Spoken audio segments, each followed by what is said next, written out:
idea I had sounds over on the 24/7.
ECB monetary decision in about, what, 7 minutes?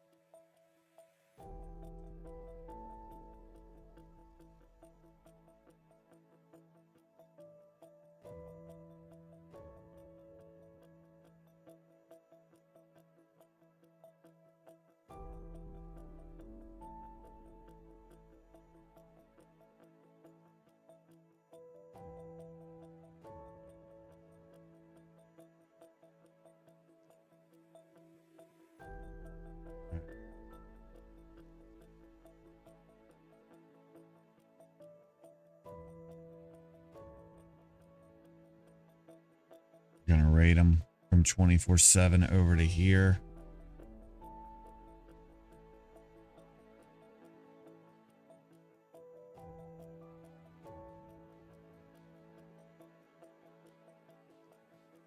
Employment data.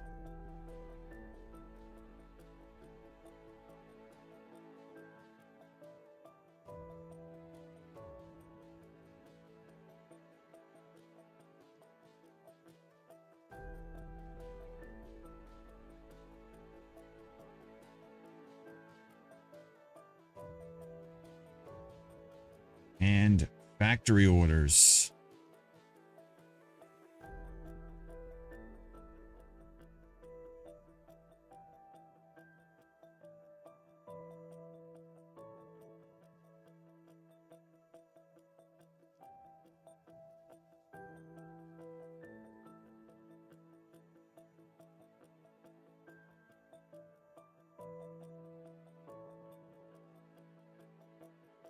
Tomorrow's busy too.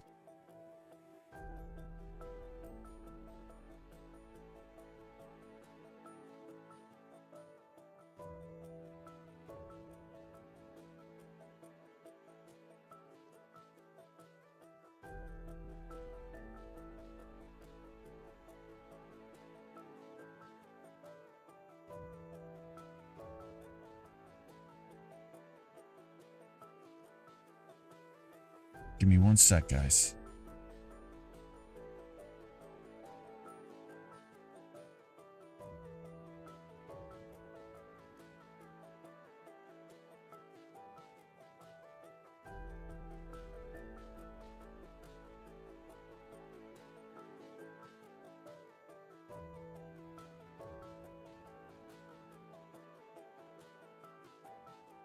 Today, earnings puke all over us.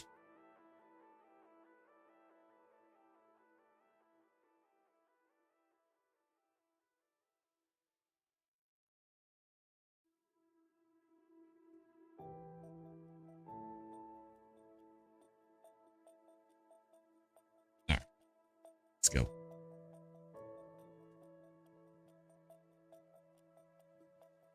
Good morning.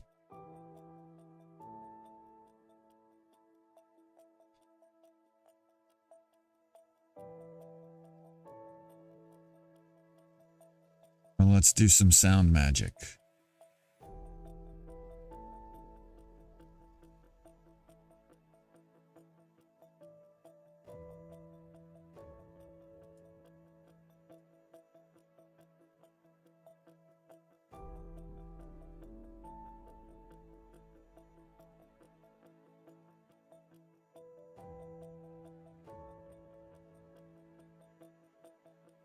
You got points for the raid? Welcome in, Raiders.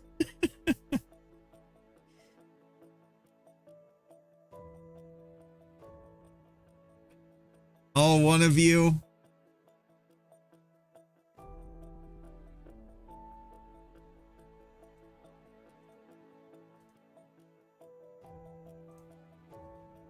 Sounds look good there.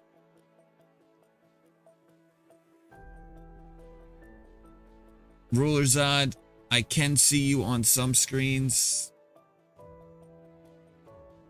I just have to be looking at the right one to see you.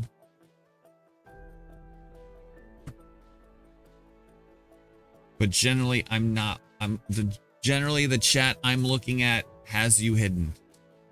And it's not just you, brother. It's don't think, you know, it's a party of one.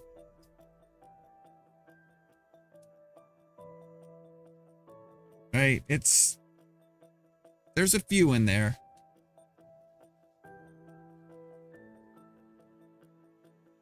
And it's nothing personal. It's just I gotta stay focused, man.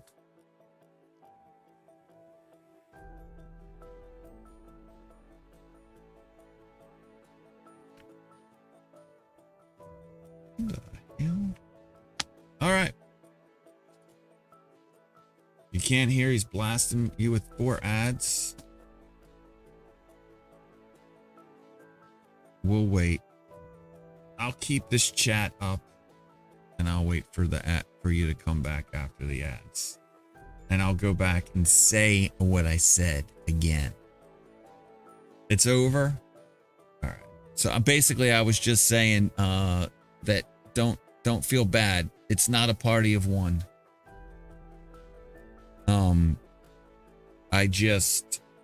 The main chat I look at, I just have, I more or less exclude just some people. I'm not, I gotta focus, man. So, I'm sure if you got something interesting to say and it's causing, you know, a back and forth in the chat, I'll pick it up and then I can go and I can look at it on another. I can look at it on another chat. Right? If it compels me, if the discussion compels me to participate. Right? I look at it this way. Eventually, JayJared, and I'll figure out some things and JayJared will be more, you know, it'll be a little busier in here. I mean, that's the goal right now as I kind of work through some things.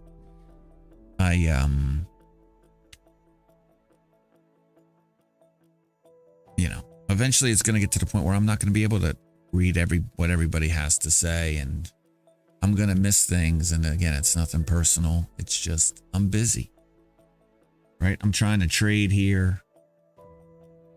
I am trying to build the systems that I need to be as active as I want to be. Trading. Like, there's just a lot that goes into it. Good morning, C. Hogan GA.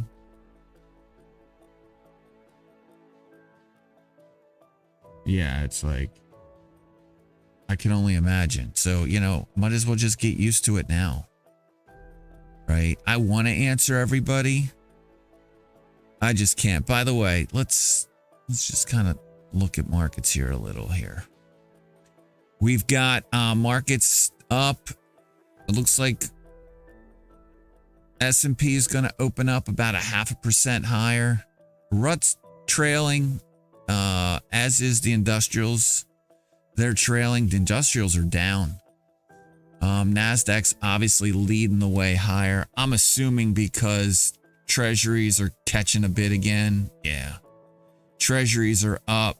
So, you know, WTF. What is going on with that? Dollar continues to weaken. Somebody was in here yesterday asking about, we were kind of going back and forth in another channel about the dollar strength versus the weakness. I think right now the liquidity concerns are being mitigated by the extraordinary measures the Treasury is taking to kind of make sure they've got money to take care of the regular day-to-day business of the government, which is having an adverse effect on the dollar. Plus, I also think money's now flowing into other economies, out of the United States into other economies until, you know, monetary pressure builds again. But I think monetary pressure is building. I don't think the dollar's days are over. I think this is just a healthy pullback after it going absolutely apeshit since the beginning of last year. I think the ECB rate decision is out, or it was out.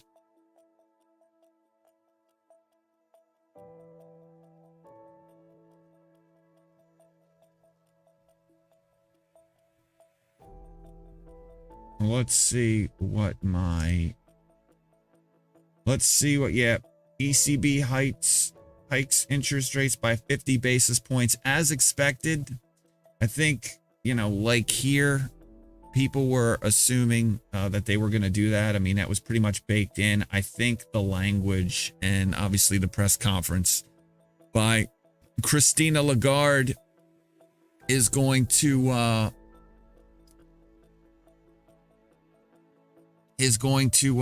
determine, you know, if traders consider it dovish, like they considered Jay Powell's speech yesterday dovish, and then the adjustment. I mean, I don't think Jay Powell's speech was overly dovish, honestly.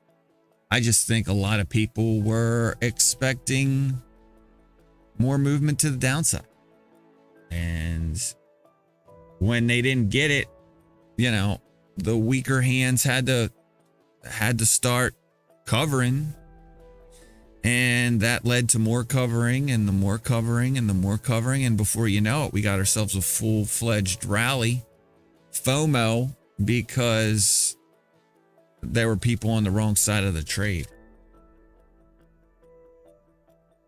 So this happens, right? What are my thoughts on doing a YouTube video series showing your different charts, what they mean, how to use them? You have a lot of experience in Thinkorswim, and those videos can get views if the title is catchy. Yeah, you know what? I need to make content. I need to start focusing on content. Just to kind of get more as I, begin to just build a YouTube presence, right? And the YouTube presence, just the content will feed into the live streams so people can interact with me live. But I don't want to get, I certainly don't want to be like everybody else, right? That's where I kind of, like, I feel like there's a million videos out there on like how to trade and what to watch for. And my approach, I think, is a little different in that, in what I'm watching, how I'm trading. And so I want to make sure, it's not, it captures the madness while at the same time doesn't, I want it to be unique, right?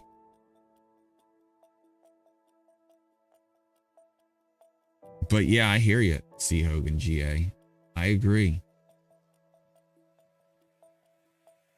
But then I need to do a better job of just taking the content that I have during the day and splicing it up or picking the parts out and doing some video editing. And I just haven't had time to do that, to learn how to do that a little bit better. So that's one of the things that I need to focus on, right? Where I can just slice and dice it. I mean, it's after the end of the day, especially a day like yesterday where I went through 78 alerts. Like I just don't have any time, because the primary goal, right, is to trade. It's not to and to make sure that I keep up with the trades. And then what's second is obviously the stream and the content and building the community, all the aspects of that, so it's second. And both of those things are the second to real life, right? My job, family, girlfriend, like, chill time. It's just finding the right balance while maintaining a sense of, while still making sure I don't lose myself or run myself into the ground. Because it's a lot. Like, you need to decompress. Like, I want to go. Trust me, I want to go, but I've got other things that I have to do. So, markets continue to move higher as we digest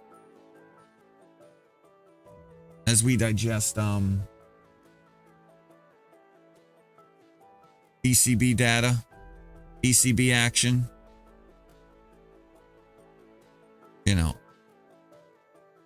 Treasuries continue to catch a bid.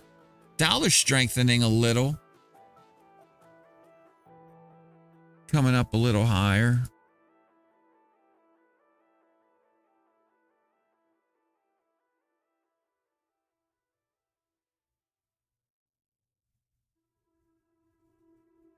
God, this is a mess. Let me get rid of some of these.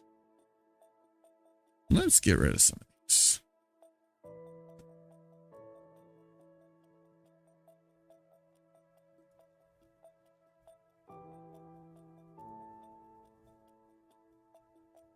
What is this? I'll keep it out. That one goes all the way back to the 17th. What about this one? This one goes all the way back to the 21st, the 2021. We can get rid of that one. What about this one?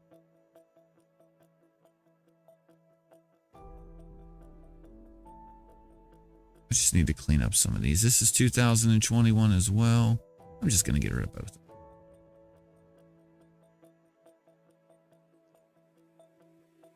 What's trend line 10? Who cares?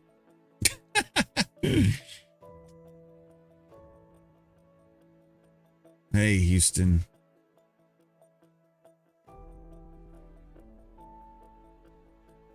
All right. Like I said, treasuries are catching a bit, right? Why, if we're raising interest rates, and why, if interest rates on the front end are moving higher, right?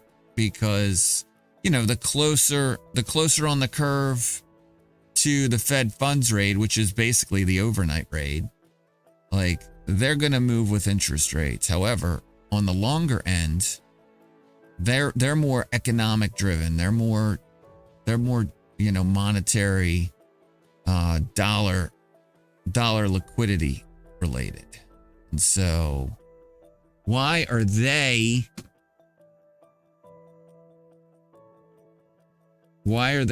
inverting and signaling, you know, whatever they're signaling?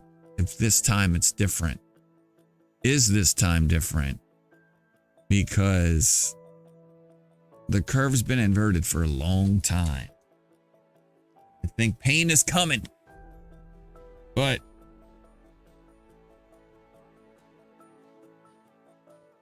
might be able to sell some calls today on DraftKings. You think it's heading lower? I mean, I think it's full on FOMO now. I think there's going to be a lot of money flowing into the markets. I think a lot of money is going to be rotating out of value and into growth because this is it, right? Recession canceled. I don't believe that,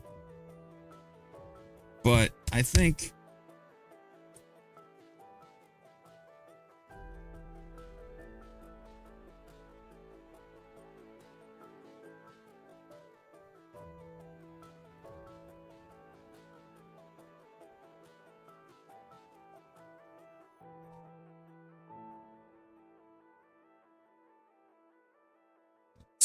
so I just sell a month out. Okay. So you own the DraftKings. You're just protecting yourself to the downside. So now we're searching for the magic frequency. What the we start heck am with I 100 hertz and we look through the mic. U.S. firms scale back hiring amid inclement weather. ADP data shows. Yeah, that was hilarious.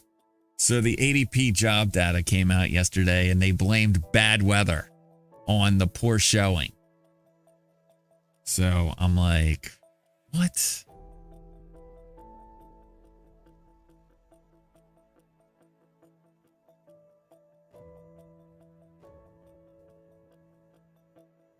Bed Bath & Beyond, I was listening in Trey's channel. Shout out to Trey. The news is that they missed a payment on their they missed a debt payment. So of course, why wouldn't the stock be up 20%?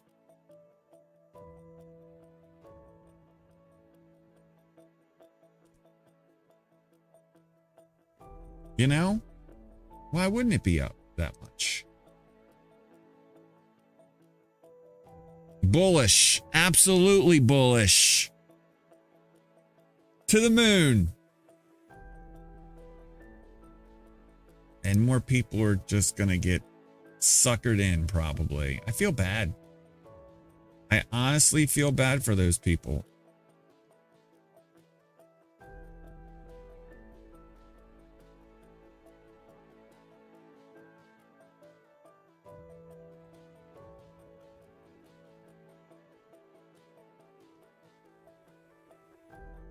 So I don't know, you know, I'm not like, I don't care. Like, I mean, I'll talk about it and I'll basically bring up, you know, the last thing I remember reading about it, but I'm not looking for news for Bed Bath & Beyond. I'm not looking for news for the other meme stocks, GameStop, 23andMe, AMC. Like, I just, like, you could get lost and buried in that. Like, there's a channel dedicated almost exclusively to that noise. But to me, it's all noise and doesn't reflect, like, what's happening in the economy.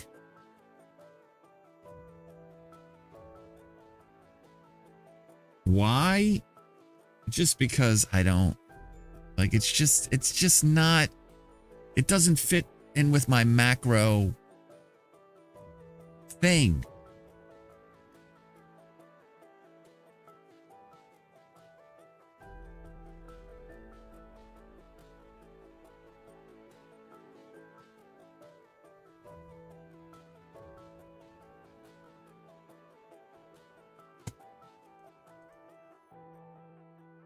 So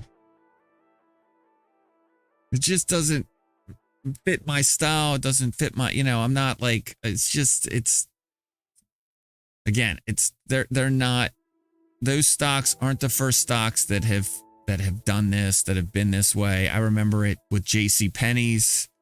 Like, it just takes time, right? It just takes time. And trust me, there'll be a new stock to replace those stocks when those stocks eventually go away or fold up.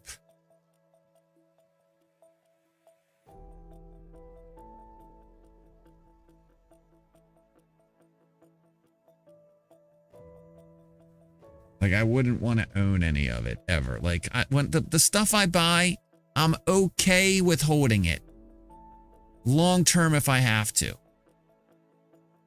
Like, I know that they're eventually going to recover and eventually become overvalued again. Right? In which case, you know, I'll make a move. By the way, this morning I did sell some EFA. It was just a stock that I never got around to selling yesterday. Why is my heat up to 71.6 here? Did I do something wrong up there? Did I turn it up too much? Feels nice and toasty where I am. Make sure it's... Oh, I can't. I'm not even connected to it. That's fucking awesome. Connection failure. I probably need to go upstairs and make sure that my heating system isn't going apeshit.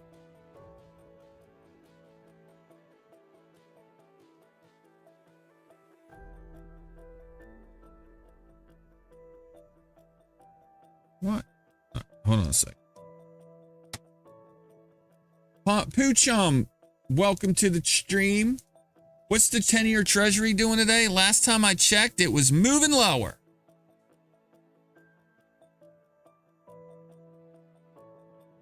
Or, I'm sorry, yeah. No, let's hold on a sec here. Interest rates were moving lower. I get, you know, it's the inverse, right? Sometimes I take a glance and I forget about it. I forget that it's inverse. 10-year treasury's getting bid, right? It's getting bid up. So, which means interest rates are going down, right? So the long end of the curve continues to move lower, continues to stay inverted. I was kind of confused yesterday when the markets went up, but the 10-year went down. Those seem to be counter to each other, right? How are jobless claims? Not necessarily. I think the 10-year reflects economic conditions into the future. It's more or less a barometer of growth, of what, you know, people that are in that sort of realm think the economy is going to do. Like, remember, the dollar's a lot The dollar is the world's reserve currency, and there's a lot of stuff tied to the US dollar because of that. And so short-term interest rates moving higher, long-term interest rates moving lower tends to invert the yield curve, which tends to signal that bond market does not agree with the stock market.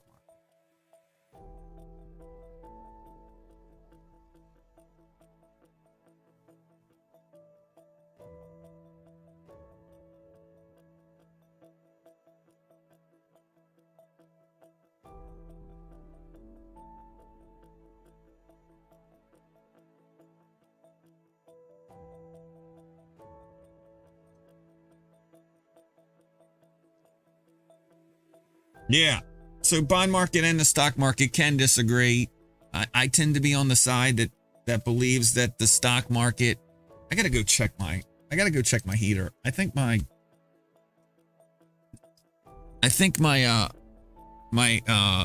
wireless thermostat just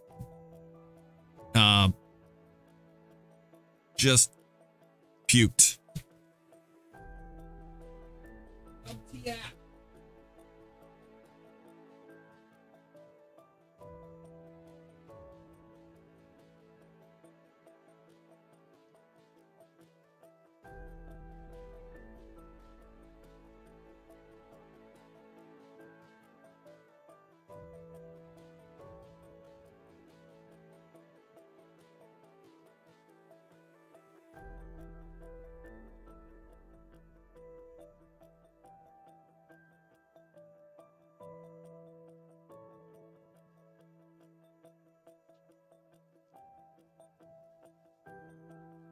Now it's fine.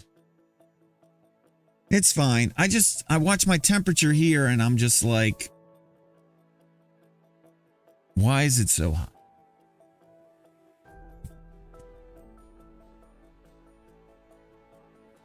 Sorry about that. All right. So treasuries catching a bid, interest rates moving lower, long end of the curve continues to signal uncertainty out into the future, while the short end continues to support the rise in interest rates. What's the 2-year, by the way, after yesterday's news? I have not looked. Is this accurate? This can't be accurate. 2 years down. 2 years down to 4.06%. That's generally speaking where markets think the terminal rate, i.e. where the Fed stops hiking rate is into the future, or where interest rates are going to be into the future. What is the so, you know, even in that sense, like, we're inverted.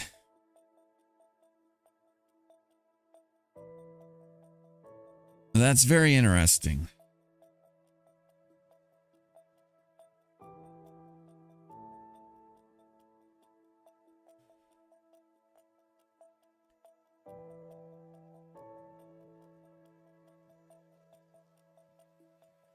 Oh yeah, I guess I should do some work on the YouTube, shouldn't I? Let's go. Let's start here. JayJaredLive on the YouTubes. Thank you, Houston. Everybody go over and check out the YouTubes as we continue to kind of build a presence there. Make sure you head on over to YouTube. Smash that like I haven't button, even hit checked subscribe. sounds over on that end. Help me out a lot. Thank you. I feel like I effed with sounds yesterday.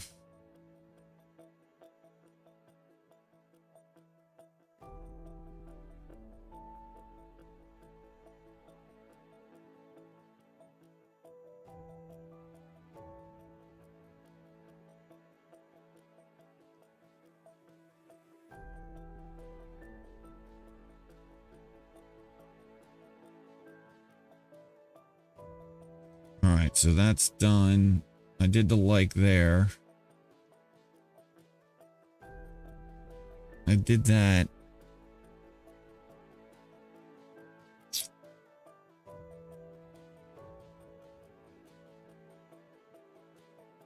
You got to be good at video games on Twitch.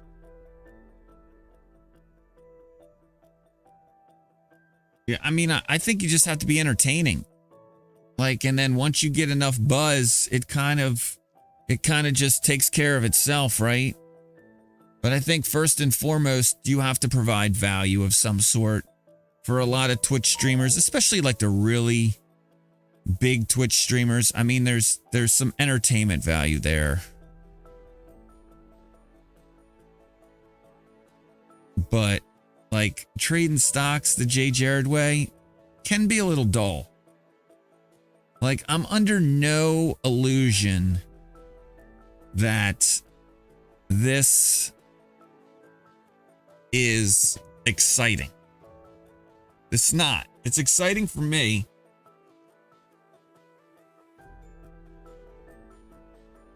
Sometimes I can get spicy. Sometimes I can be entertaining, but, you know, it's exhausting.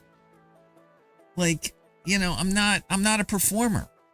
I don't want to be a performer. I just kind of want to, like, just hang out under the radar. If I get too popular, then I got a bunch of stupid people coming in here asking questions, and I don't know. I don't think I'm ready for that yet. I'm not saying I can't eventually be ready for it, but for now, like, it's just, I'm growing into that.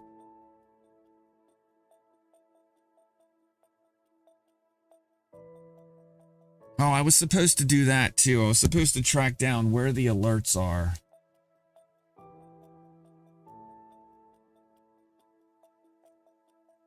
So I could change it.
Oh, okay. That's fine. Yeah, I figured you're going back and forth with him. That's good. I'm looking at it now. Yeah, I think Zod, you have a pretty good streaming presence as well. The few videos I've watched of you just talking about stuff on your stream, it's been generally, you know, good stuff.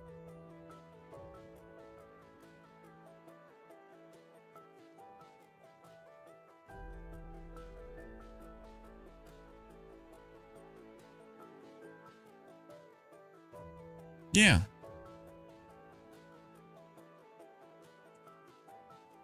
All right. What did the unemployment data look like?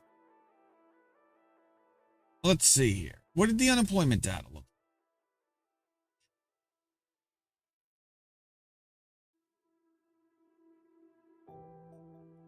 Tomorrow we got employment. We got the employment report tomorrow. Let's see here. Continuing jobless claims came in lower. That's good. Initial jobless claims ridiculously low. Only 183,000 new job claims, initial jobless claims. Non-farm productivity up 3%. That's better than last month's final read of 1.4. We were expecting a 2.4 read. We got a 3.0 read. Unit labor costs came in better than expected, only up 1.1%. The estimate was for a 1.5 read and down from last month's downward revised 2.0. So labor costs being reduced, that'll help with inflation. Building perm, oh, that's Canada. I thought we had factory orders. Did I miss those? Oh, factory orders come out at 10. All right. Factory data comes out. Let's see what that says at 10. But yeah, it looks like more upside is in the cards. Yay.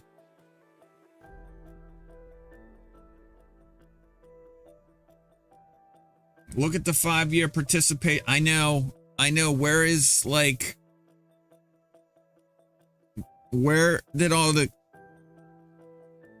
people go?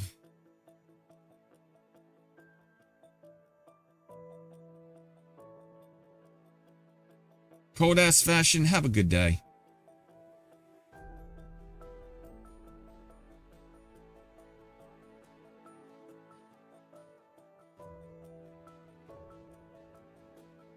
Yeah, there's just not as many people who think they need to work.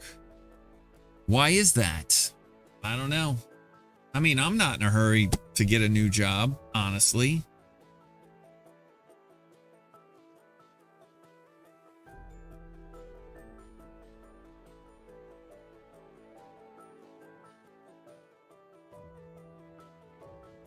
And it's just like, do people just think they've got enough to just, ride it out? I know a lot of, I didn't know, but that a lot of people are going to be learning about here in the next, I don't know, couple of years. They raised the age that you're forced to start taking minimum deductions from your IRAs and 401ks.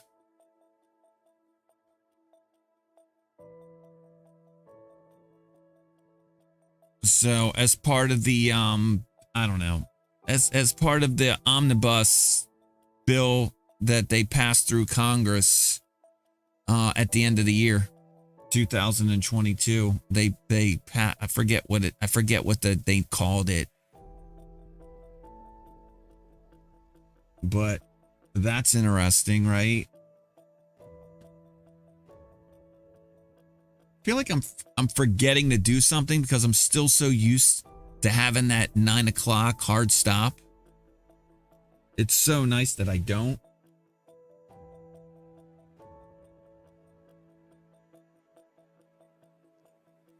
We offer early retirement at 59 and kept them on their insurance plan. A ton took it.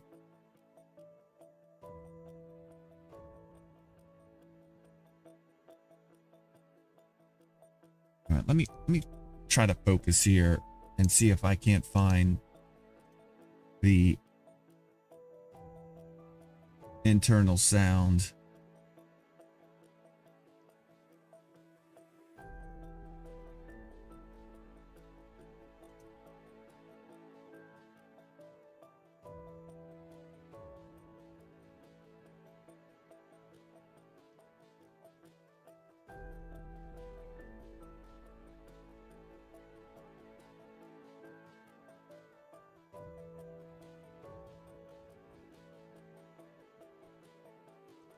I mean, it's got to be somewhere, right?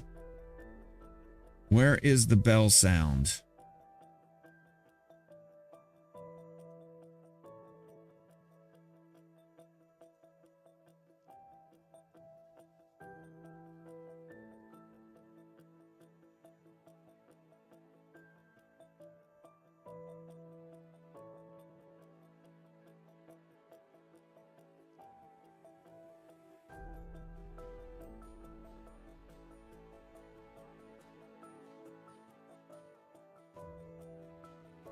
Where are the alert sounds?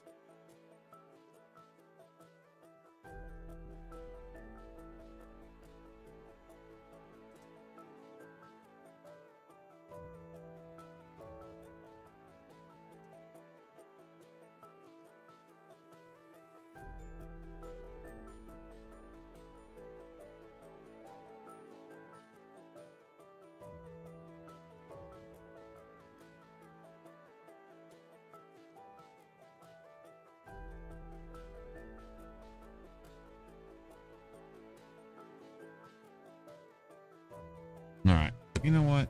Why don't I just do this the hacker way? Right? Why am I dicking around?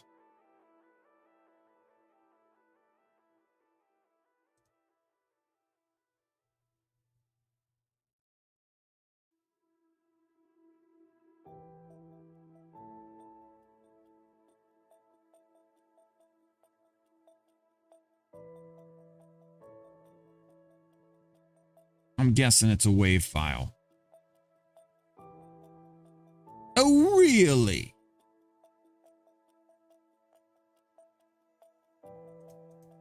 It's not there.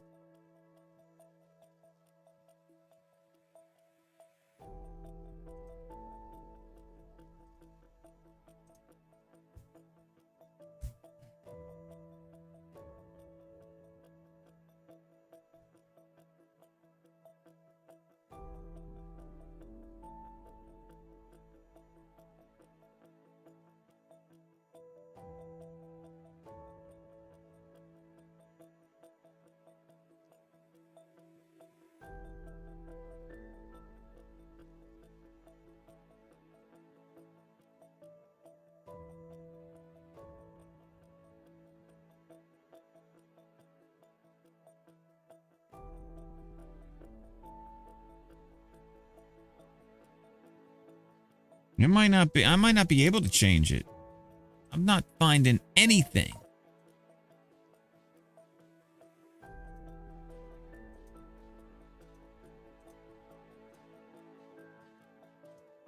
It might be embedded somewhere. It might be embedded in one of these jar files. Stupid.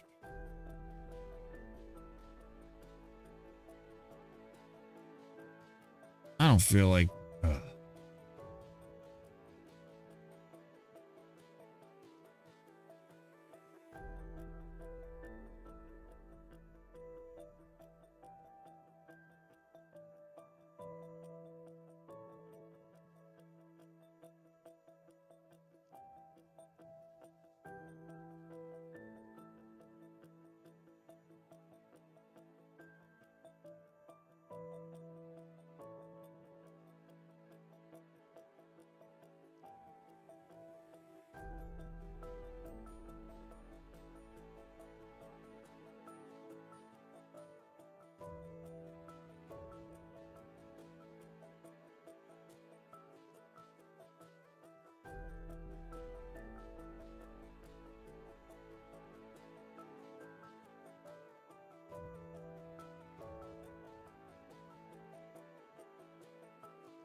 It can't be done.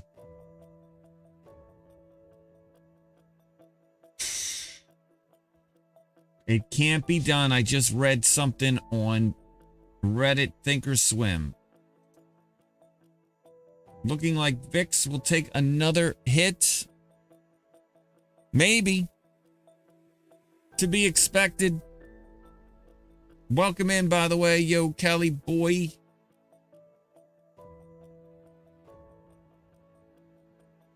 As the FOMO trade continues.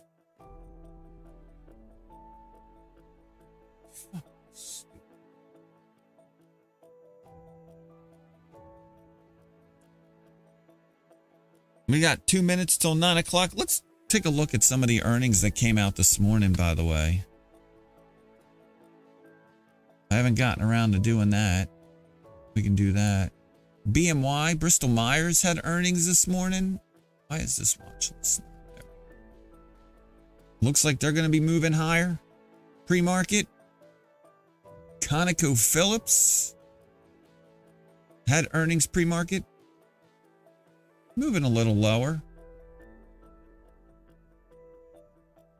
Kind of just stuck in a range here for the last, I don't know what, 2 months, 3 months, 2.5 months. Merck. Moving lower. There's some news out of Merck, I think I heard last night that they were messing with COVID variants or something along those lines. They were briefly below 104.21. That's where I'd buy more. But now moving higher.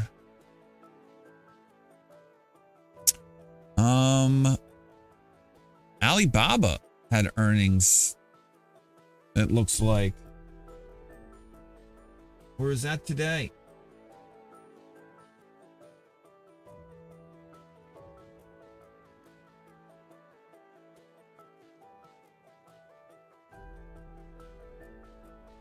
Oh, you know what? This doesn't look like it's been confirmed.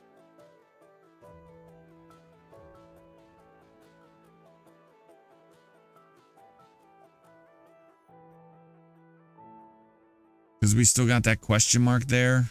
So, might not be happening, but it showed up on my calendar. Estee Lauder had earnings this morning. They're moving lower. Pre-market. Honeywell.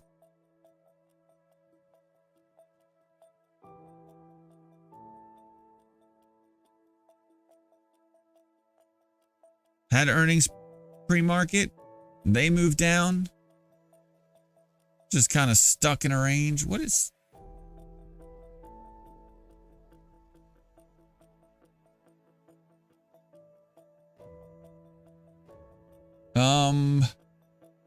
Hershey had earnings this morning. Not really a lot of volume trading here pre-market. So we'll just have to wait for this one to open up. There's prints all over the map. I don't see many prints below the yesterday's close. So maybe we get a pop there. Madison Square Gardens reported earnings, I think.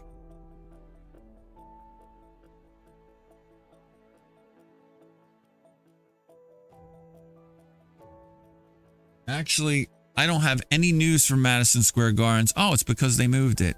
Now it's on the 7th. So let's scratch that off the list. I'll scratch them and Baba off the list.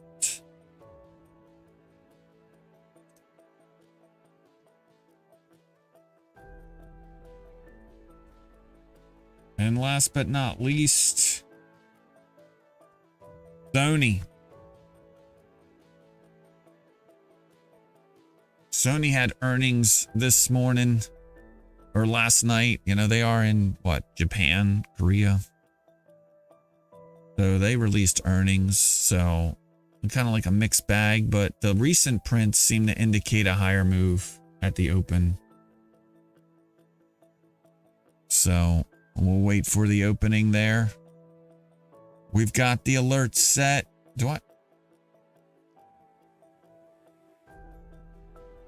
We're not trading it intraday. We buy it when it tells us to buy it. We sell it when it tells us to sell it. I'm sure we'll be busy today with markets being up 1% about. NASDAQ up 2%. Even the Dow has clawed back and is in positive territory. So it might be a risk-on day.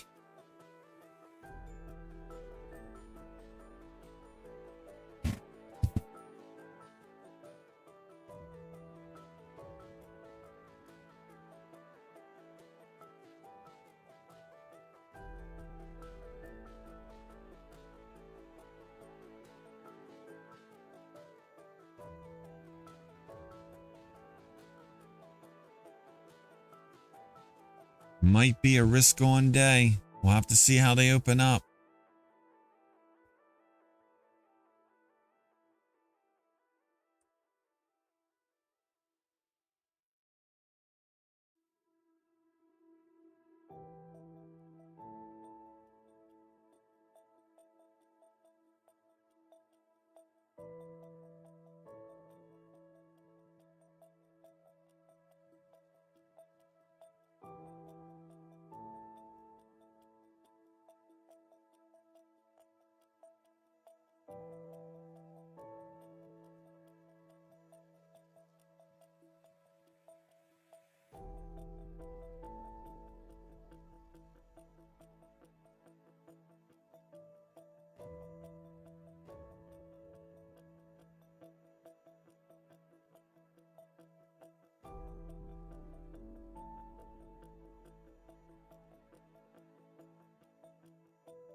All right.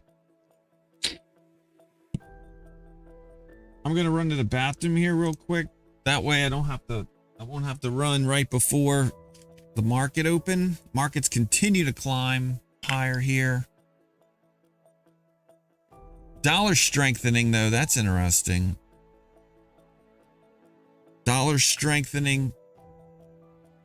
Treasuries catching a bit again. Interest rates on the long end moving lower.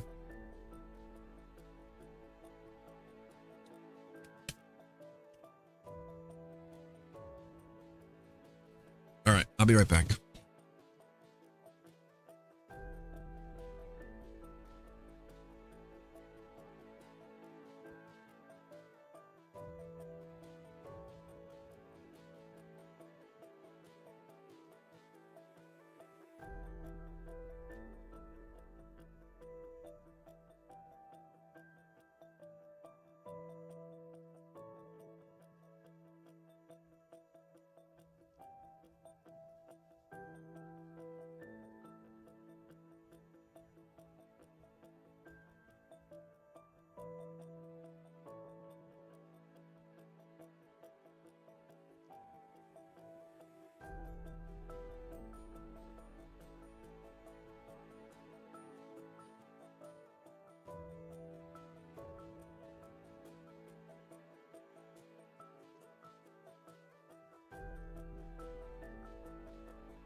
back. I'm back. I'm back. I'm back. Yeah.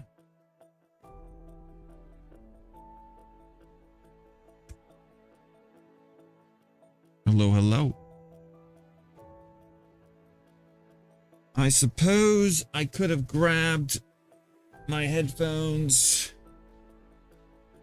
Make sure I'm good. Could see a flat day for GM. I don't own GM, so maybe.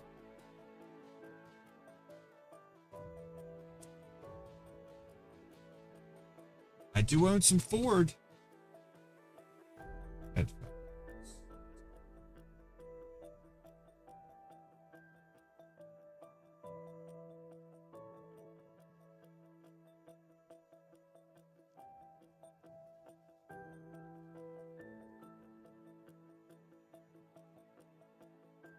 Test 1.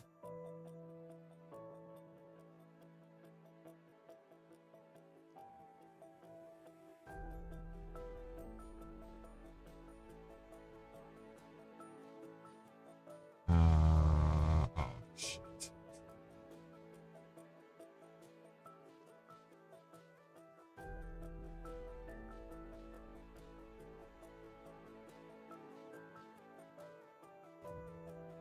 Welcome in, yo, Cali boy. Appreciate you hanging out. We're not so much day traders here. We do watch market internals, which I do believe are important when you're a day trader.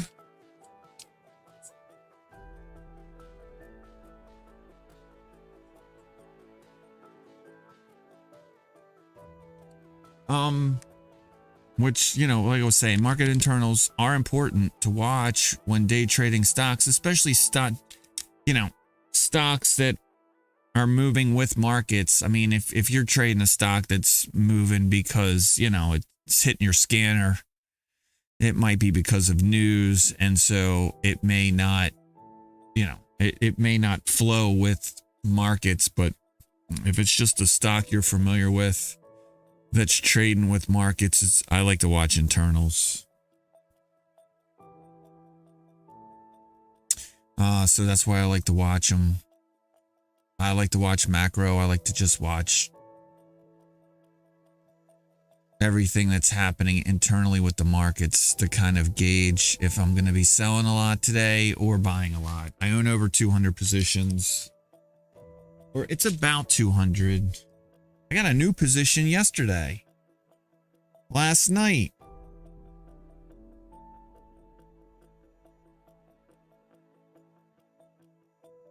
I got picked up some I'm looking for it now. Let's see.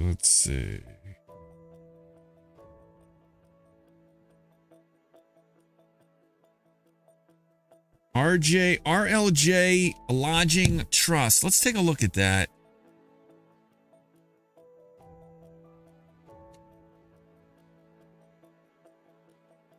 RLJ Lodging Trust pays a dividend, so I love that.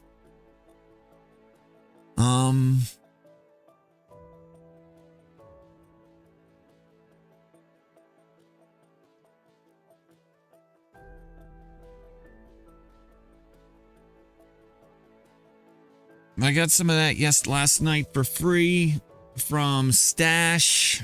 It's a very small position, but depending on that, you know, where I get that price, I'm gonna take that. I'm gonna take yesterday's high and just start scaling in. I'll do that now. High there is $12.71. High. 1271. Is that what I said it was? 1271. 2023 01 or 201. Recent high. We'll scale in at $11.88. And if we get above 12, if we touch 1272 today, we'll reset it for tomorrow. But yeah, don't know anything about this stock. It pays a dividend, so I'm more inclined to hold it longer. Right? I'll scale out as opposed to just making my 5 or 10% and getting out. So the brief amount of research I did yesterday, it sounded like it was just a company that owned some real estate, like an Airbnb. Again, I didn't really dig into it. I was at dinner. I was sitting at a bar enjoying some time with my girlfriend, and the alert to check in the stash and get my free stock came up, and I was like, baby, give me a sec. I need to daddy needs to make some money. And she just rolled her eyes and was like, when are you going to open up a stock account for me? Actually, she didn't this time, but most of the time that's what she does. She's like, why aren't you managing my money? I'm like, look, I'm probably barely keeping this thing together as it is. Why would I want to ruin it by you losing money?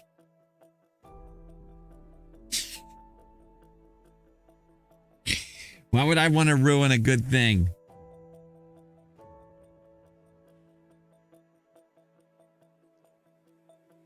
Oh, you like me? Oh, you let me have sex with you? Oh, why would I ruin that?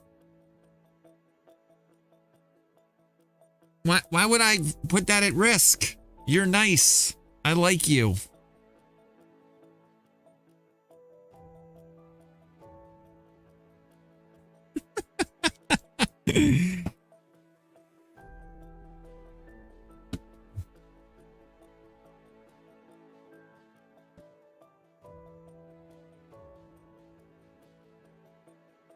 Yeah, I'm not stupid.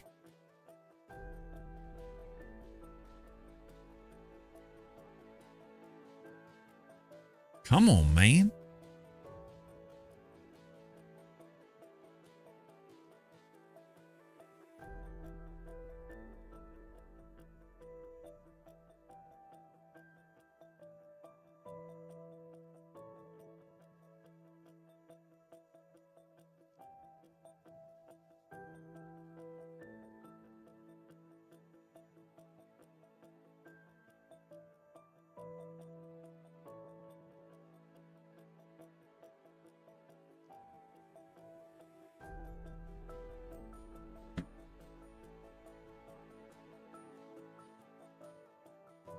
All right. Let's make sure we don't lose track of our time here as we get ready for markets to open. Markets just continue to just like melt higher. Rumor has it Michael Burry deleted his Twitter account again because he went out on a limb and told everybody to sell. I personally think when he said sell, when he tweeted sell, he meant sell into the rally that's going to happen, right? That's what he was tweeting about. Like anybody who knows Michael Burry knows he's long, right? He was the one selling everybody puts yesterday before the announcement, right? Because he's long and he was telling people to sell into the rally. Probably made a fortune.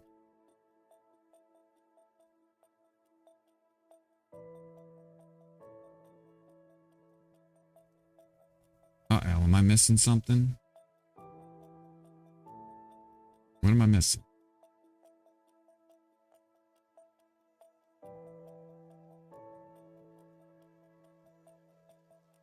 Well, I'm catching up now, Zod. I'm just repeating what I heard. Like, again, I don't know if you missed the part where I was like, I don't care. They're going out of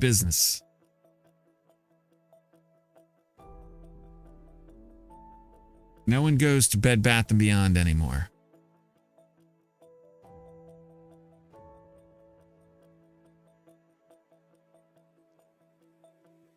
Invest your girlfriend in Doge? I would never. Even if I didn't like somebody, I wouldn't.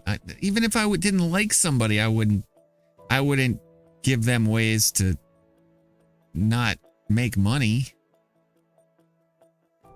Like, I wouldn't tell people, you know, I wouldn't mislead people. Like, I got to live with myself. Right?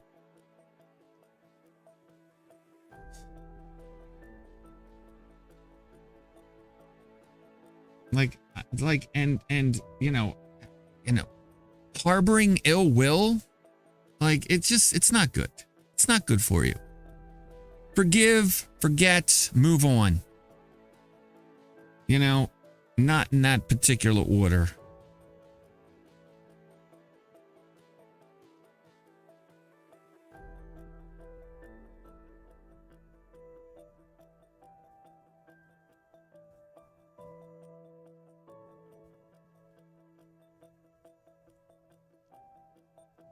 Right?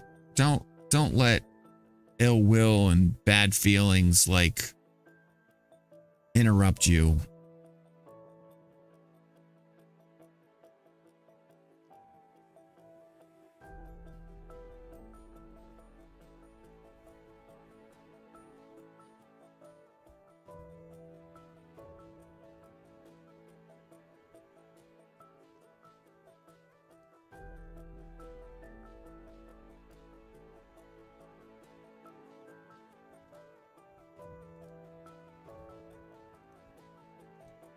But, you know, not that I just said I don't care, but I was curious. Oh, shit. I put it in the wrong chat.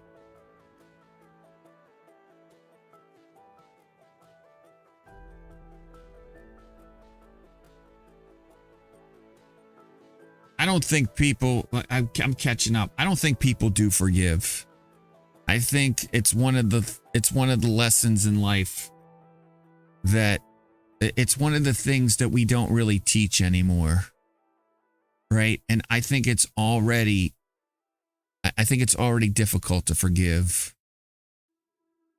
And so it's one of the things we just don't do a good job of teaching people, society, how to do. And, you know, add it to the list of why you see societal decay all around you.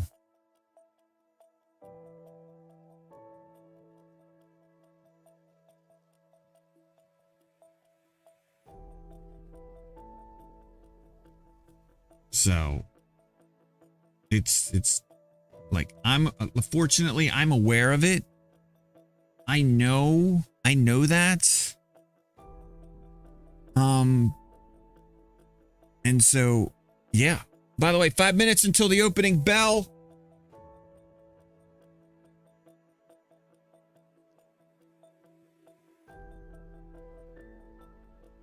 Yeah, did you see, this is why, Zod, I have to ignore you. Did you see the part where it said a Bed Bath & Beyond spokesperson confirmed it?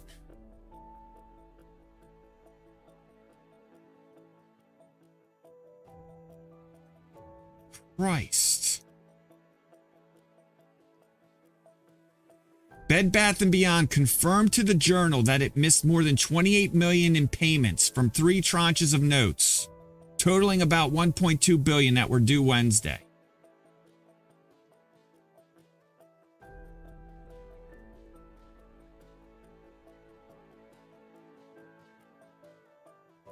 I can't, I don't have time to get into the conspiracies. It's just stupid.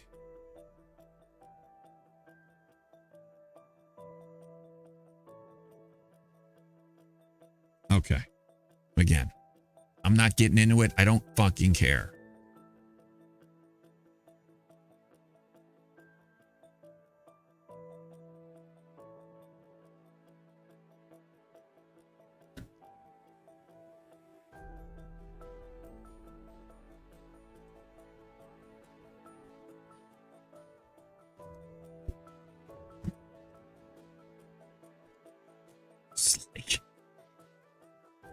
Like, I heard it somewhere else. I repeat, like, you said it wasn't accurate or implied that it wasn't accurate. I did a search. That was the first article that came up. Seems pretty legit. But if you want to believe everybody's lying, that's fine.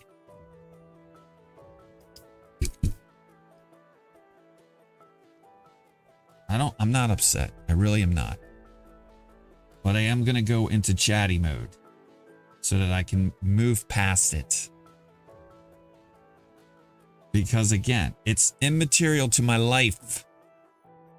And it's like, why am I going to let things, like, there's probably a shit ton of stuff going on in the world that my ignorance protects me from, shields me from. And life is good, man. Like, there's probably a gazillion things that would just push me down. Like kids dying, right? People dying, right? Car accidents. This person dies. They have a family of 5. Like, but guess what? If I don't know about any of that shit,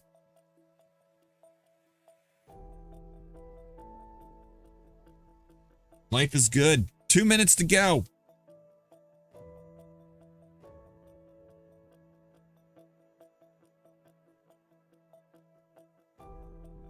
Let me fire up some Pandora. You can't hear this sound. This sound is in the background. I've got some speakers that play music that's different from the music that you're listening to.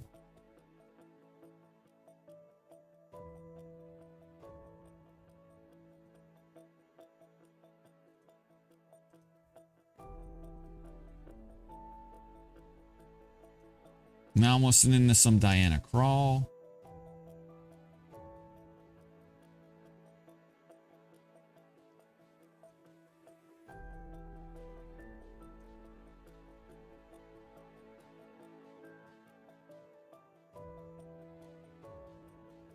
We will fire this up. Let's get this out of the way. Let's put this one up. This is my quad, the J quad as I like to call it. Gap they fill. Obviously, the more it fills, the less conviction the bulls have. Here come the alerts.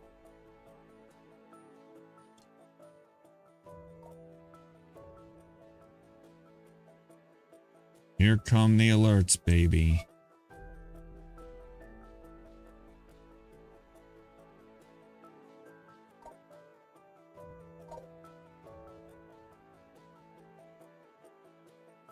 All right. We'll just wait for them all to come in. I'll prioritize.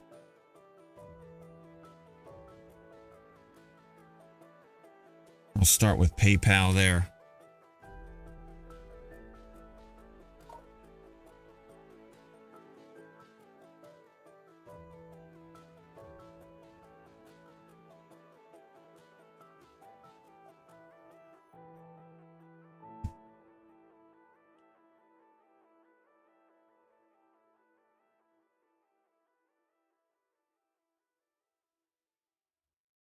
This makes me want to kick a puppy.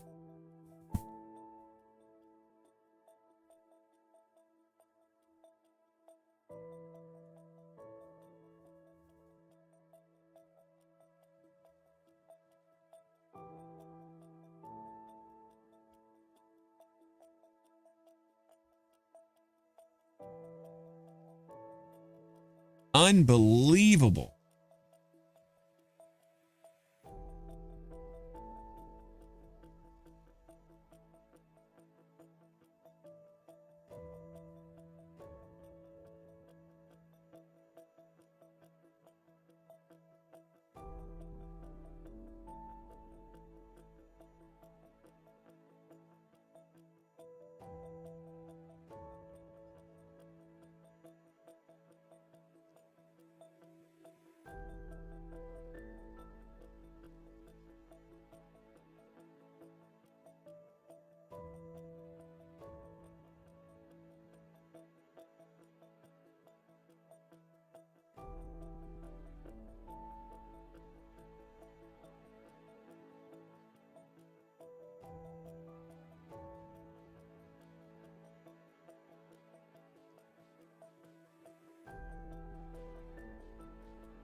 I'll get everybody caught up as soon as I catch up.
Sell some Amazon here. I think I got an alert. Yeah. Fucking stupid, man. Crazy. Crazy.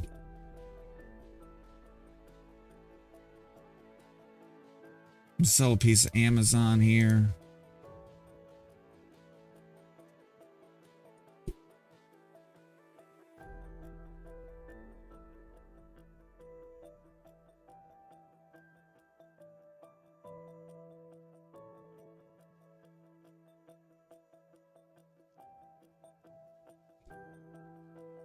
I'm going to sell Amazon in 2 accounts, actually.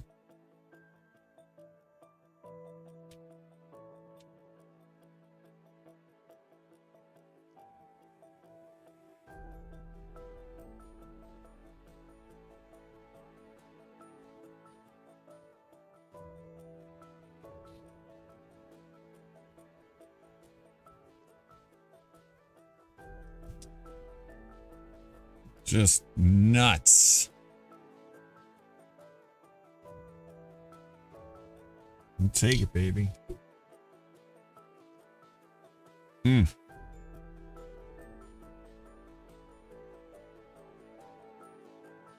right, that first 5-minute candle is in. I'm going to draw the fib retracement on this bad boy. I'm kind of curious to see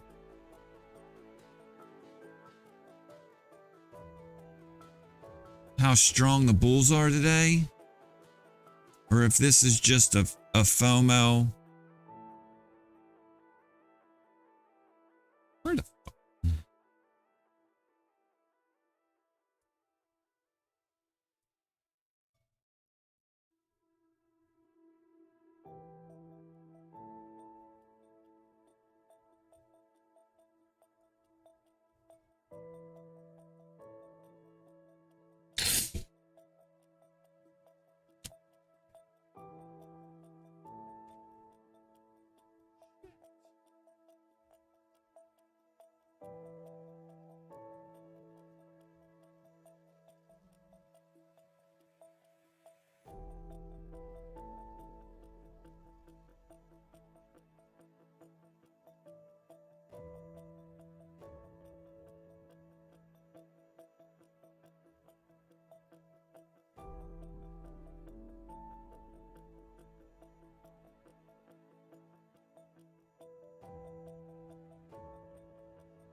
wait on WBD.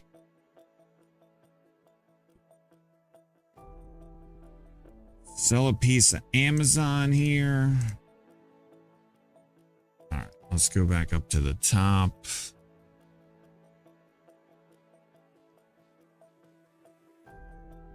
Let's pull open my list.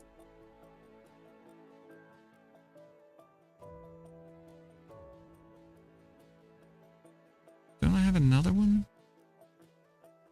Oh, nope, nope, nope.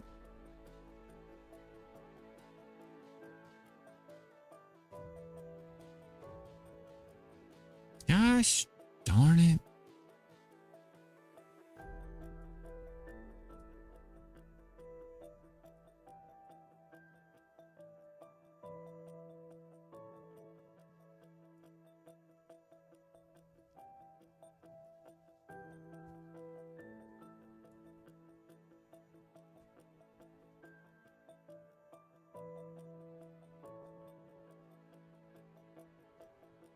That is quite a lot of alerts. How many alerts did I get today? That might be a record.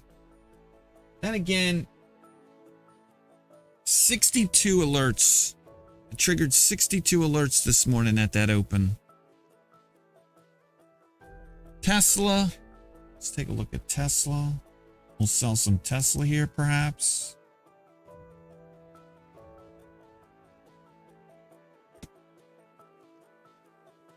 As we continue to reach for the sky.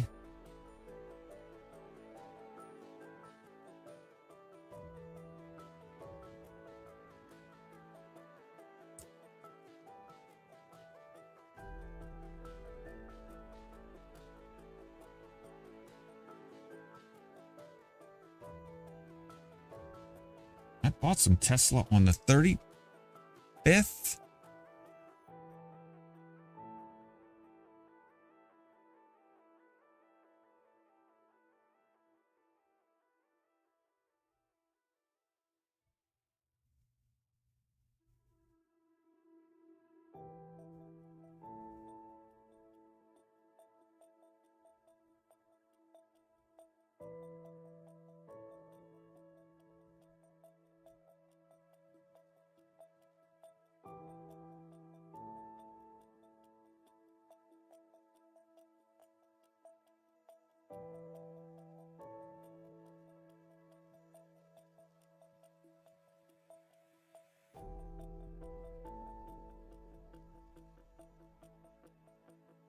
Jesus.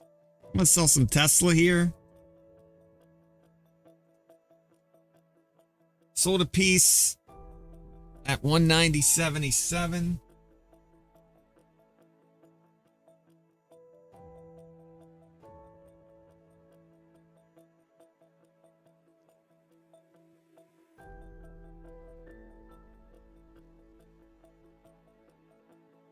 I'll set the alerts to sell more at $249.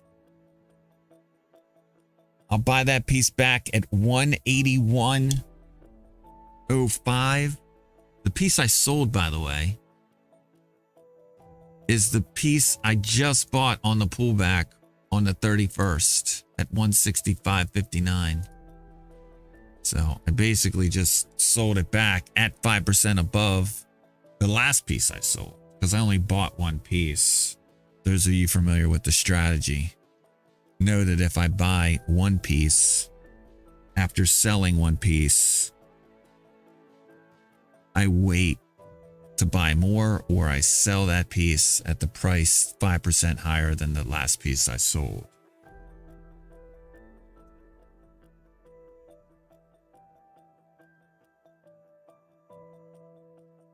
Markets continue to hang out near the top of the fib retracement. We kind of pulled back. Let me zoom out a little here. Sheesh.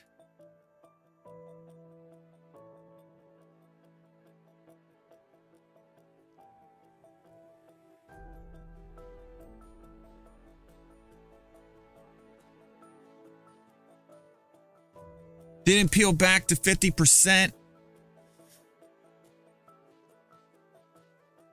Looks like maybe we want to go there.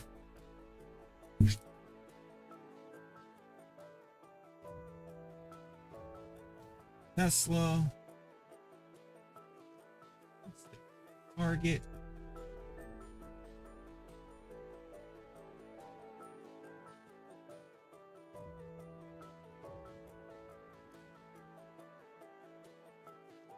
I'm trying to sell some Target here at this price.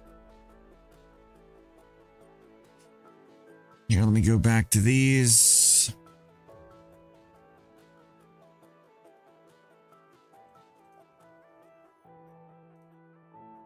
It is, I got an alert for it yesterday late in the day that it was up 5% higher than the last time I bought it. Or last time I sold it, I'm sorry.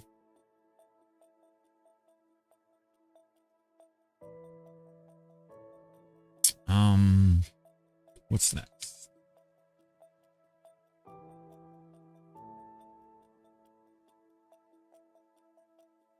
I got a shit ton of alerts for TROW.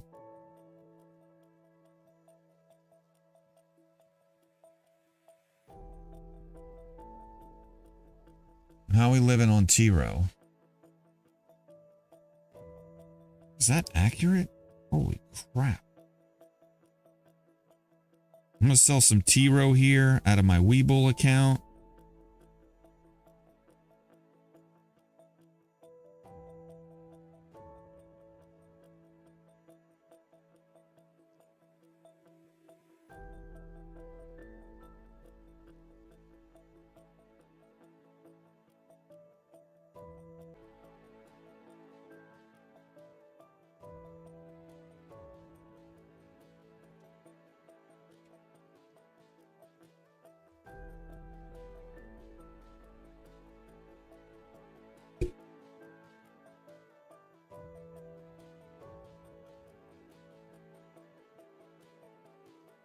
And we'll set some alerts for that.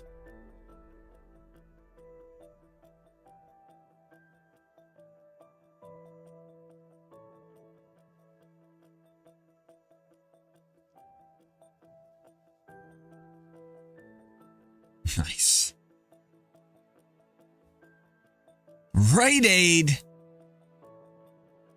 I'm going to get to sell some Rite Aid. What is up with that? Up 20%.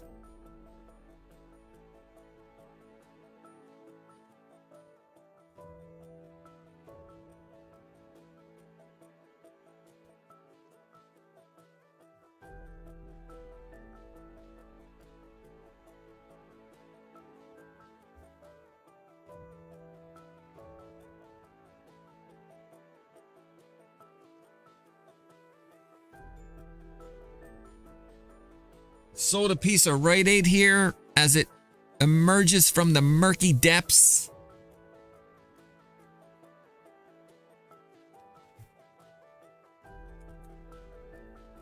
We heading higher again after touching the 50.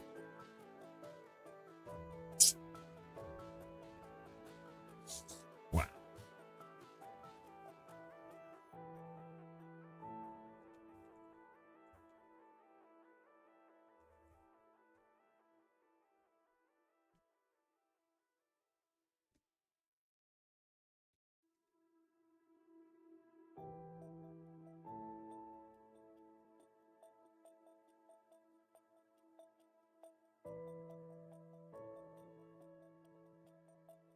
I'm going to sell some EXR here.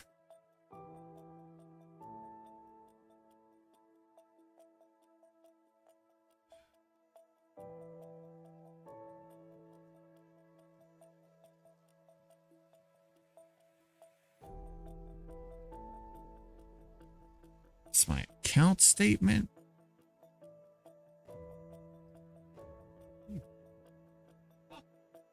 You.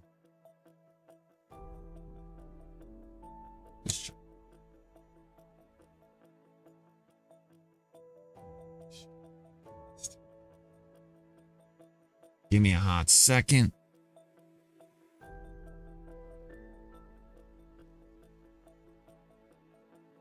think it's time. I think it's time.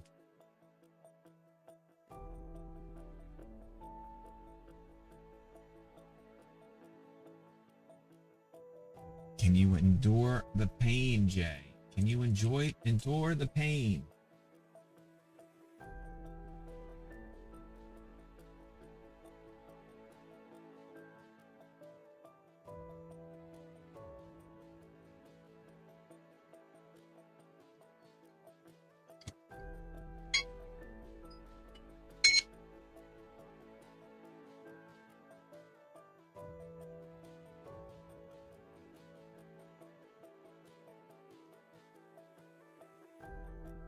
I sold some extra space storage.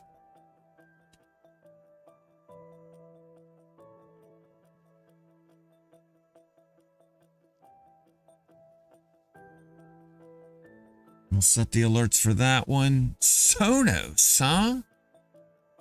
Wow. Crazy day.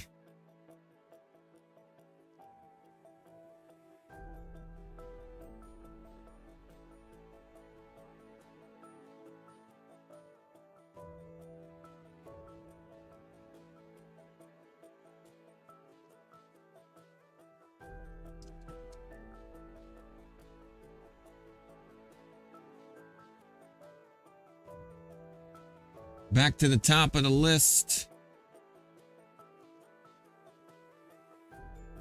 I got an alert for DDOG.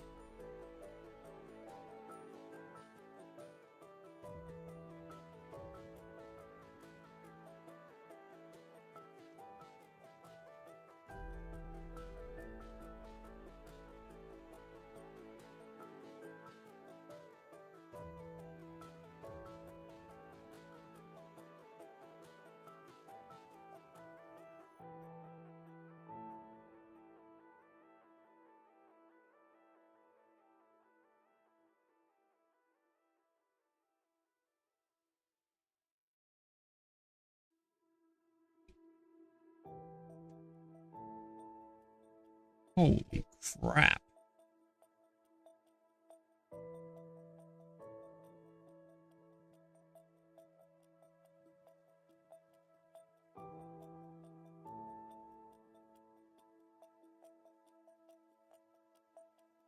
I'm gonna sell a piece of DDOG here. It's 20% above.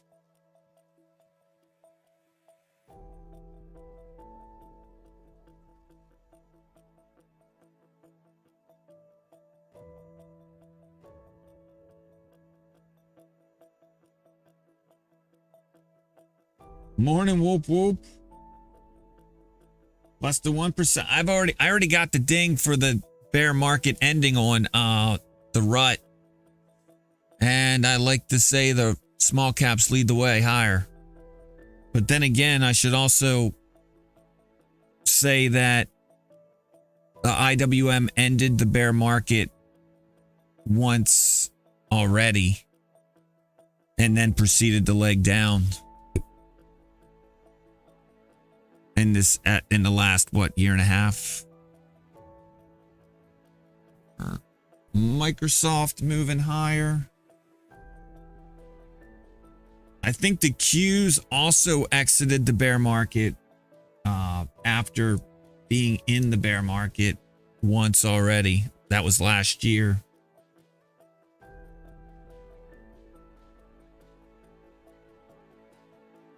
Let me look at Microsoft.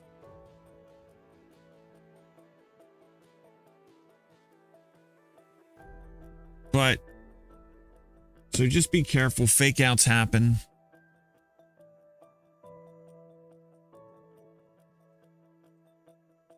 SPY never did get out of their bear market territory. And again, it's got to close. It's got to close. It can't just peak above it. And then that's not this. It's got to close above it. And again, it did for IWM and QQQ last, I want to say it was August or July, and then it pulled back pretty significantly.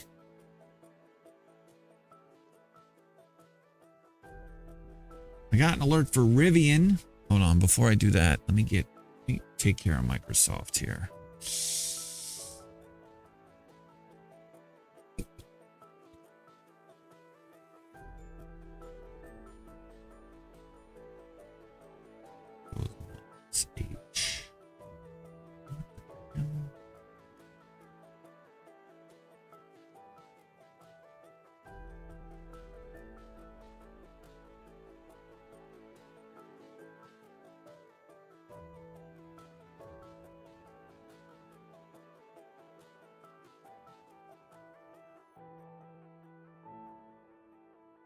Well, you know how much we appreciate predictions around here. Thanks for weighing in.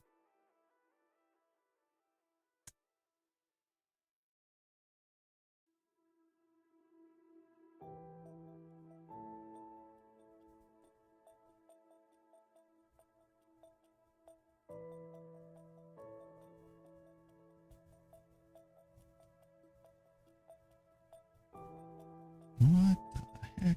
Jesus.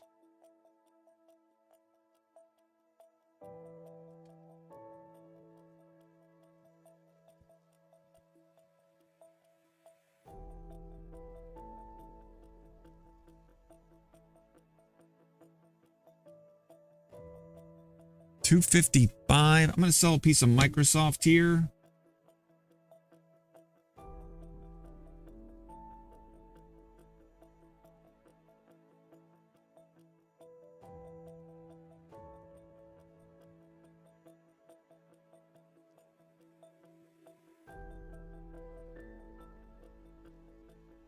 Morning, King Sasquatch Dave.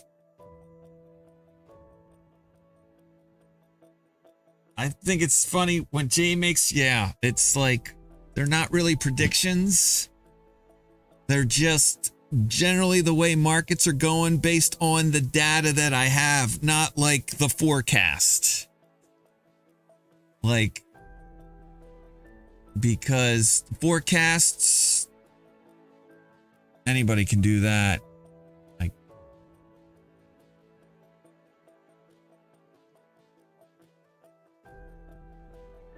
Michael Burry made a forecast.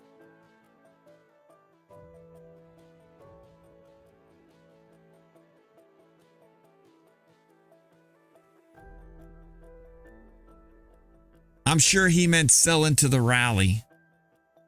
I'm glad I don't listen to the forecasts.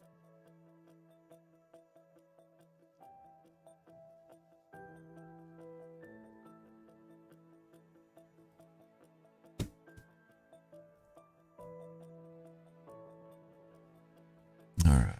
What's next?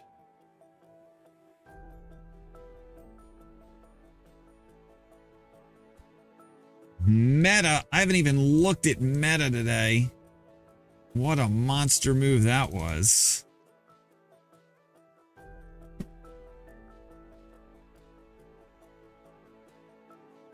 I was supposed to sell some Meta at...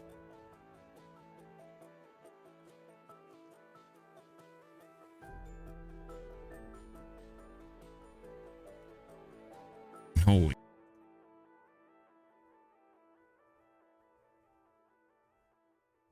It's still above my cost basis, or it's still lower than my cost basis. Let me see if it's time to sell some more.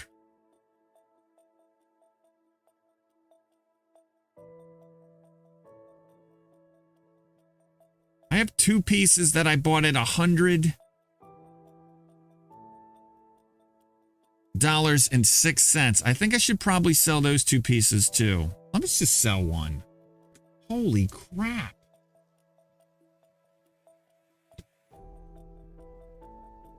This is what happens when you get too busy on bull markets. All right, I sold another piece. I'll let that other piece ride because the piece after that I bought at 163.78. Like I was buying on big moves down. But nice to see Meta moving higher like that. Coinbase. Got an alert for Coinbase. Let's take a look at that. It's kind of come back a little, but I was supposed to sell at $67. But I'm going to double check that.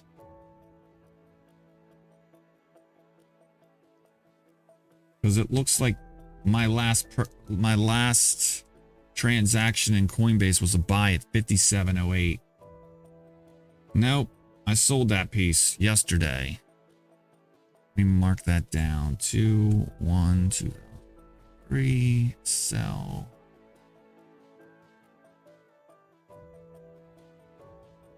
65.71.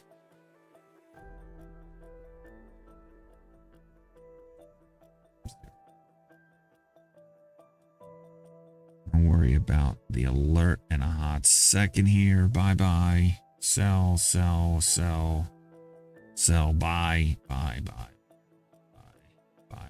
$48 is where I bought the piece I'm selling. And I was supposed to sell it at 60. What was it? Oh, you know what? I need to check.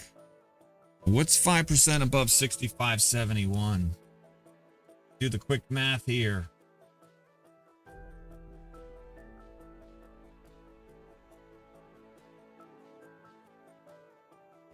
Really, Jay? 69.32. Yeah, we can sell a piece. By the way, that 69.32 is with a buffer, in case you don't think my math is adding up.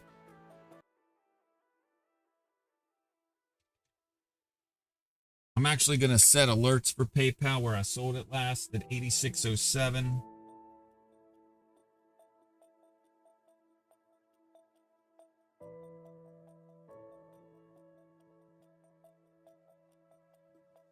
Another thing about having a decent amount of positions, if you're actively investing the Jay Jared way, is you don't have time for predictions. It doesn't matter.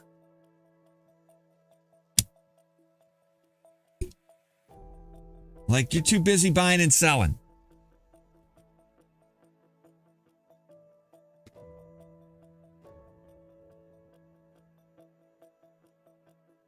You don't have to wait. You don't have to time the market.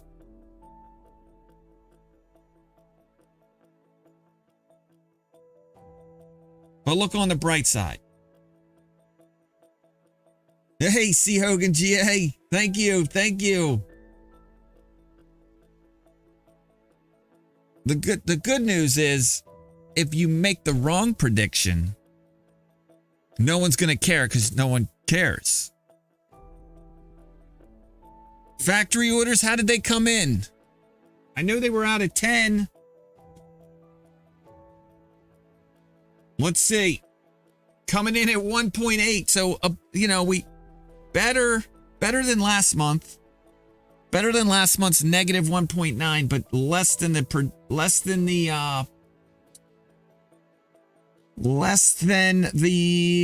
prediction of 2.3.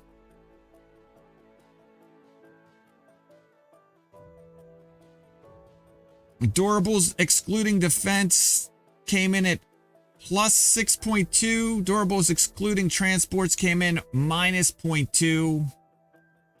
Factory orders X transportation, that's like planes really, and cars, down 1.2%. So read into it what you want. IWM, like I said, I got an IWM alert at 195. That it was the end of the bear market. Here it is.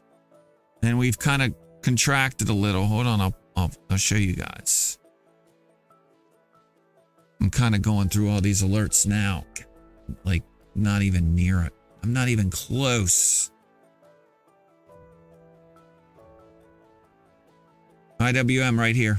195. End of bear market. Plus 20% of the low. Path of least resistance. Says the bear market's ending on the rut.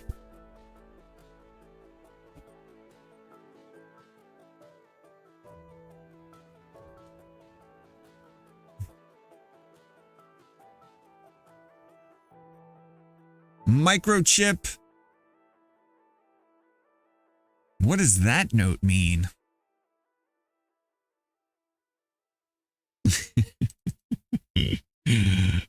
You are right, though.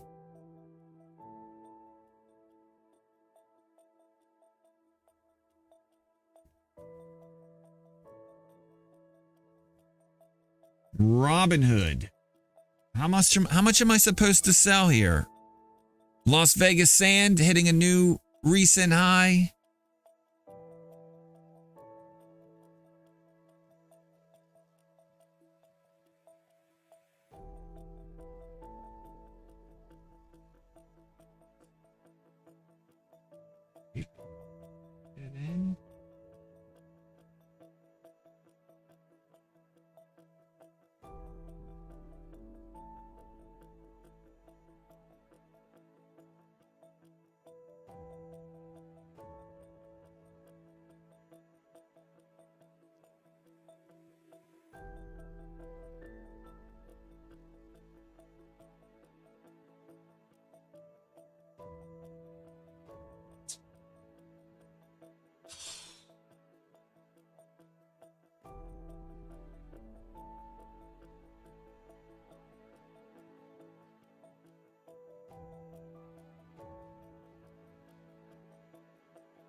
All right, microchip.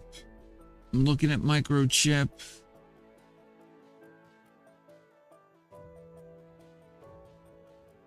Telling me it's pulling back from the pullback. I bought 2 pieces. What is, I don't even understand this alert. 1116 plus 2.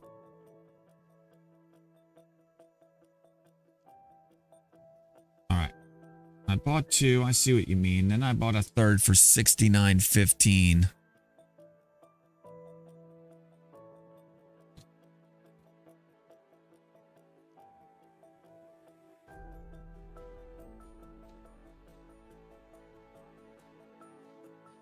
We're going to sell a piece of microchip here.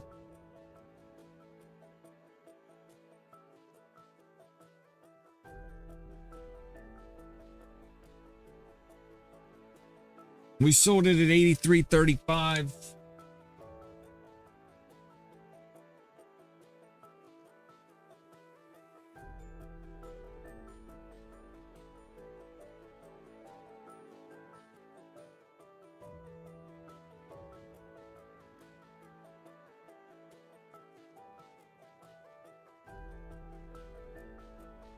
We'll look to sell the next piece at 87.65. And we'll buy that piece back at 97 or 79.05. If we get that lucky.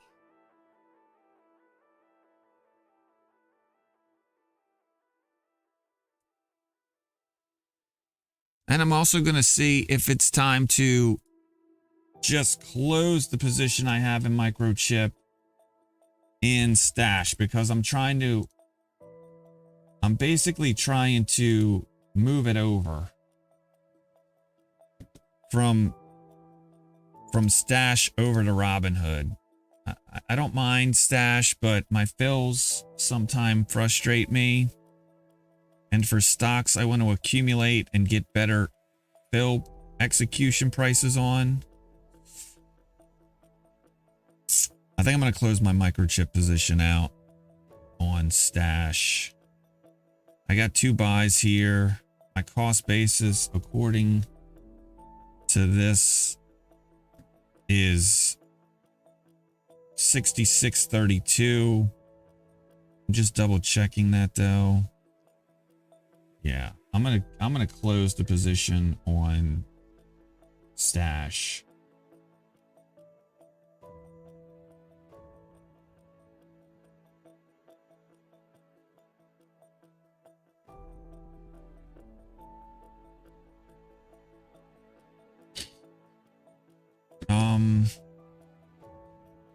That was microchip MCHP.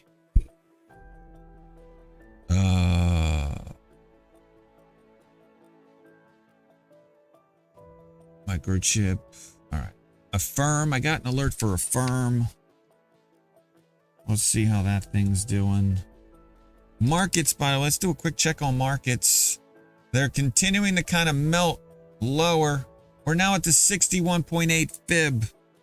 General rule is if this fib retracement doesn't hold up, meaning we close a candle below it and don't get above it, then we're filling this gap.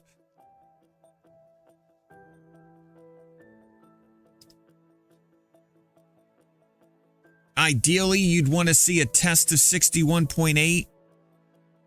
78.6 never holds up. So ideally, you want to see 61.8 hold up. If we do close below it and we retest it and it rejects it, we're filling the gap. That's a prediction.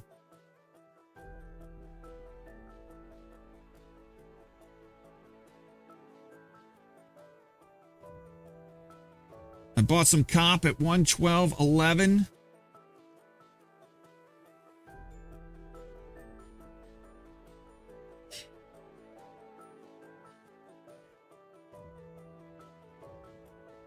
All right, let's get back to AFRM.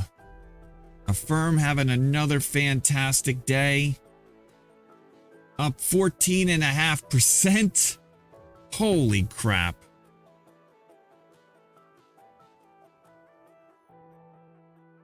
As shorts run out of these most shorted stocks. This can't be. Is this right? I sold some at 17.90 yesterday. After selling some at 16.33 on the 31st. This thing's been on a tear. Anybody wants to look at it, there it is. 2-1, 2003. Hey. You know, I'm still occasionally right in 2022 still. It's like, come on, Jay. What the heck?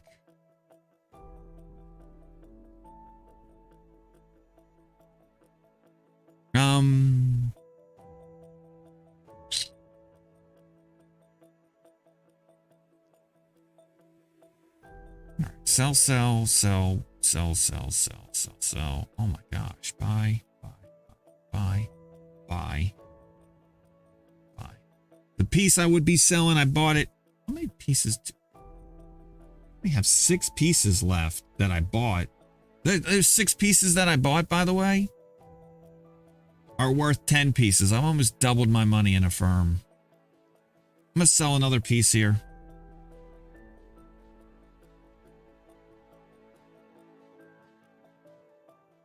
I sold it at 20.39. I'll mark it.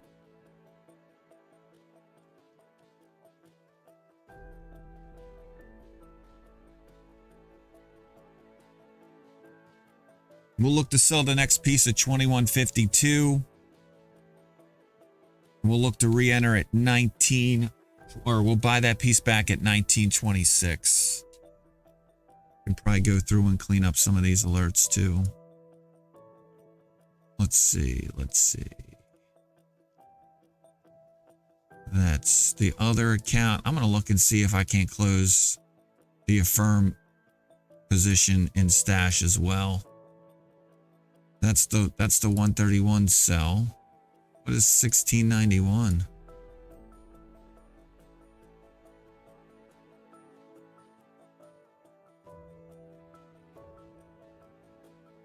That's the piece I sold yesterday. All right. Let's take a look at AFRM in stash.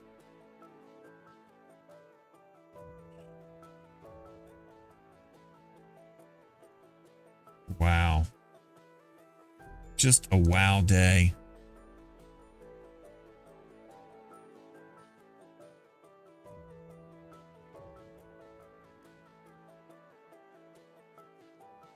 According to my ledger,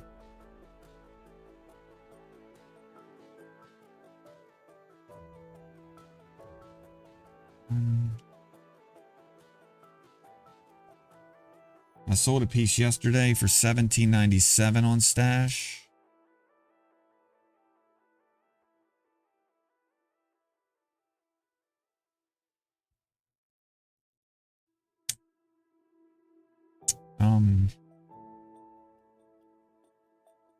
According to this, I still have 22 pieces here. And my cost basis is still 21.48, but I need to double check that. Yeah, I can't sell it all here. I would love to, but it's not time. But it might be time to sell a piece. What the?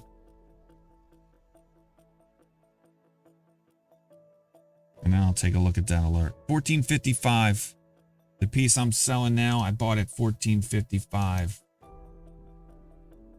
I should have sold it at 5% above 20 or $17.97, but I never got around to selling it. Just got an alert for John Deere. I haven't looked at John Deere in a long time. Let's take a look at it.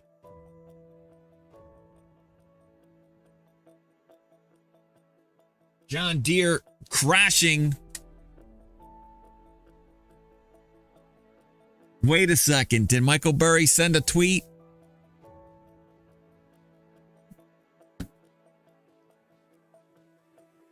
Did Michael Burry tweet out sell Deere? Asking for a friend.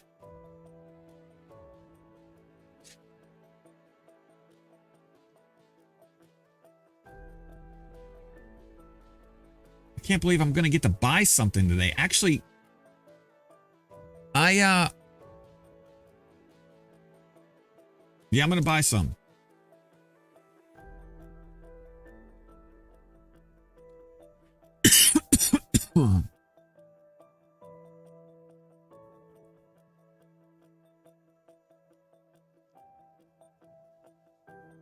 I actually bought some Merck today too. Or did I? Did I buy Merck? Yeah, I bought Merck. I bought some Merck today. That's been my other buy. All right, 61.8 seems to be holding because we're getting a move higher now.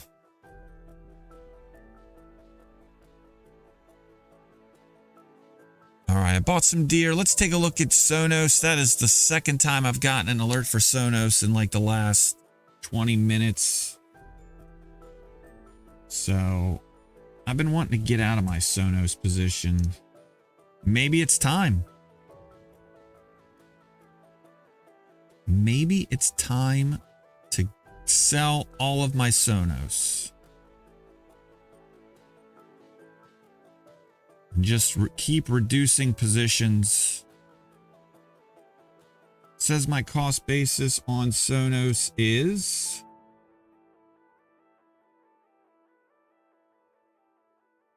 that can't be right. Something's not adding up here. Oh yeah, I did some math wrong somewhere. Last piece I sold.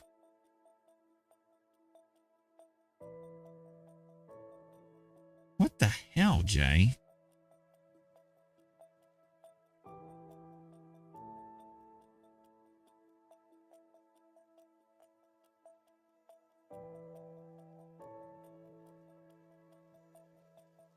Duh.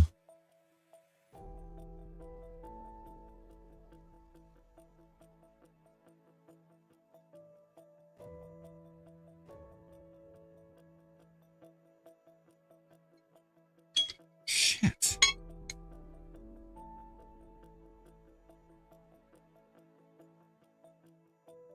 Why am I all jacked up here?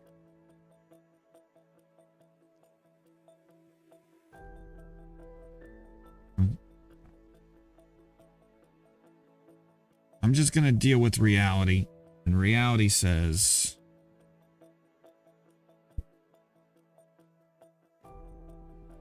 my cost basis is 1965.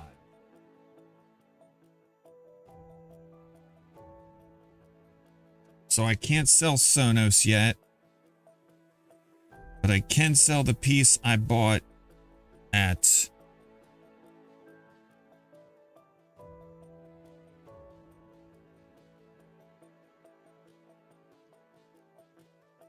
I can sell the piece I sold at 1807.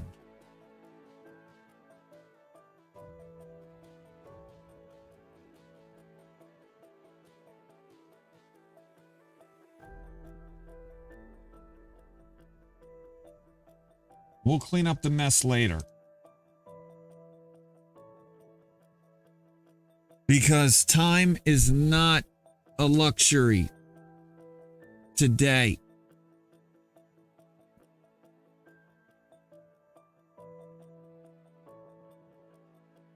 Google. I'm looking at Google now. Hold on a sec. I hear some chit chat. Hit my target on 3 stocks today. I'm on fire. Might just stop here. What's up with Aflac? They had earnings yesterday. Last night or this morning. So selling off. I can't buy any more until 66.68. It's basically where it was when I bought it last time, which was at $70.19. So, I mean, it's obviously moving down on earnings news, and it's kind of like a value. It's not like it's just a value stock. Foreign exchange loss sounds from would make sense to me. I think they're a Japanese company.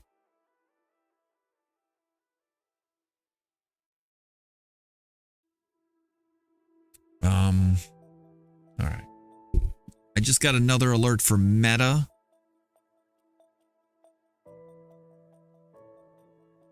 As that stock continues, I'm assuming the climb higher. Yeah, it's now up 22%. Beast move, like just cutting through this. I don't even know why I have this area here lit up. Let's just remove it. Beast move in Meta. All right, let's go. Where was I? Google. The Googles. Let's see if it's time to sell some Google.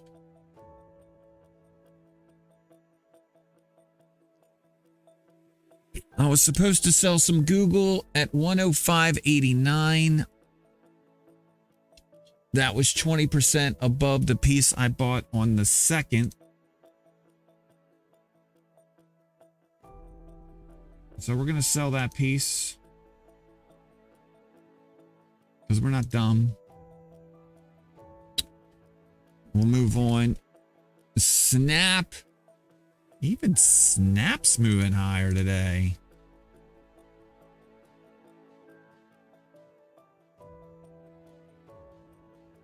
I did buy some Snap yesterday at $10.03. It is now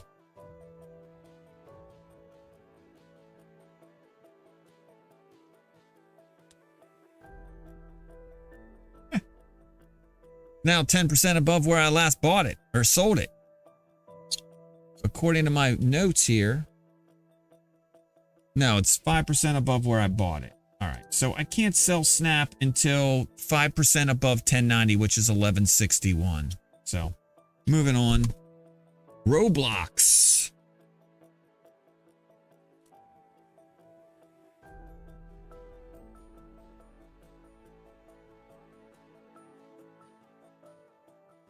Pulling back a little.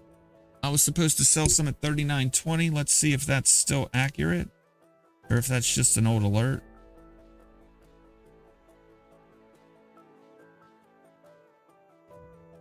All these stocks, everybody told me they were going to zero.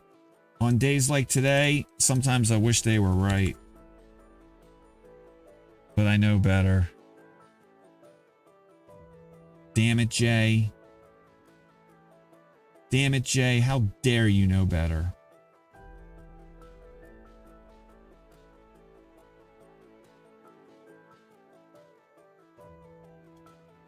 Yeah, we're definitely selling some Roblox here.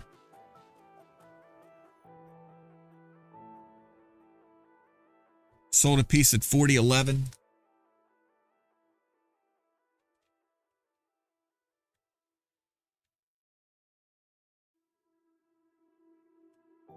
The reason I was like definitely is because I sold a piece on the 17th of January. I then bought it back on the 19th, 5% cheaper. And the price now is 5% higher than the piece I sold.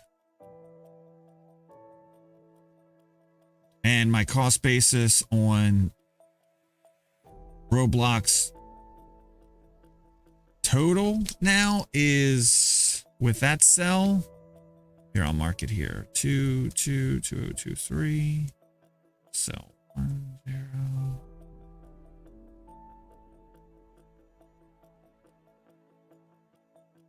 Roblox. I'm gonna mark these up officially.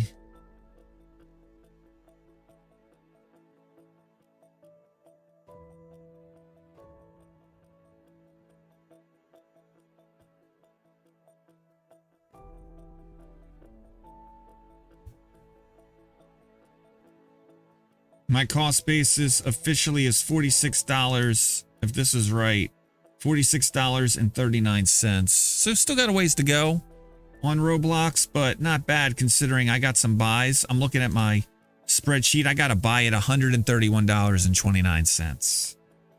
So not bad working that cost basis down as it churns here at the bottom.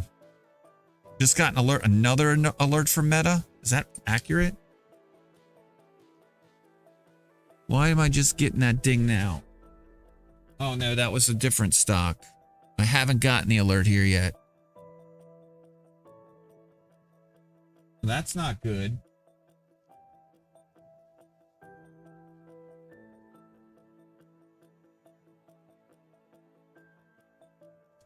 JetBlue. The alert was for JetBlue. Let's see if it came through. I just got one for PLD too. I'll take a look at that one.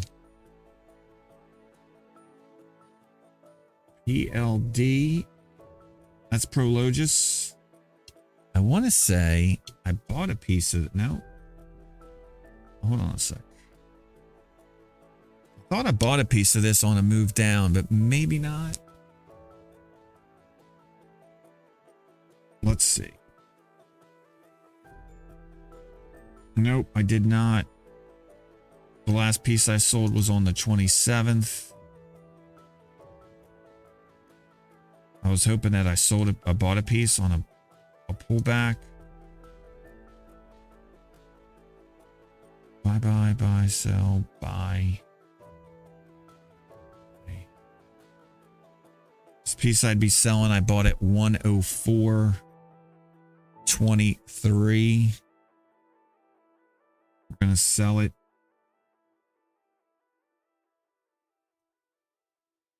I'll set the alerts. 135.80.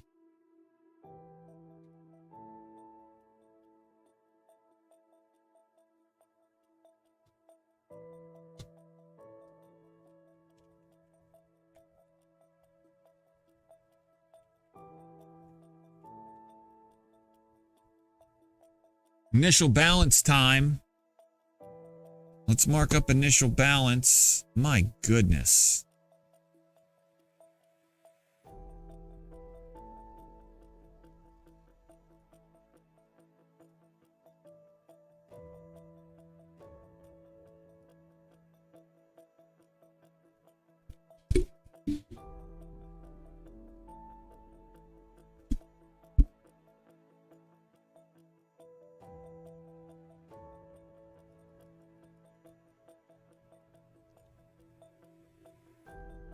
I mean, I'll say it. It's the first hour of trading. Any movement outside of the box will bring in other time frame buyers and sellers. But with the gap up this morning, it's a safe assumption to assume that other time frame buyers and sellers are already here.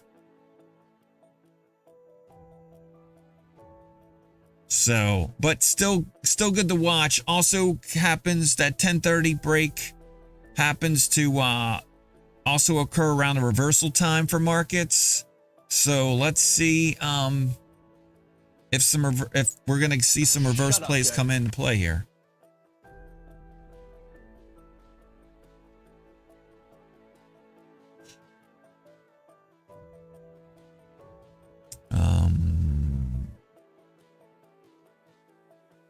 Just wanted to try it. Did it work? I've got the volume turned down here. I got a bunch of new sounds in there. I didn't even hear it, dude. You're fine. I mean, I hear it. I get an alert that someone played a sound, but I don't hear the actual sounds. It's just so it doesn't interrupt me. It doesn't interrupt my flow. You see what I'm trying to say? Doesn't interrupt my flow, my hustle and flow.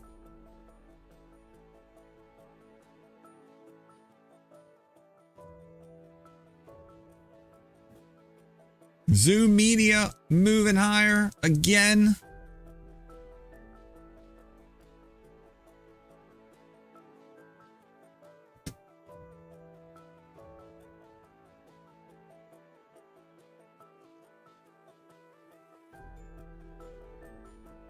By the way, see Hogan GA. Thank you very much for the I was so busy. $10. Thank you, sir. Appreciate you, sir. If you aren't here, I will reach out to you personally and say thank you. Whoop whoop. Gifting a sub to Ruler Zod. I'm sure he appreciates it. Thank you. I'm not selling that Toll Brothers. I don't have any left.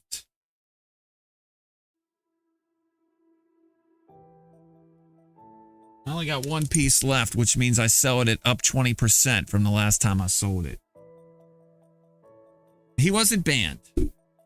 Well, he's not really banned. Made a little more thanks to the strat. What is up with all these dings coming in again? Ridiculous. I'm like, enough. At this rate, we're going to be back at all-time highs by the end of the day.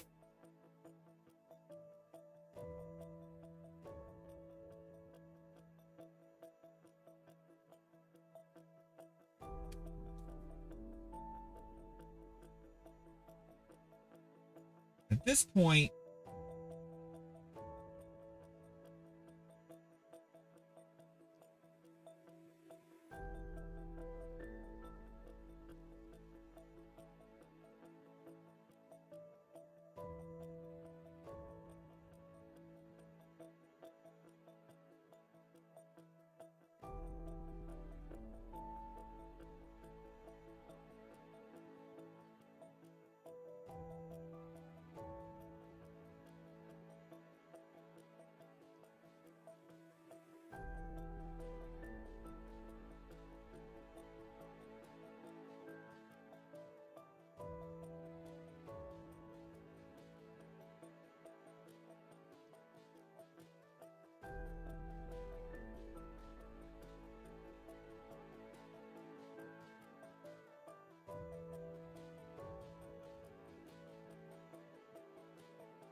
I'm going to do some rolling here.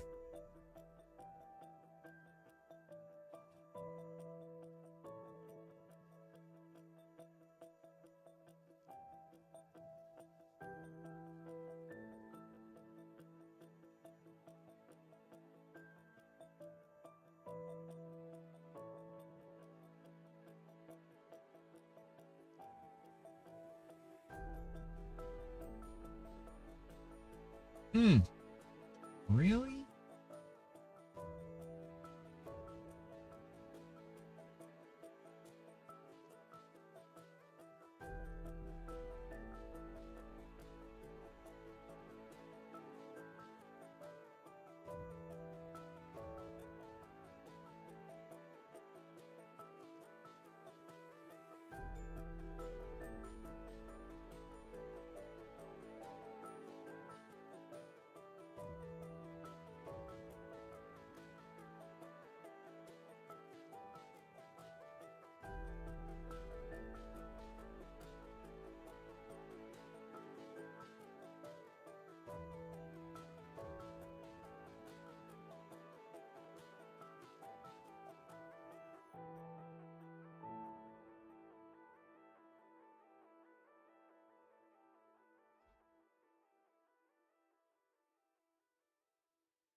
I don't feel like dealing with the pain anymore.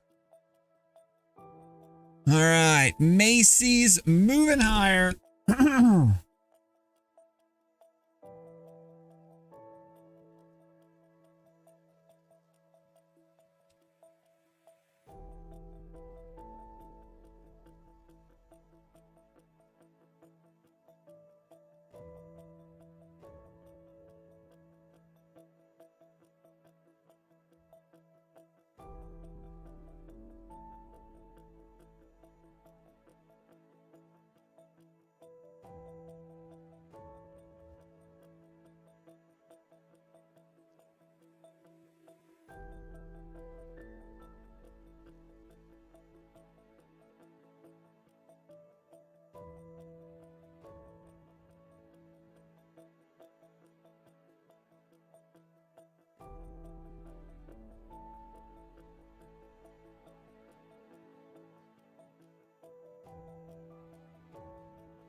Holy crap, Whoop Whoop's coming in here. Thank you. Wow. Very nice. Nice day for you to come back, Whoop Whoop. Or have you just been like lurking in the shadows, or are you?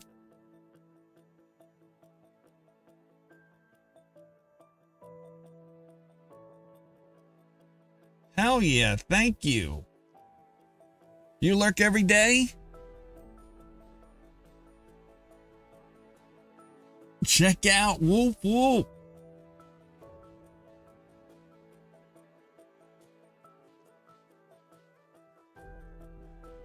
All right. Don't ask me about that spiral until later.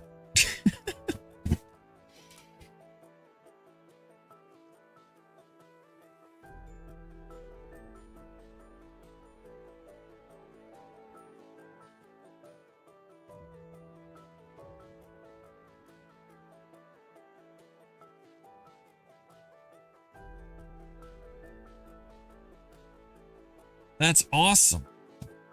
I do have a way to see who's like kind of hanging out in the channel. I just don't look at it very often because I don't want, I don't want to call out people that are lurking for whatever reason.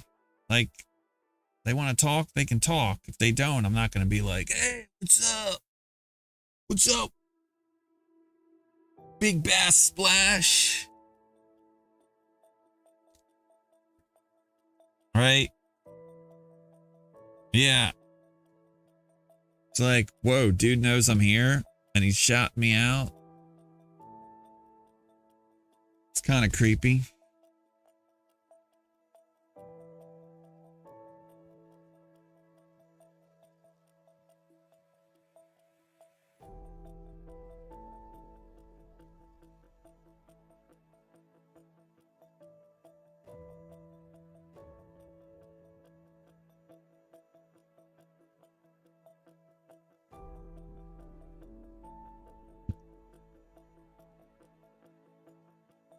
All right, I just made an epic move on one of my...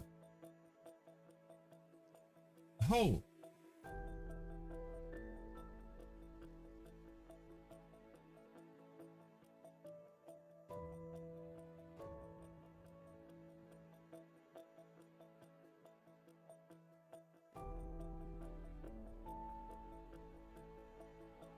Oh my God, it's getting ridiculous again.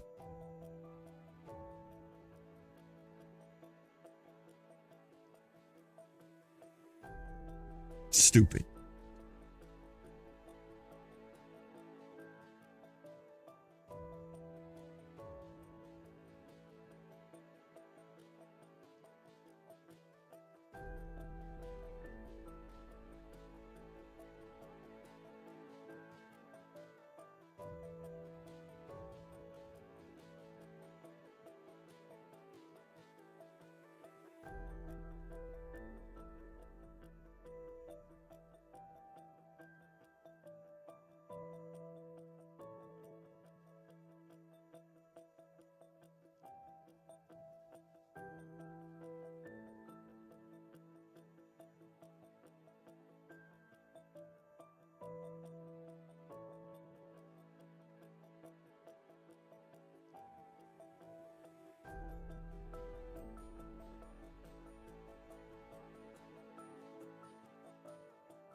I was just checking to make sure that that alert for SPY wasn't time for me to sell. Home Depot moving higher. 20% above a piece I bought. Did I thought I already sold a piece of Home Depot today. Probably just an old alert. Yeah, it's a way old alert. Fuck.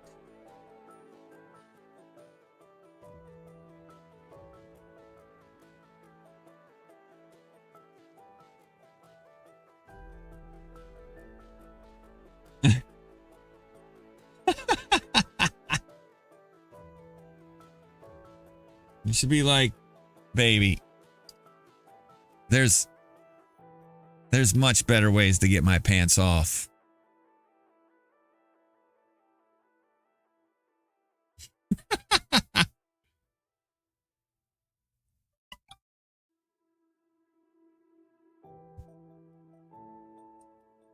Fuck, Jen.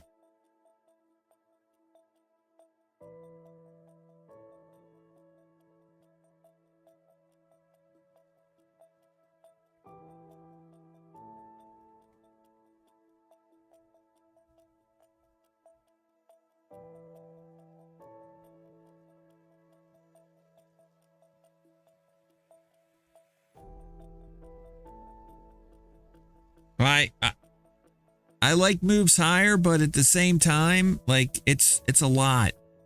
It's a lot going on. And it's just I can't keep up with it. It's like it reminds me that I have way too many positions open. And I just need to reduce them.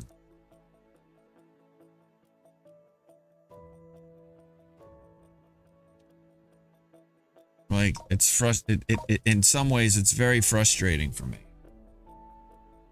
I'm not gonna lie.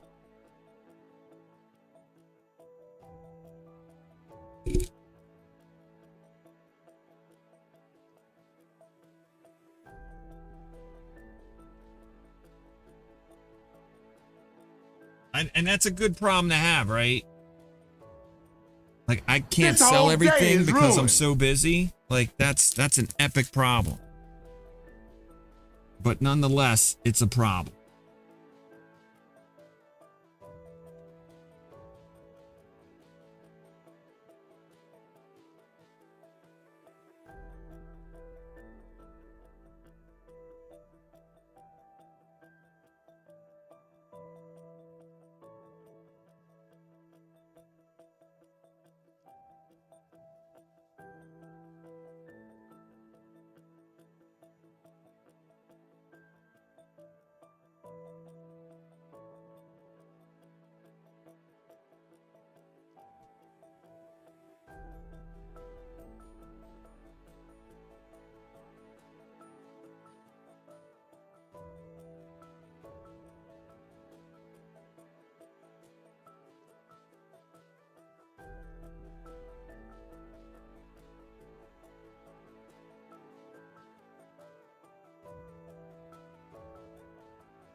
Not a bad price, dude. It's 308.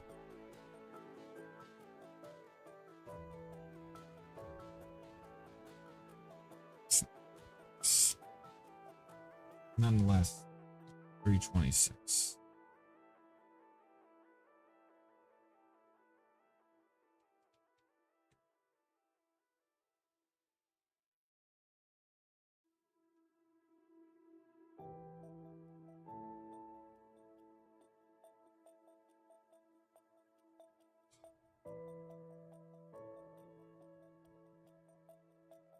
It's just it's just a lot.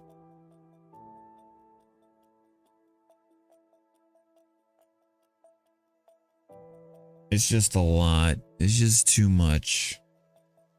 Well, hopefully this will bring back all the all the day traders who thought they were day traders and lost all their money the last time.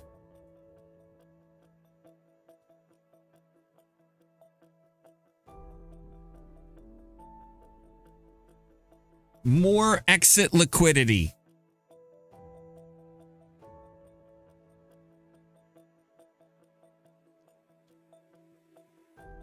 Right? That's what we need. We need more exit liquidity.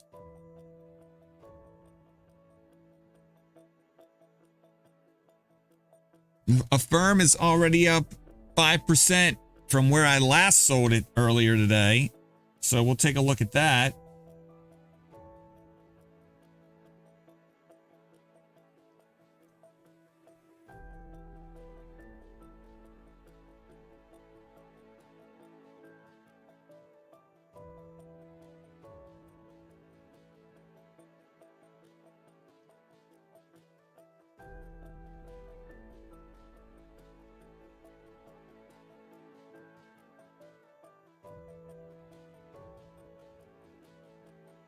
Why did I got an alert for 2152. It's pulled back a slight bit.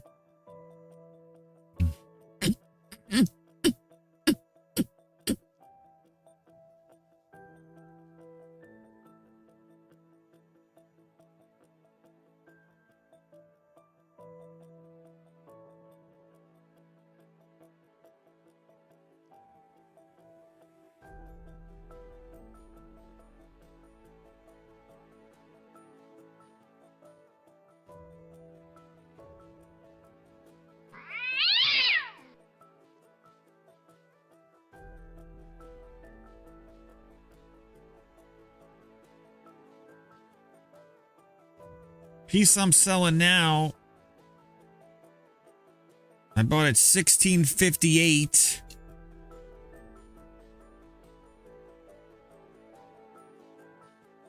Says I only got 5 pieces left, but those pieces are worth $9.76.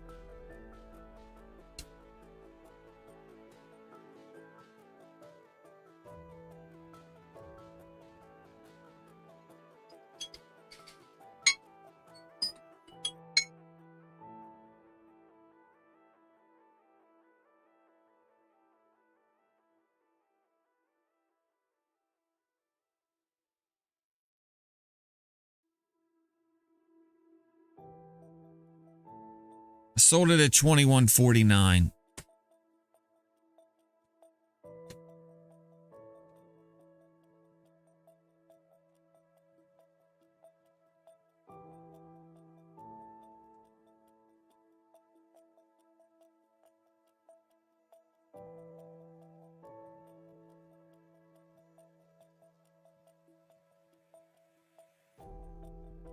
I'll look to sell the next piece at 2268.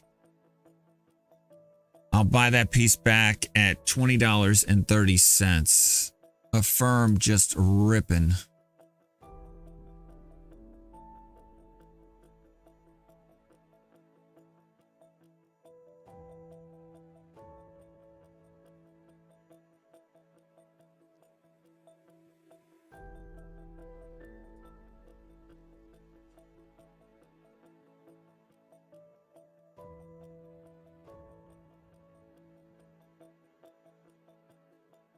I've been selling last 2 weeks and now I'm 77% cash. Perhaps I should have let my positions run.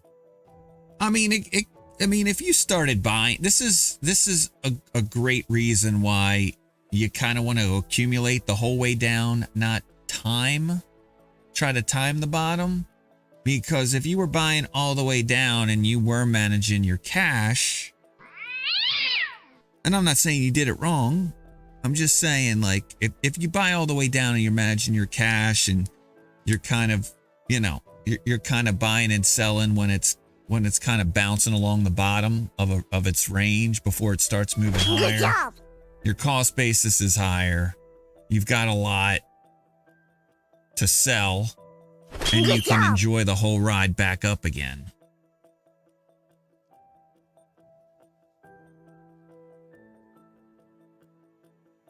I think the macro data hasn't been good. I'll be honest. I mean, the employment data is great, but everything, all the leading indicators.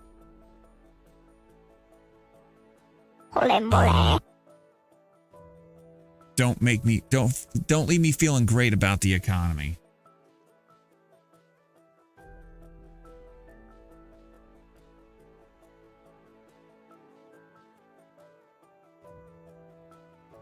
But no one ever said no one ever said markets were rational.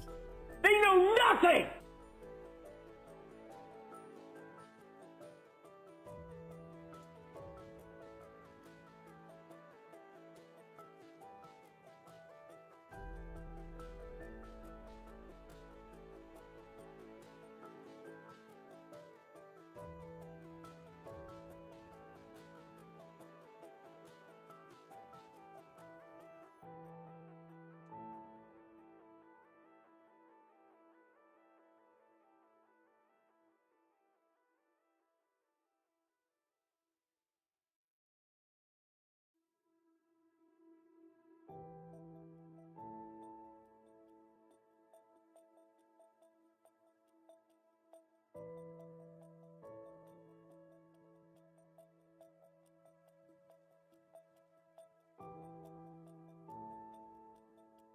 Do I prefer to hedge or buy? The dip strategy DC, I buy dip. Both. Buy the dip and hedge.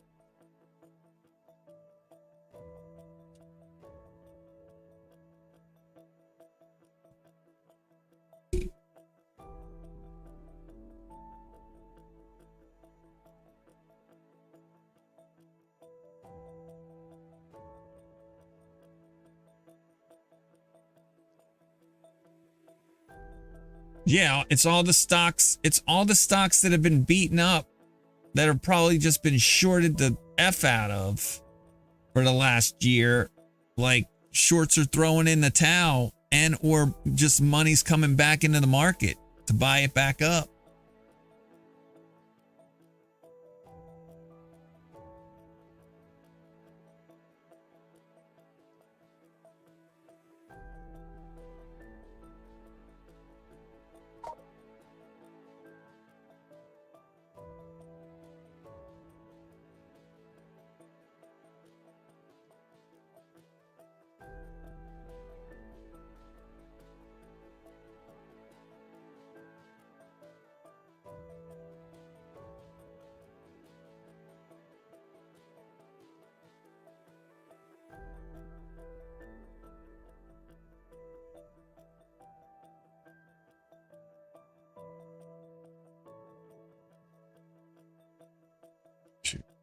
Two, threes.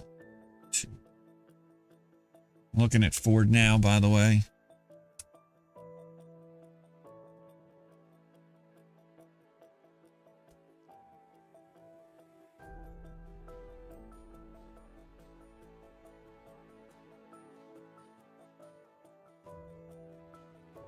I sold some yesterday at $13.98. I'm just seeing it when it's time. I never set the alert to when to buy more, because I just didn't have time.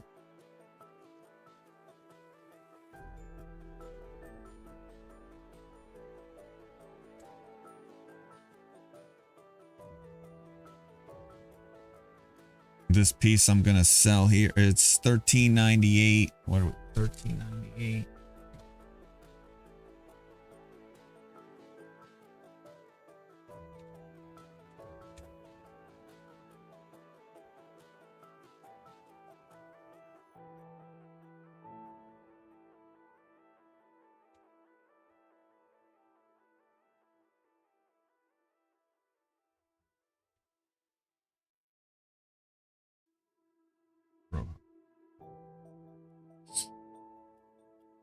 We'll get ready to sell it at $14.75. It's not time to sell it. That's just an old alert. Now I'm going to take a look at cake.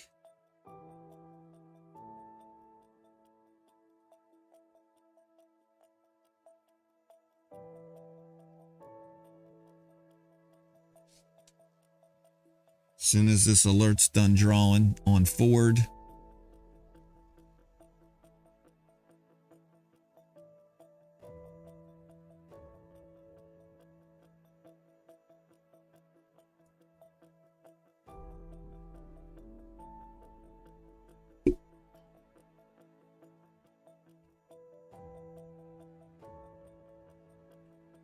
Actually bought some Cheesecake Factory on the 24th of January on that pullback.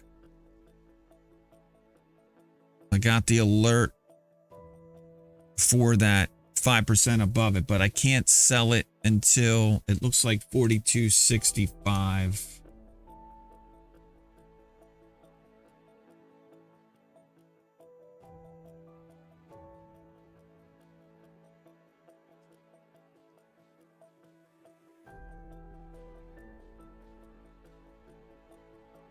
I don't know what that alert is actually.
$39.02.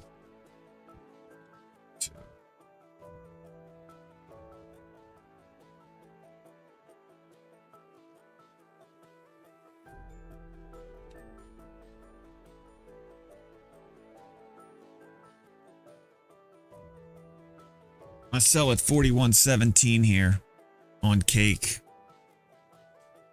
We'll get back to Dollar Tree. I can look at Dollar Tree. It looks like an old alert.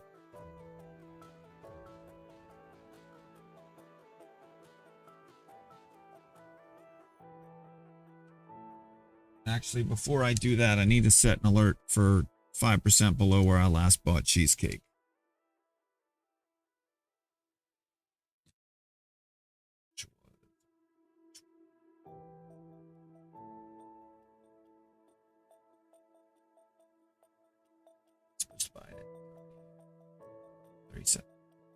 Nice.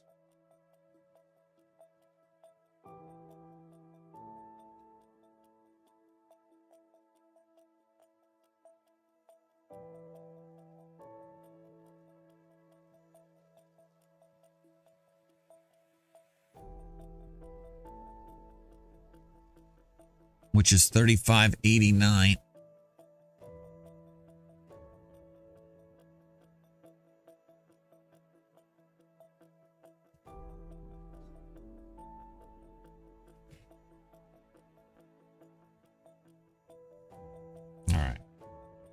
Now I'll look at Dollar Tree.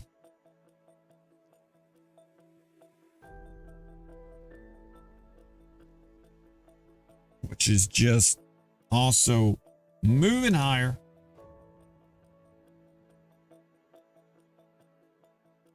But I always sell too early. Stay mechanical and scale out. That should be your goal.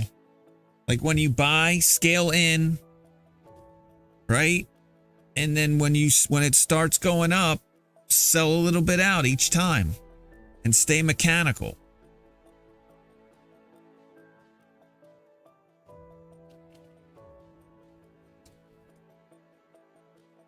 You can always buy back. Take profit. Take a little off.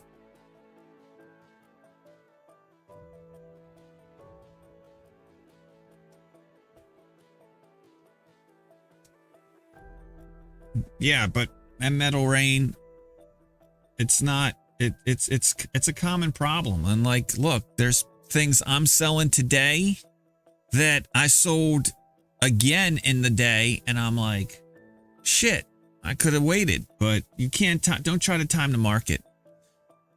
Stay mechanical, scale in, scale out.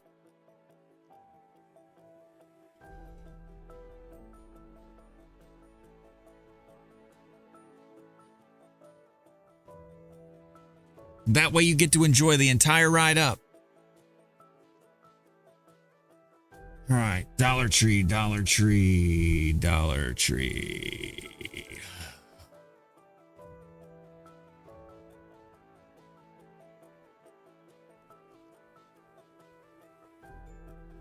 According to my notes, I got a piece that I bought at December 19th for $141.62.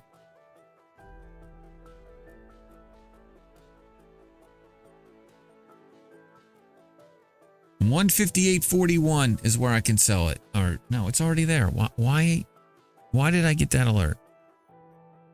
Come on, Jay. It's an alert that I should have deleted. Coinbase. I'll look at Coinbase again. I'm pretty sure I already sold coin once today. So let's...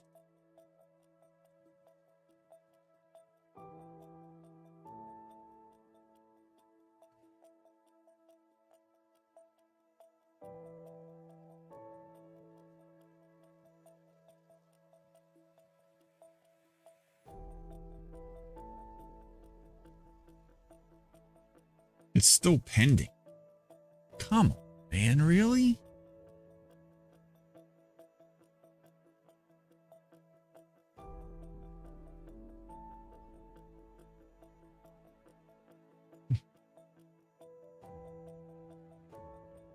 Meta continues to just skyrocket.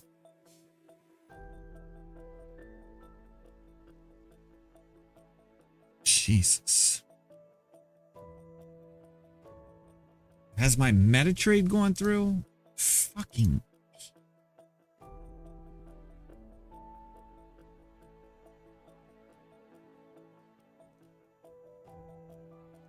Has not. That'll be a nice fill.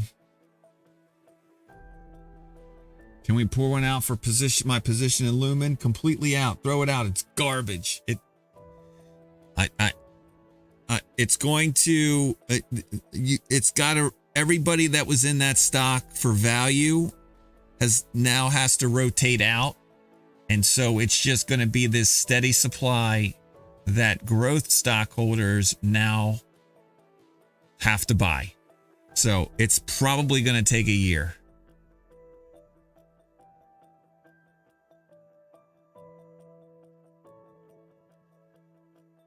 And I'm still holding all my Lumen.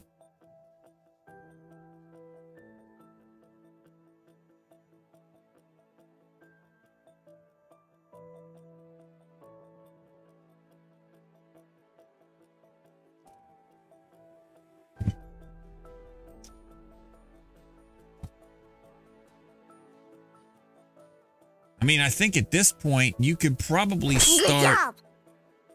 I mean, it's such a small position. I might start legging into this a little more aggressively down at these levels. Because, again, I think it's just going to go back and forth for about a year. Like, when did they make the announcement that they were getting rid of the dividend? I own some Blackstone as well. I was buying it when everybody was freaking out that they were not allowing redemptions of some of their funds. And so I took advantage of the move down. I'm pretty sure I got some alerts for it today too. So let's we'll take a quick look at it here. And then I'll go back to Dutch Brothers or Dutch Bros. Part of the bro folio. Last sold a piece at 94.70.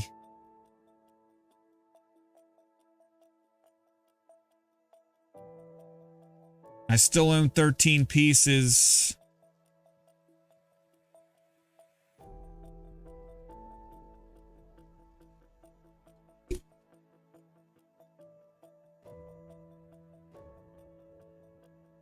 I got an alert to sell it at 99.58. I'm obviously just getting around to selling it. The piece I am selling, I bought at $80.97.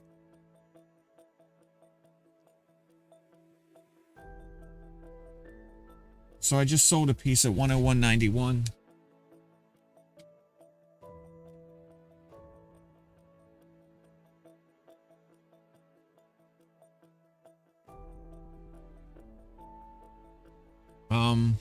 We'll set alerts.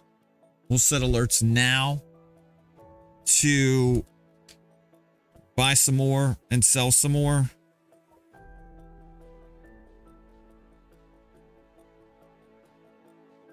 I was going to get to it eventually. I got the alert at 9:31. I'm still going through alerts that I received this morning at 9:31.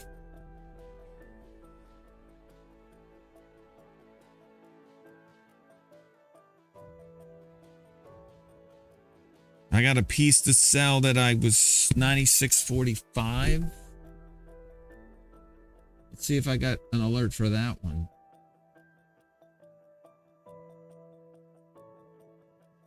I didn't.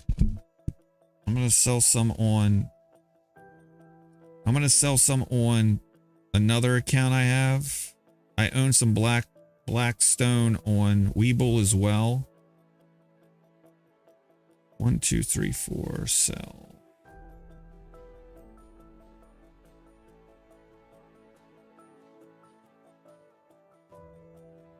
Woo.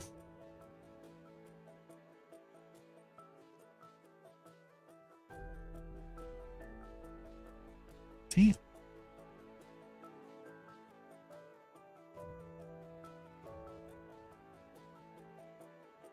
Now buying on any pullback. At this point, I just sold some for 101.73 in that account.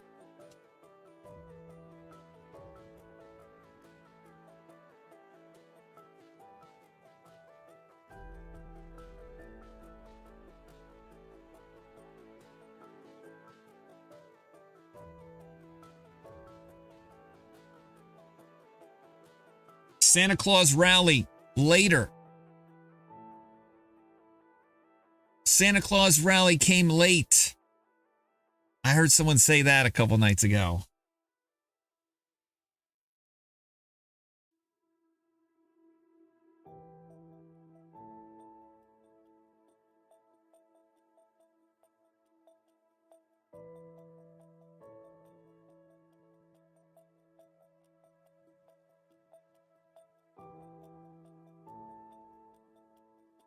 All right, so there we go. Just got an alert. I should check this JetBlue. That's like the second or third time I've gotten an alert for JetBlue today. So I'm going to take a look at that. And then I'll go back to, I'm pretty sure my size isn't big enough in JetBlue to really sell any yet. But I'll use the opportunity to make sure my ledger's up to date. JetBlue moving higher.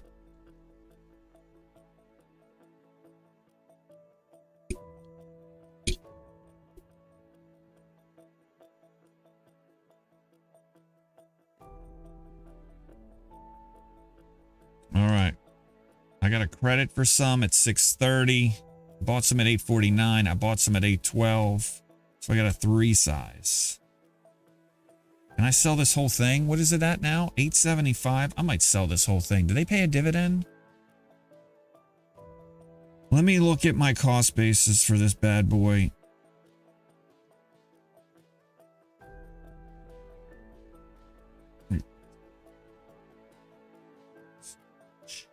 2095 plus H2104.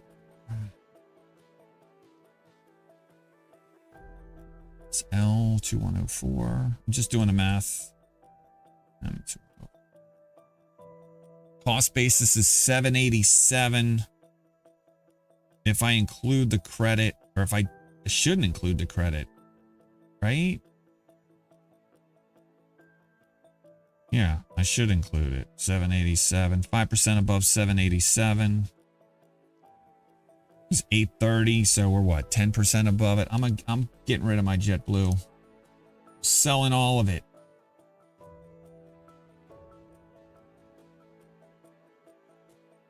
One less position to worry about, right? Bye-bye. JetBlue gone.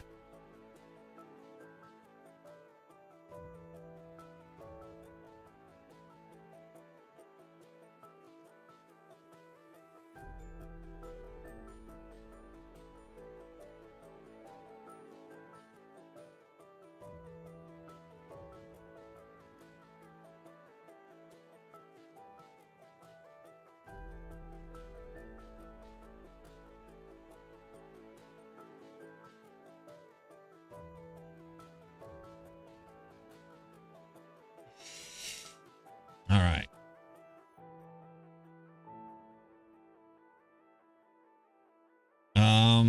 What was next? Dutch Bros.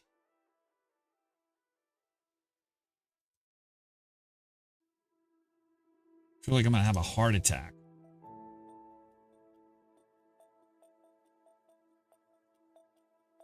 There's just too much going on, man. Sold a piece on the 12th.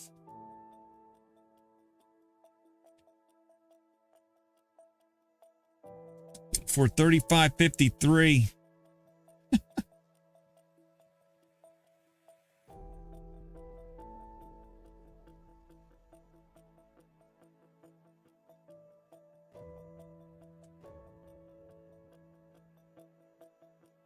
Next piece I'd be selling.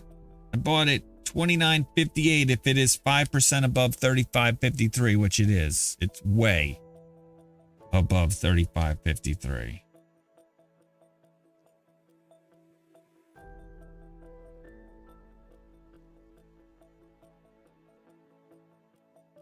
Wow.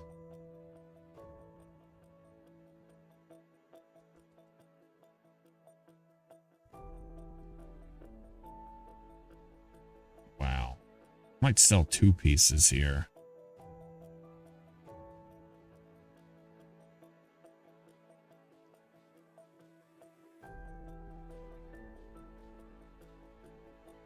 Yeah, I'm gonna sell two pieces of Dutch Brothers here. I could sell even more than that,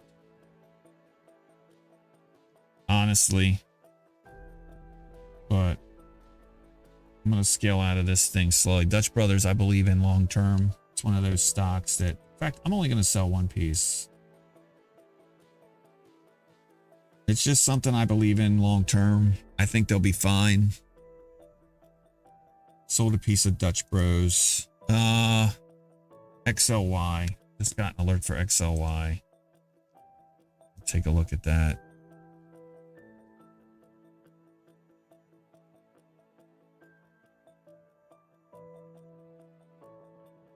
XLY is a ETF in the consumer discretionary space. Pays a dividend quarterly. Cost basis is 143.47.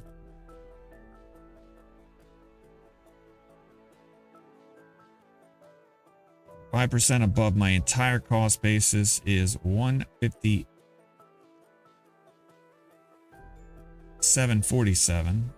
Is this accurate?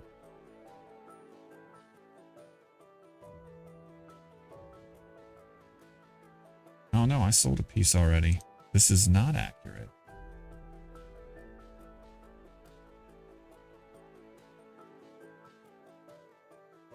Just never got around to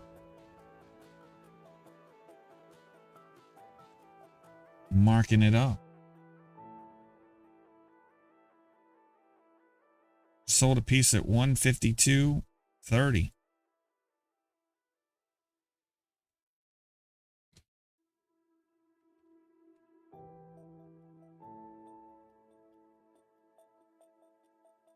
Let's see if that's a good fill.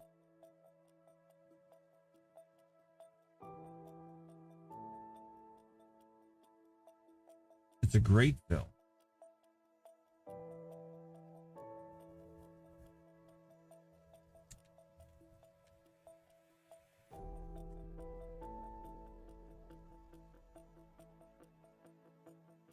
I get to sell some at 160, 68. I buy it back at 143.92, which means I can probably get rid of this alert here. Yeah, this is an alert. This was the last time I bought it. All right, so XLY we're ignoring. We're moving on.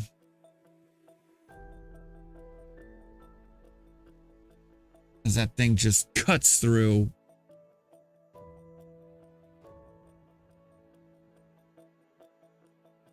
Its 200-day moving average like it wasn't even there.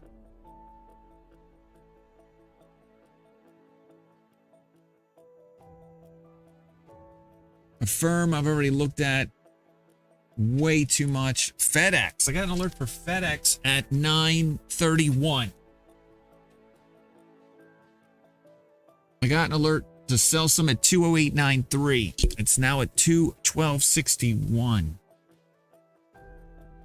Another stock that's been going through the freaking roof.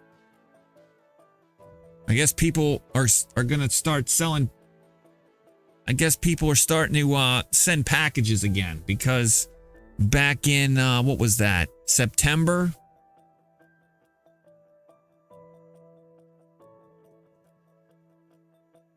No one was sending packages, or someone thought that no one would be sending packages again. Someone told me that. Maybe it was Michael Burry.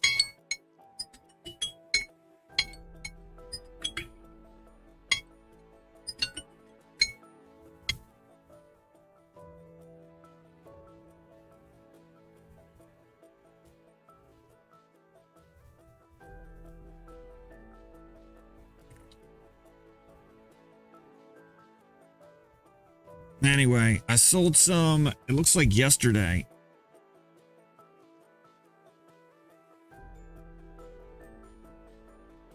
For $198.81.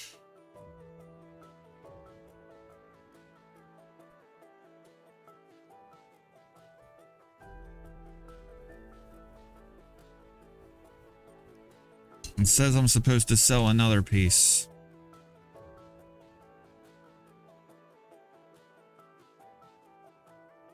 Piece I bought at 159.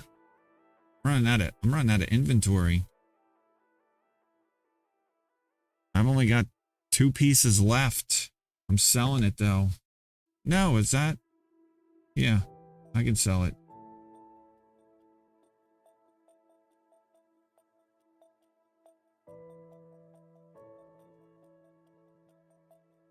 Next piece I don't sell until 10% above it though. 212.31.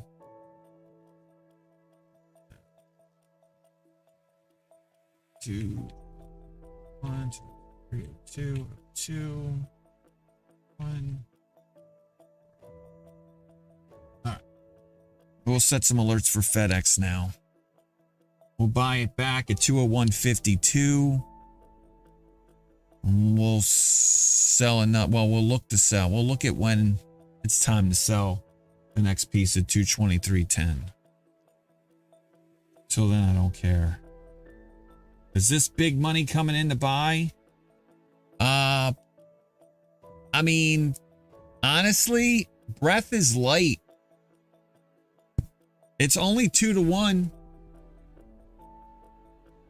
It's only 2 to 1. It's 4 to 1 on the NASDAQ, but it's not aggressive. But then again, big money doesn't buy aggressively, right? It's like just that slow drip higher. Right? When it's time to buy, they buy. And, you know, it's like they just accumulate. They're just like, all right, this stock's pulling back the VWAP, buy another 100 shares. You know, it's just like one of those steady move higher. I heard Michael Burry is a myth now. Yeah, he's definitely, I'm sure he meant sell into the rally. He was telling everybody, get ready for the move higher and sell into it. He's probably a JayJaredLive viewer. He's telling you exactly what I tell you all the time. Sell into the pumps.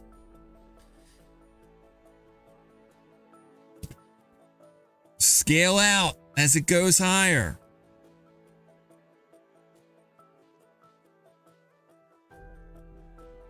Imagine being in bonds this year. They're having a good year too, aren't they? Long end is.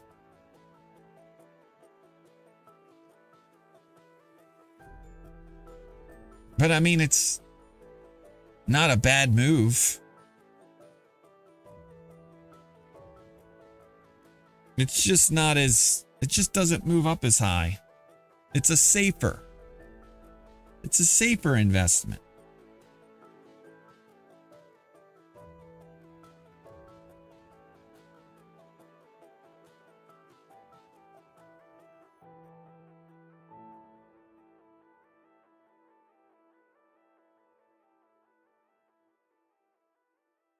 You think you should record this audio? I mean, honestly, I want people like, I kind of want people aren't in bonds because they move aggressively higher.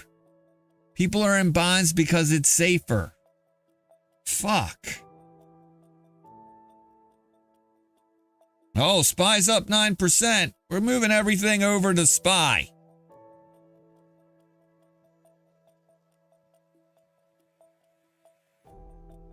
No, you said imagine being in bonds this year. Like people aren't in bonds. People aren't in bonds to beat the market.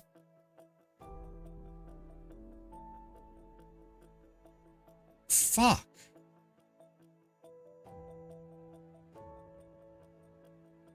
And anybody that's doing it right isn't completely in bonds or completely in stocks.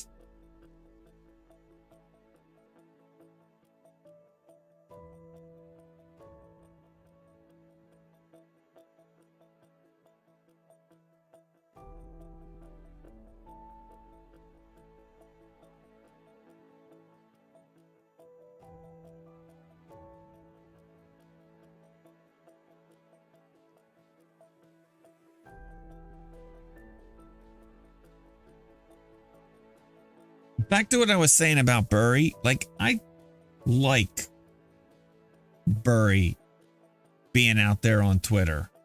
Like, I hope he comes back. Like, because again, that's what you want to see. You want to take advantage of those contrarian plays. Right? When someone like that goes out on a limb like that,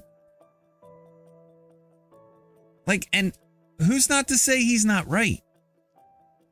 Right? I mean, how, if you believe the lore, if you believe the story, he had to suffer excruciatingly. Affirms up again. Bye.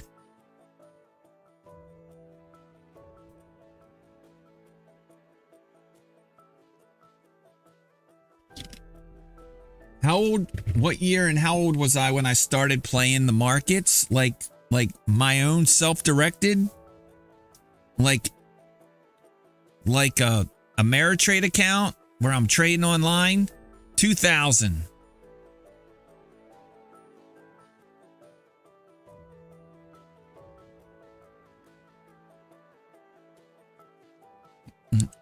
I was in an IRA though, a self-directed IRA in 1998, and I was, geeking with the markets as early as 11 or 12 years old. So that would have been 35 years ago. I didn't have any money in the markets, but I was understanding the concepts way back then.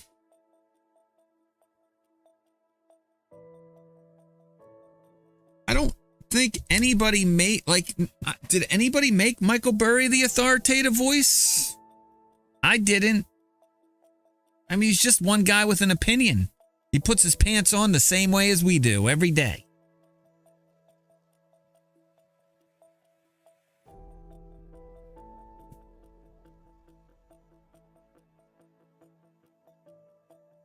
I think Kramer, doesn't Kramer have official stock, what is it, Series 13 or Series 11? So yeah, he's professional. And most of the stocks in my portfolio, I say this all the time when people get on Kramer, most of the big stocks in my portfolio, I learned about from Kramer.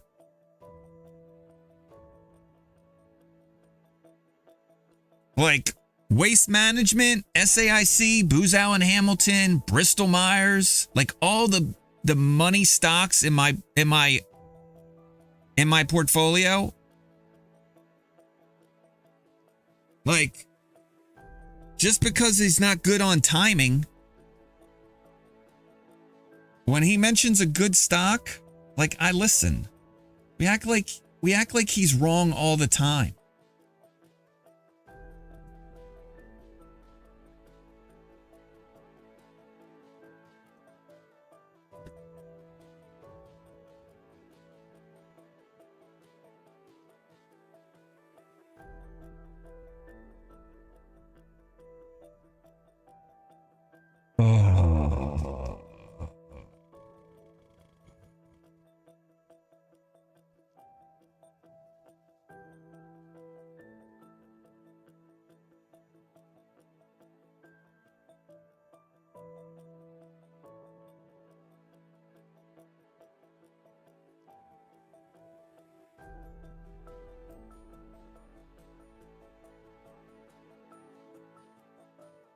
Affirm. Should I sell some more Affirm here? What was I doing before I was looking at Affirm? I was looking at FedEx, right? Yep, and I sold some. That's right. Okay. FedEx, back to Affirm, because I just got another alert for it. Affirm is just beast mode today. Holy shit.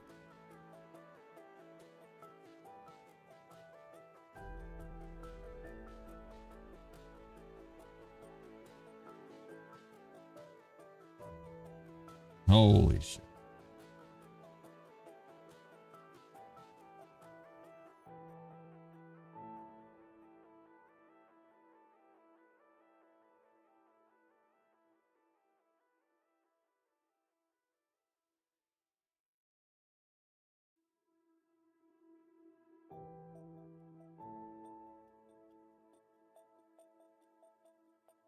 Dude, that's crazy.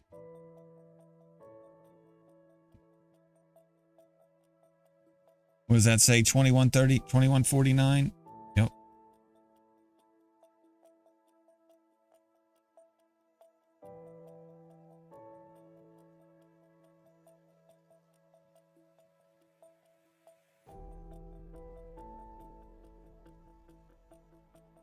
Here we go. Sell the second piece that I bought at 1658 here. It's pulling back a little. Yeah, I'm gonna reset that alert.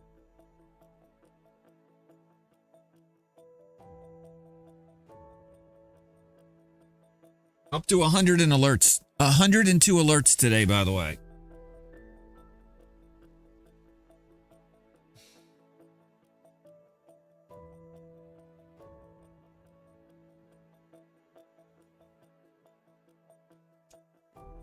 And it's not even lunchtime yet.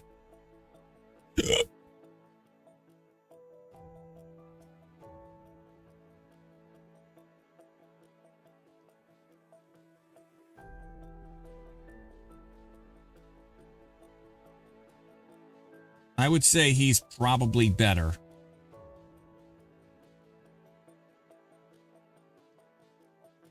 I'm going to go out on a limb there and say he's probably better than most yahoos out there. And I only know this because he's paid handsomely.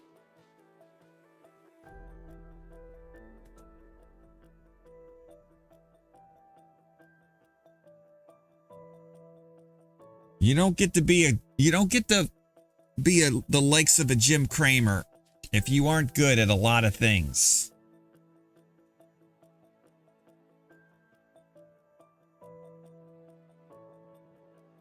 I'd even venture to say he's better than me, but I haven't been doing it as long as he has.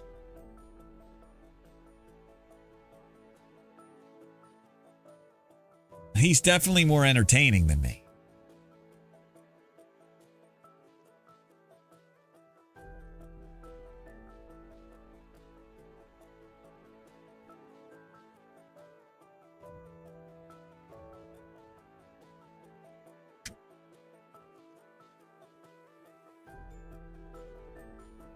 They know nothing!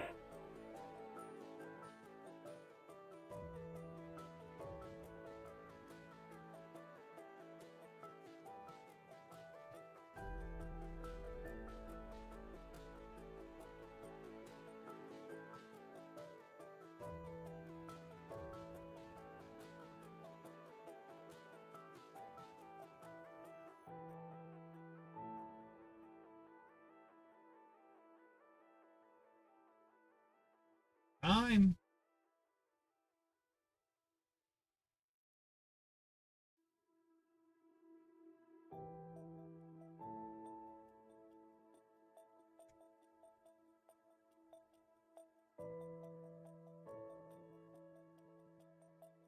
All right, I put in an order to sell some Qs here at 311.33.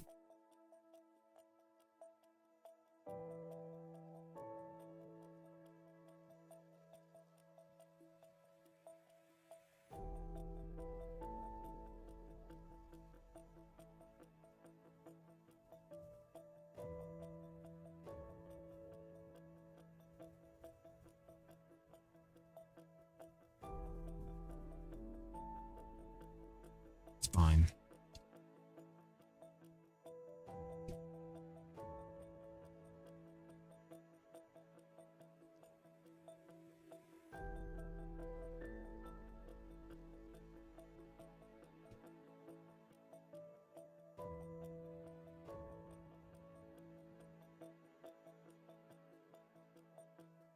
All right, Qs. I put in order to sell some Qs.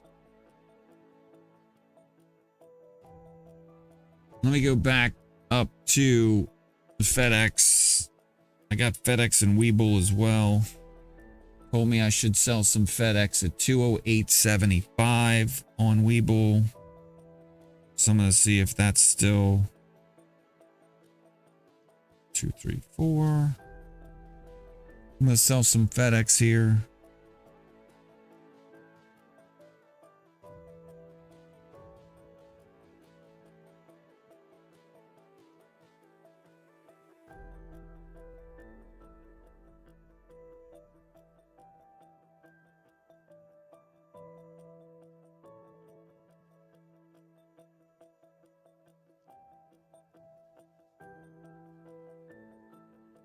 Sold a piece at 213.26.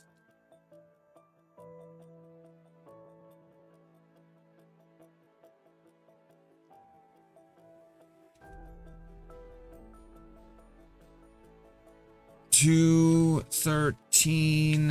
What was that? 26.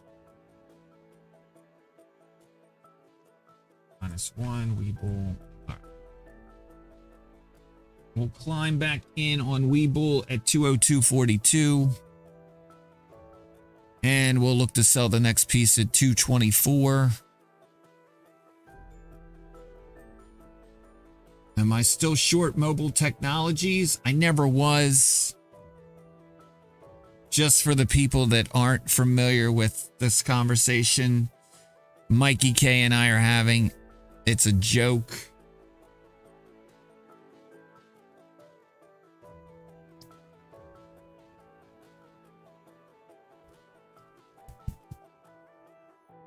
No. And anybody that hangs out in here for more than 5 minutes, like, knows that.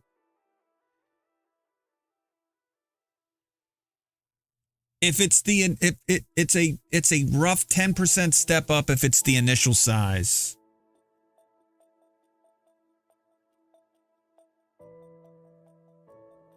Good morning to you, Efficacy.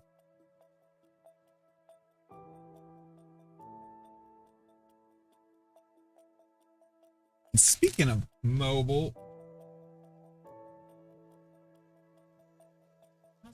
Verizon, AT&T, they're not really moving. None of those guys are really moving. What's next? Blackstone, I already took care of. CrowdStrike. It's telling me CrowdStrike is 20% above my last piece that I bought. Let's take a look.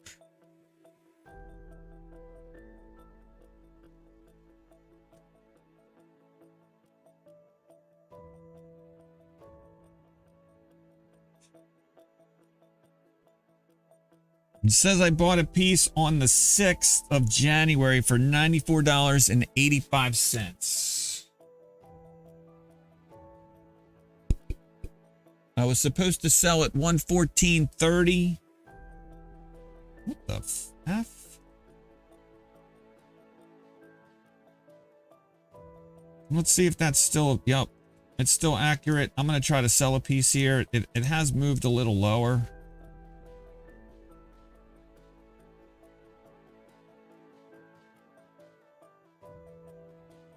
Let's see if I can get a good price before these markets leg down. Nasdaq's showing some relative weakness here. Heads up. Nasdaq led the move higher.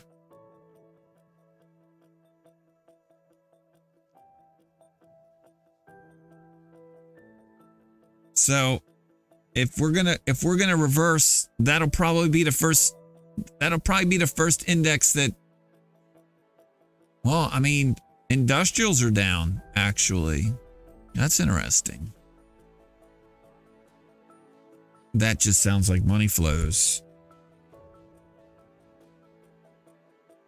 So the last time the SPY was touching the 200-month moving average was 2011. Today it's 100% higher than the two.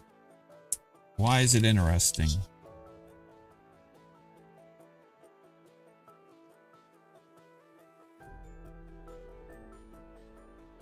Why? What about like the 200-year moving average or the 200-quarter moving average? Or the 200 moon cycle moving average?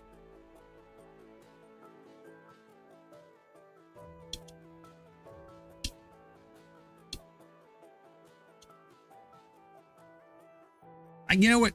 I want to fix it. Hold on a second. Fixed it. It's amazing how much time is spent in TA trying to find something interesting. There.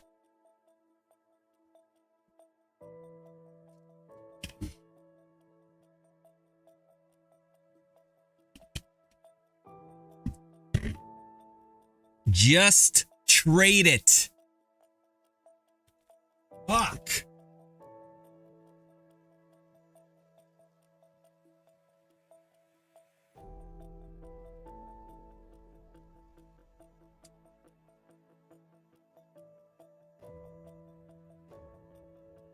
Yeah, the vernal equinox moving average. Could we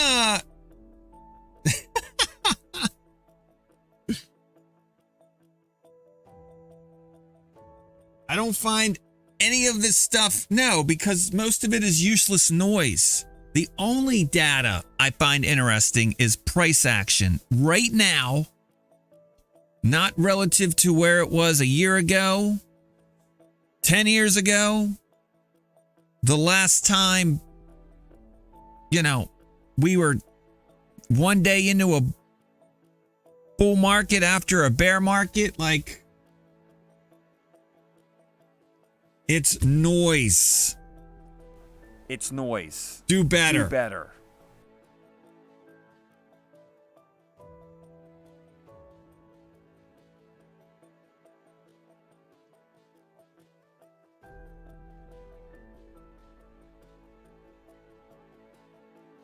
So why do I have yearly charts? Because it's easier to see all my alerts on them.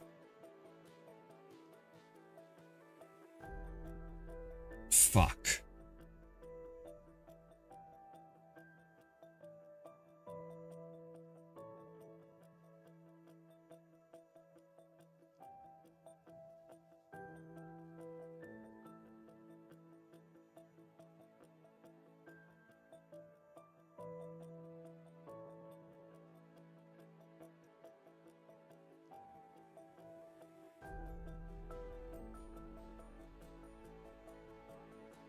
I hear I'll fix that too.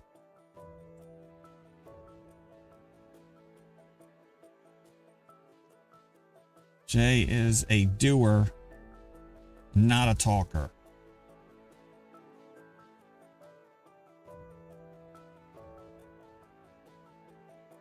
Anybody can talk. I mean, I'm talking too, I guess.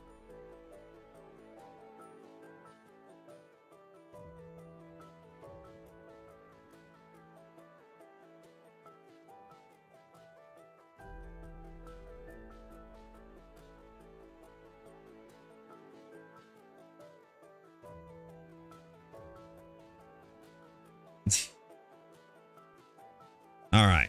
What's next? CrowdStrike sold a piece. This whole day is ruined. Freaking Hewlett Packard Compact. I cannot get it to pull back. This thing's a monster. I'll reset the alerts today. Wirehouse.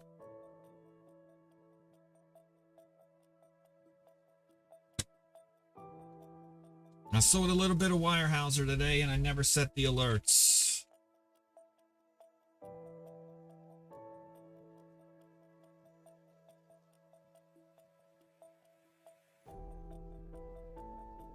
I have not got, is there a snowstorm coming? I haven't looked at the weather. It's cold enough, according to my weather app. I don't have any snow on my my long range forecast. I've got some bad weather maybe next Wednesday.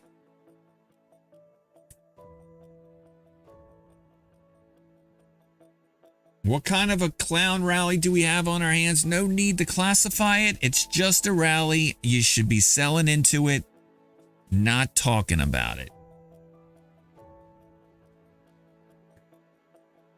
My weather says we're fine, but apparently 4 to 12. Damn, maybe it needs to update. You're not that much further north from me.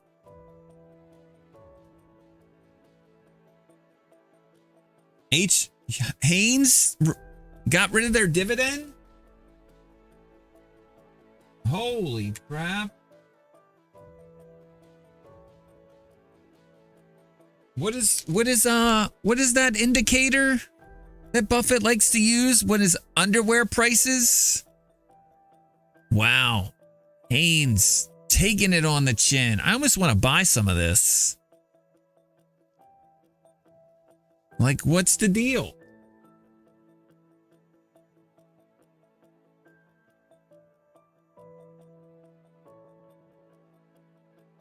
All right, I'm going to add that to my list because that might be one of those. Another value trap.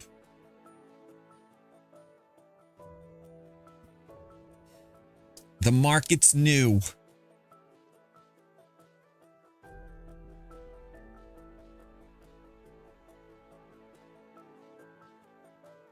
Sad day for the underpants gnomes. The last time I bought underwear, it was like an off-brand name from Amazon.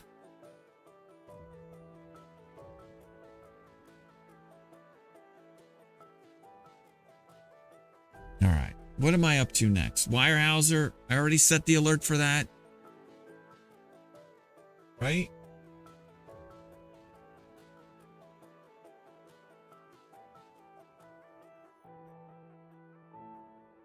All right. We solid. On Weyerhaeuser. Live Nation. I got an alert for Live Nation today. LYV.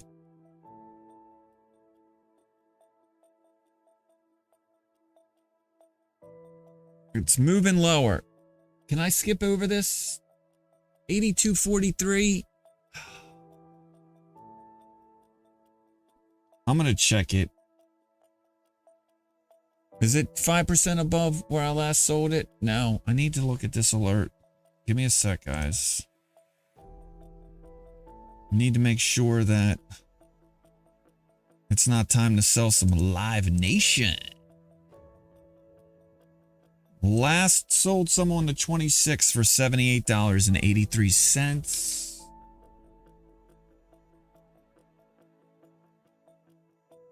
My cost basis on my entire Live Nation position is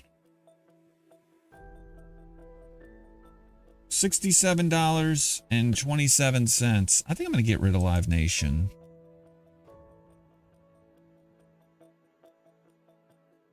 I'm just going to get rid of it. Like, the only reason I have some is because I got some for free. I went to sell it all another time. I got a really shitty price, so I scaled back into it.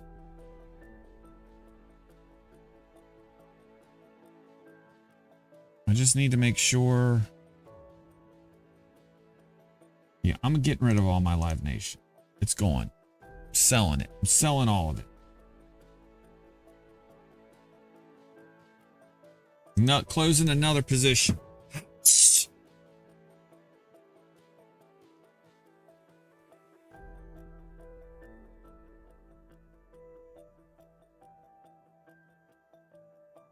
The underwear label, to answer the question in case, you know, anybody's like being held in suspense because Gregaric is a weird dude. The label on the underwear says Gildan.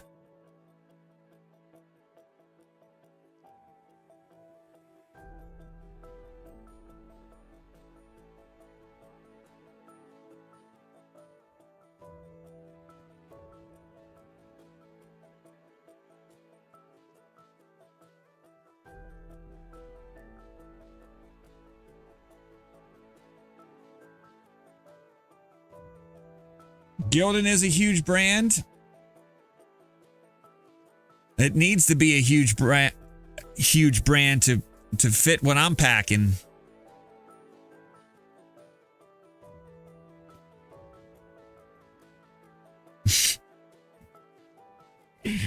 Cheesy.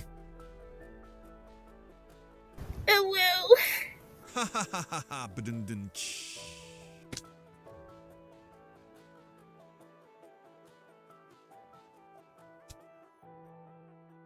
You can direct message me, whisper me.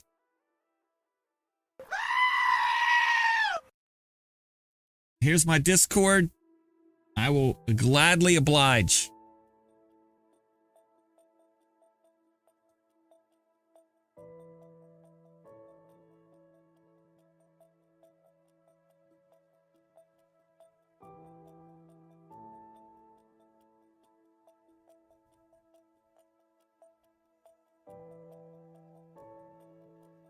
All right, let's go. Affirm, I already took care of. Microchip. I'm still looking at alerts from 9:31. By the way.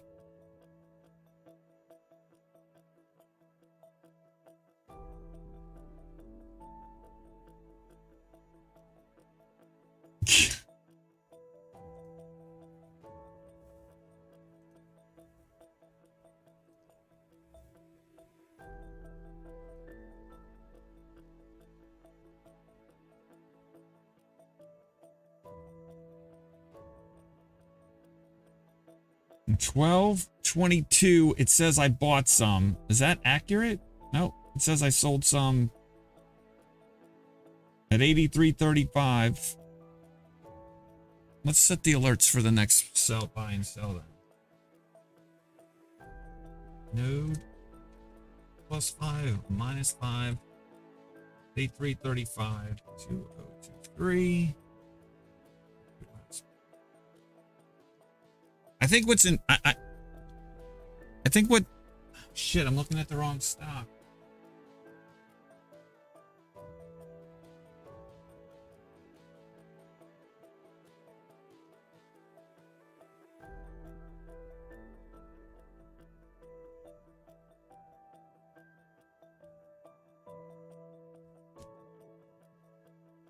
Give it a hot second. I just gotta switch it.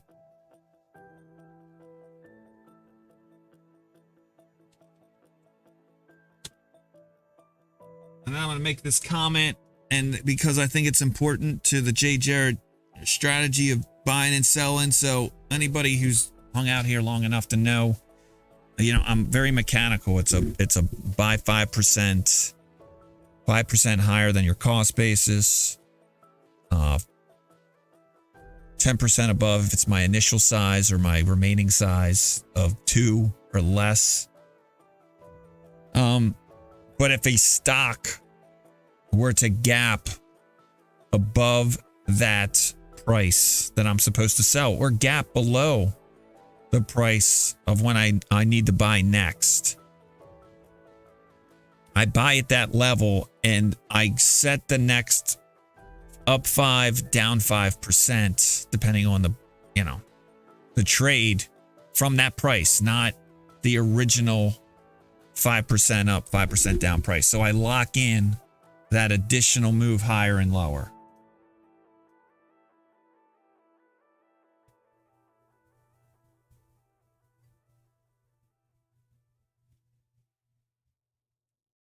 Jay, obey.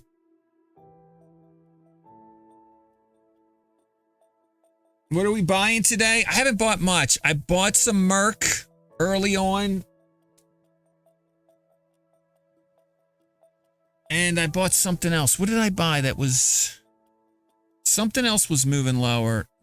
Oh, John Deere.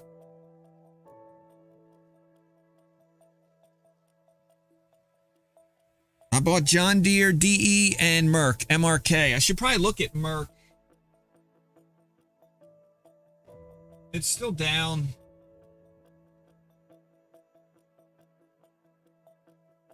Everything else has been sells.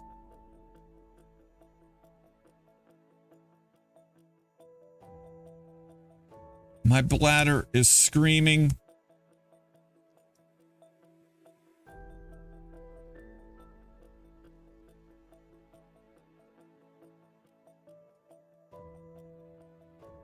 I'll be right back.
right, I'm back. What'd I miss? Any alerts? I'm shocked. No alerts? WTF.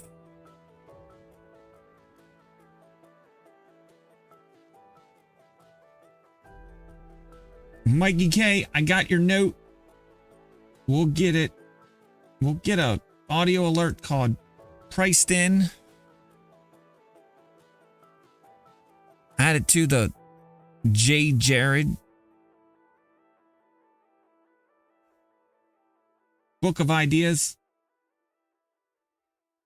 If I have money sitting in the bank, is it better to move into monthly CDs paying at the moment a yield of 4%? I mean, if you want it available,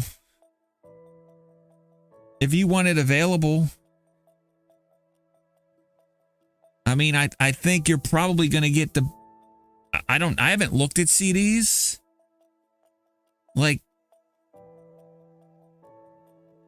I don't even know how it, does it correlate? Do the interest rates on your CDs correlate to the interest rates in the bond market? Treasuries?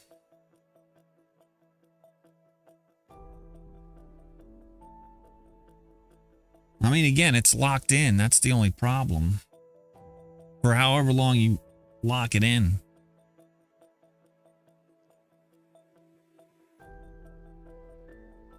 Let's talk about Groundhog Day. What is there to talk about? Did the groundhog see a shadow? Probably more importantly, was the groundhog dead? Does anybody remember the year when the groundhog was dead? ExxonMobil moving lower. Here's a buy. Who was talking about if I was buying anything?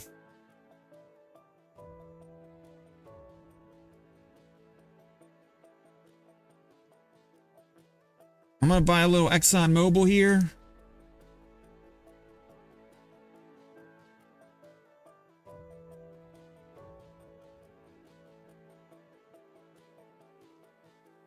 Bought some at $111.69.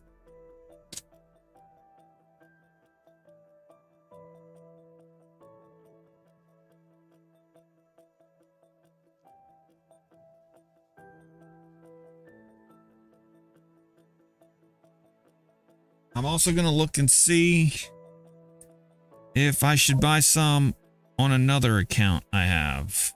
My Webull account, whose web interface sucks. And so I still have to use my buys. No, I still got a ways to go. I just bought a piece at 107.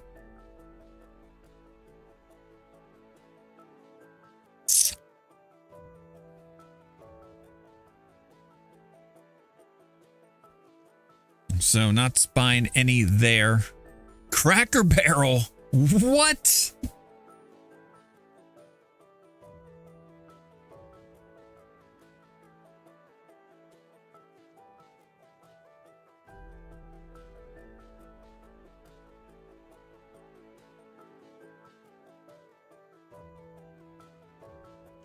All right, sold a piece of Cracker Barrel here. It's 5% above a cost basis that I calculated based on my last buy on December 2nd.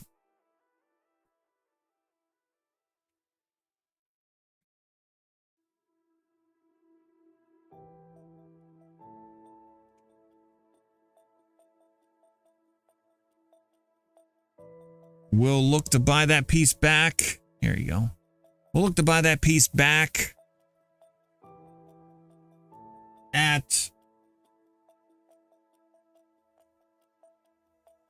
$122.06. Or I'm sorry, we'll look to sell the next piece at $122.06, and we'll try to buy it back at $110.42 if we get that lucky. If we get lucky. Beautiful. Kind of wishing I would have legged into another size. when it was 5% lower. But I held back. I have a lot of inventory down here.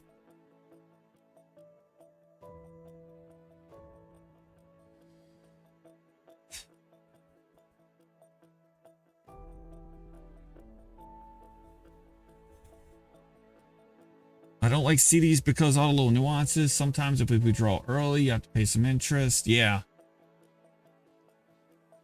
I'm a cheap ass and don't pay for trading views sub. So I rely on me to give the alerts.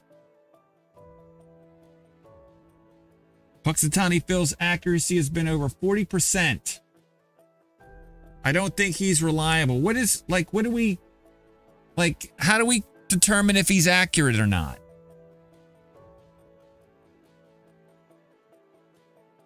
Does it go into that in this link here?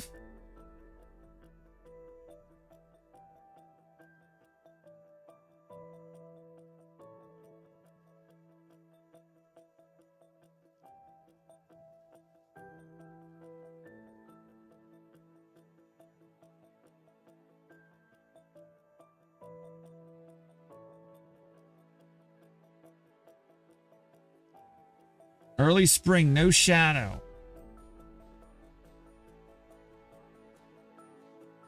Temperature departures.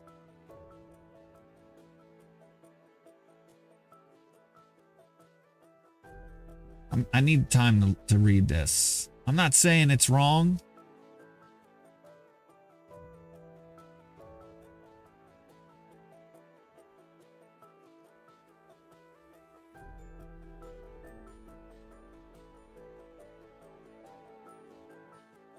Slightly below, slightly above, and he saw his shadow.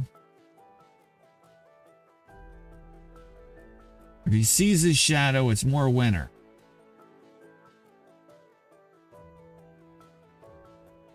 I mean, that's not bad.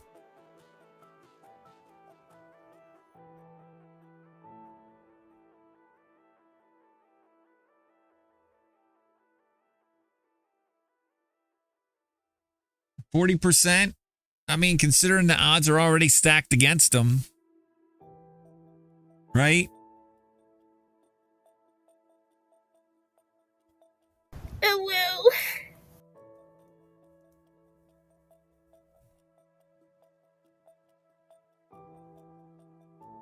I mean, it's February to March.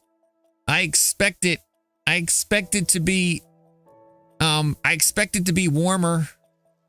And is it just temperature or is it just weather? Like, I'd want to know weather. Like, because I feel like February into March is when it gets rainier, at least where I live. And so, like, winter to me is winter weather.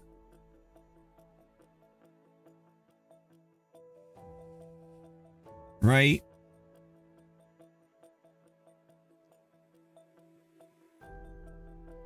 So it just because it's warmer, I guess that's the barometer they're using to determine if he's accurate or not. But for me, it's a snowfall. I feel like February into March, that's the danger zone. February 15th to March 15th is the danger zone. At least where I live.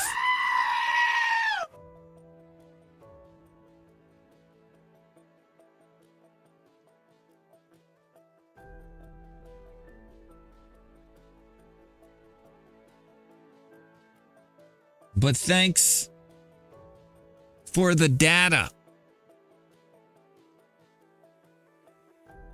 I didn't care either way.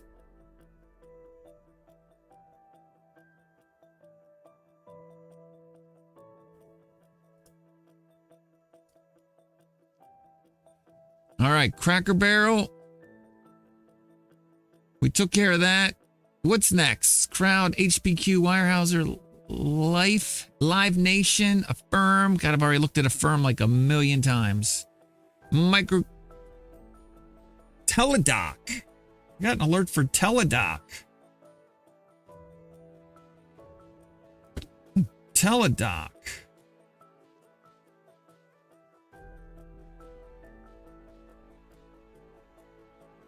Let's look at TeleDoc. What the heck?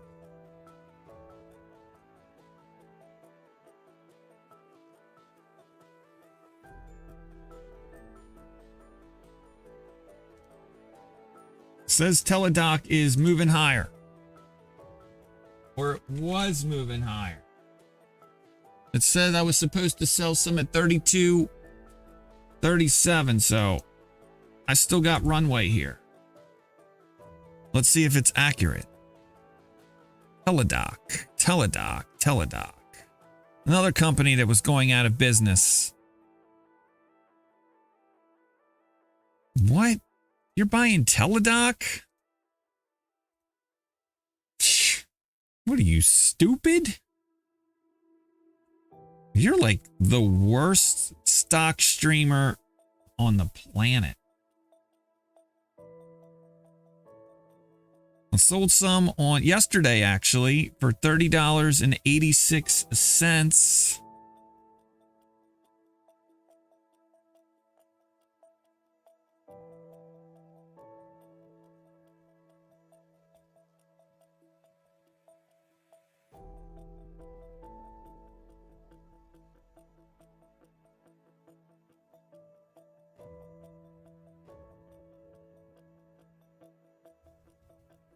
It says I can sell it at 5% higher than 30.68, which was 32.37. So we're going to sell a piece of TeleDoc here.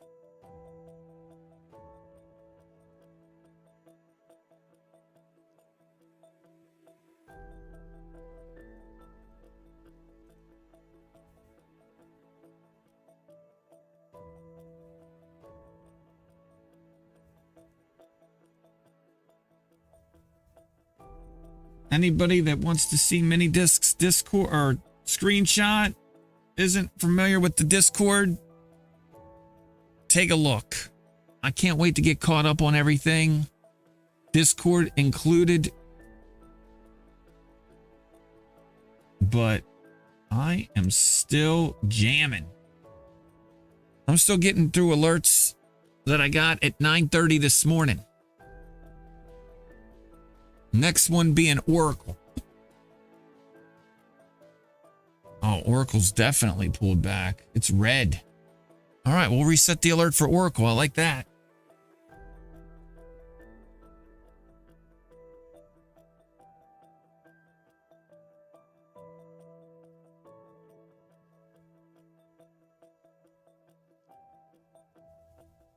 Oh my.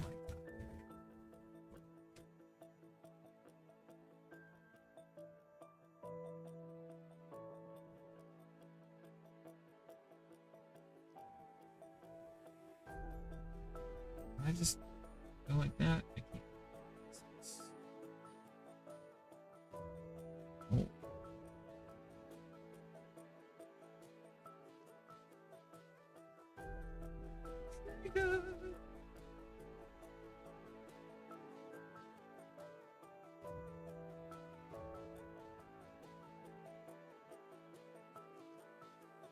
All right, I reset the alert for Oracle up there at $90.83.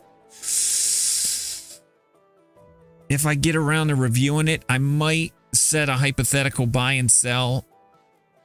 Like sometimes when I miss a trade like that, I'll be like, all right, I'm going to pretend like I did sell it there and buy another piece when it's 5% below that.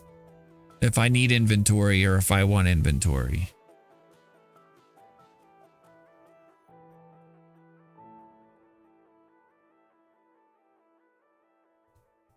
Roblox. I'm pretty sure I already took care of that.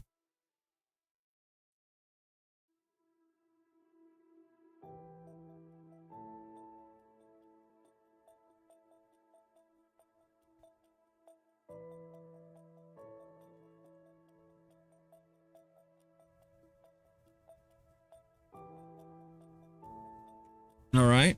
Roblox I did take care of. WBD.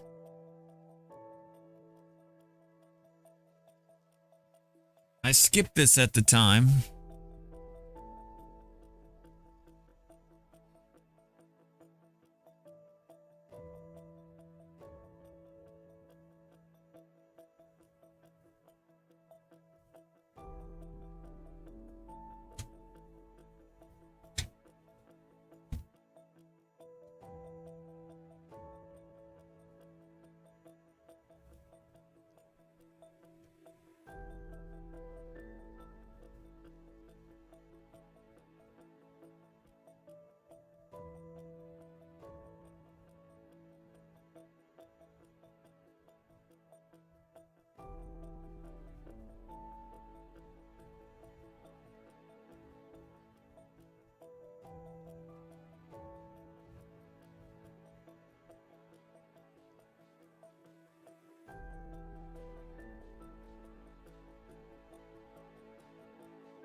1328 sold that once. 14 cents.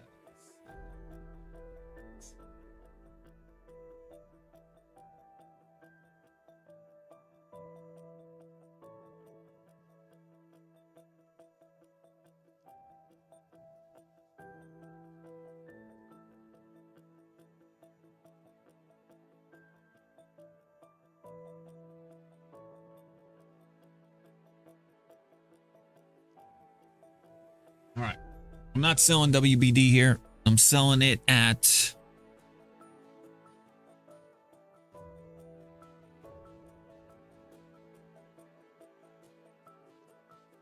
I'm selling it at 5% above that. That 1643.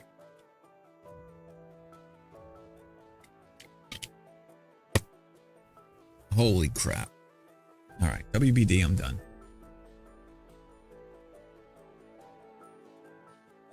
URA, I think I sold some URA this morning.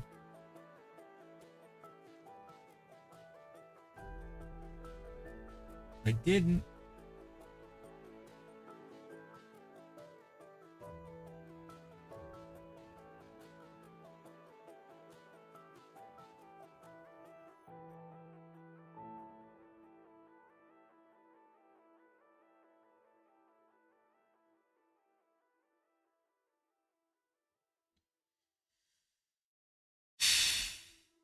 I should have. I should have sold some URA this morning.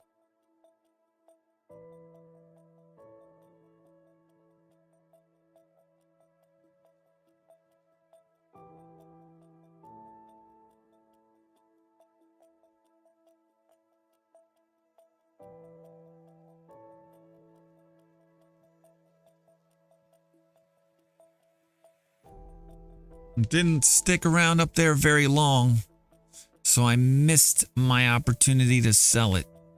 It's fine. That's fine. I got an alert for VGT.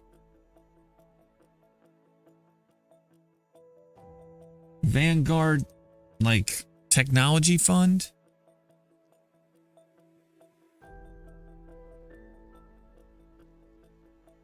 What?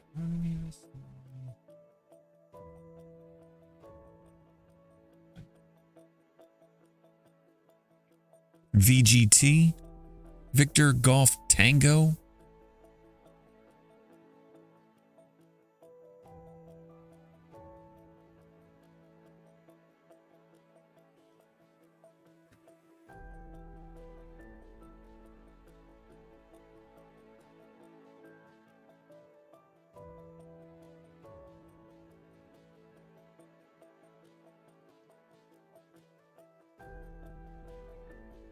According to my notes, I only have 2 pieces left, so I can't sell it there.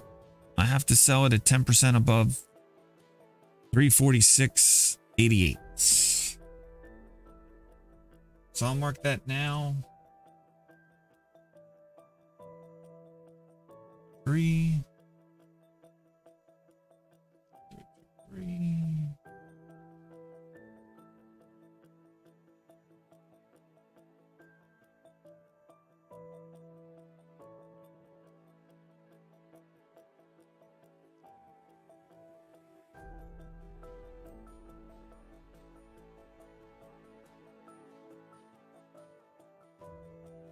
But it does mean I can scale in on a move lower.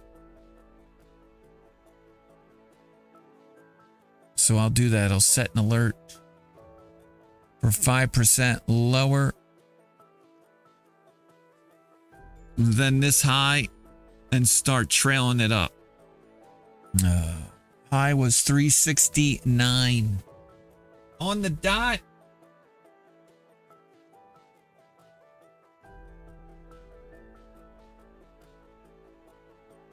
Two, 3, 0, 2, 02, recent high, JGS. I'll scale in at 348.70.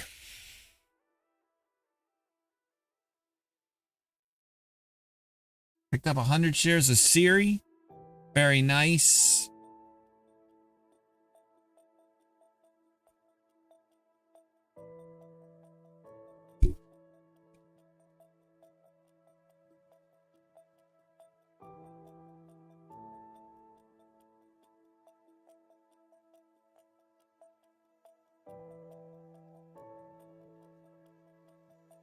Does Siri pay a dividend?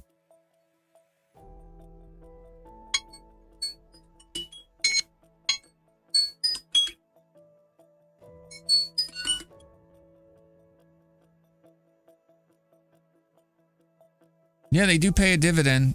My goodness.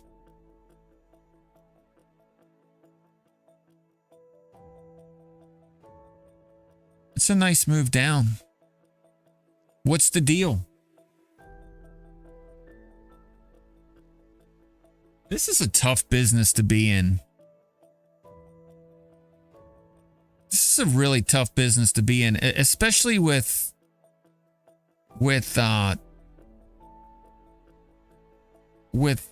you know, faster, you know, networks, carrier networks.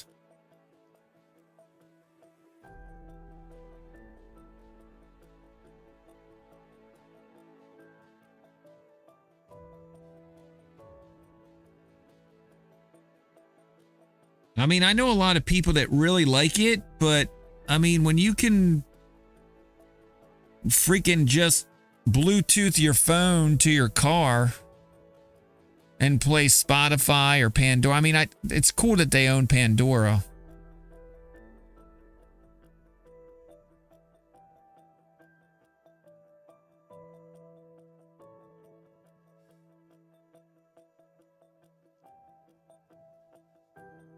But it could be an acquisition target.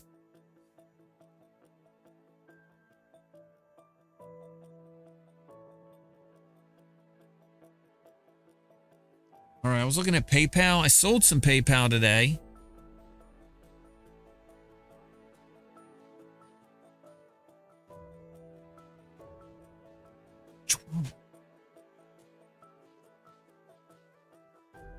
$607.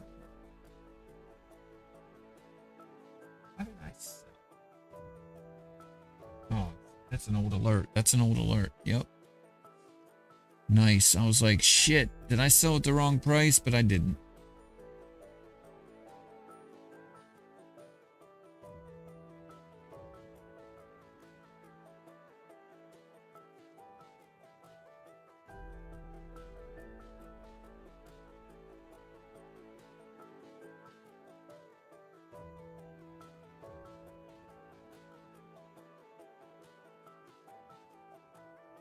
All right, I am going to check my... Haven't worked there. That place is doomed.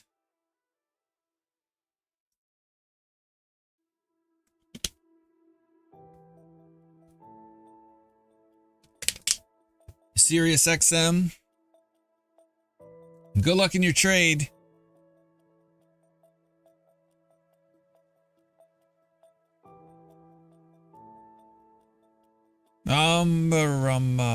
I was going to look at PayPal in my other account. I don't know why I own PayPal in Stash. I would love to just dump it. Get out of it.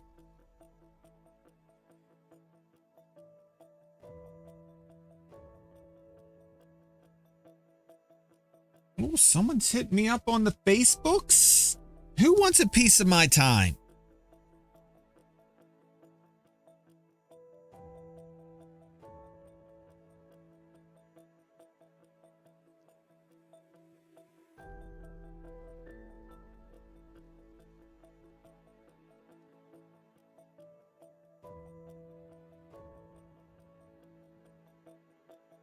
Nobody important.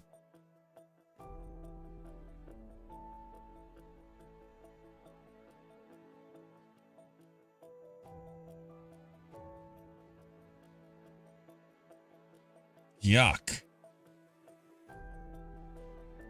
All right, it says I sold some PayPal for $82.23.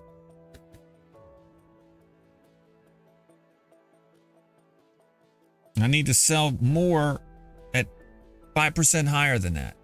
I think it's time to sell some, right?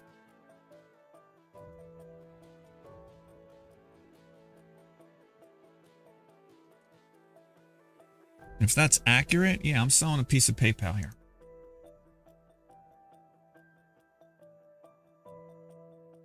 All right, that's done. TLRY. I got an alert for TLRY. No one told me.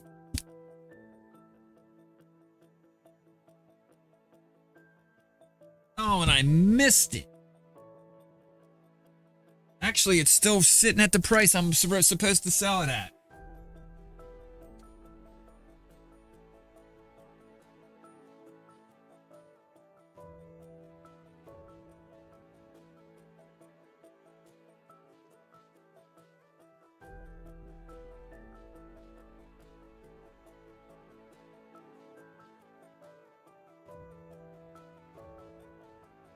All right, I got an order to sell some TLRY here at 348.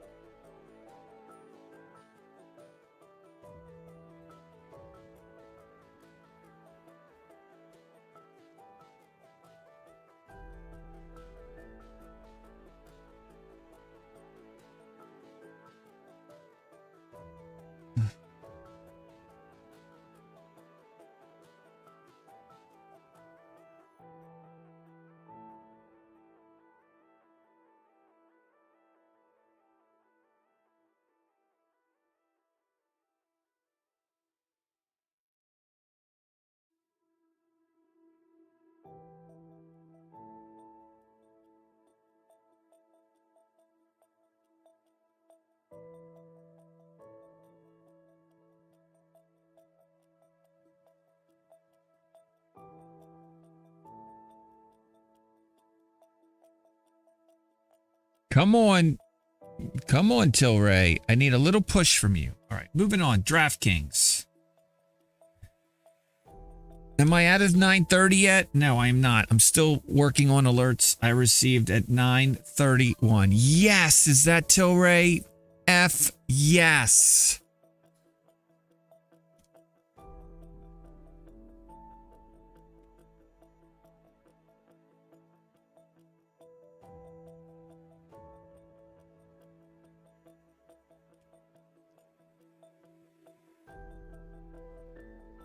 -1 TD. All right, I'll buy it back at $3.30. It'll be back there.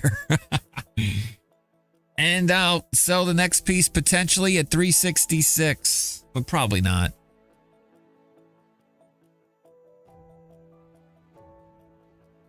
Very nice though. I like it. And then I'm looking at DraftKings, right? DKNG was supposed to sell some at 1732. Is that accurate? 5% above 1641. Let's see. It was 5% above. It doesn't necessarily mean I'm ready to sell some. I got to look at my cost basis for some of these because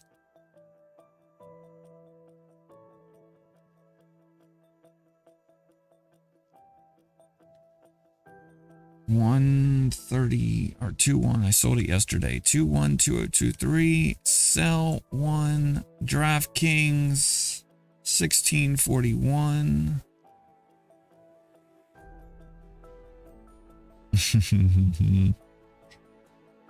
My God.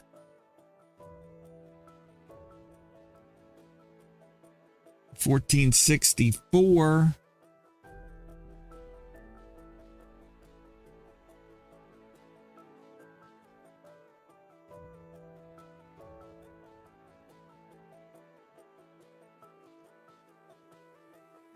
All right, 1641. I gotta wait till it gets to 17. You fucker. That's one thing I do I do not like about the message center for Thinkorswim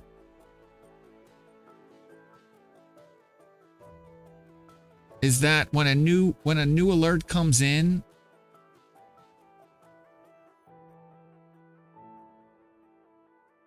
like it shoots it back down to the bottom.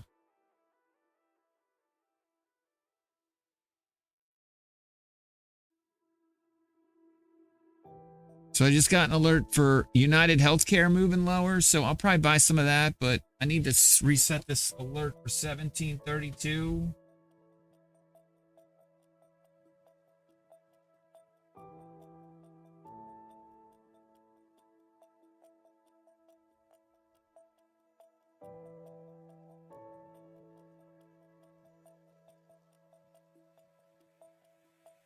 All right, let's look at United Healthcare real quick. Been waiting for a pullback in this guy. Finally starting to see one.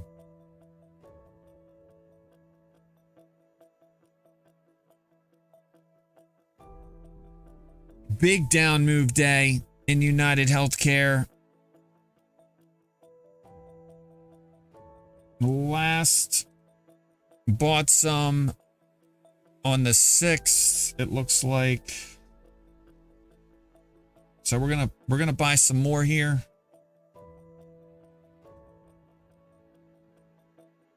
Thank you. I'll have another. Bought it at 464.47.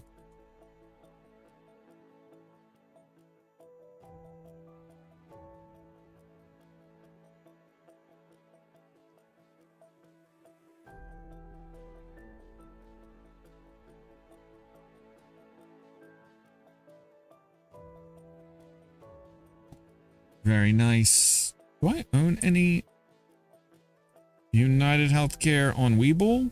I do. Shit. Says I'm not allowed to buy it until, actually, the last time I traded this thing, November, December, January, was 3 months ago. How much do I own?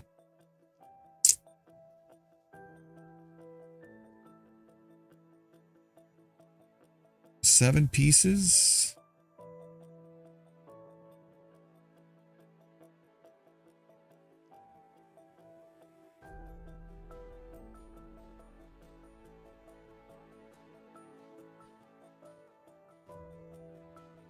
What's my cash situation look like?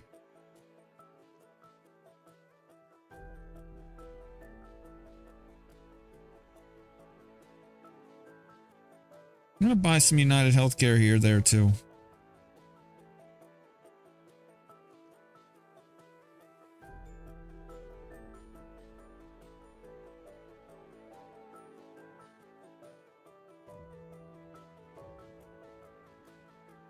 It's been over 3 months. I bought it at 465.45.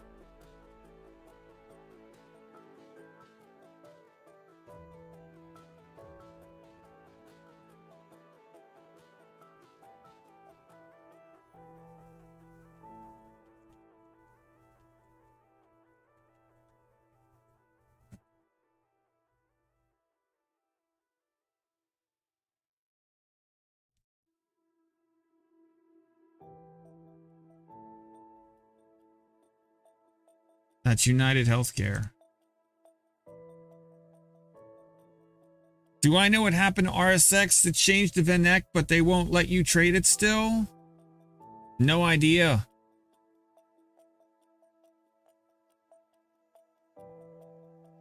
Got rid of Peloton finally. I'm still holding a little bit of Peloton. Best Buy. The other the BBY I like. Best Buy moving higher. Let's take a look at that. Since I'm able to keep up with alerts. It's up 5% from the last time I sold it.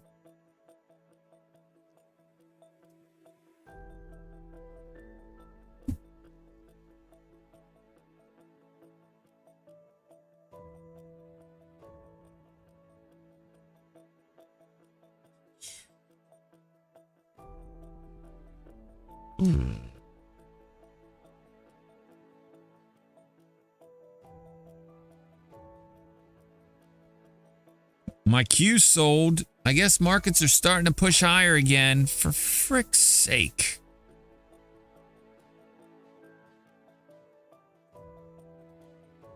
Unbelievable.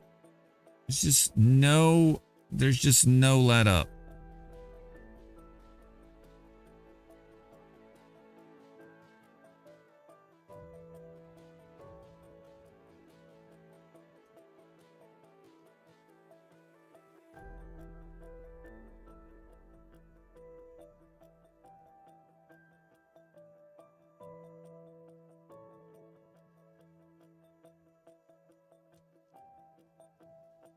What are you gonna do, Jay?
Mole mole. Oh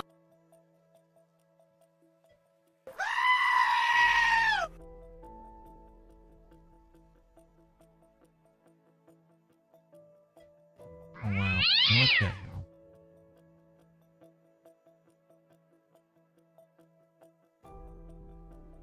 Do you typically, let's see here, do you know what happened?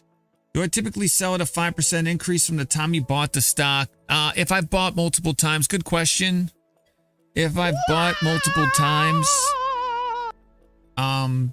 then no. It's 5% above the cost basis or 20% above the last time I bought it. If 20% above the last time I bought it is lower than the cost basis.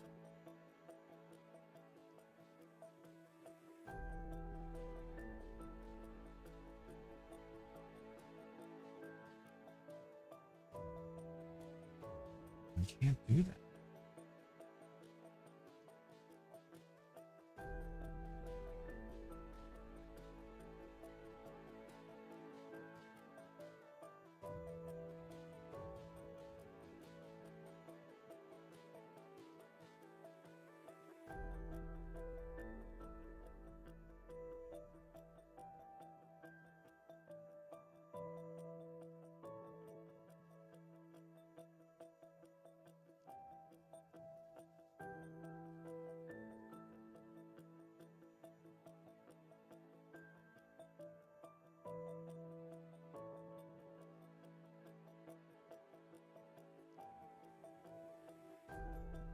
Why would that ever happen?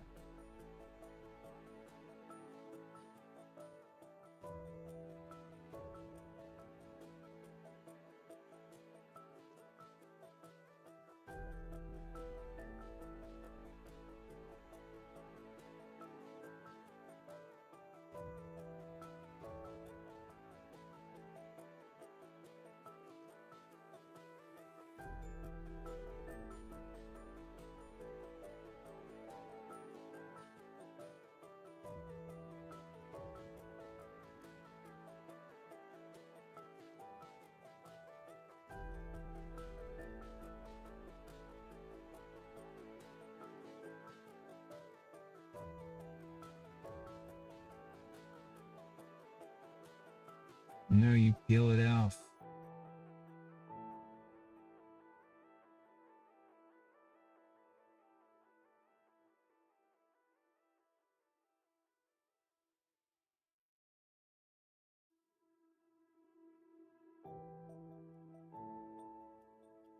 I'm sorry, I'm just looking at some stuff.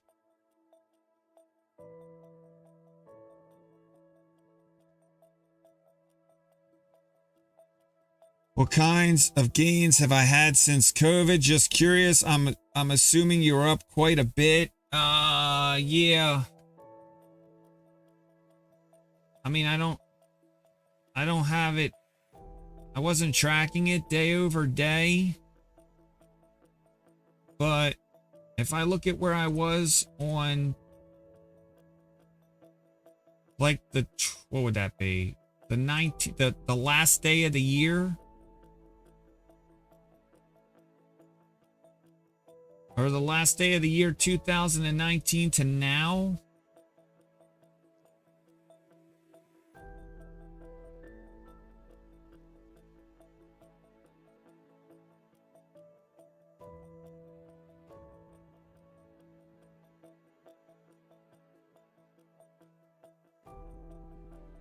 I'm doing the math now.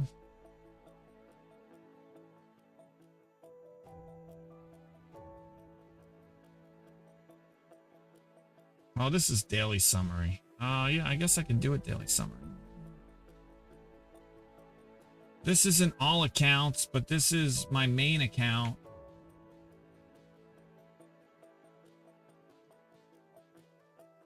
Oh, I could just cut and paste this, right?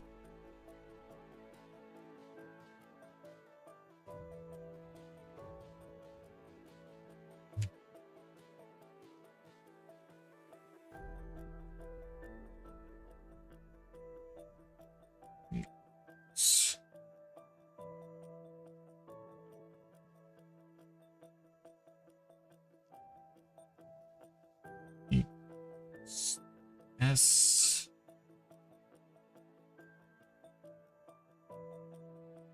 18, 17.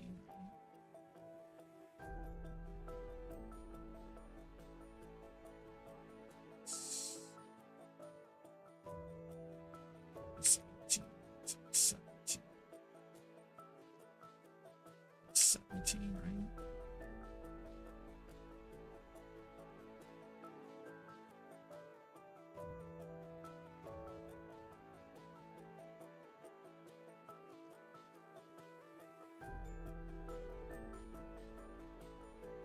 Is that right? That doesn't look right.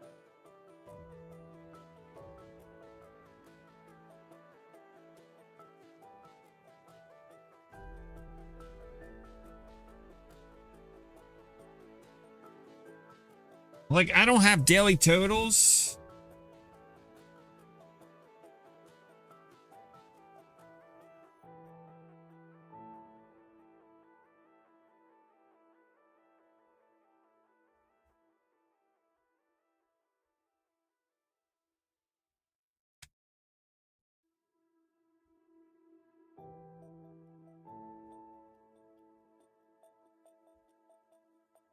What are we at?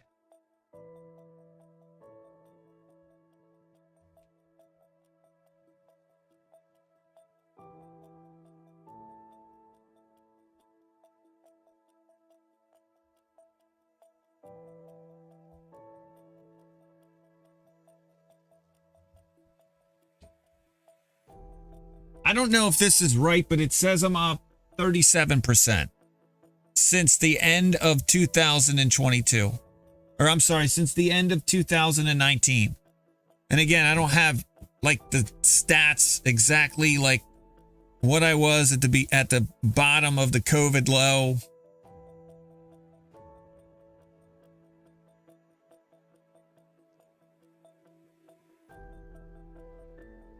Yeah, I mean, according to my stats, and again, I'd like some time to go back, but SPY during that same time, if I look at where SPY was the last day of the year 2019 compared to now, SPY's up 29.38%. I'm up 37.41%. And mind you, that's with me being in cash, you know, at the highs 50%.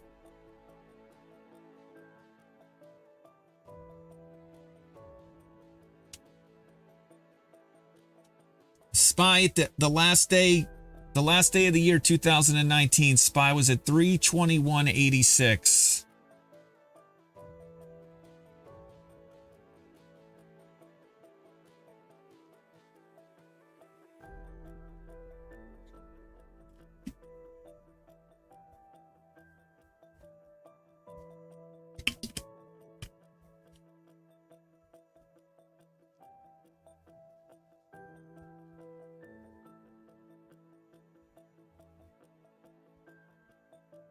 All right, let me look at this Bed Bath & Beyond, or not Bed Bath & Beyond, Best Buy.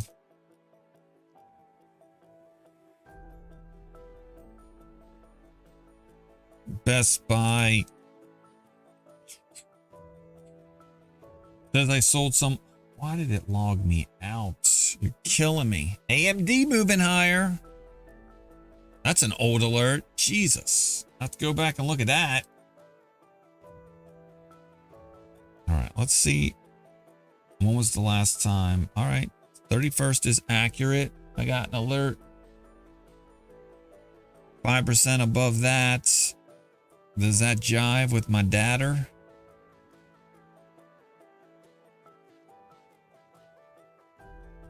$72.39. Oh.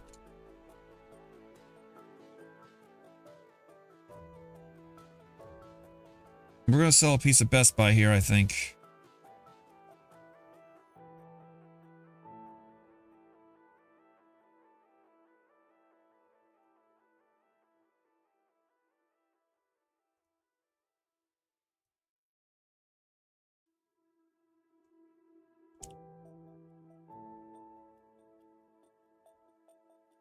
All right, now I'm going to look at cake again because I just got an alert for cake. I feel like that's the second time I've gotten an alert for cake today. Did I sell some? I didn't.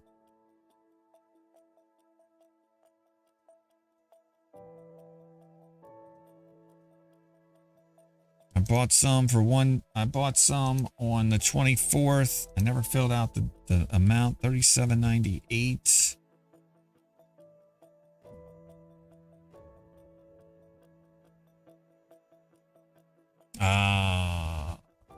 That's 5% above where I last sold it. So yeah, I'm definitely buying some cake or selling some cake here.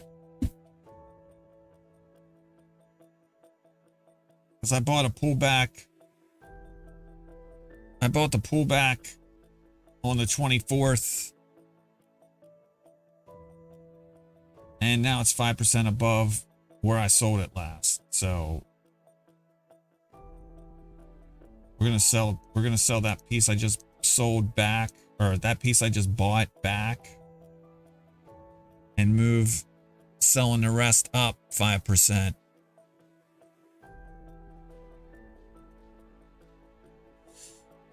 I wonder how well your strat would work just trading the SPY, maybe like 2 to 3.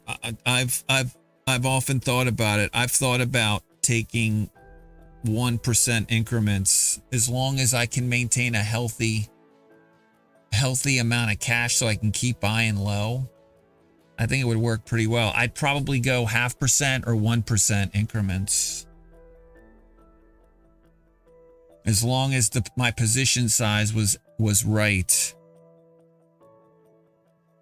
Like, so basically I would take a lump, whatever the lump sum of cash would be, I divide by, you know, 200, right? And know that's how much money I'd spend every time I was buying and selling SPY, and just let it go.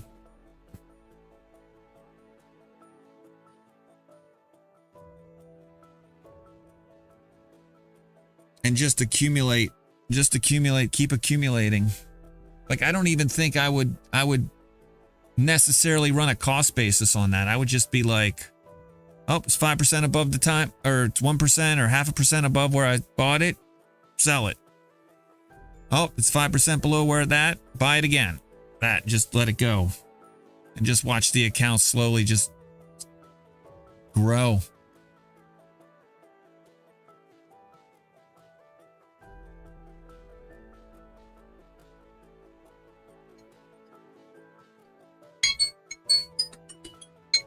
You know, make sure like slippage doesn't get you.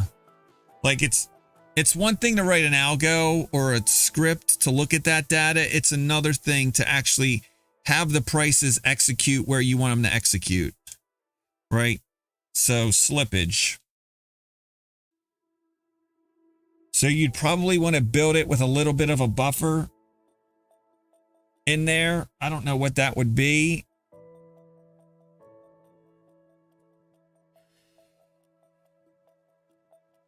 All right, I mentioned I sold a little bit of cake. Sold a little bit of cake there. VGT, that'll let me mark VGT again. AMD. I was going to look at AMD. And then I can get back to the alerts I got at 9:30.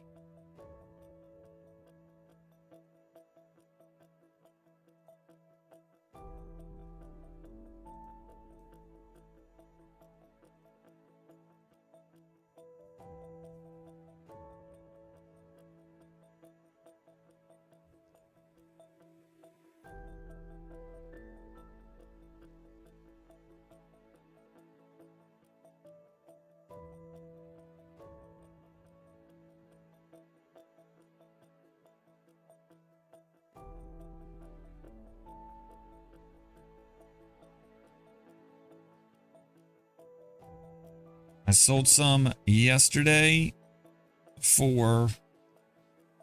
I sold some twice yesterday.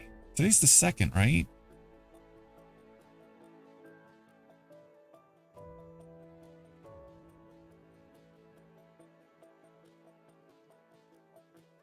I should probably I gotta go to the bathroom again. Man, all this buying and selling makes my freaking bladder go nuts. JetBlue's having a hell of a day. I've already closed my position at JetBlue, but I just got 5% above like the initial size. So depending on when that order fills, give me a hot second. I'll be back.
All right, I'm back.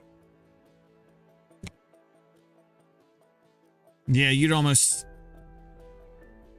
have to build like a percentage. I'd almost want to track slippage and then build an algorithm that somehow added a certain buffer. That would be something I build an algorithm for. Take all the data on slippage, maybe tie it to volatility.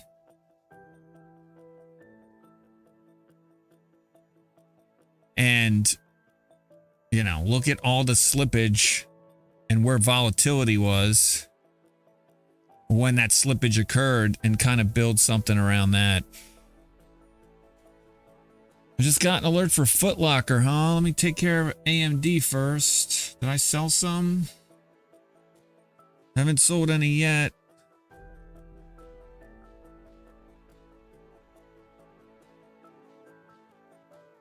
I'd be selling a piece at 70. 88.30. Lord.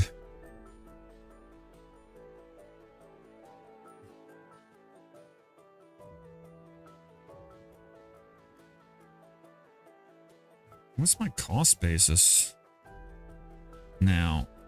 It's still high. 95. It's still 95. Man, I bought AMD. All right, I'm gonna sell a little AMD here.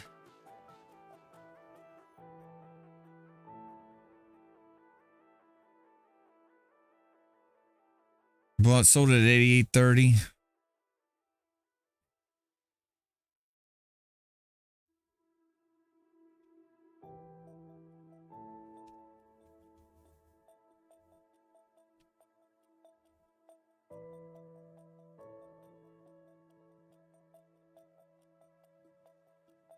That's the third piece I've sold in 2 days.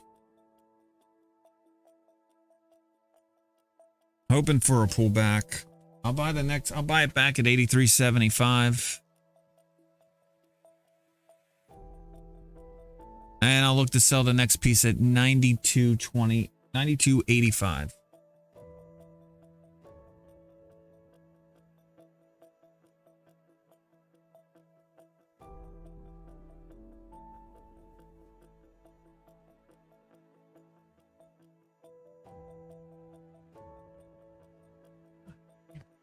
Every time I think Foot Locker. I'll take a look at Foot Locker. Also moving higher. Holy crap. Our market's like going ape shit again. There's that DraftKings that I wanted to sell. Let me take care of that real quick. That's just another ding. All right, selling a piece of DraftKings here at 17.32.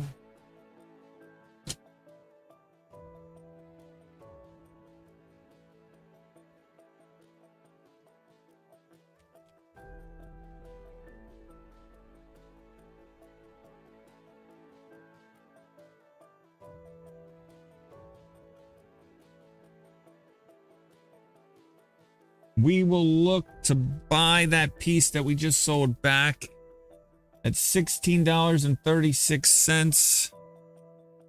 And we will look to sell the next piece at $18.28. I still have, it says here, I still have 13 pieces and I'm still negative on it, but it's nice to see. Which one is that? 1550. I can get rid of 1552. It's going. All right. Now back to Foot Locker.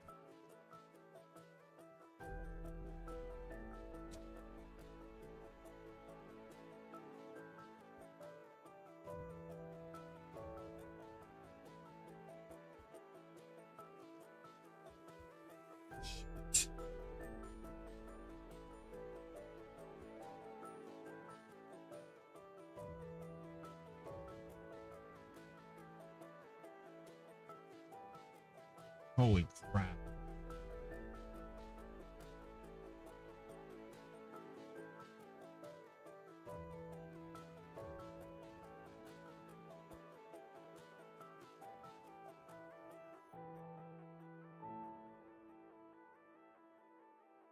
I have no idea.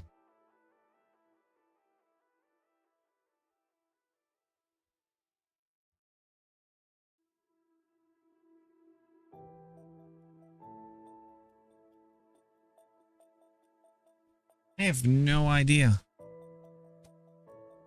I think I actually have to pull up my spreadsheet.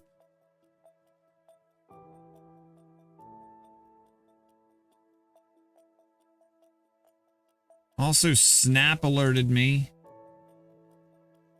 Snap's up almost 30% today. Is that accurate? No, that's not.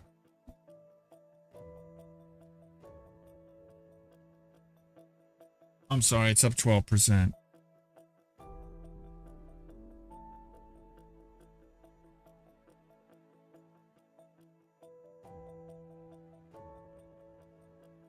$10.03. 5% higher than the last time I sold it. Now at $11.61. I'm gonna sell that piece of Snap I bought yesterday. God damn. And I'm gonna go to Foot Locker. I'm gonna try to open the spreadsheet on Foot Locker because I only have a year's worth of. I can only go back a year.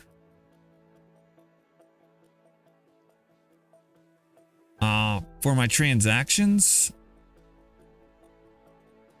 God damn.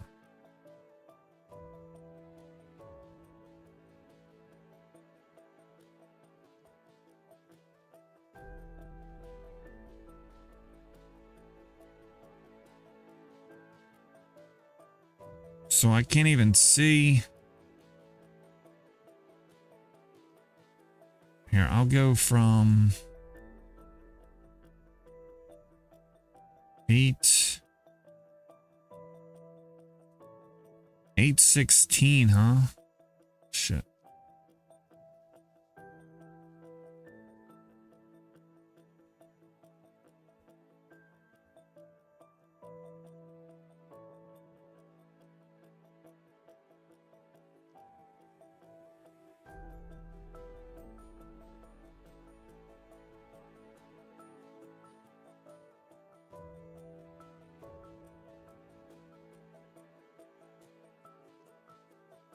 Beautiful. All right, I need to download this data.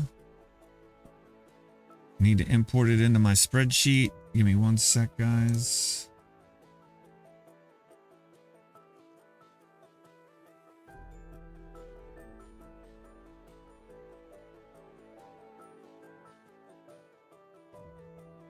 My guess is because women will continue to buy. Yeah. Becky, someone, I think I heard in Jay Arlington's channel, said something along the lines of Becky is strong. Becky is strong. I guess Becky is code for girls that like to look pretty.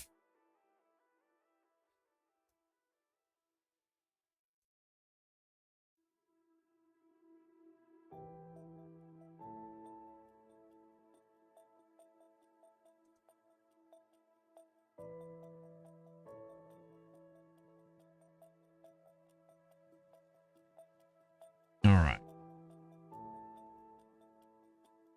-1, 1, -1, -1, -1, 1, 1, -1, 1, -1, 1, 1, 1, -1, -1, -1. Good job. 1, 1, -1. 1, 1. All right. So here we go. Let's track back.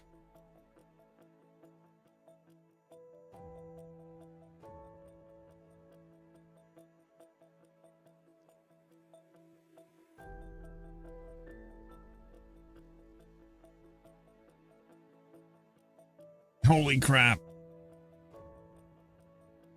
That can't be accurate. 4130, not 7.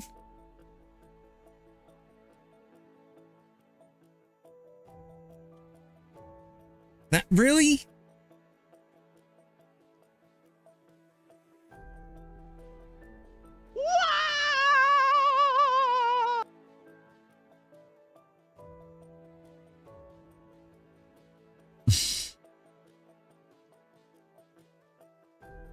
Really? That's it? My ledger's positive on Foot Locker. What was my ledger before all this rigmarole?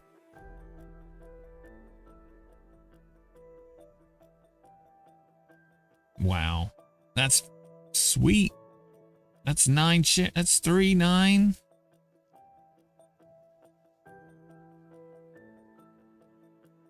So according to this, I should be selling. And not only that, but I've got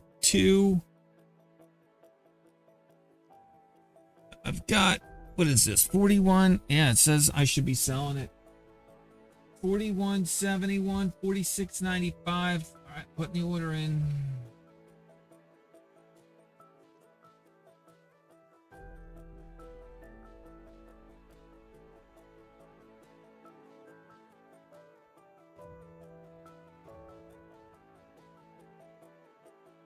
All right, I got an order to sell some Foot Locker at 46.96. If we pull back,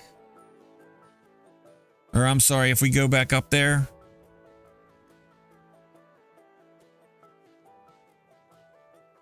Or it should be 46.97, right? No, that's right, 46.96. I got the order in. If we push back up there, if not, by the way, I'm buying a 2-piece on a pullback. Because my ledger is positive. I have a positive ledger on Foot Locker. And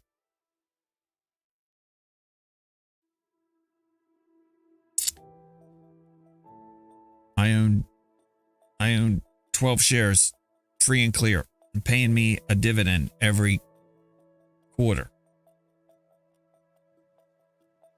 Just accumulating shares.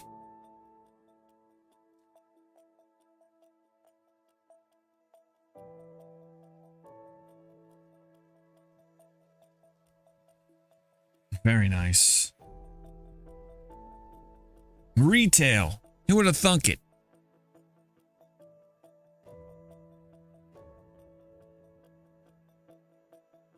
All right. Can I go back to 9:30 now?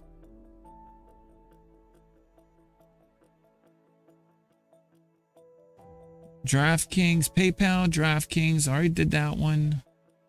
Intuit. It's telling me I should have sold some Intuit up here. I'm going to take a look at Intuit. Stock symbol India, November, Tango Uniform.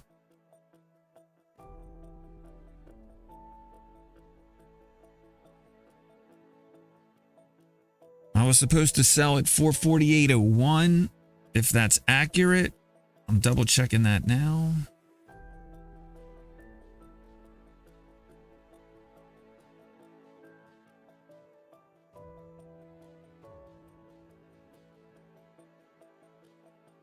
Might be a good time to get out of Intuit, actually. I can always buy back in it on another platform. Each.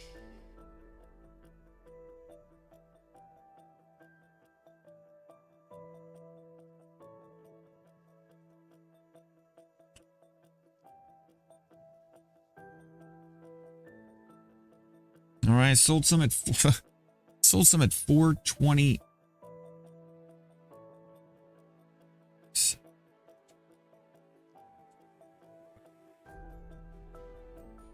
424.84.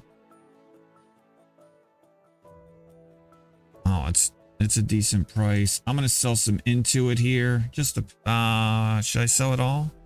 It says my cost basis. It pays a dividend though.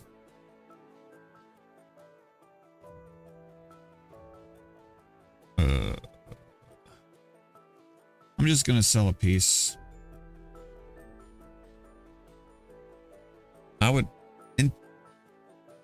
I would hold on to a stock that pays me a dividend. This thing's a monster. All right, sold some Intuit there. Amazon.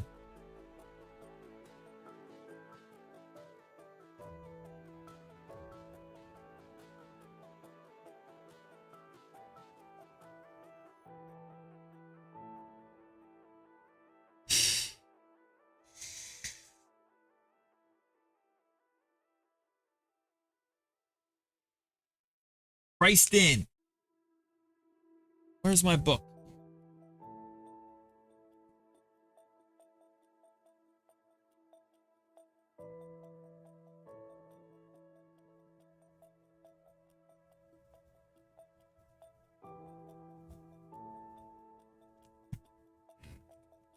Just a monster day indeed. Might be the busiest day I've ever had, at least on the buy side. Not, well, I shouldn't say that. The busiest, no, actually maybe. Because I've scaled into a lot of positions on that move down. And I wasn't as aggressive during COVID because it just happened so fast. Last year's move down just allowed me to accumulate positions at a nice pace. There were some busy days, but just that steady move lower was really nice. Whereas COVID was just like a freaking whirlwind. And I didn't have as many positions. So what happened last year with markets was awesome. And I tried to keep telling people it's awesome. It's awesome. Just protect your cash, scale in slowly. You're not going to get an opportunity like these opportunities do not come along very often. And I was actually hoping that it was going to go lower. I wanted us to be down 40% on SPY.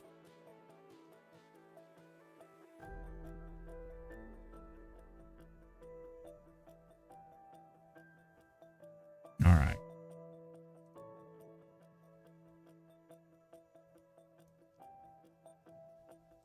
But it's hard, man.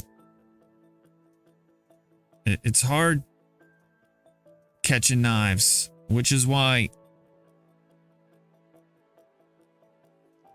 you just pace yourself.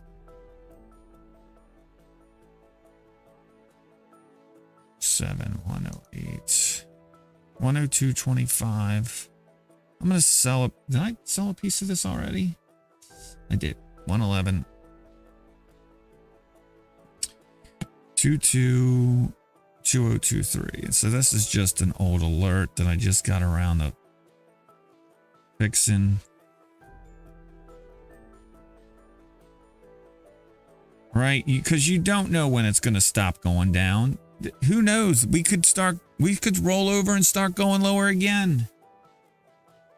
I'm just saying, that's why my cash strategy has me able to have cash down 50 or 60%, probably more.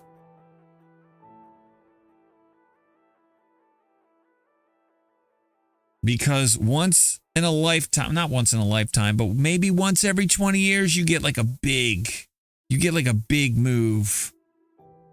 I would say once every 10 years.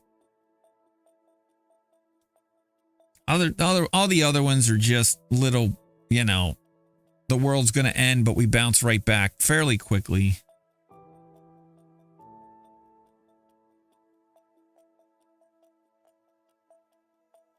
It kind of sucks.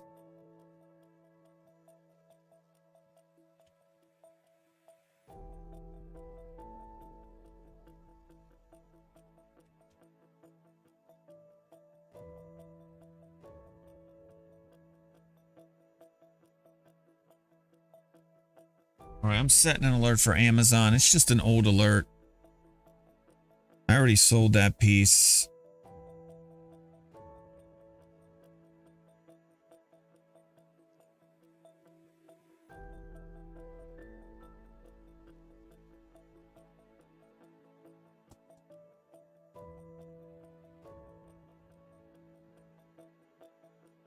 I got an alert for Coinbase. I'm trying to... I don't know if that's a new alert or if I already sold some, and that's...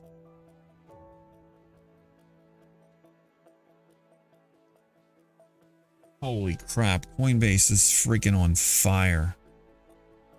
Just ridiculous, man.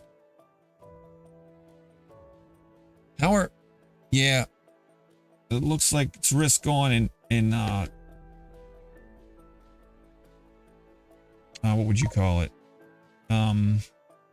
Crypto.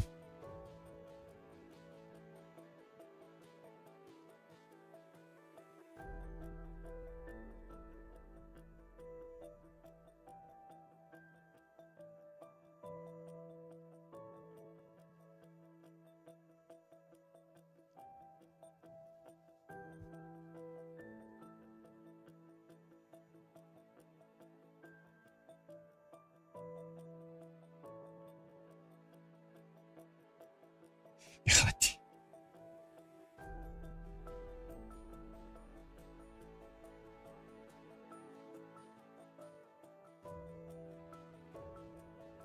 Feels good.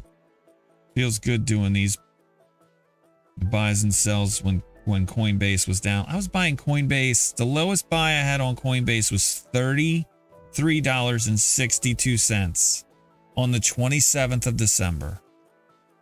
I've since sold that piece, obviously, but it feels so good.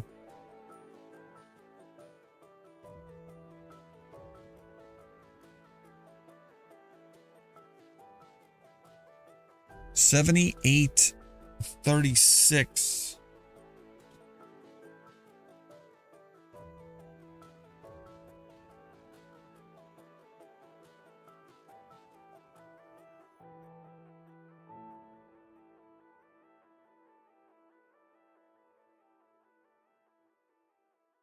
$82.67 it says is when I can sell the next piece.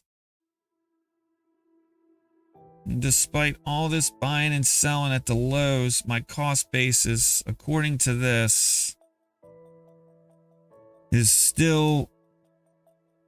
Oh, no, that's inaccurate. My cost basis is actually 86.31 if this data is right. Wow. And that's having pieces... That's me buying pieces at $324.31.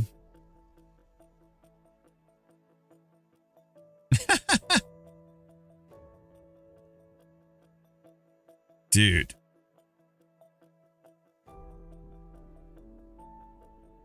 All right.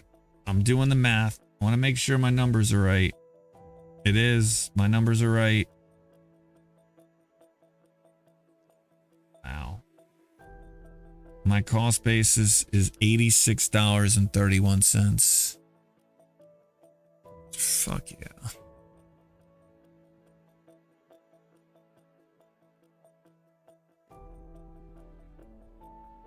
Put it away.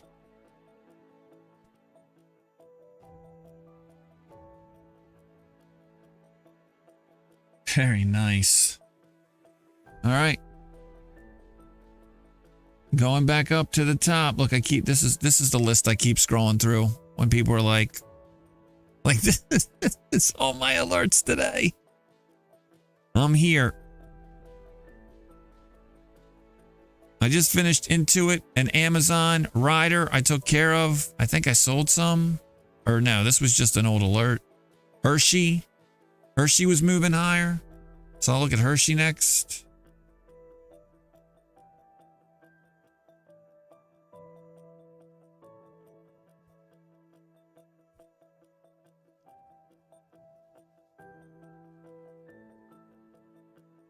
It's pulled back. Hershey's pulled back a bit.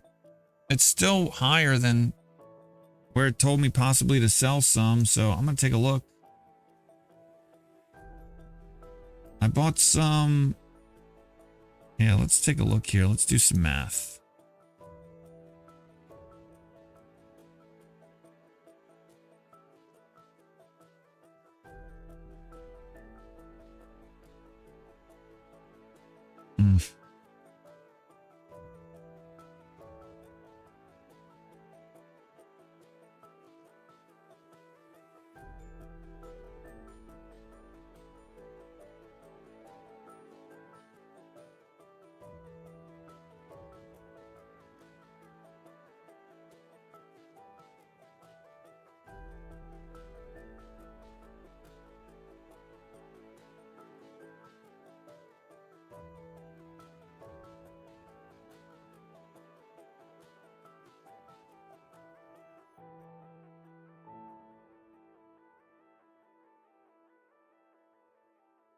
Really? What?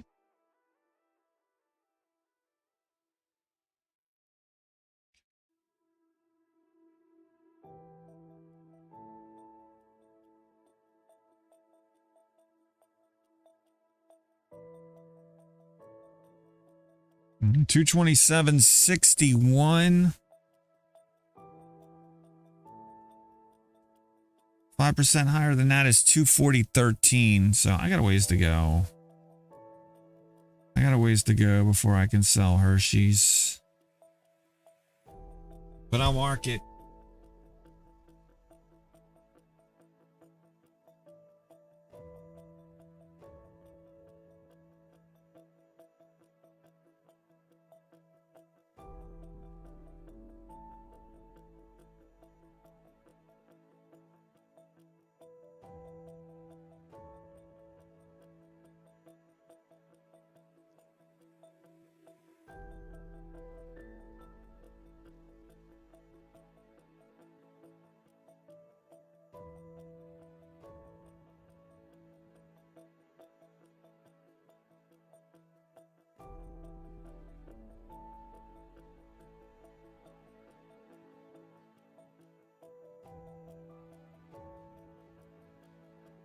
I'm setting the alert for 240.14 on Hershey.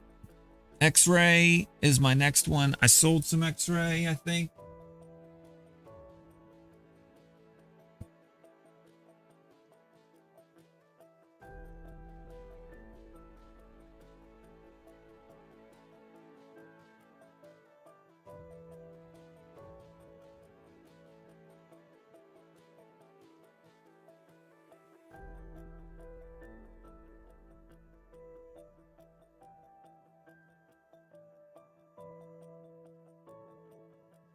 Two oh two three oh one oh two oh two 2023 0202 minus one T day, right?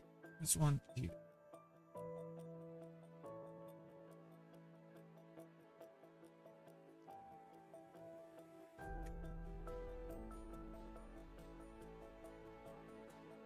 $40.37 is where I can possibly sell my next piece of X-Ray. I've started buying. I started legging in X-Ray, Dent Sply. I think it's called Dent Sply, because there was a shakeup in management, and so like they basically had to restate all their earnings, and like the stock just took a dive throughout all of it. They paid a dividend. Price was great. I started accumulating it. Here we are now. That piece of Foot Locker I wanted to sell at $46.96 just went through.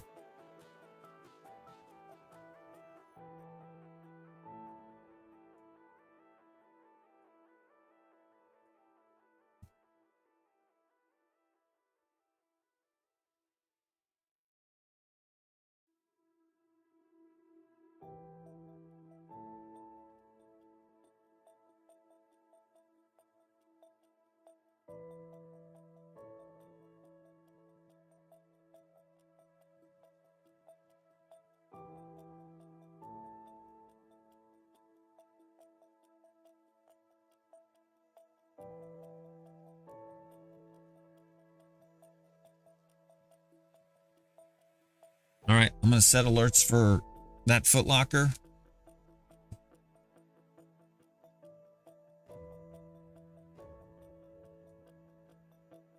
I'll buy it back at $44.61.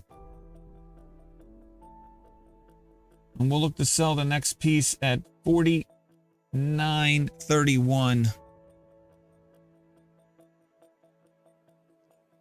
That's Foot Locker. Believe it or not, that is the old Woolworths. When Woolworths shut down all their, thrift stores, they put all their money behind Foot Locker. That's where Foot Locker was born, at least according to what I've read.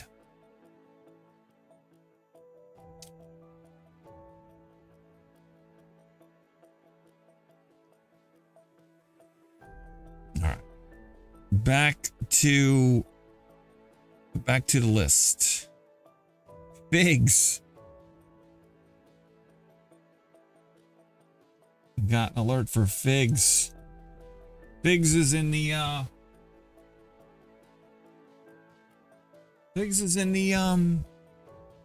nursing apparel business.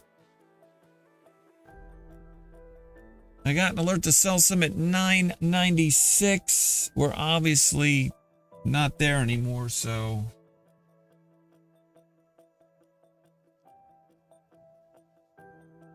I will I'm gonna go ahead and reset the alert. I'm gonna reset the alert for Figs.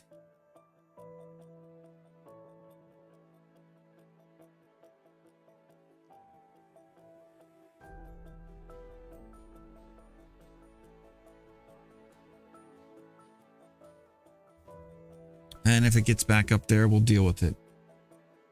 Got an alert for Duolingo.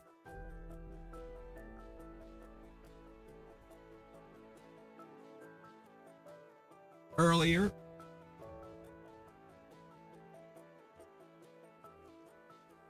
An alert possibly to sell it at $100.21.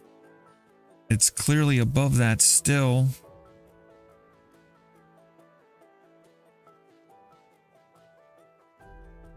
So we'll look at the transactions. 2,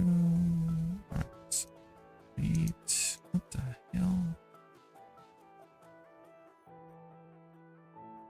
78, 94, is that 90? Wow, yeah, I'm gonna sell a piece of Duolingo here.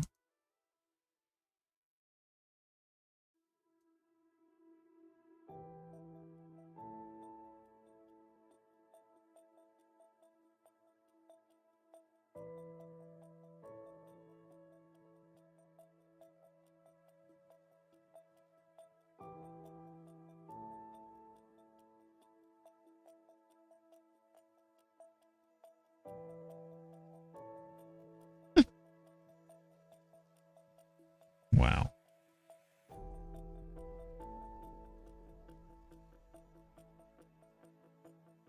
I should just get rid of my Duolingo, actually. I'm way profitable in it.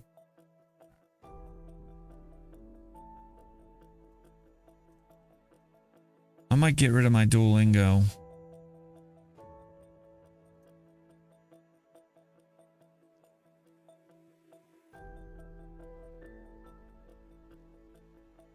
Let me look at my position here.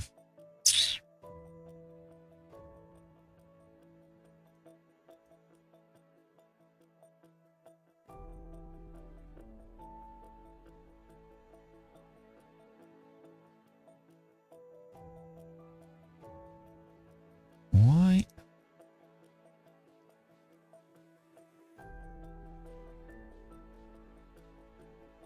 I don't understand why this is that.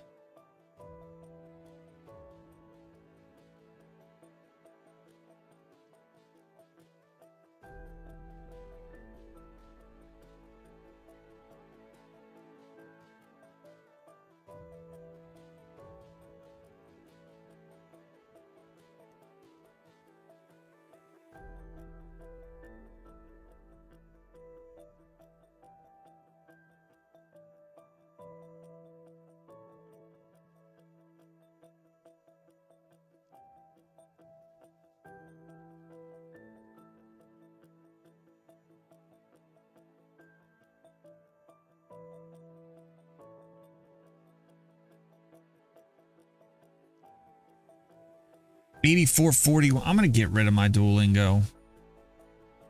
I'm just going to get rid of all of it.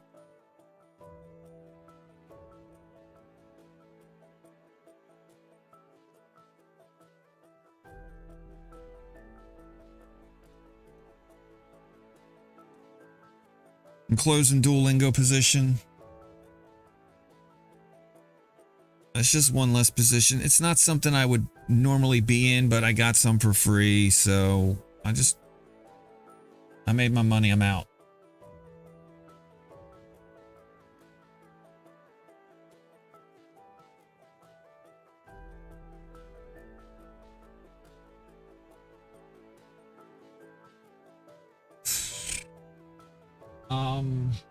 All right, so that's Duolingo. Louis Vuitton.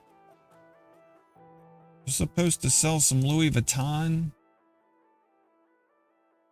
I got the alert for Louis Vuitton, and at 9:30 this morning, I'm finally getting to it. LVMUY is the stock symbol. We're actually below where I was supposed to sell it, so I'm going to... Well, never mind. That's just to reset the all-time high. MicroStrategy. I got an alert for MicroStrategy this morning, also at 9:30 Eastern time. I'm finally getting to it.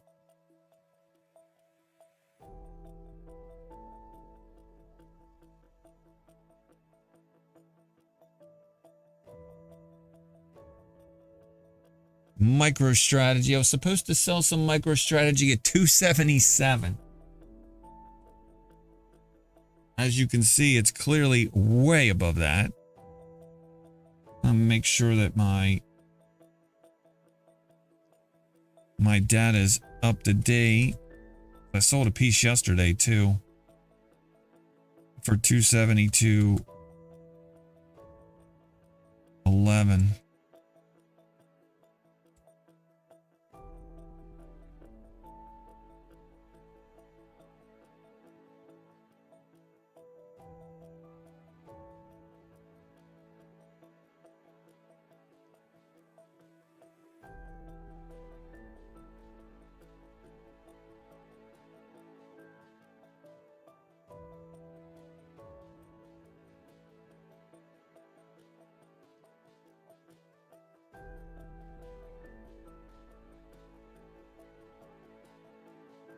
$272.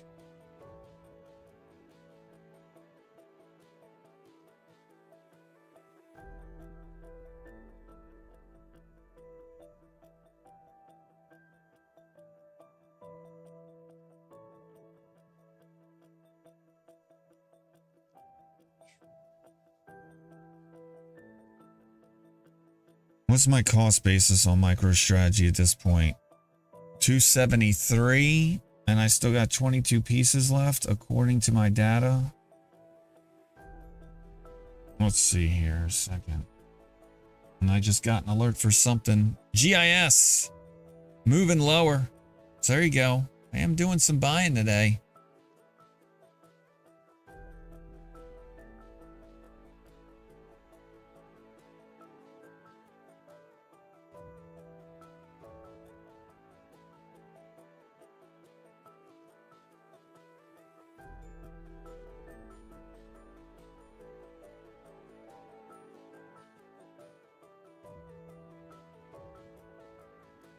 All right, let's deal with reality. And the reality is it says I own that much. Can't do anything about reality.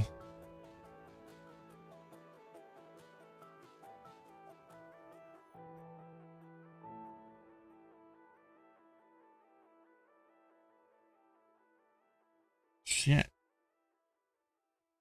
I need to look at MicroStrategy. I need to figure out what the hell's going on.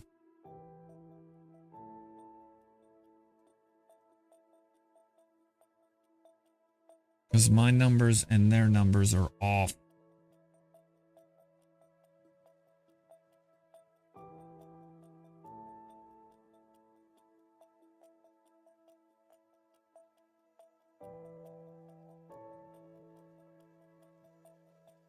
Why is my...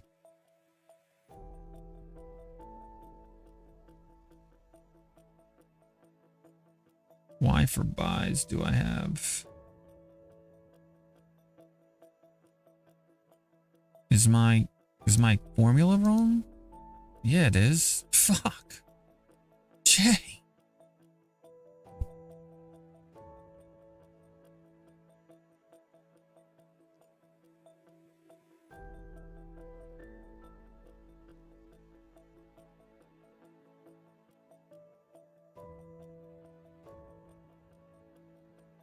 I think I found the problem.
Well, it still doesn't add up, but it's a lot better than it was.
Oh, I found one.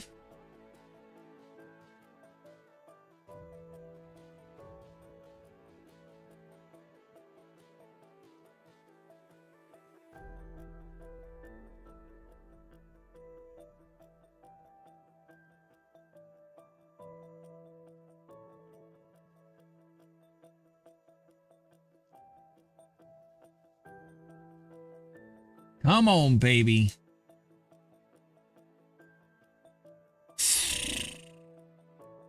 Yes. Numbers are lining up now. Okay, cool.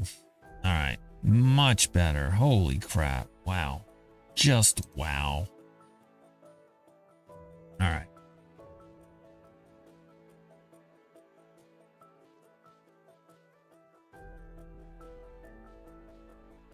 $249.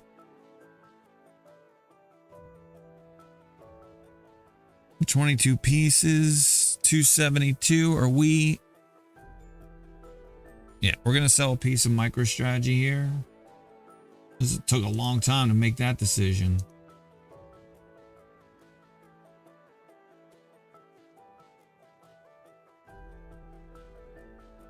As we work our cost basis, our cost basis on MicroStrategy is still $311.43.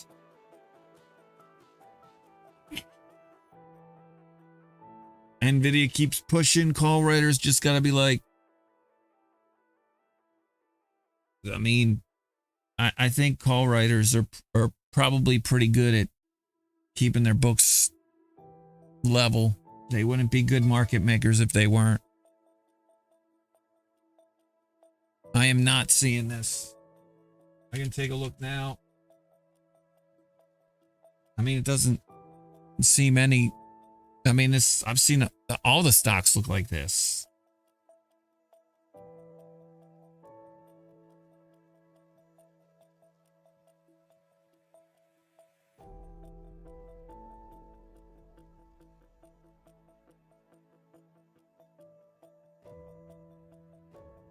All right, let me buy some GIS here. If I still can.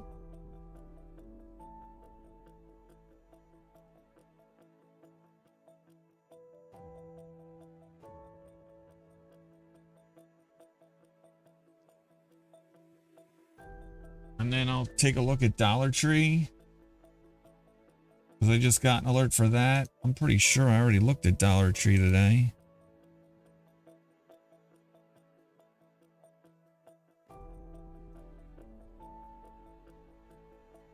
Bye, bye, bye. Yep. 36170.65.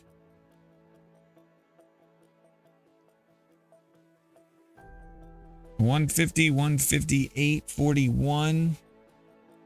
All right, let's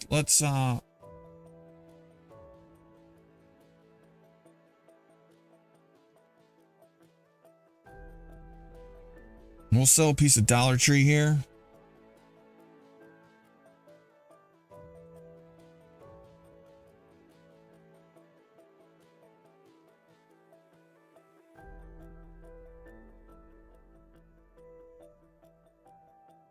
At 157. Oh shit. 157.90.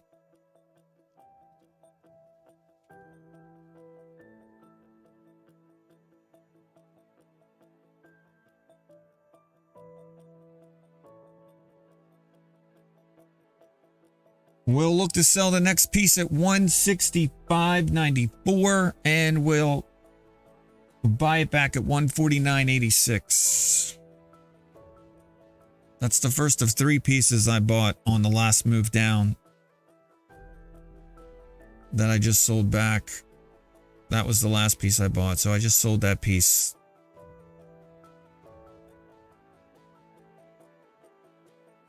We'll draw it up. Moving on. Let's look at NVIDIA actually, because I'm pretty sure I sold some yesterday, and I may have not set the alerts for the next sell. So yeah, I sold some yesterday at 211.60. So it's not time to sell it yet.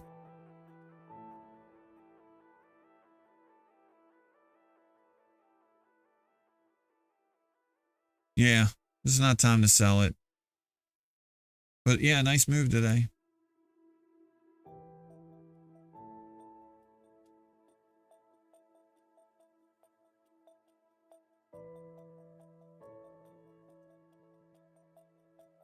And I can get rid of this alert right here.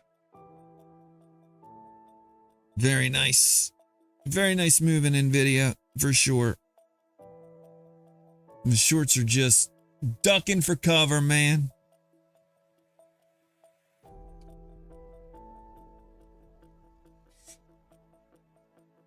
Dude, trounced. Fucking trounced.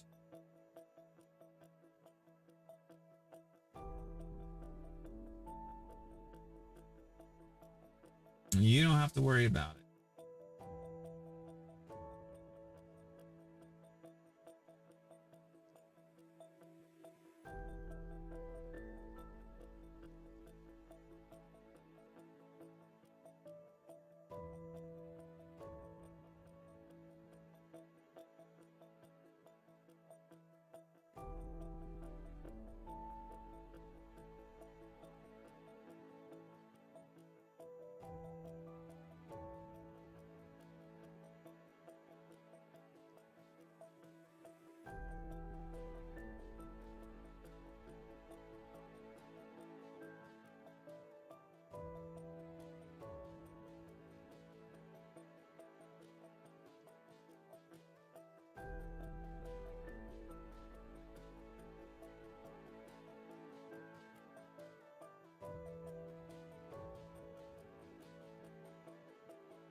All right.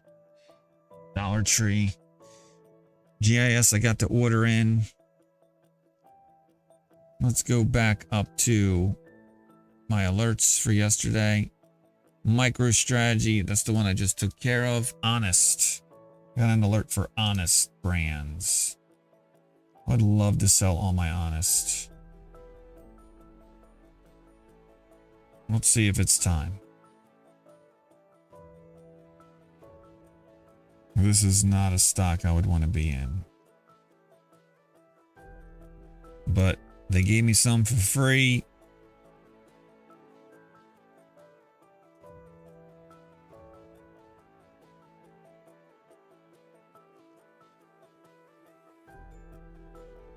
My cost basis on my size is... Dude, I've gotten a credit for Honest 3 times.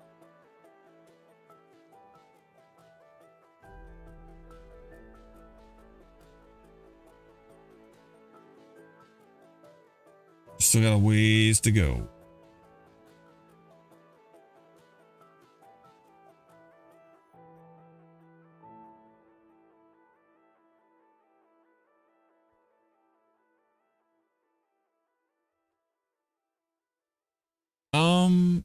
I think I can sell a piece here though. I'm gonna try to sell a piece of Honest here. It's 20% above a piece I bought at $2.98. Let's see if I can get a good price.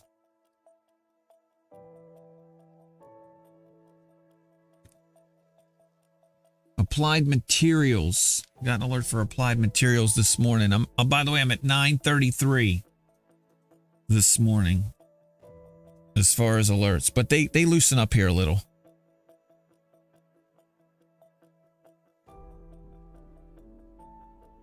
So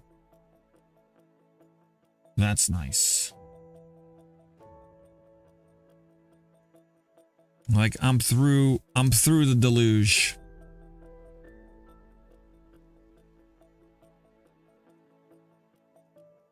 Maybe I can get some lunch.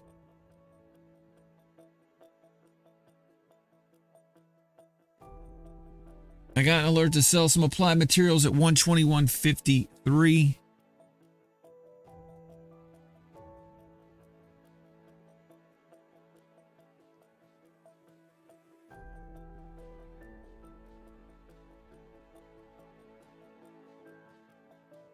Do I only got 3 pieces left now? Where is...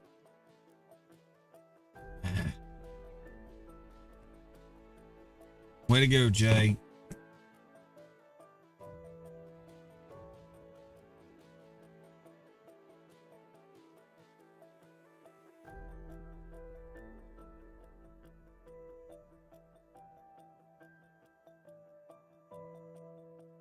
So bad.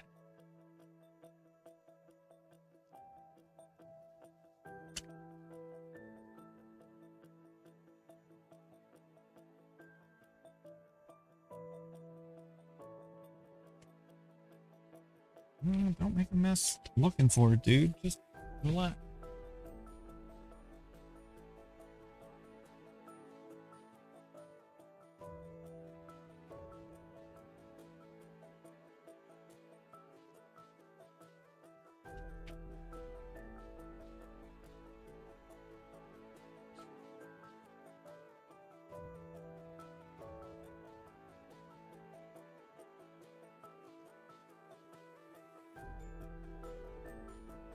Out of the tree of life, I just picked me a plum.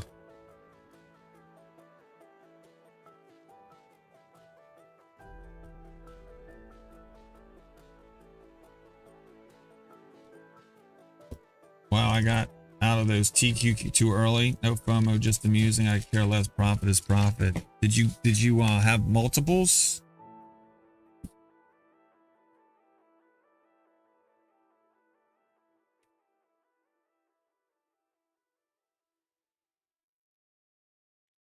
When I hear people say they got out of their calls too early, or any stock really too early, I'm like, why didn't you scale?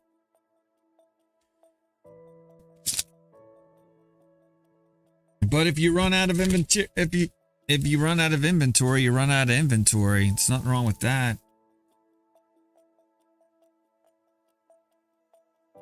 Good problem to have. Out of the tree of life. What the? I just freaking had it. What did I do with it?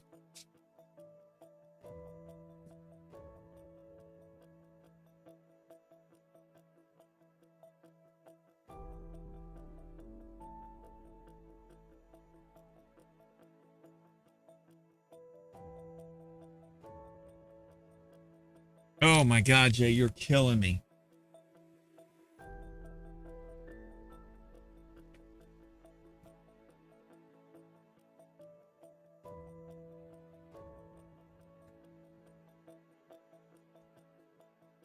All right. All right. Applied materials.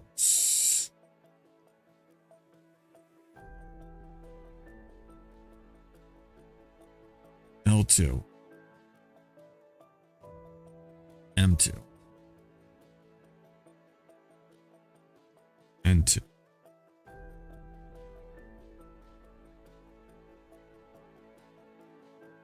Cost basis on applied materials is $98.46. If that's accurate.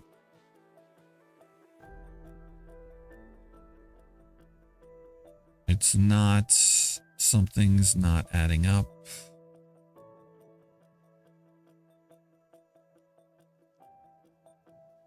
Buy, sell. This is the second one in a row, man.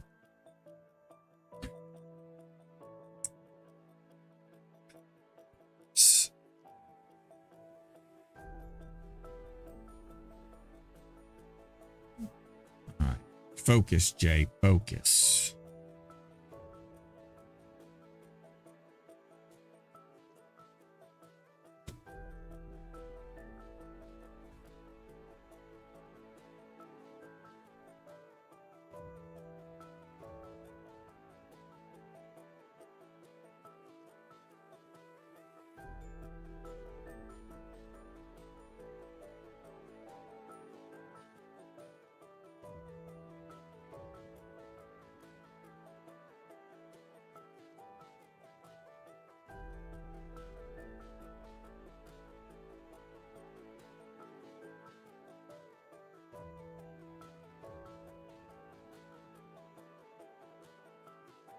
Oh, I know why. It's because I'm missing one. Order of operations jacked up.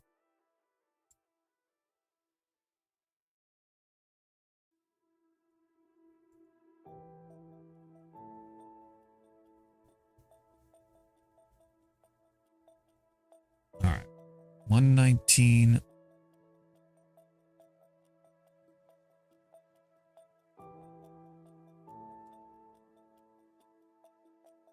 $119.51.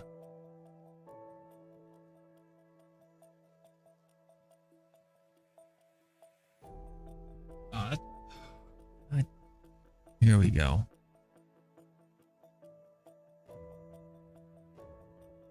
The SPY is now peaking above its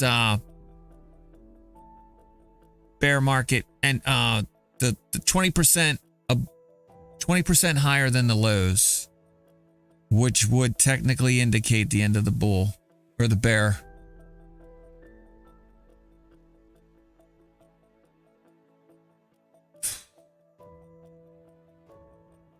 Coin.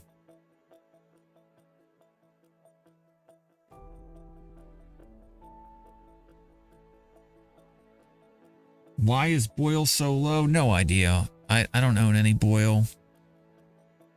Because a lot of people are selling it.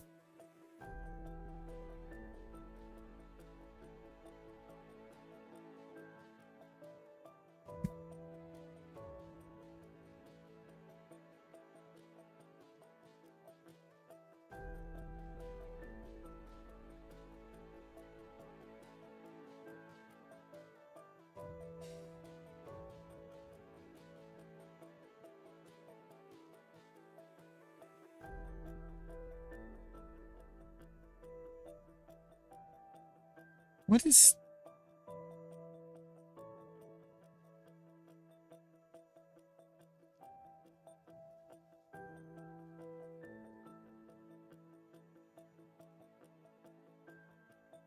$12.13 minus 1. Oh, yeah. Okay, cool. No, 119.50. Set the alert and move on, Jay.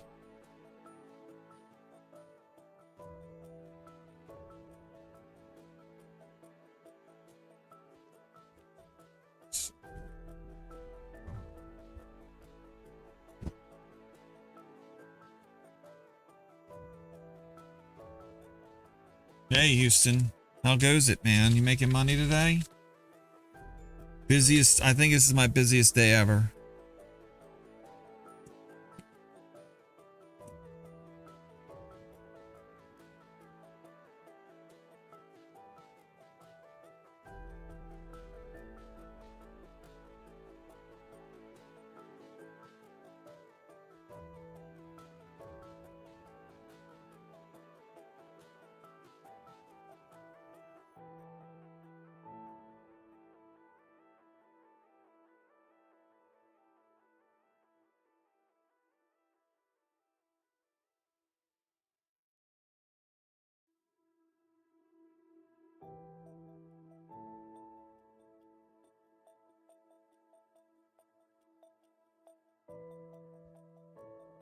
Two hours to go until the closing bell.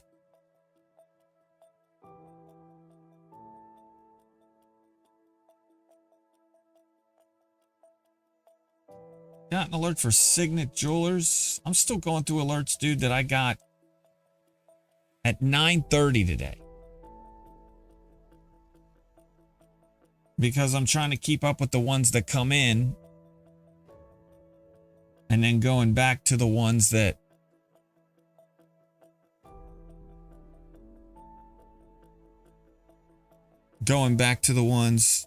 weekly points of control from August are getting taken out. We're back up to those August highs, it sounds like. Or getting close to them.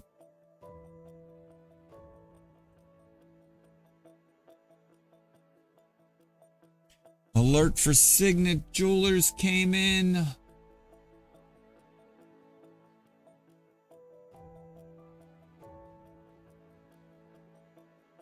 At 81.45, we're at 82. So I'll sell a piece of Signet Jewelers here.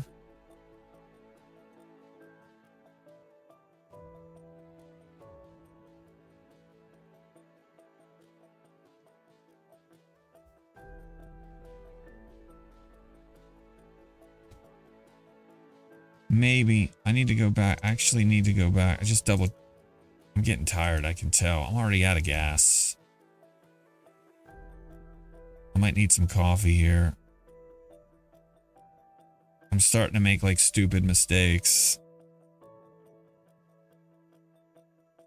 And I think it's just because I'm freaking... Why the fuck do you do that? What? February. No. January 23rd, 75.82. What are we at? 75.82. 1, 2, 2.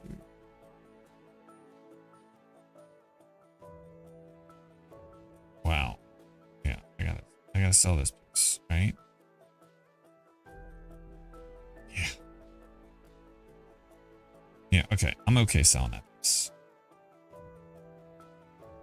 I'm okay selling that piece. I was just double checking. It was an old alert, but it's time to sell it. Let me get caught up on messages. I heard like half a dozen come through.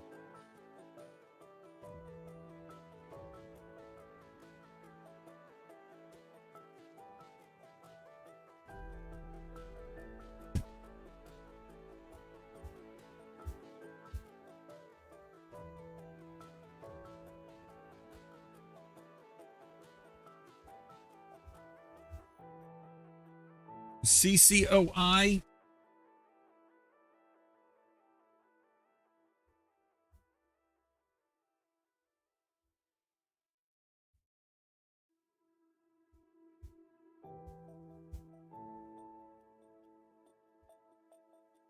Yeah, need to bring it in.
Oh.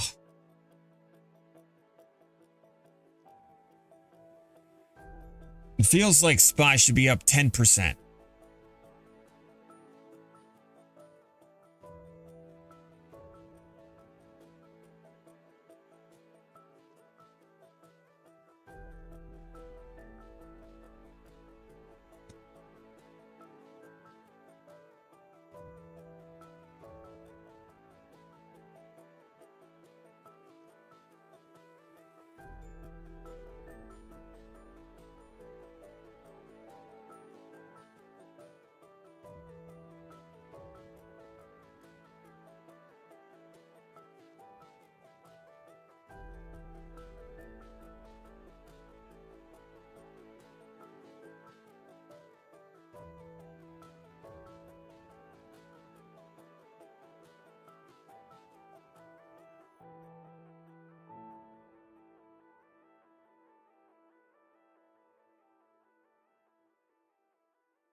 Yeah, I bought some UNH too.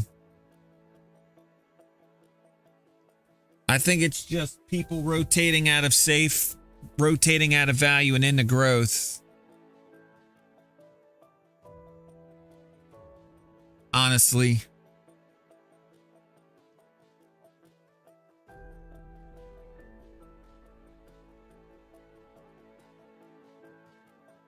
I'll tell you what, that 61.8 fib retracement today, that was nice.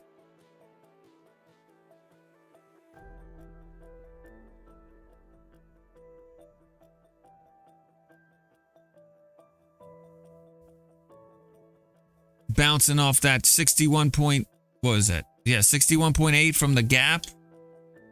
Or from the opening high down to yesterday's close.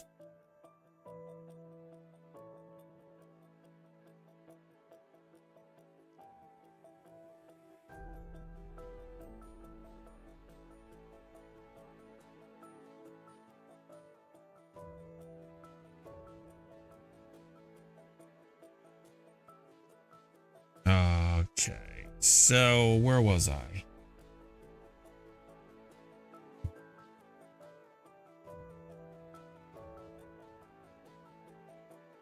Shake Shack. Let me take a look at these. I feel like I've looked at Shake Shack 10 times today.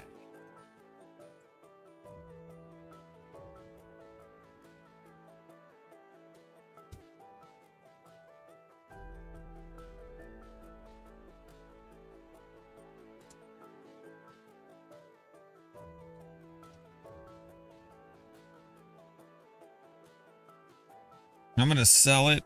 I think I'm going to sell some Shake Shack here.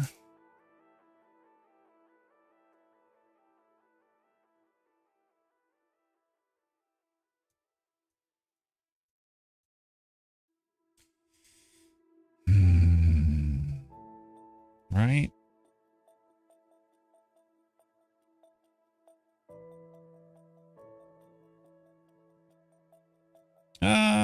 Maybe not though. No, I don't think I can. Because, yeah, I can't. I gotta wait for a pullback.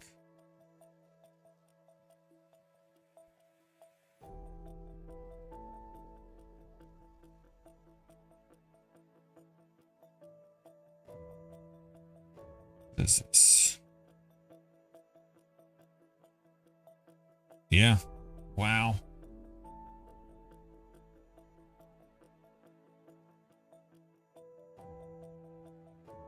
Yeah, I can't sell it. All right, never mind.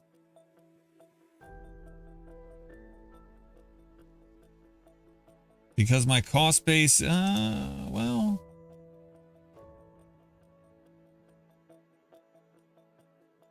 If this is accurate, let's take a look. It says my cost basis is 53.13. This stock, what do I have this stock for?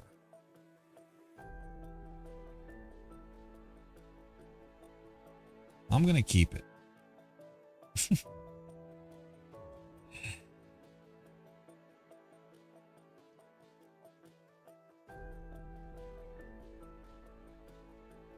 I'm just going to wait for a pullback.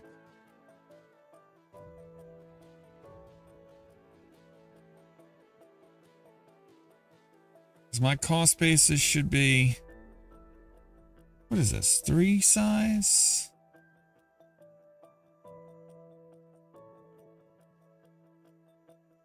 Yeah, I can't sell this thing until, wow, a long time from now. If I follow my rules.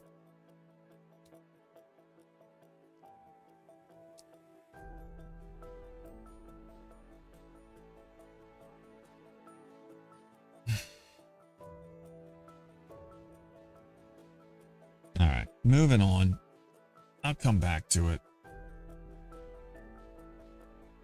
Coinbase. I feel like I've looked at Coinbase 10 times today as well. Oh, it's pulling back a little.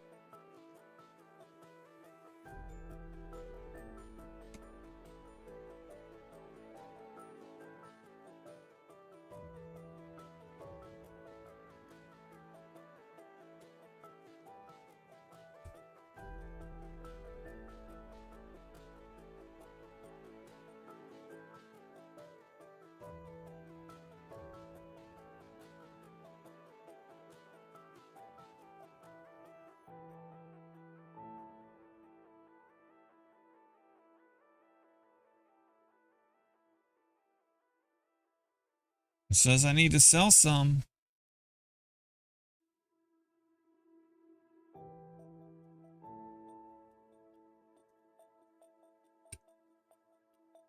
Actually, you know what? Look at these markets pulling back pretty good now.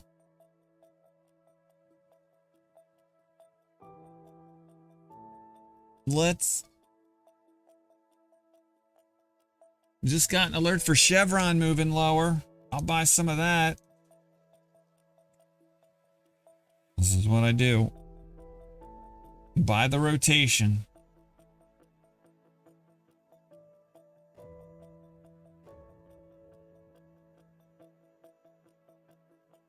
$167.36. I just picked up a little Chevron there.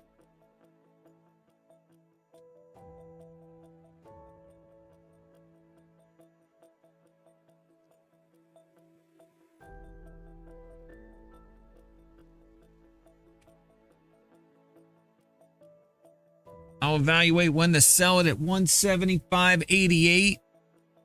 And I will buy some more at 158.84.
As we get a little pullback here.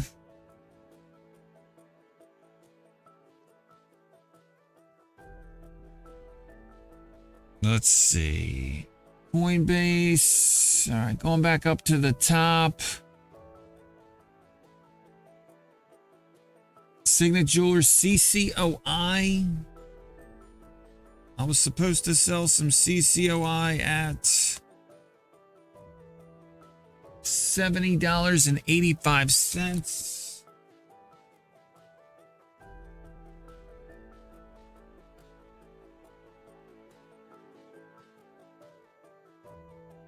What was I supposed to sell it at? 70.85. All right. I will I'm going to reset the alert for this.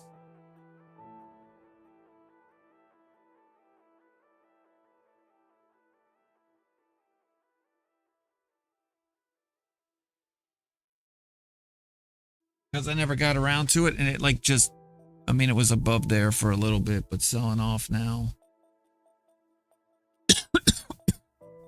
IWM, I sold.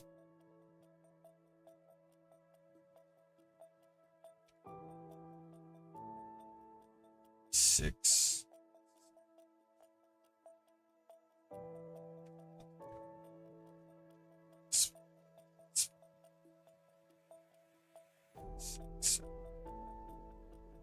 Two minus one.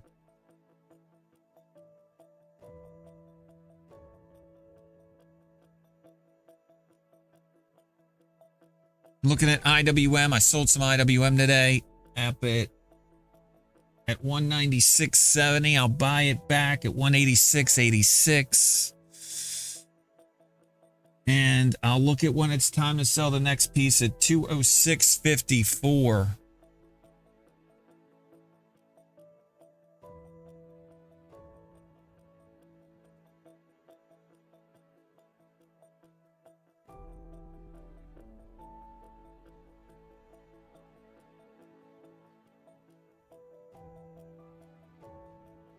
Got an alert for Coursera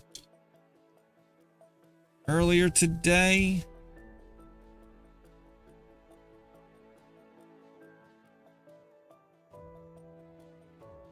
$5 above.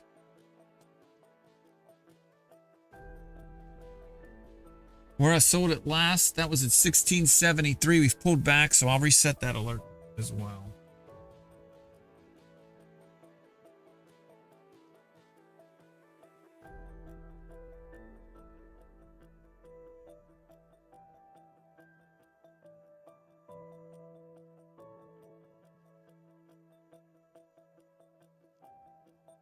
Was it 16.70? Yeah.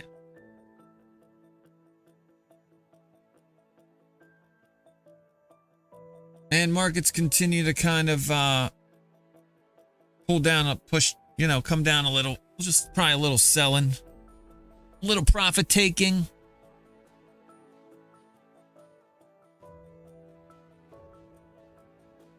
All right, Coursera, done.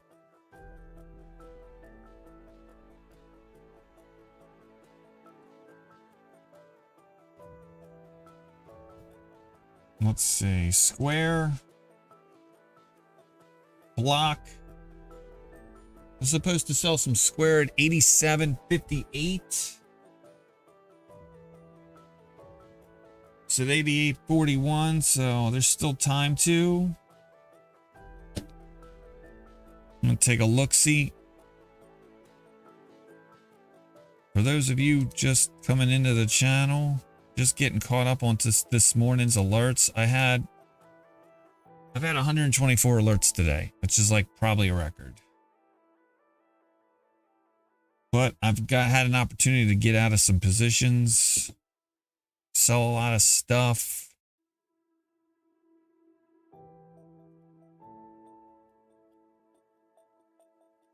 So that makes me happy.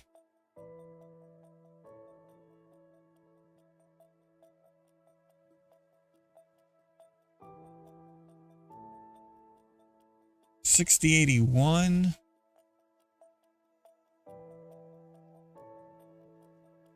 How many pieces do I still own? 9, huh? I saw a piece of block here.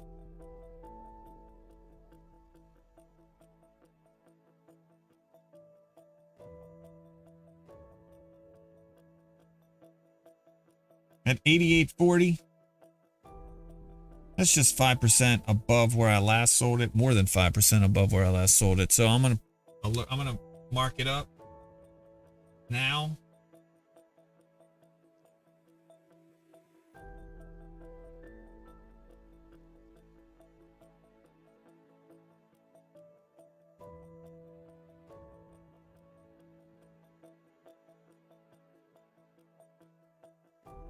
We'll buy it back at 92.96. Or I'm sorry, we'll sell the next piece at 92.96. And we'll look to buy it back at 83.84.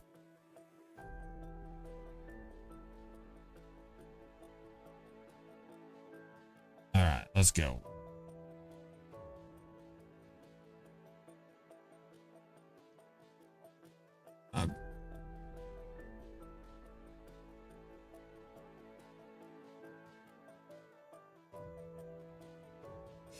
Hi. Hello, Kaliana. Welcome in. Thanks for stopping by. I hope you're having a great day. It's been busy here. It's been good and bad. It's been mostly good, though.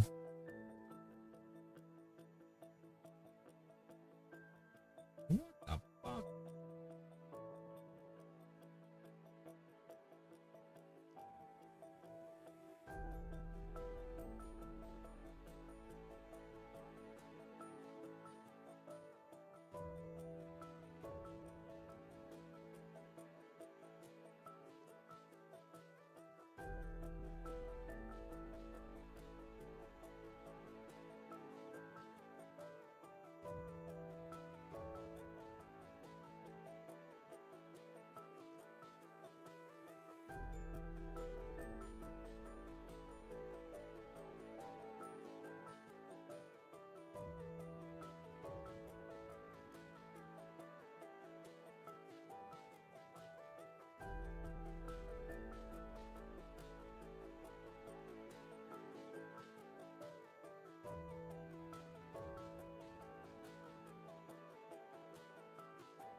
Freeport Mac is fun. That's actually got me hurting today. Some of my, I mean, I've been in value stocks for a while. This is killing me. I'm starting to see things roll over here a little. Did I lose money?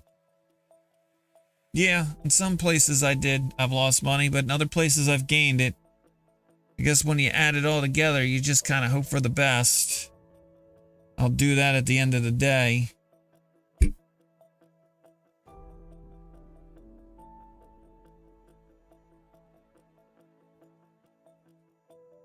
TROW price. I don't worry about my P&L until the end of the day.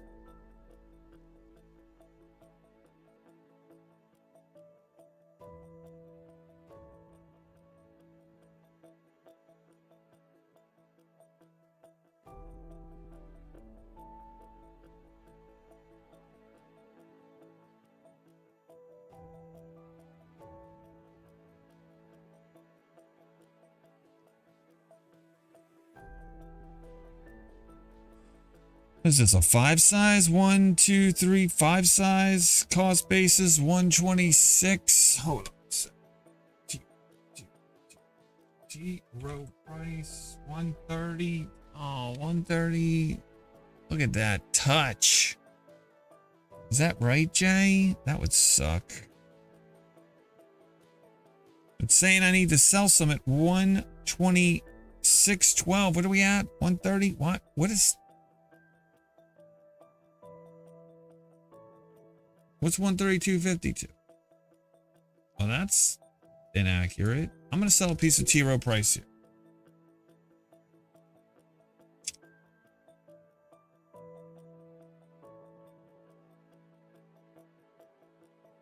Sold it at 130.86.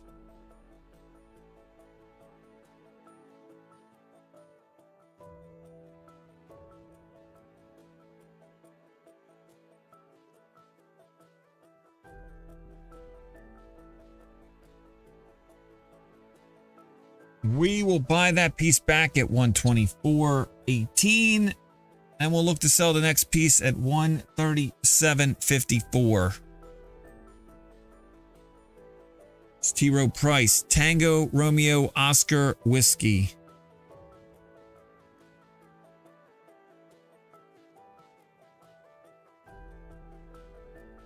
Warner Brothers. I got an alert for Warner Brothers earlier today.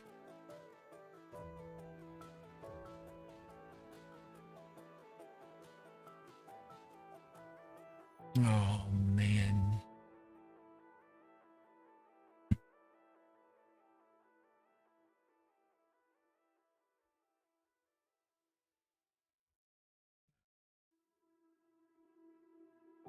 No.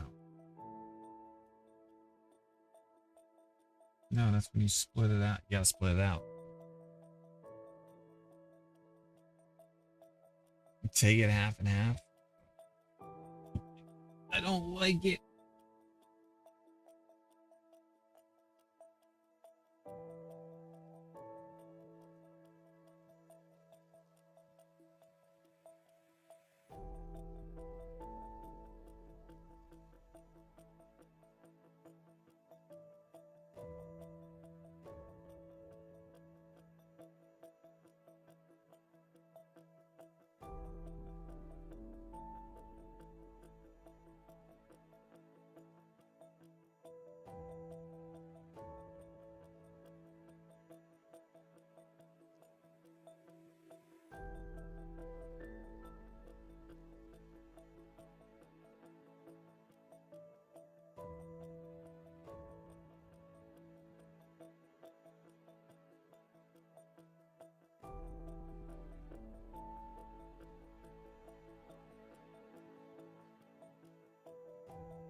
You just gotta let it work down, dude.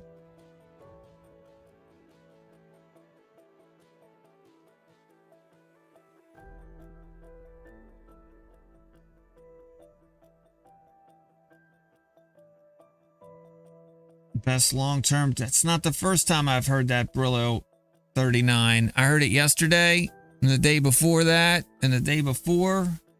Good luck.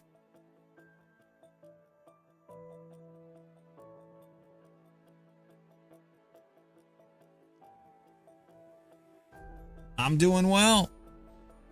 Having a good day. I'm selling a lot of shit. I bought some stuff though.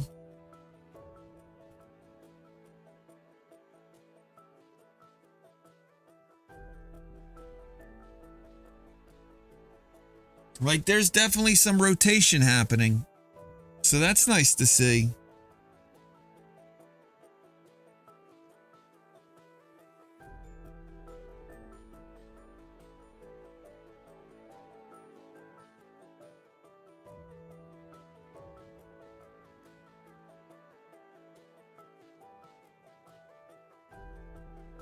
Oh, come back later.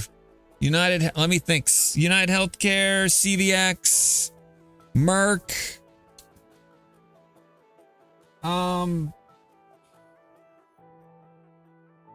Not, I mean, it has not John Deere. I would usually have this spreadsheet up to date, but I'm still processing orders.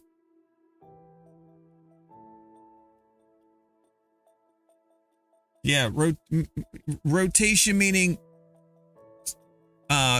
money flowing into stocks going up and money flowing out of stocks going down. And I'm sure if you if I cared enough, I'd look at like the sectors, but yeah, probably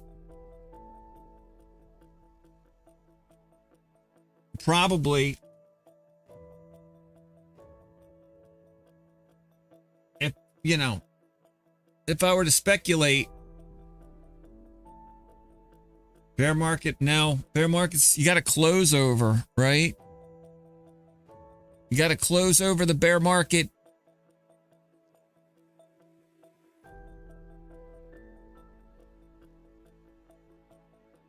And honestly, with fake outs, it would be nice to see it come up, go close over it, come back down, touch it, and then bounce again. Yeah, I haven't updated the sheet today. I'll be honest. It's been a busy day. I am going to, let's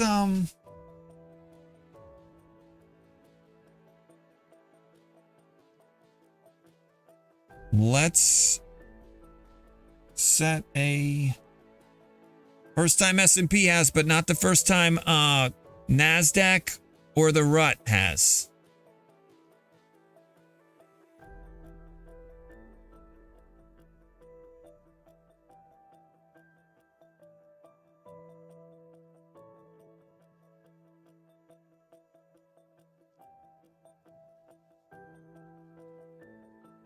And small caps tend to lead the way. Or that's what I like to see. Like, you want to see small caps leading the way. And they have, but they led the way back in August too. And you saw what happened. They rolled over.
Okay, you already did.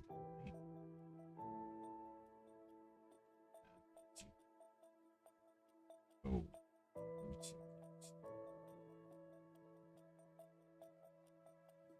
All right, so there you go.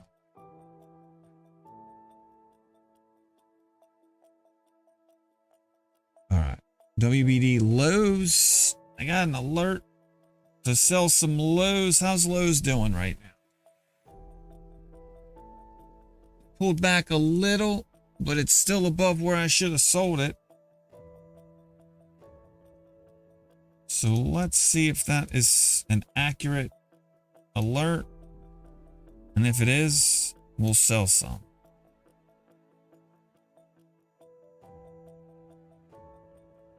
As we continue to get caught up.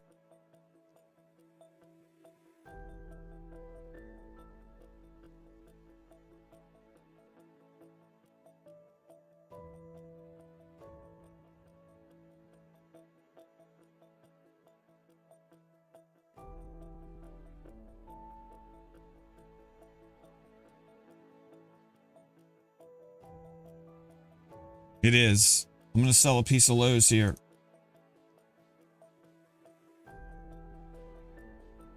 Sold it at 221.29. I was supposed to sell it at 218.63. Sometimes it pays to be busy.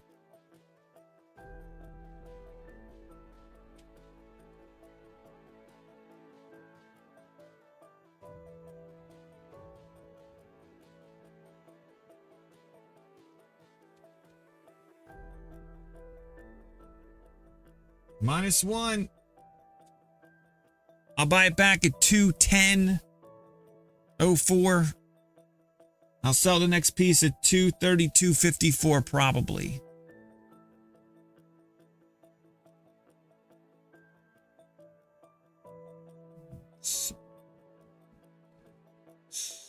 Nice. Look at Sunrun. I'm finally getting caught up here, guys.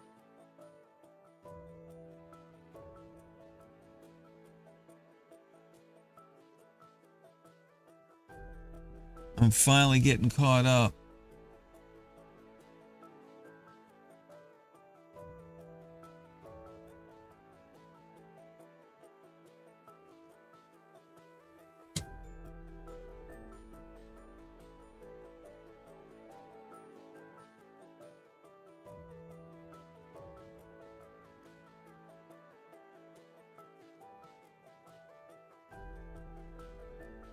I'm just going through the, making sure I've got alerts set for some of these.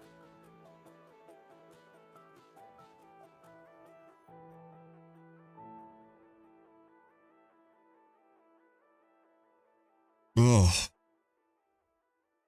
How did PLL do today? I feel like material stocks did not do well.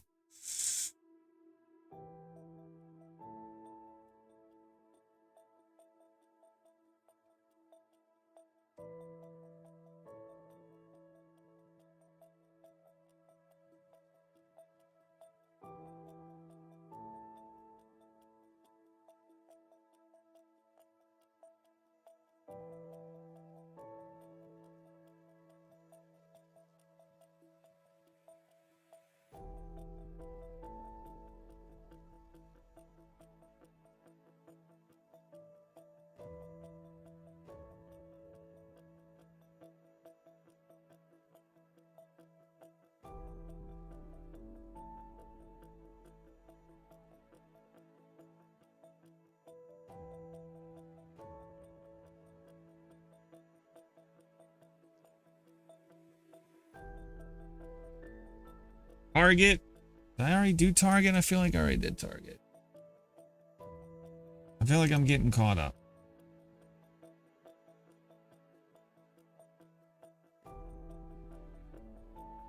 But I need to double check and make sure. While there's still time as these markets kind of sell off. Kind of creeping into initial balance now. Let's see if we can pull out of it. Now down, what is that? 30 points from the highs. That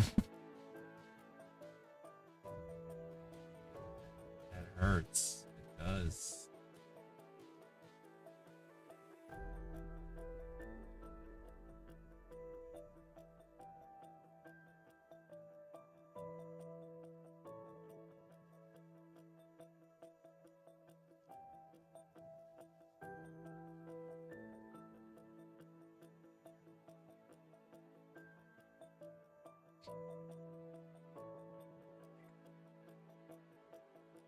Question is, what do? You can't. You're hold.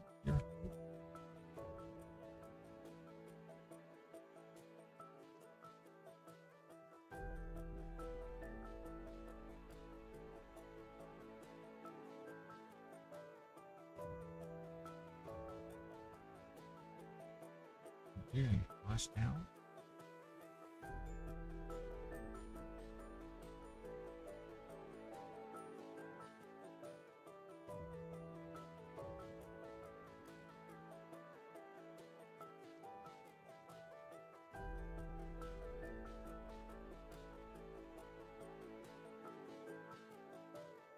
No. Bladder's calling.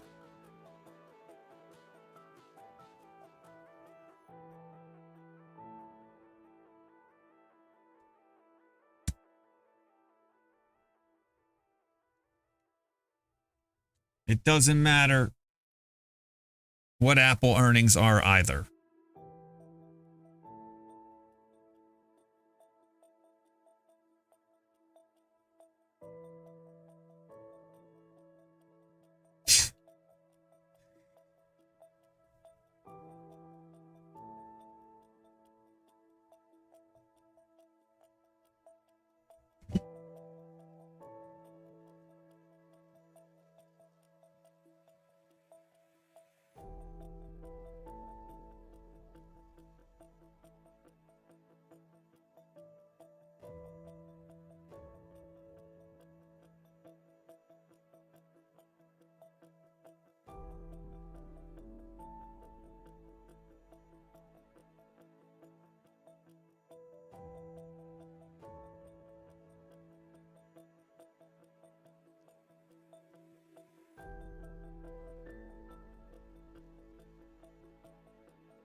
get worked up about nothing.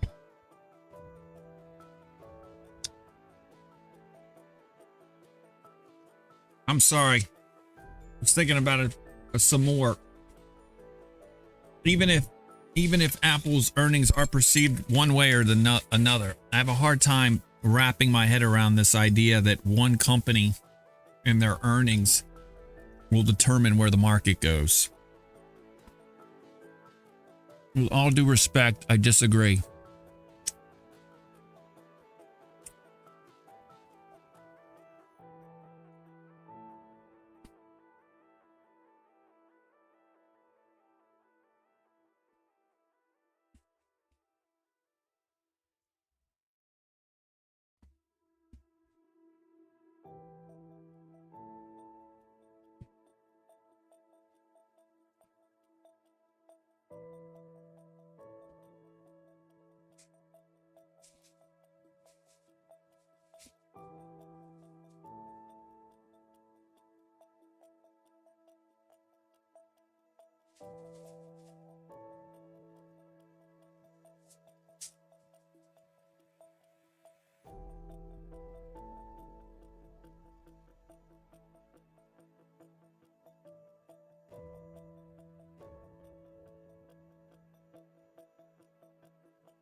Oh my God, that was so good.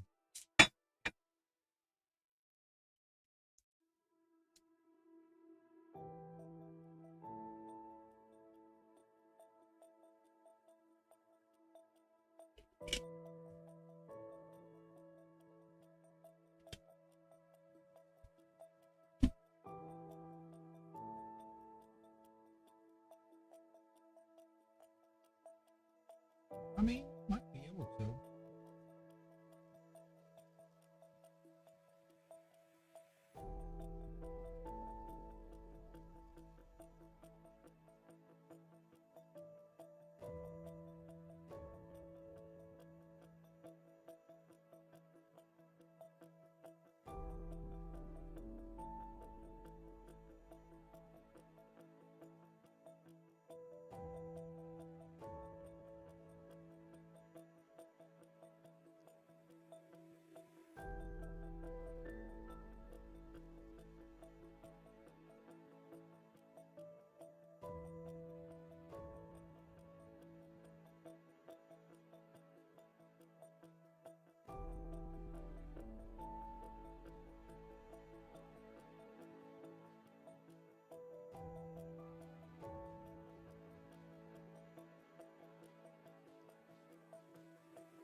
I just tried something for the hell of it.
All right.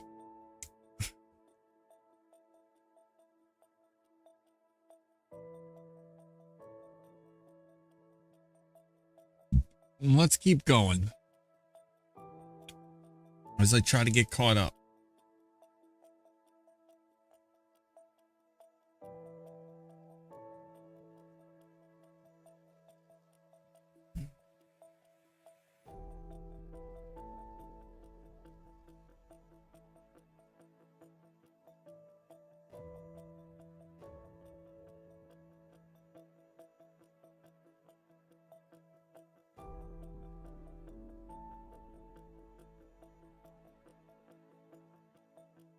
No, it's gonna be fucking awful.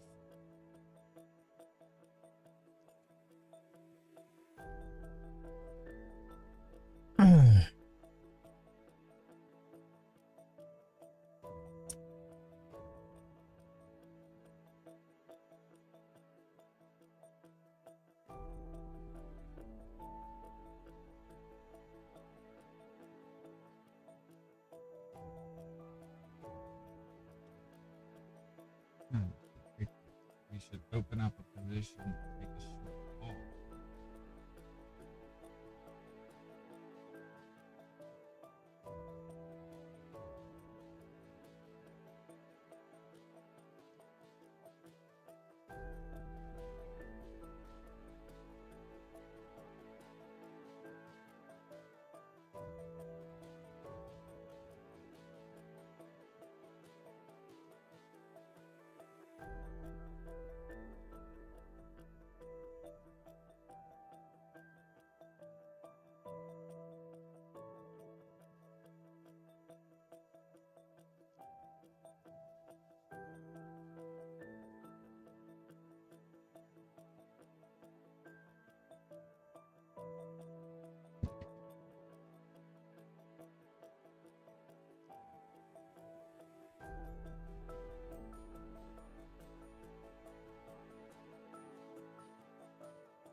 Man, my position in FCX is killing me.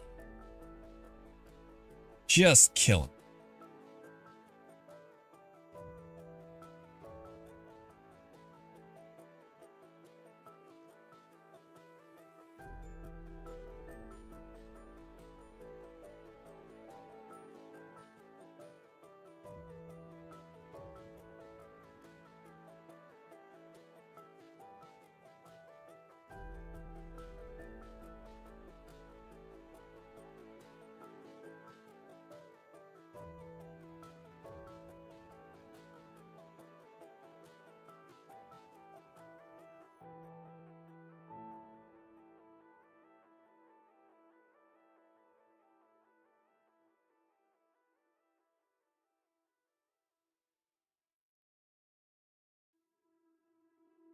We're not gonna buy Rite Aid there. I'll wait for a pullback. I got a lot of inventory down here. I did sell a piece today at 383, or I'm sorry, 404.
All right.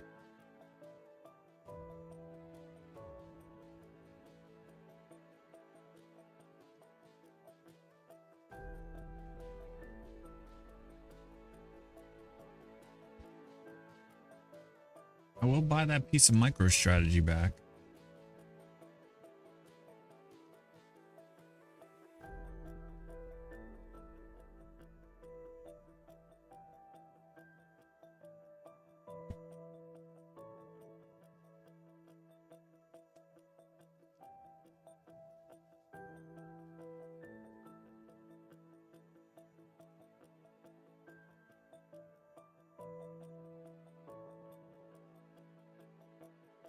MicroStrategy is below.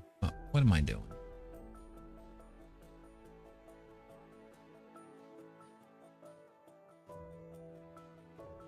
$300.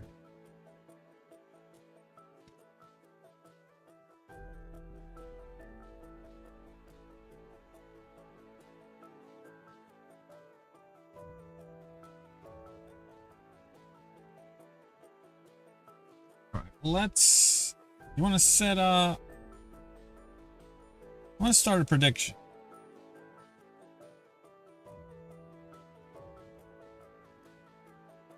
SPY close above or below. What's SPY at right now? 413. Let's say 413. Especially after this move down.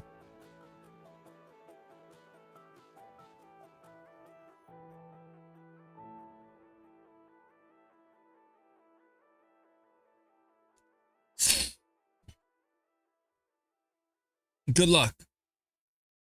Get your bets in.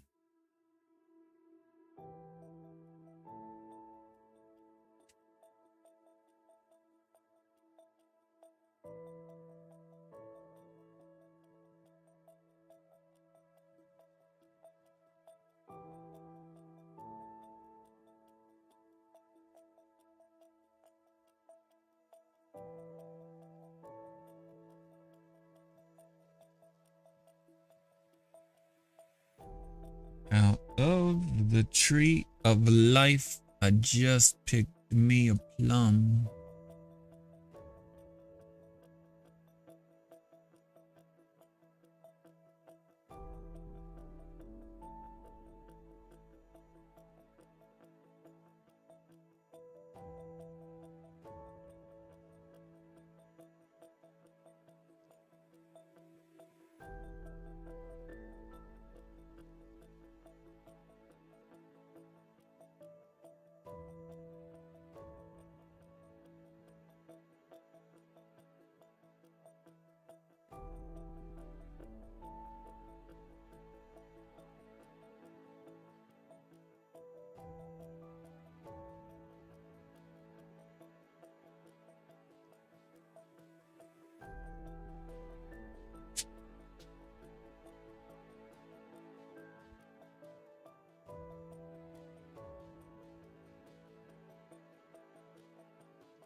All right, I'm back. Sorry. Sorry about that. What am I doing? I'm fried, dude.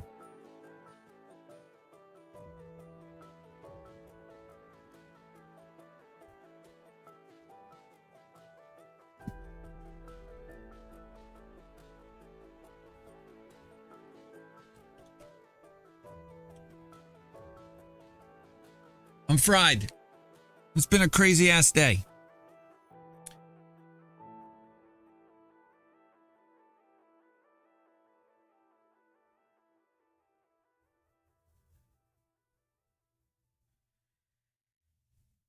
All right, let's look at Expedia.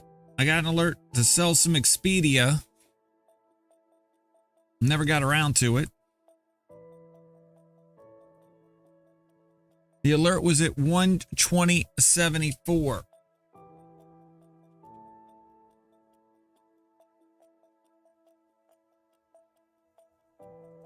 Let's see if that is still accurate.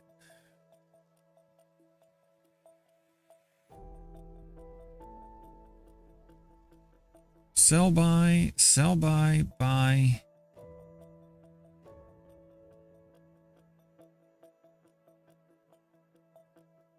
$11,138 is my cost basis on the entire remaining lot. Is that accurate?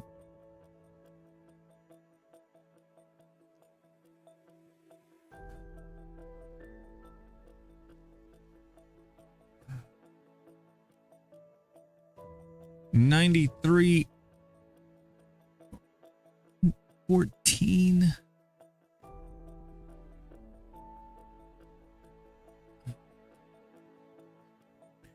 114.88.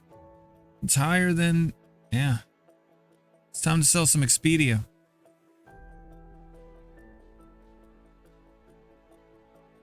All right, sold a piece of Expedia here at 121.40.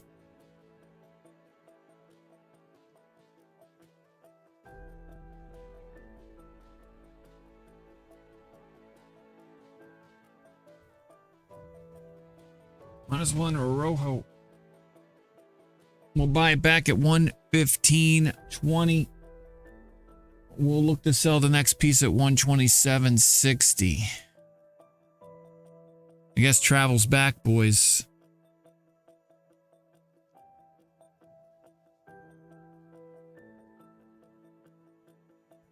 I got an alert for TripAdvisor earlier today.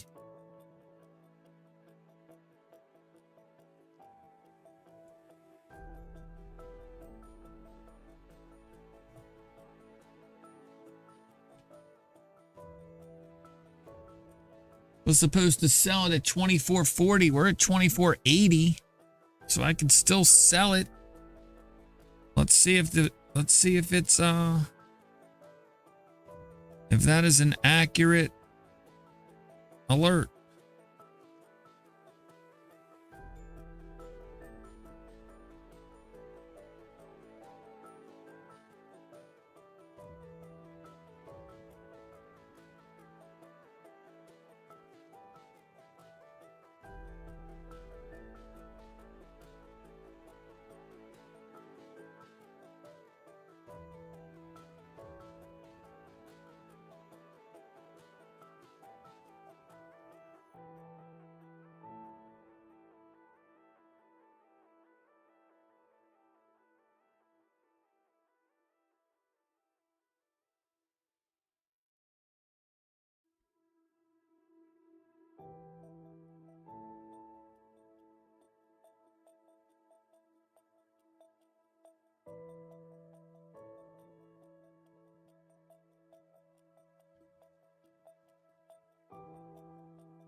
$23.12.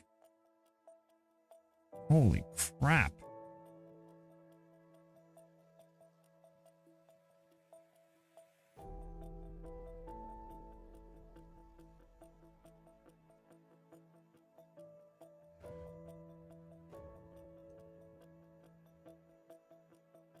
$22.82.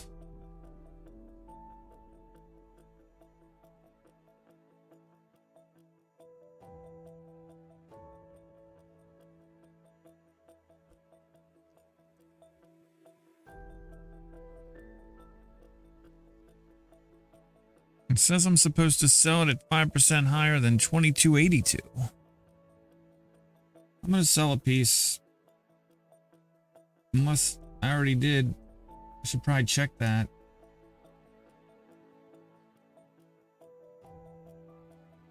Nope. I haven't sold it yet. I'm going to sell a piece of TripAdvisor.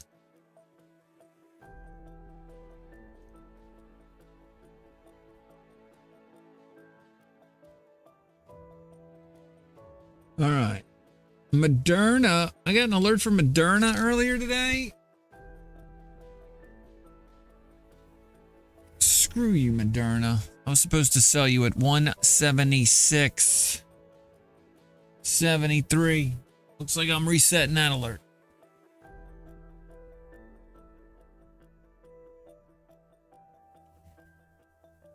And that looks like an old alert, actually. Moderna.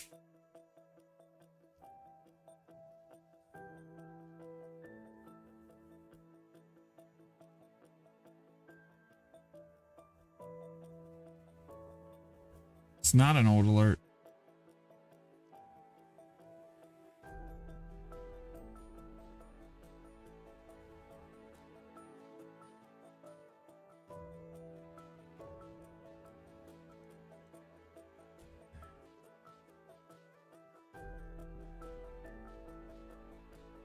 $130.21/2023. Buy.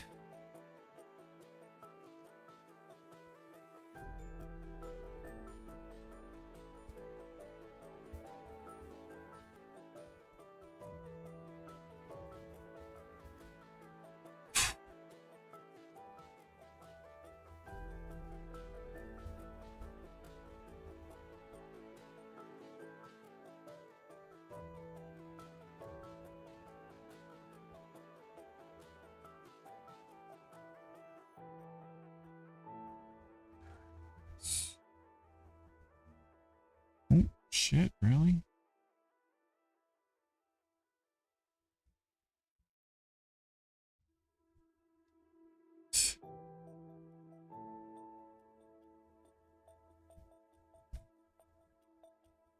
Minus subtotal 9H.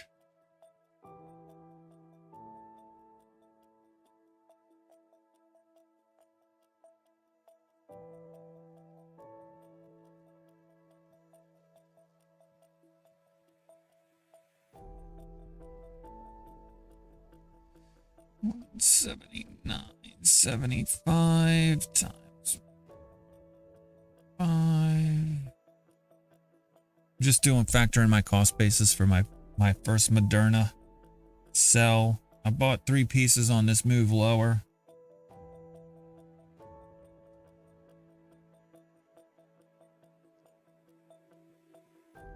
So I'd sell the first piece around 189.63.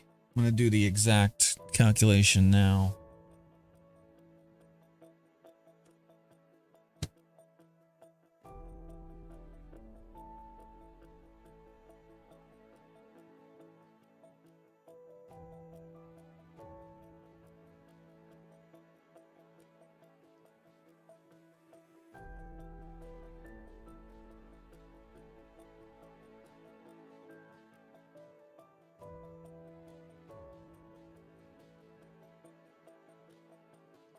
What?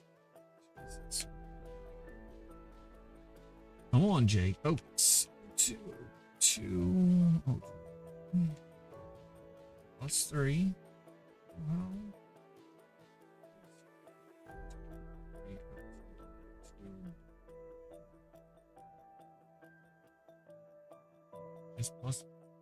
just plus. I'm fried, man. I'm fried. I'm having to double check all my work. It's like I hit a brick wall.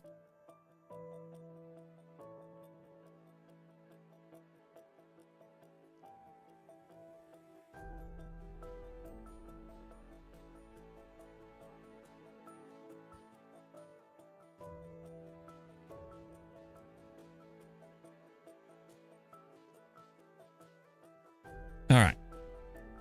We'll sell it at 188.90. That first piece of Moderna.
Seven.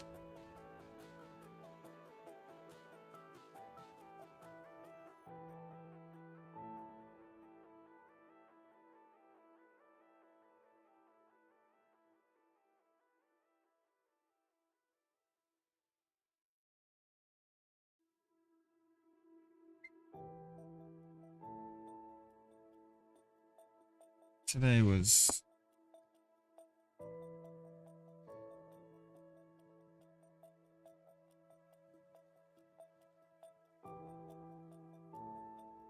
manager of software engineering. Really?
Podcast host.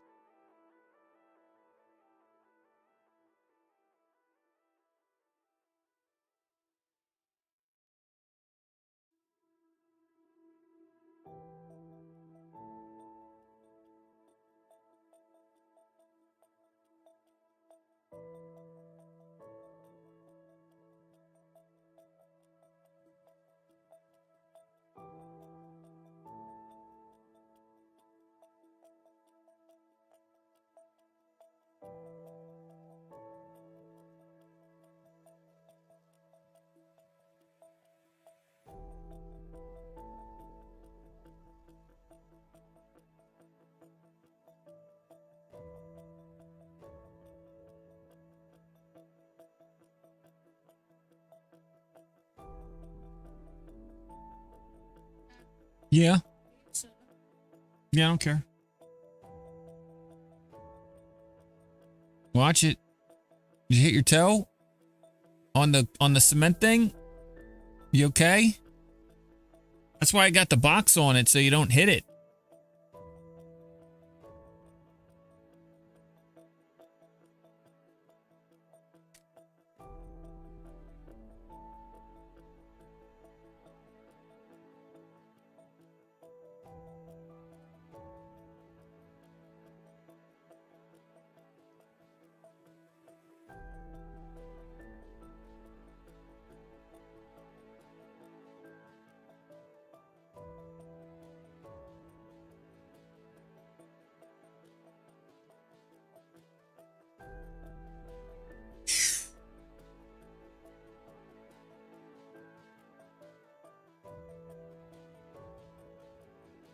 All right, this strong pullback.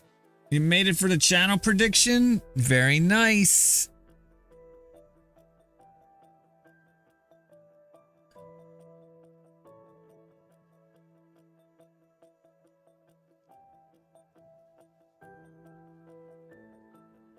We've made a nice move off that interim low.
$24.56. Yeah, that's right there.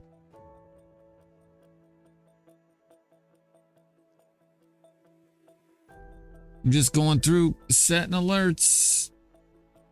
LVS. Oh, I missed it. Looks like there's still time. 57.32.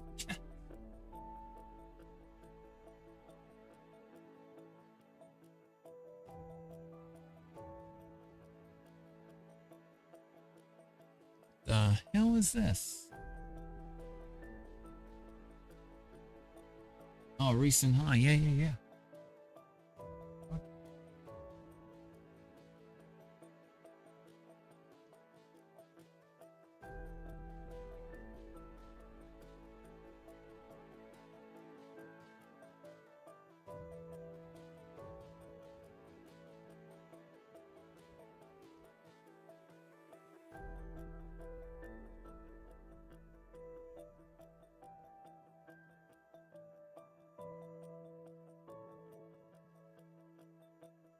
I bought some LVS here.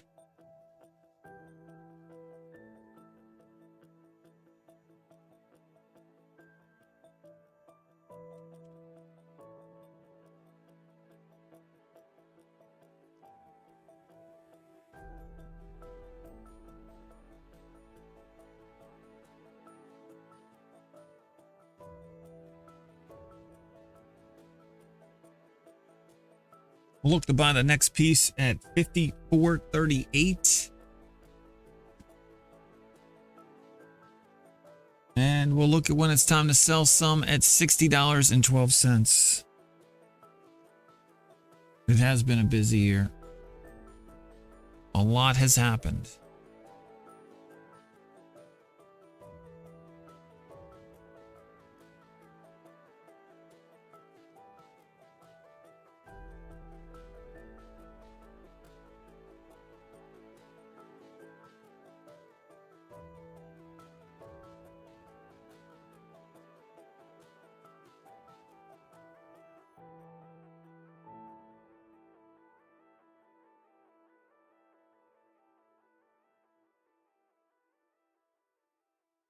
God damn it.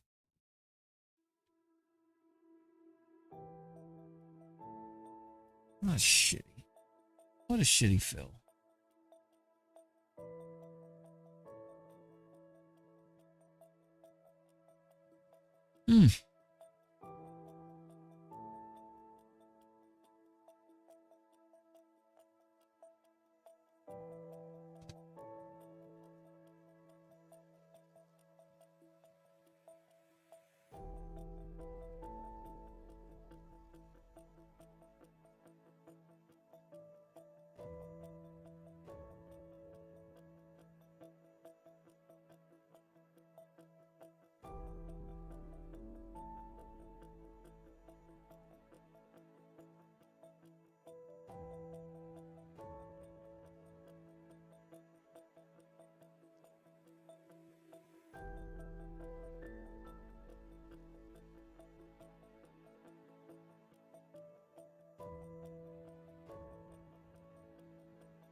After today's move, I've had to go more neutral.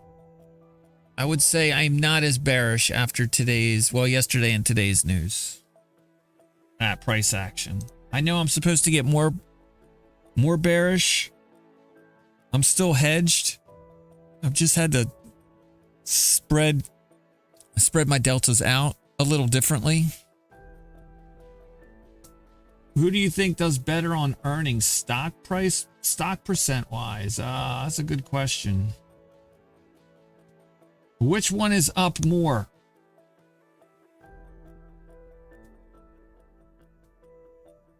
Which one's up more the last 2 days? Apple or Amazon? I'm probably going to say Amazon is up more on this latest run up. So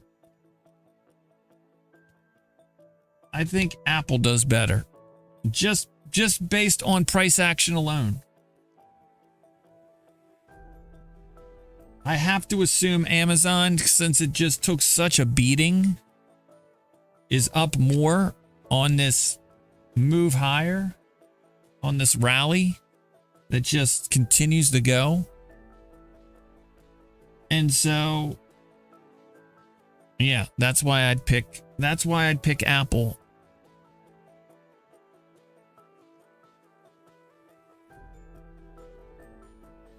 But full disclaimer, I have no idea what I'm talking about.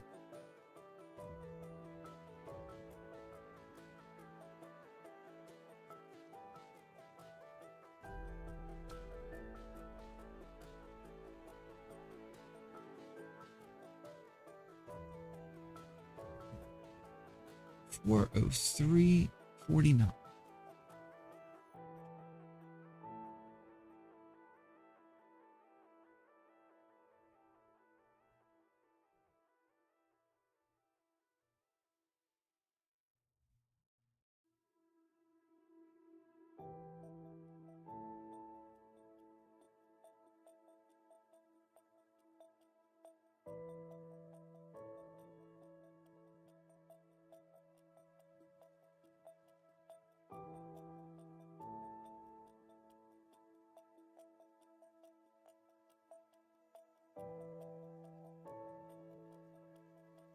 Apple is up 0. Oh, really? How about since the beginning of January?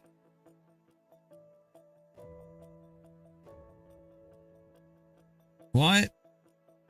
3% and 6%. Okay, I see what you mean. All right, so Amazon is up 6%. Apple's up 3. So that tells me they've... I mean, that kind of makes sense because I think Amazon really got beat up on the way down. Apple's more stable. So Apple's got... I think Apple's got more upside. Just looking at recent price action. So if they both come out red hot...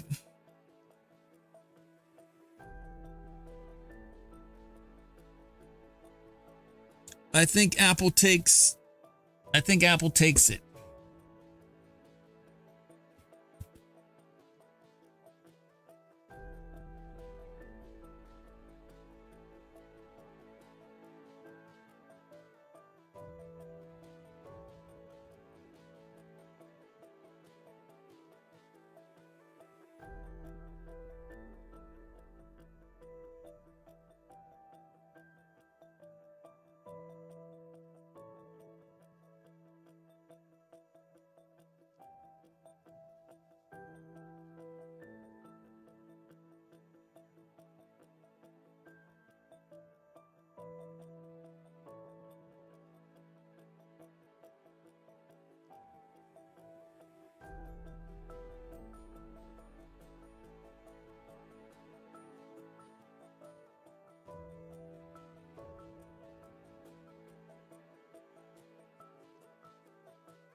I don't think they go in opposite directions. I think Apple move would be more pronounced to the upside.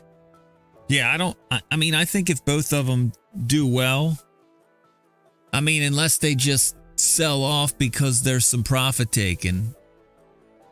Like, everybody's going to be holding those stocks for different reasons, right? But if price starts moving in any one particular direction, it could start a cascading effect.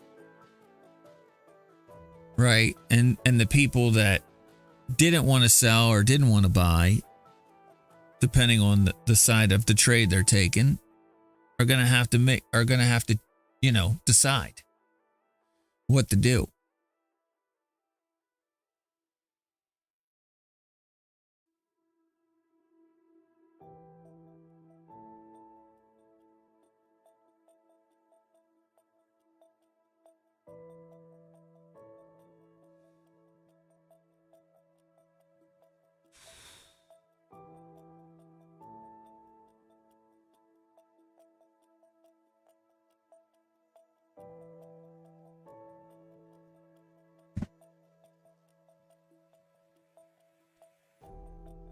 Williams Sonoma 144. All right, I can set Williams Sonoma alert up again. Seems so. Williams, that price for Williams Sonoma seems really high.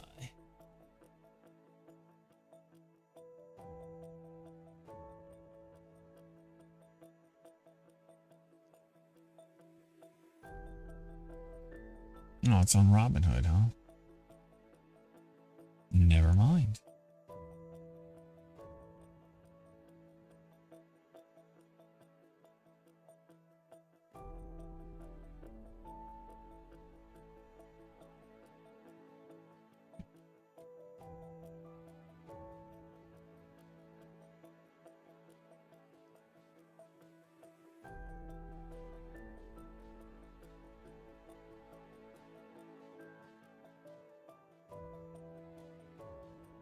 Holy crap.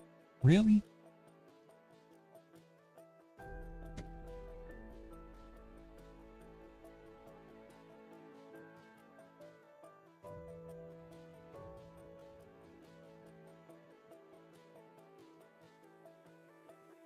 Oh my God.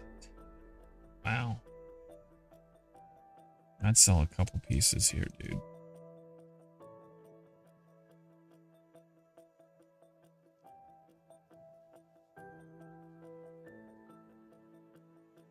$141. I'm gonna sell a couple pieces of Williams-Sonoma here.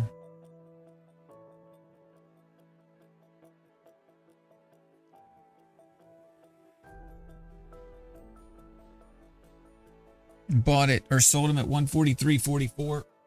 Just going through old alerts.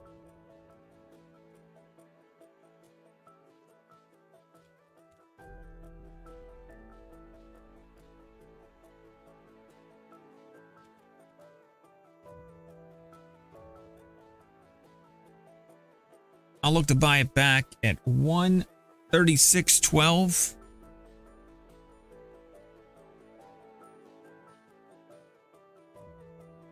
And I'll look to sell the next piece at 150.76.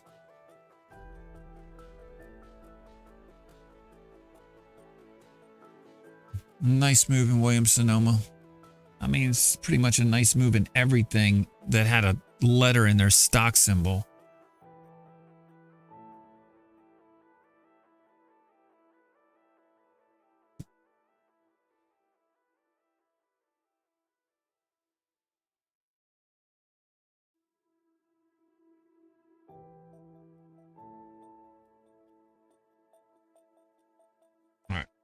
I gotta go turn on my heat a little. My kid's home now. We made $500 on some UVX calls today. Did some running before SPY started selling. Congratulations.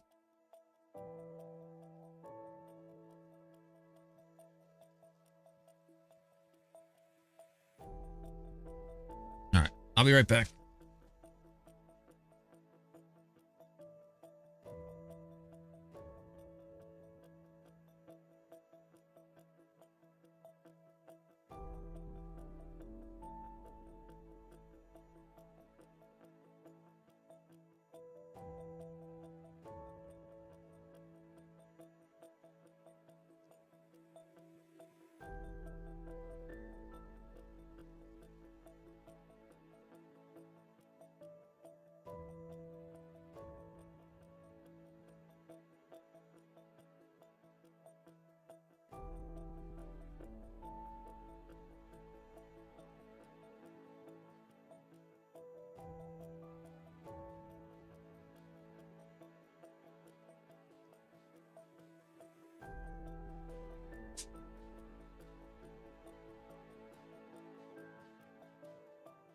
All right, I'm back.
Big earnings day.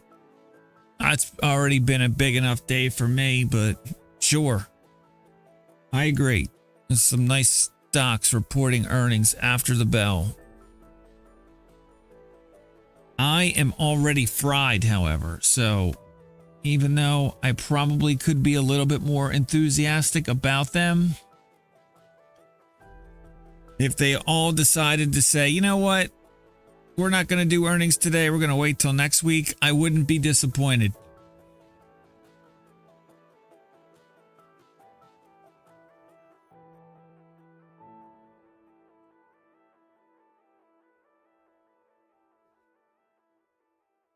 I would not be sad.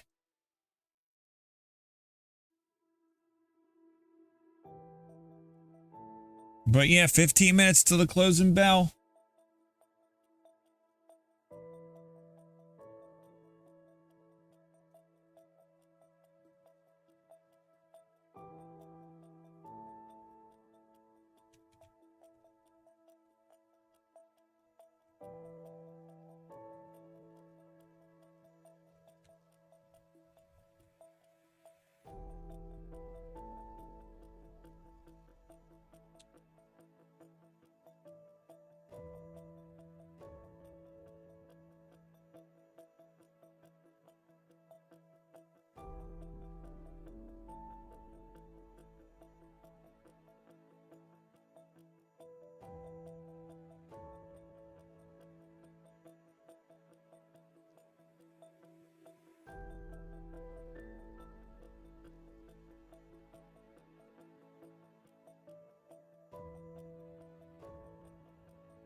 Cancel.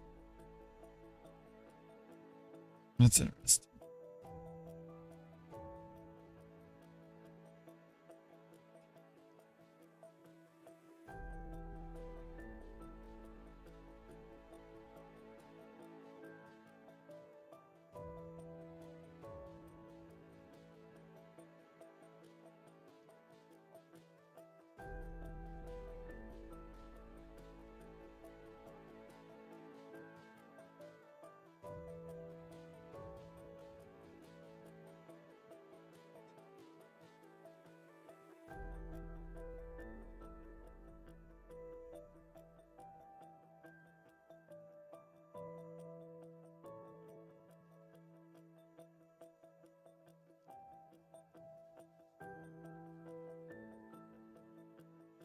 Oh shit, really?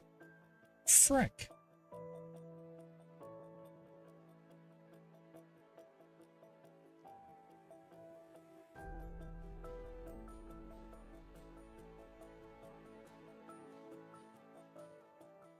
I'm glad I'm going through these again.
$83.09. Or yeah, dude, still got ways to go. 83, 8309.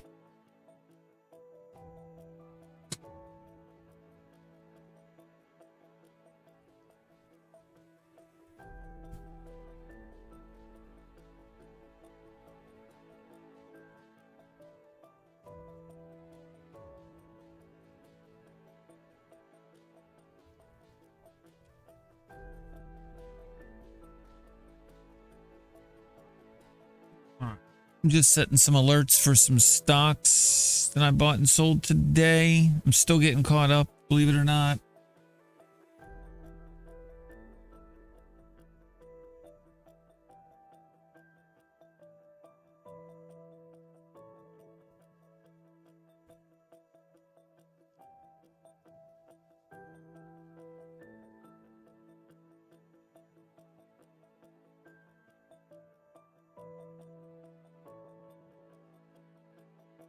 $83.09. $83.09. Actually, it's probably going to be, yeah. Let's see what the exact number is.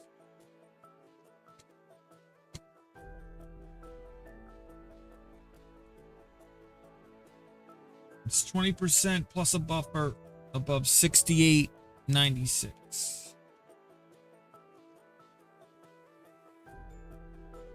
And that's 20% above the piece I bought on the 19th.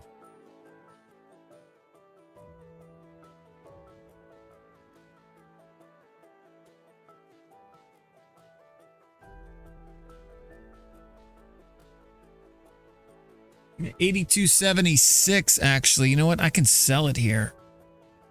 It's like right there. With the cushion. I'm going to sell it. That's awesome.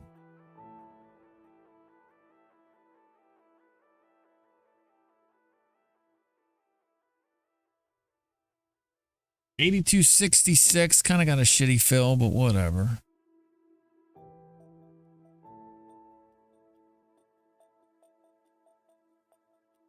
I've got 84 cents is one, so 80, 82, so 41. Yeah, I had plenty of buffer.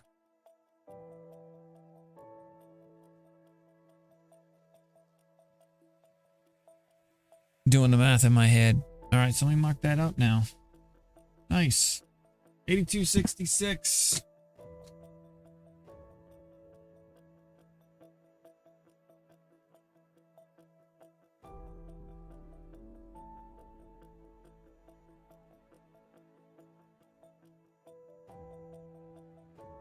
All right. And I can clean up these alerts. These are no longer needed.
You probably waited too long.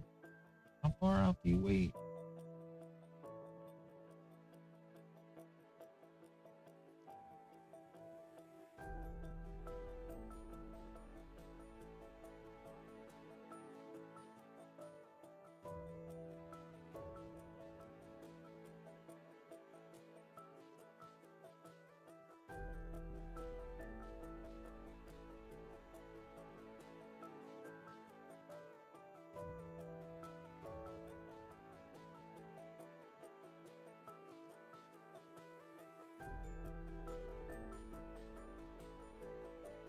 weeks.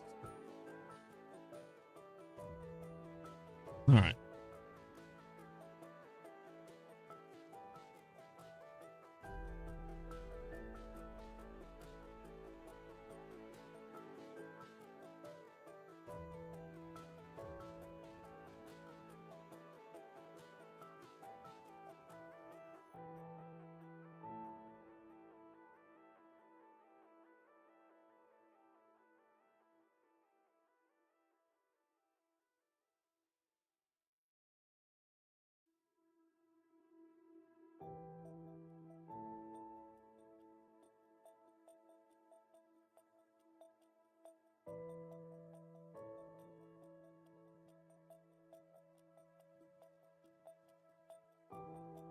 Coin moving higher.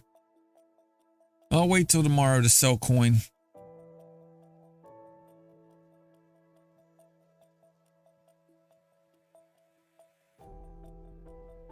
No hurry.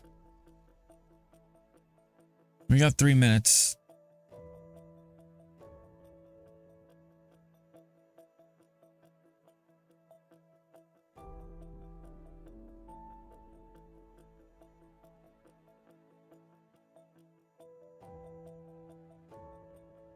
Just a crazy wow day.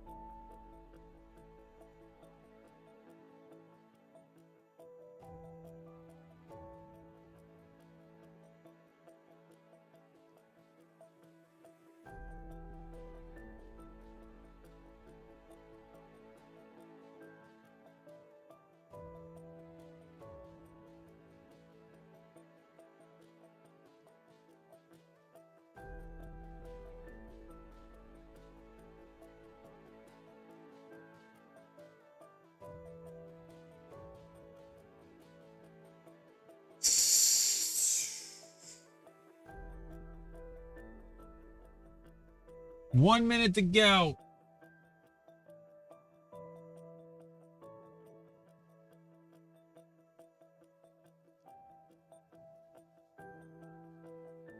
That was one for the record books.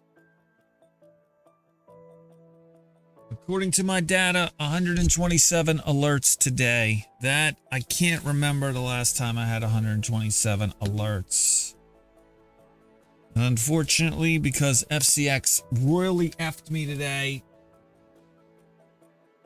and I had to change some positions as far as my deltas were concerned, I'm actually going to be negative today.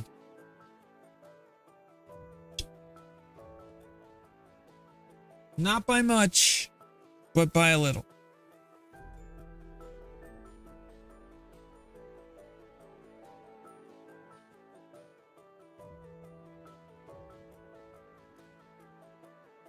That's your closing bell.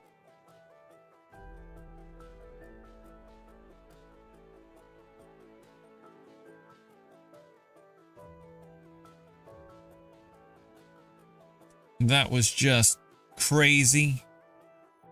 We'll wait for the earnings to come out.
Holy crap.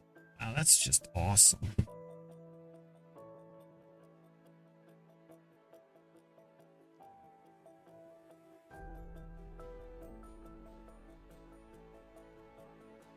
Amazon earnings out.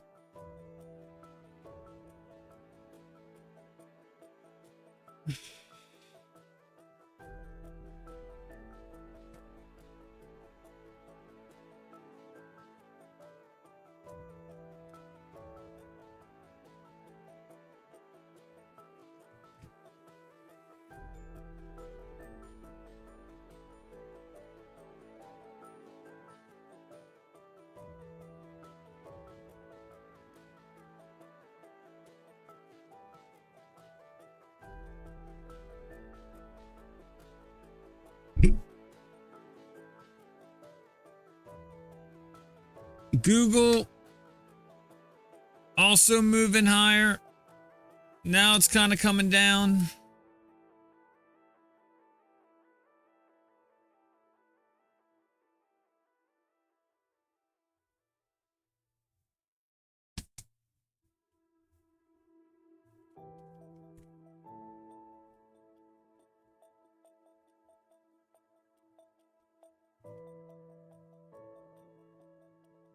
Google sales beat, EPS misses. Qualcomm, is Qualcomm out? That was the other big one I was watching. Qualcomm's up.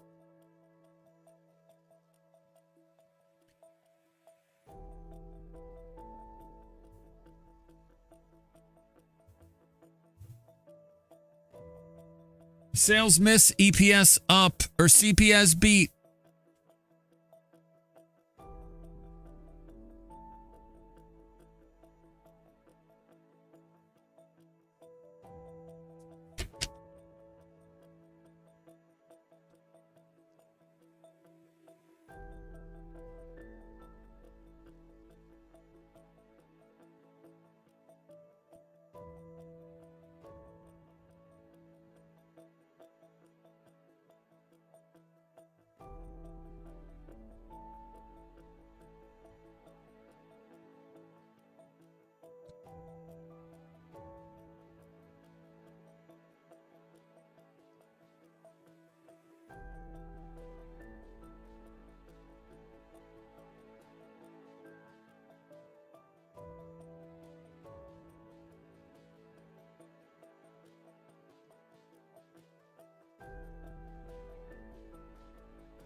All right, I gotta tell my kid that I'll be right back. I'm gonna go to the bathroom.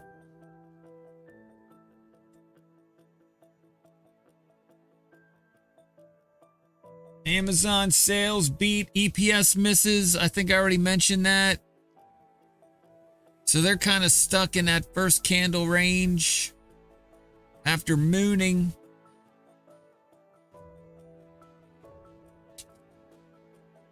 I'll be right back.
Be right back off.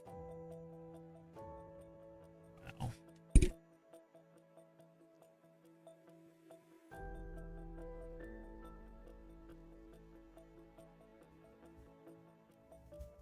Futures are a mess.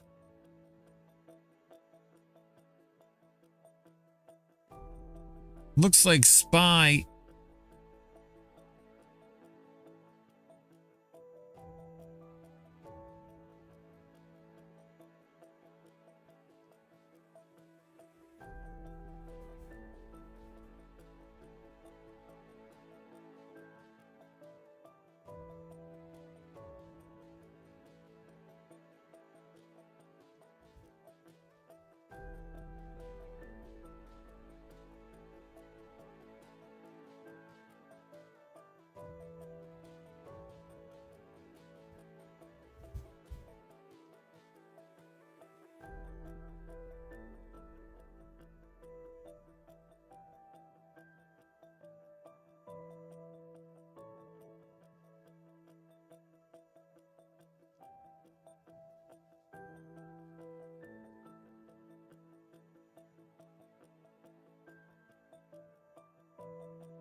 Noise.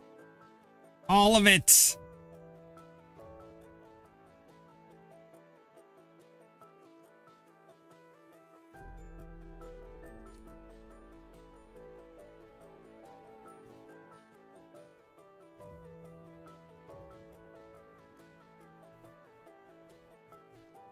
I can mark the prediction, right? Choose the outcome. Wow, you had decent amount of people pick below 413. 416.78.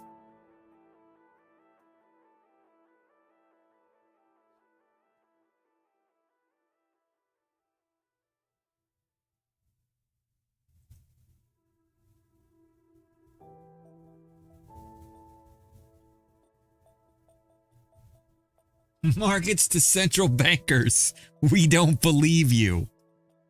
That's the headline out of Reuters.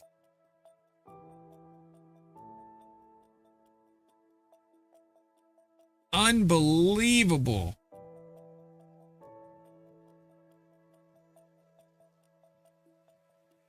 We're waiting on the big one, Apple. Quite a spiky spike on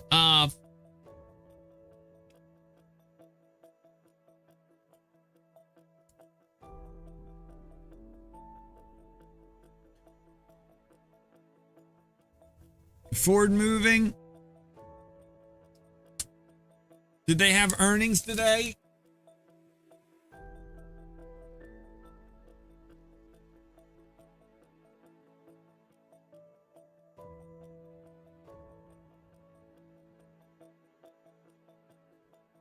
Oh yeah, Ford had earnings too. Why don't I have that on my list? Or do I? What's today? Today's the 3rd? 2nd?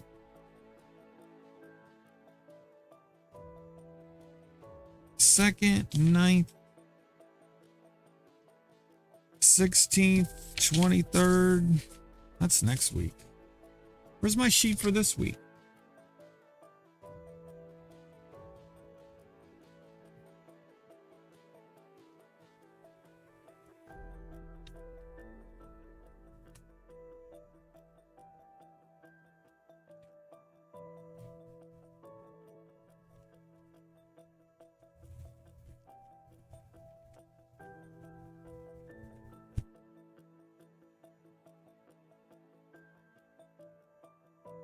Maybe it's here?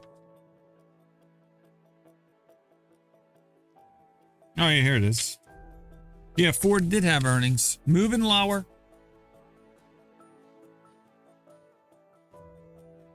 Who else had earnings? Starbucks. Starbucks also had earnings.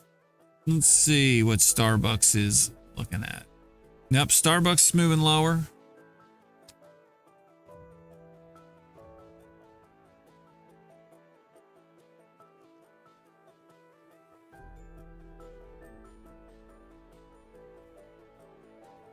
Starbucks missed EPS and sales. Not by a lot, though.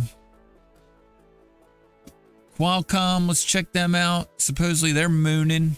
Yeah, they're doing all right.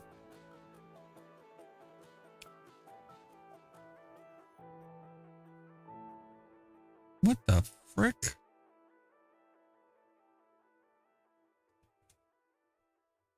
That's interesting.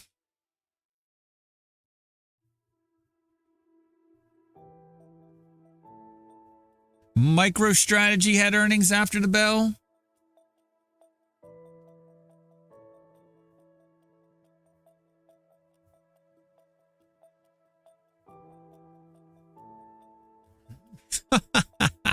I guess MicroStrategy wrote down a bunch of their Bitcoin.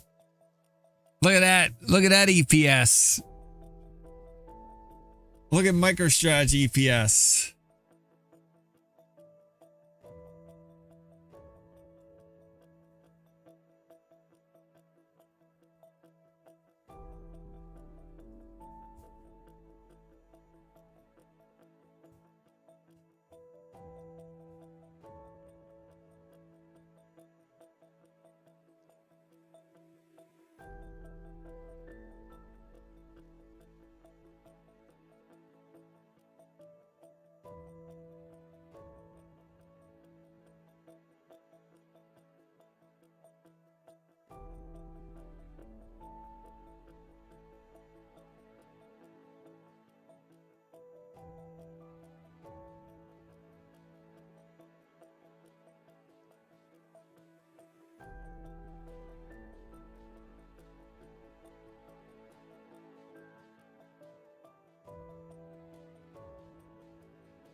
Who is making the market go down? It's a lot of earnings. Amazon.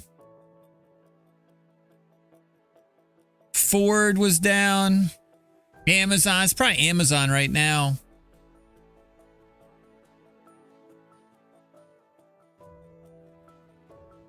Probably Google too.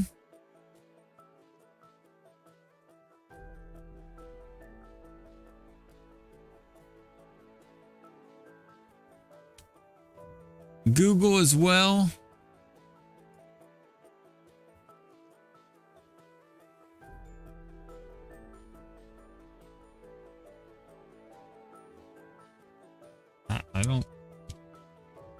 I don't think everything's roses.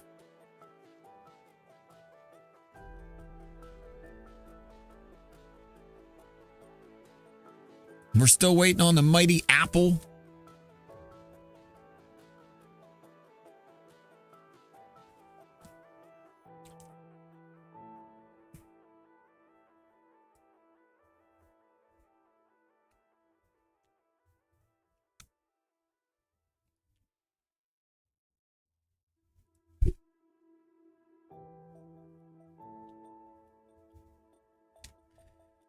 I'm just going through other earnings from today.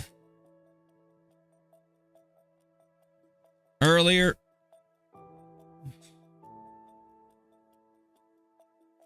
Baba.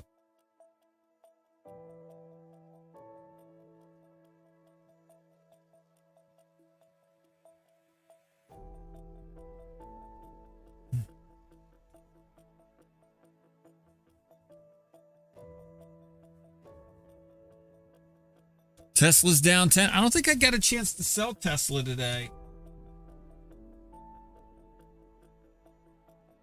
Or maybe I did. Yeah, I sold some Tesla at 190.77. I get to buy it back at 180.105 though.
Wow.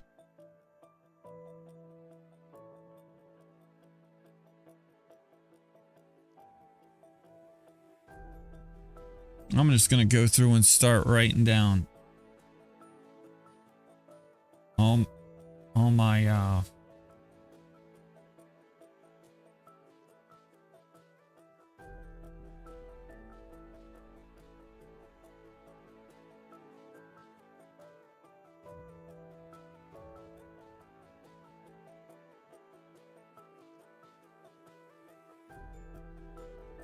dude, I can't believe my portfolio. Wow.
All right.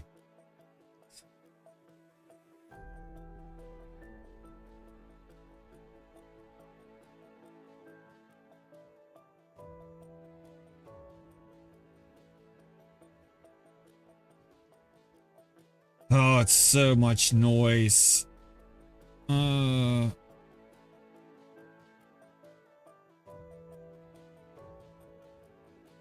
Tim Apple.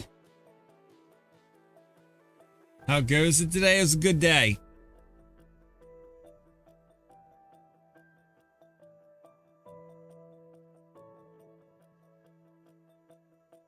It was a good day. We got to sell a lot of stuff. And my growth, my shit stock portfolio is up. like total, like ever since I started buying.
I'm spinning.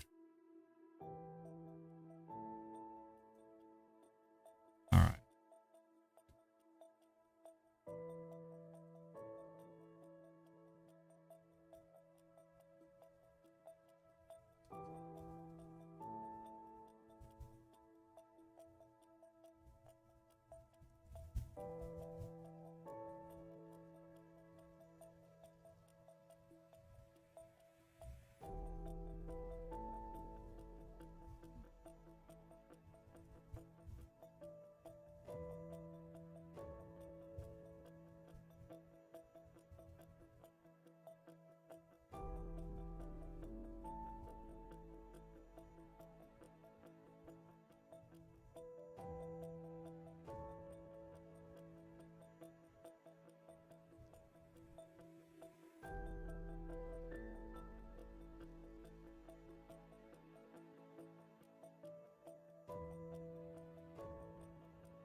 How about Microchip? Have they reported yet, or do they report later?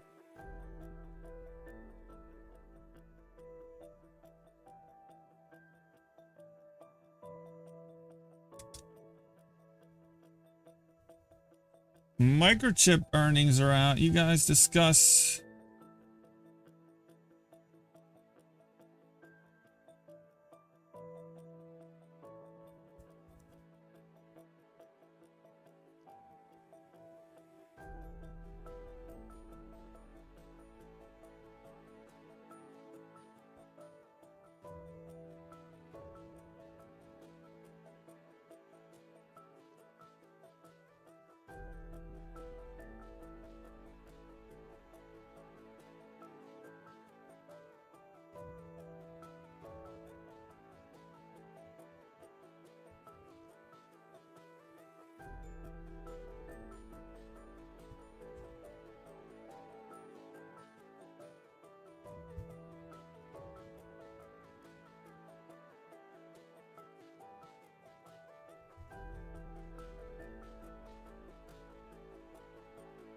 Jay vesting, Jay trading.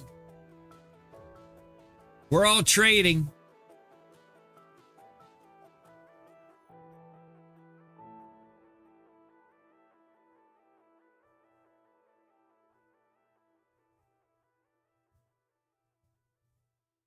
Apples in 2 minutes indeed.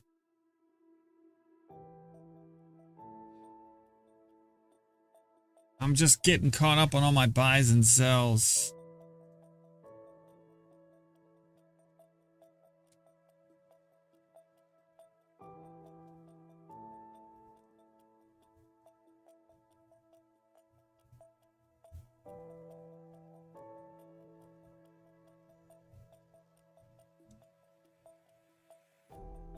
Looked at the screens, but was taking care of family stuff. Saw some moves, but no trades.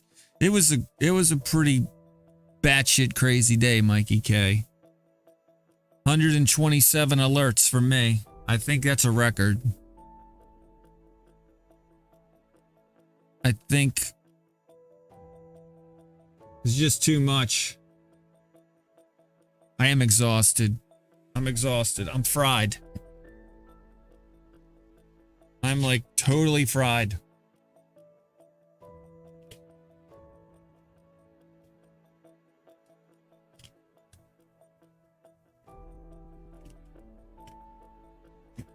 I don't even know how many trades I made. I bet that's a record too.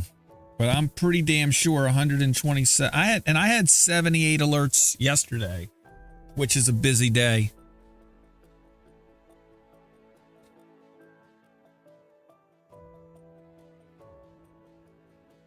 $127.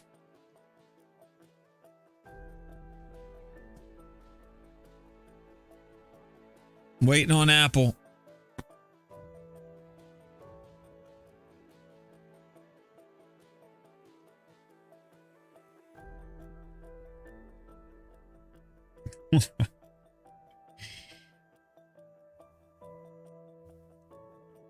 Meta, Coinbase,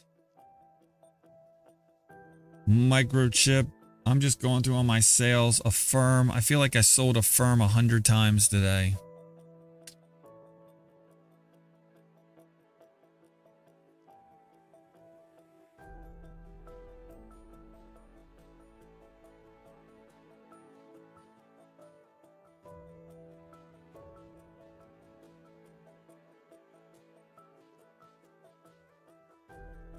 Apple moving lower. What's the deets? EPS misses. Sales miss.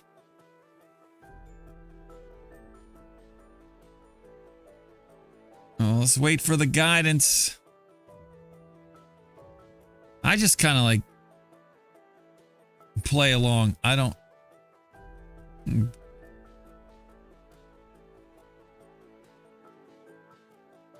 Markets continue to move lower.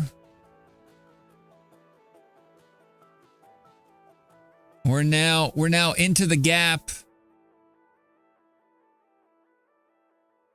Oh man, could you imagine if we get a star? If we get like a shooting star appearing on the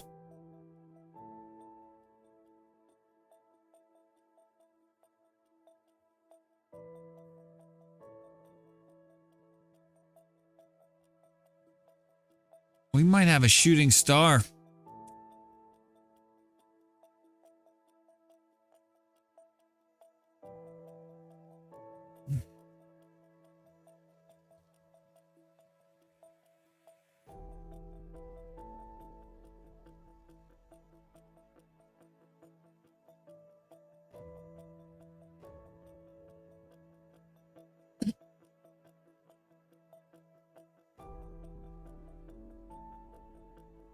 Oh, Meta, Microchip, Affirm.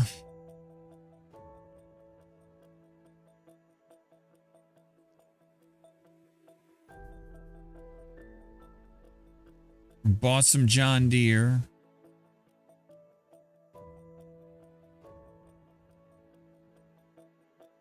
I'm just marking up all my buys and sells. Sold some Sonos.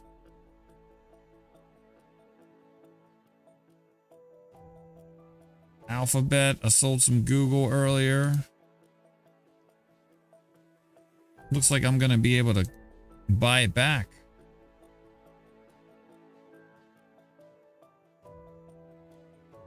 JetBlue. I sold some JetBlue.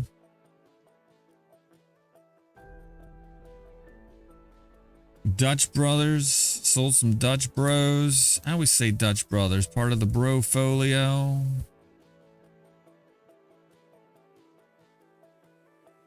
I sold some CrowdStrike.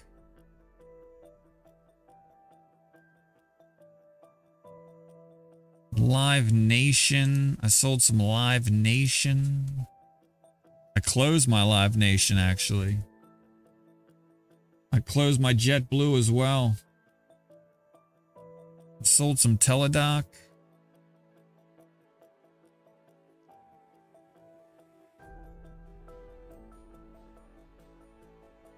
I sold some PayPal.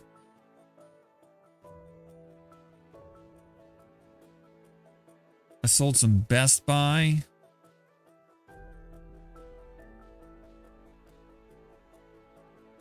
I sold some Cheesecake Factory.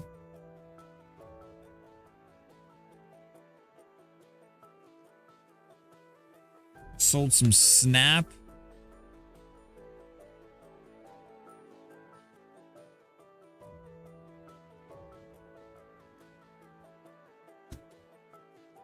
I sold some INTU.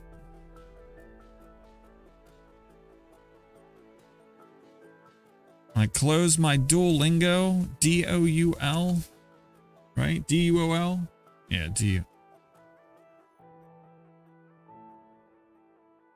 Sold some Honest.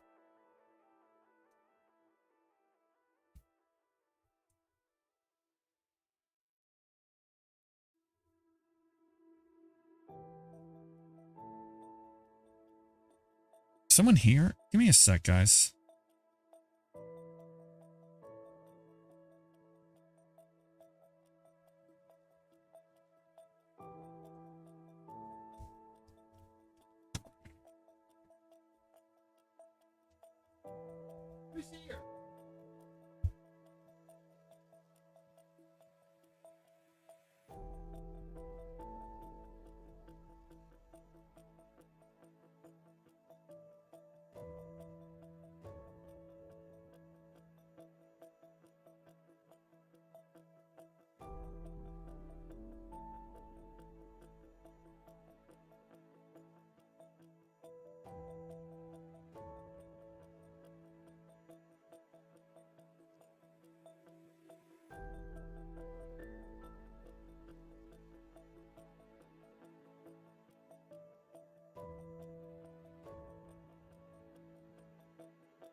All right, I'm back.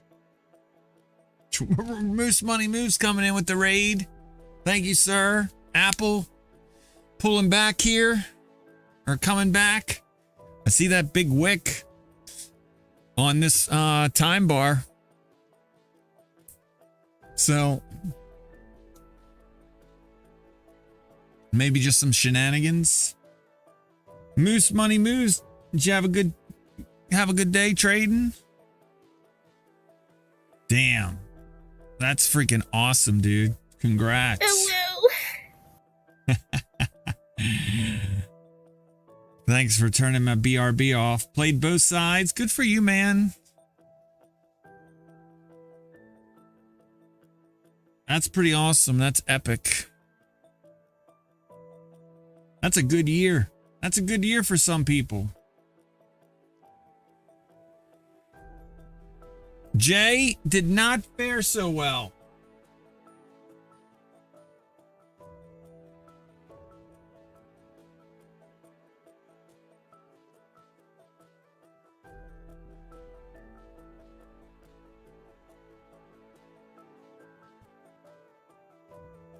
I've been trying to do that every day. There you go.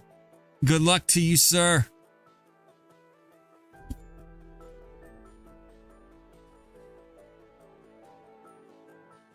$35% every day. That's money.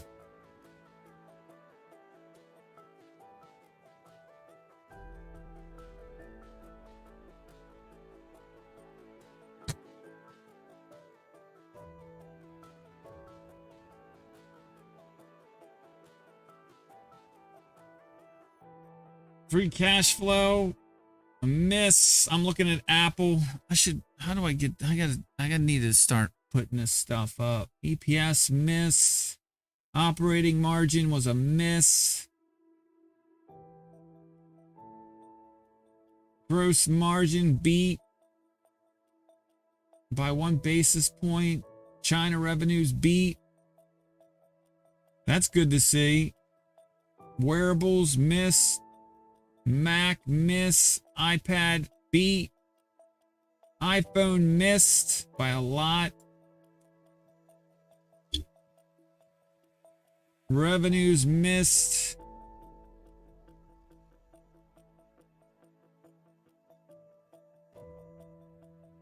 It wasn't that bad though. I don't think this is a bad earnings report. I mean, at this point, Apple's move higher, this move higher from 125 up to 150, they had to smoke earnings. There's no way. There's no way that they could just come out with ho-hum earnings. And I think these are ho-hum earnings for Apple. You know, if you want Apple to keep going up after what? A 20-point rise? Or a 20% move higher? Then I think you pretty much have to crush earnings. And I mean, that's just hard to do.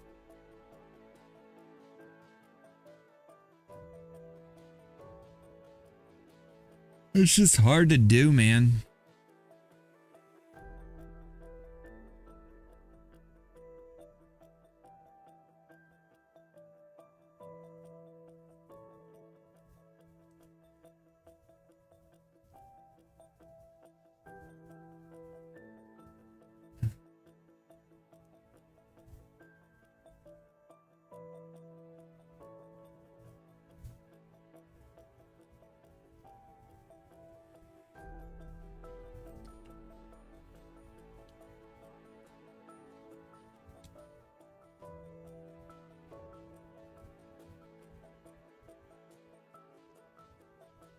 Oh, man.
Qualcomm's giving up all their earnings, or all their gains from their earnings.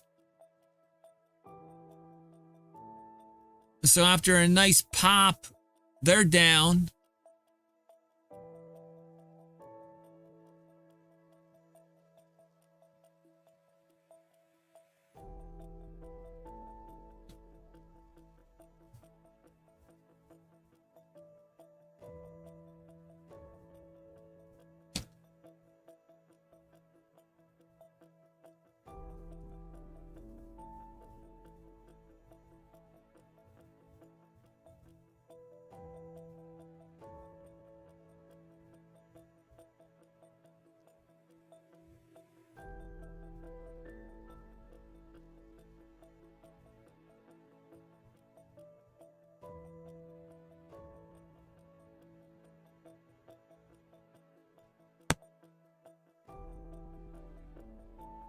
Am I ready for tomorrow? Can't wait to make some more money. And it's Friday? Yeah.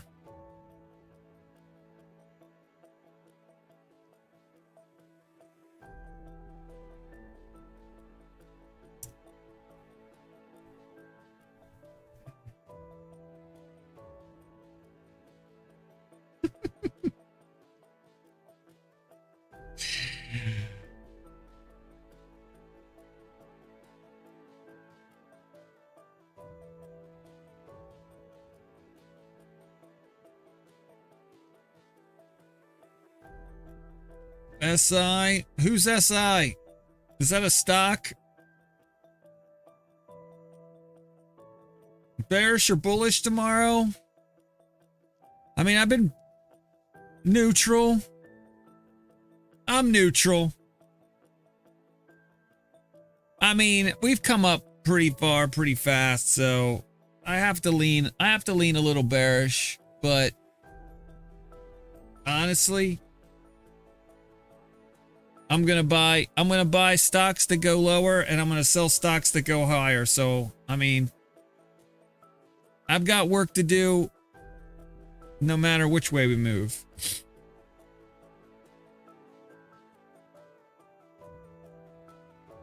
Silvergate, really high short interest stock related to crypto. Okay, I don't own any.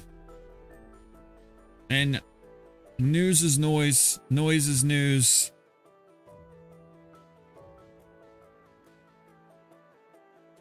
So, I don't own any. I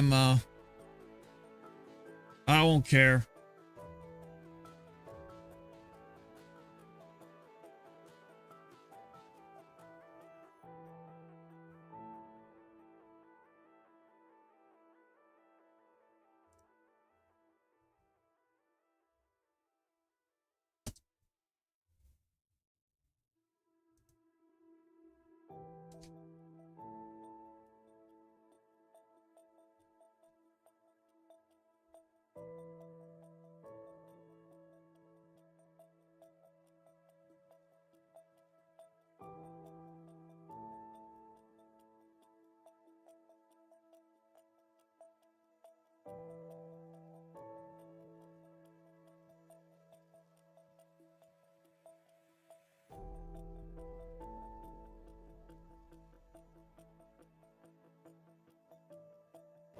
Balls deep and IBKR, no lube or spit.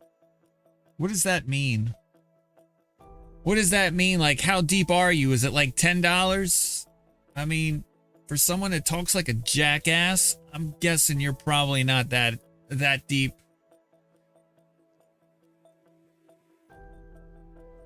Keep it classy.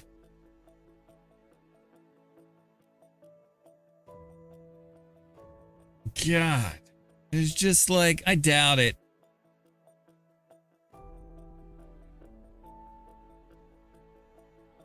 Relax, dude. We'll still listen to what you have to say. You don't have to act like a jackass.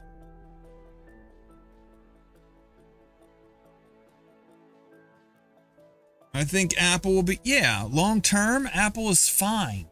I mean, it's up 20%.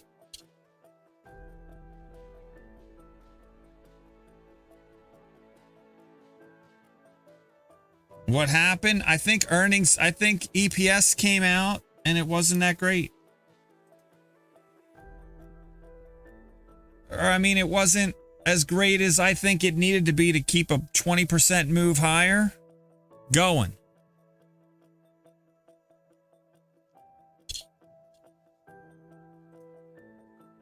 Oh, the previous combo, nothing. I just, you know, every once in a while, I've just got to remind people that this isn't anything goes.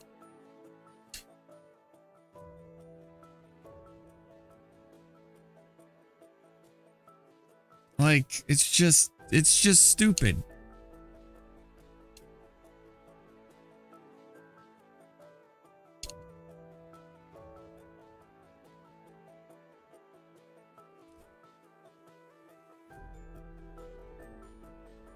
Like, now, if you're around all the time, like, and every once in a while you're just like do something silly, that's fine. For people to just stroll in here every once in a while and act like jackasses, you get the hook.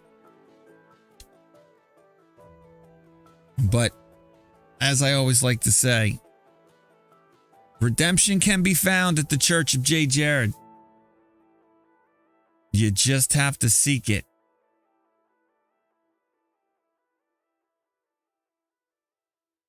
But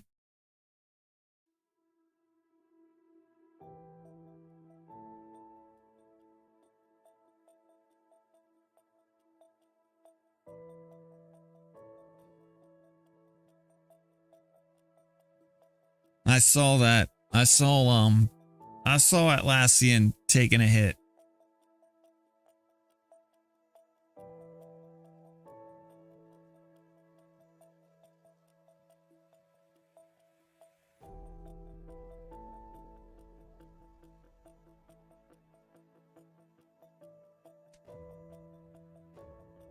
Clorox had earnings too.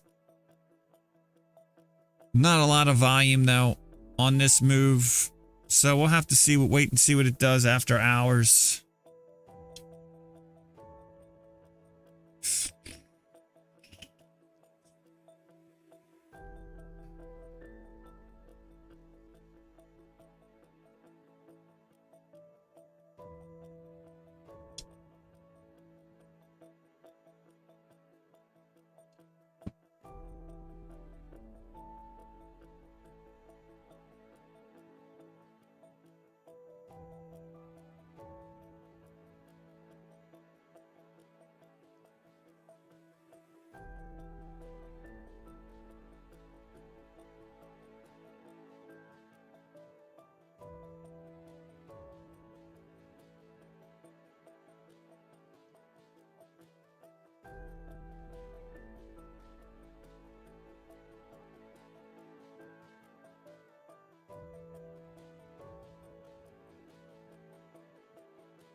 Really?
Good night. Whoop whoop. Thanks again, buddy.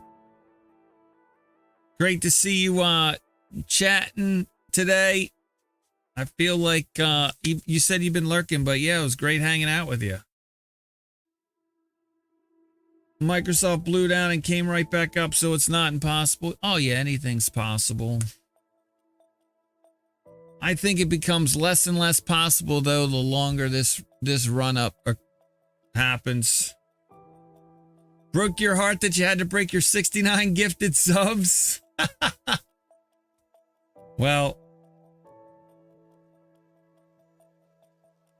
I appreciate it nonetheless.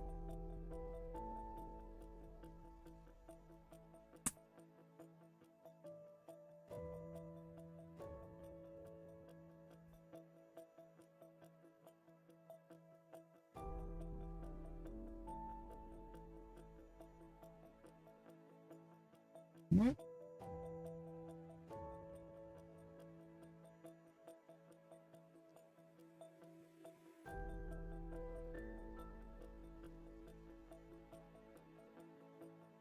Filling those JJT covers full of doubloons. I wish. The last 2 days, over 200 alerts. That is a crazy amount of buying and selling. They 50 bears, what it do? A lot of buying, a lot of selling. Mass extinction, and all you can talk about. This whole day is ruined. Fairy tales of eternal economic growth. How dare you?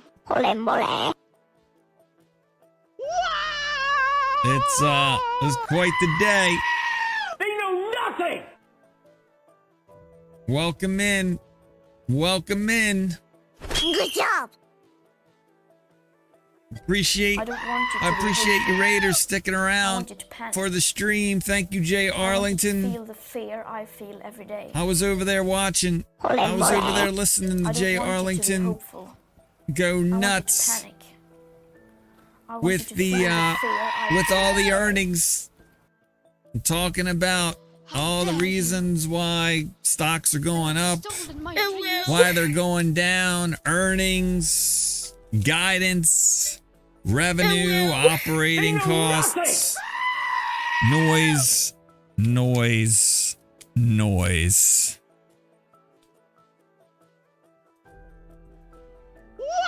It's just so much. I missed some really good spam.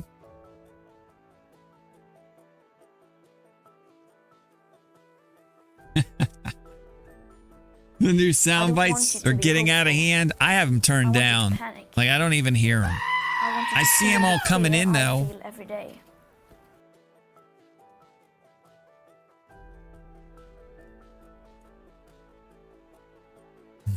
That's right. Buy dips and sell rips. That's all you can do. Like, are you really not going to buy, or are you really not going to sell because of some news? Like, is it really going to change what you do?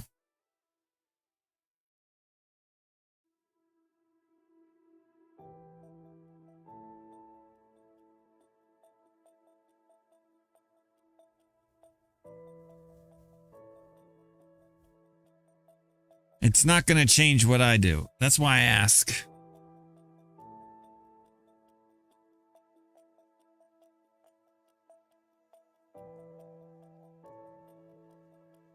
So, but yeah, it was a good day, man. It was a good day. I sold more shit today than I've sold in a long time.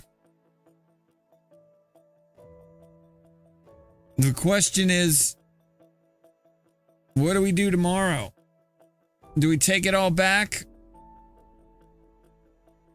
Do we open up in the gap or below it?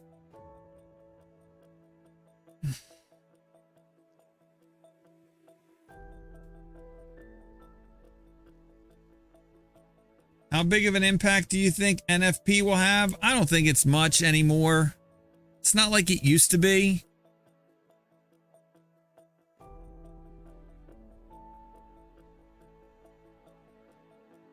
I mean, at this point, I'm pretty sure it's gonna You know, let's see. Let's think about this. And I'm fried, by the way. It's been a long day.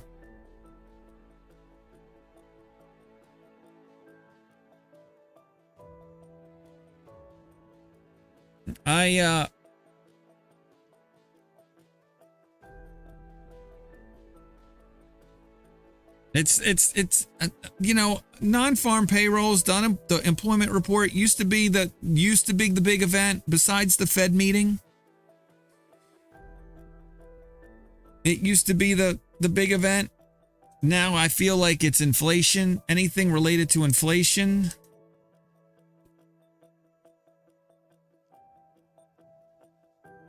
But yeah, I mean, I'm just too busy buying and selling to care. Like, and I kind of like it that way. Like, everybody wants to, like, I don't know, have a reason.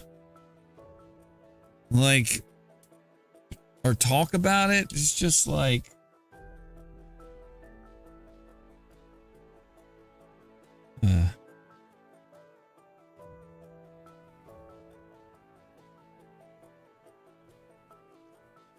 yeah, everybody wants to talk about it, be afforded. I agree. They just need to trade it. Stop talking about. I think I have a sound for that. Here it is. Stop talking about it. Just trade it. Yeah, and you say, I'm busy trading it, and everybody, like, every once in a while, someone comes in and they're like, what do you think of this? What do you think of that? I'm like, if I own it, I'll say it. Like, everybody wants to predict and pretend like, I don't know. I don't know why they do. I don't know why we do that.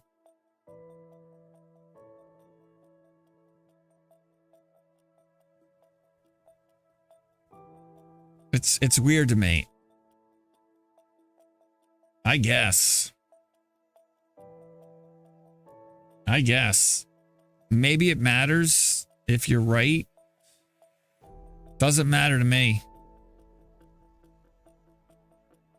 The only thing that matters to me is if you took the trade. Did you take the trade, or were you too busy looking for reasons why you should or shouldn't?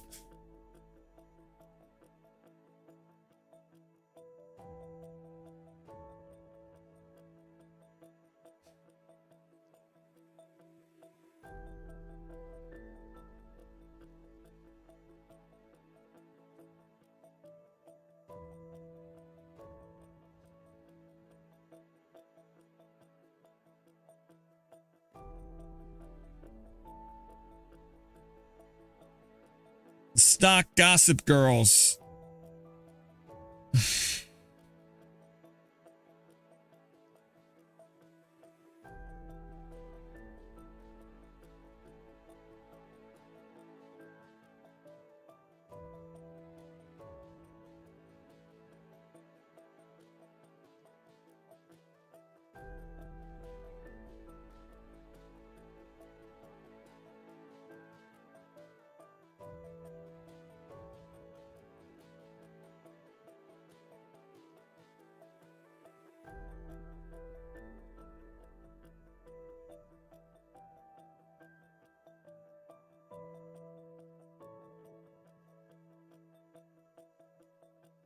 How's Apple doing? Is it settled down? We got a bunch of earnings calls obviously happening now. After earnings, Qualcomm was really the only...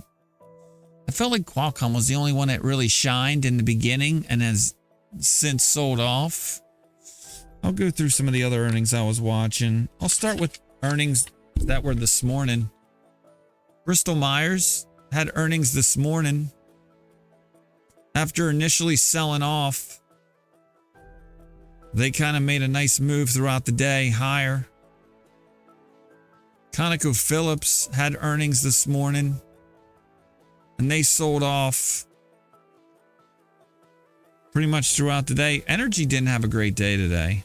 Because I bought some Chevron and some Exxon Mobil.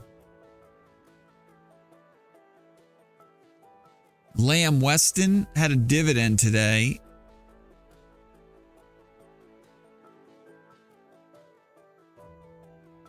Merck had earnings this morning. I think they also had some bad news last night. Something about,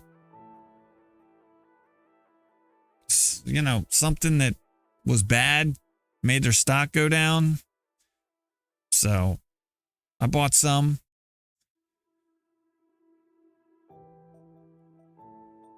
Egain had earnings after the bell today. Egain doesn't really move though.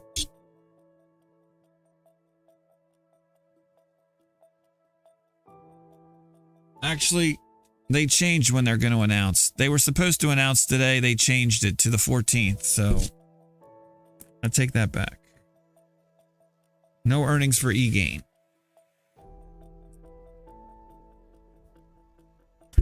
Brown and Brown, part of the Brofolio, had a dividend today. They pretty much chopped around all day. Costco had a dividend today. Pretty much closed where they opened. But gapped up. Estee Lauder had earnings this morning.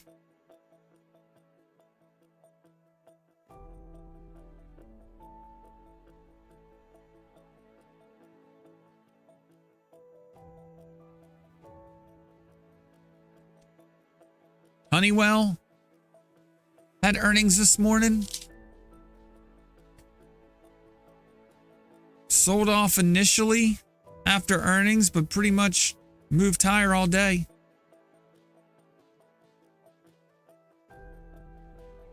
Nice trade here if you took this one. Hershey also had earnings this morning. Pretty much moved higher all day.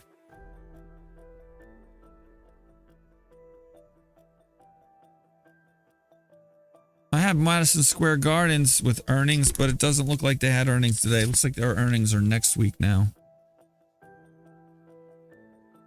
Sony had earnings this morning, or I guess last night, in Asia, in Asian markets.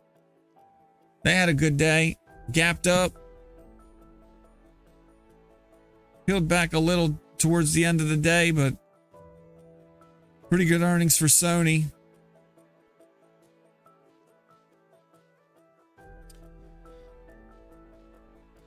Apple had earnings this afternoon, as you can see, moving a little bit lower, but not too bad.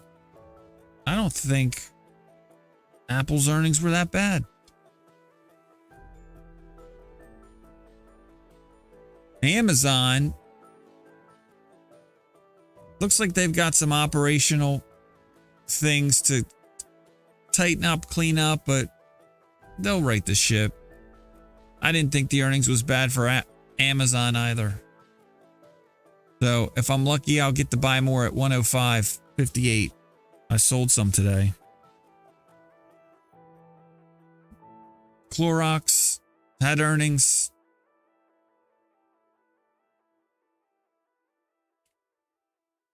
Ford had earnings.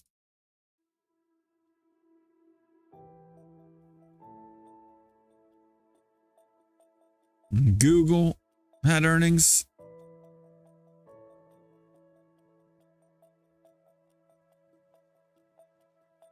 Microchip had earnings.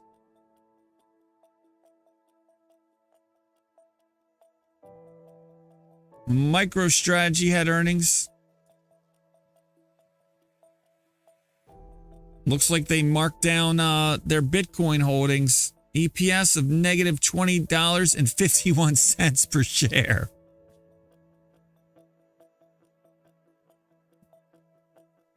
Like I said, Qualcomm.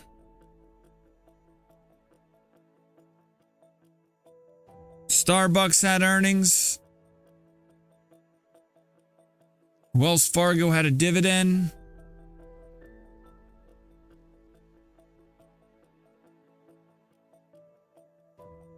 As did Norfolk Southern.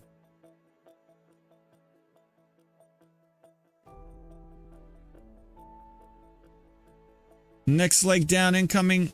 Great question.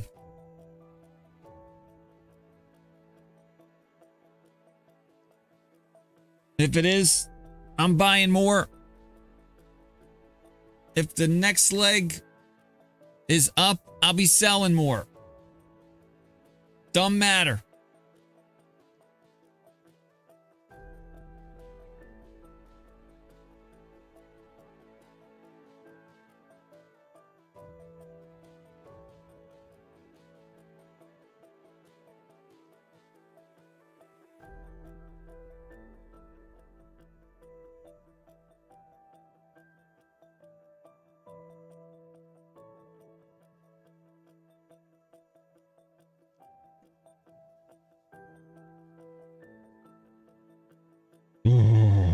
Let's look at points of control for today.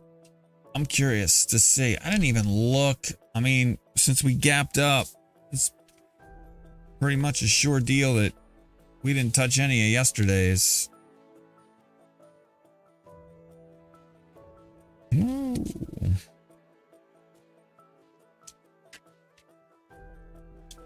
Point of control we'll be watching tomorrow on S&P futures. 418875.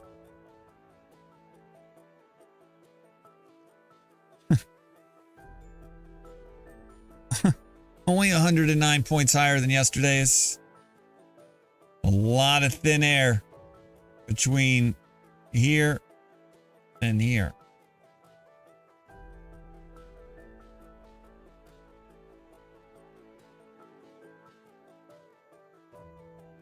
Pretty prominent point of control today for S&P 500 though. Rut, same. Point of control higher. 2007.1. Only 72 points higher than yesterday. Monster move. And again, a lot of thin air between here and here.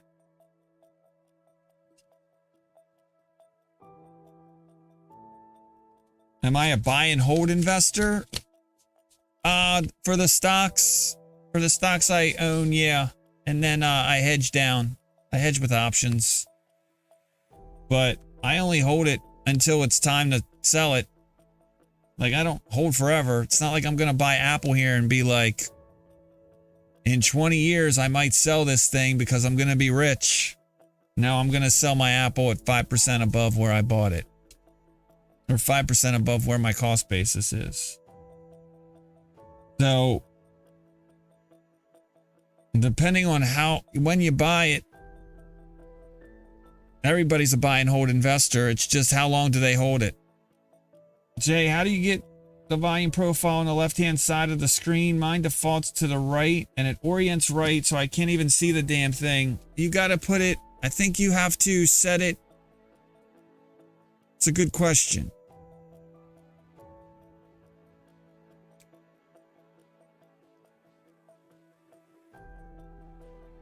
I think there's it's on expansion, select no.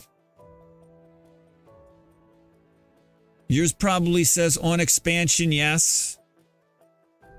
Set it to on expansion, no. See if that does it.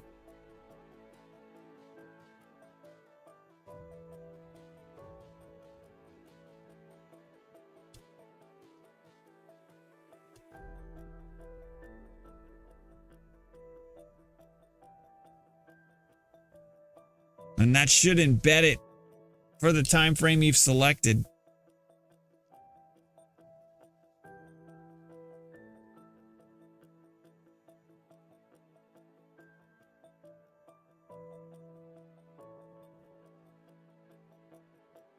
NASDAQ point of control for tomorrow. 1, 2,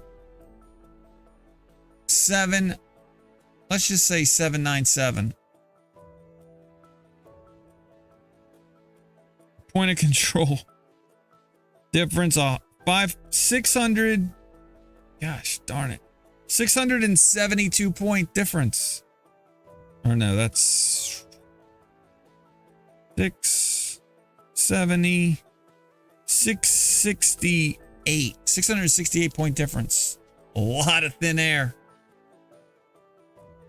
A lot of thin air once we get below this candle. Could be a quick trip back. Be careful.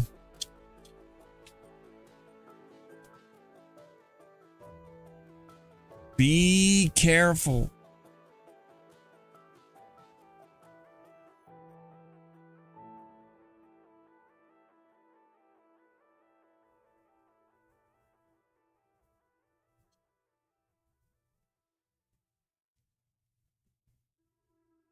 Woo!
All right, guys, give me a sec. I'm just gonna, my bladder's telling me it needs to be emptied. I'll be right back.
You're cooling some rope?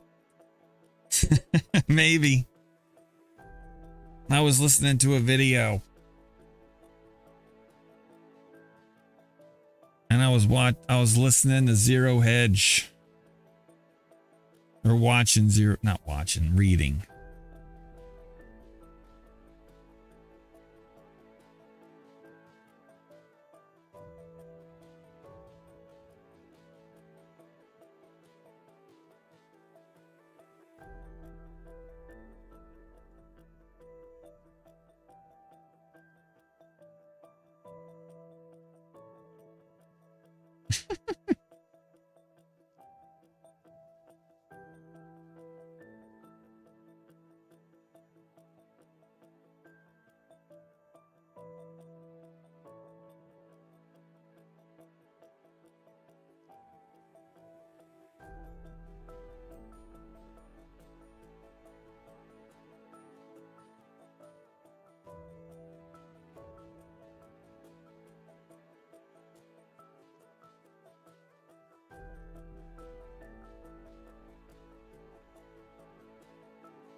Starbucks almost back to its closing price now. That's good to hear.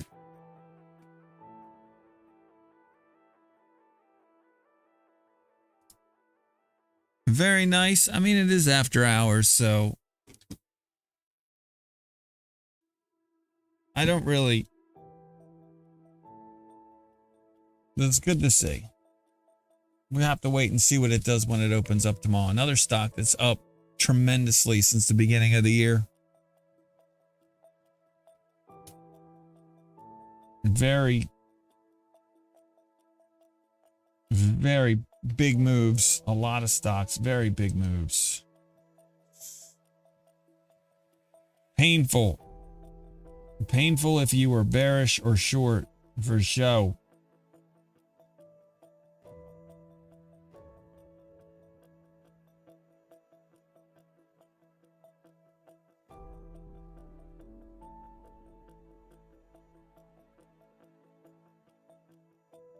I was going through the rest of my trades for today. I was on Honest.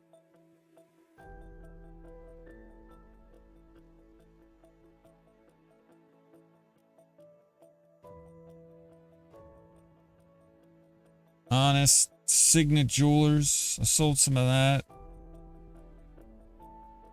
And some TripAdvisor.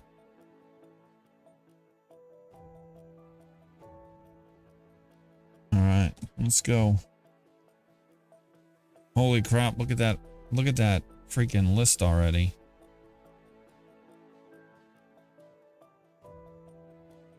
I did some spirals.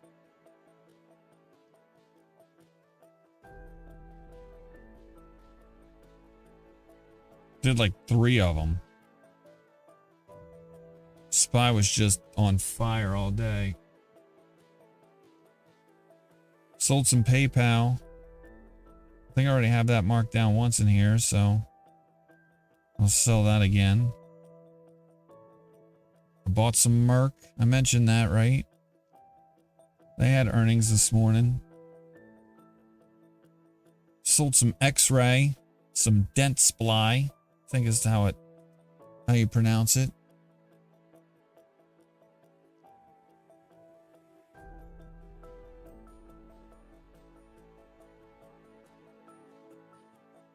I sold some IWM.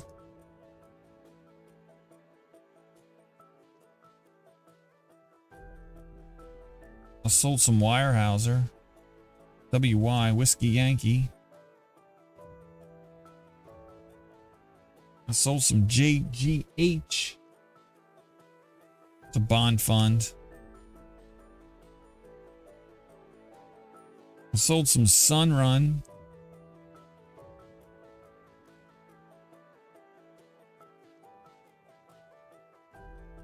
Sold some Rite Aid.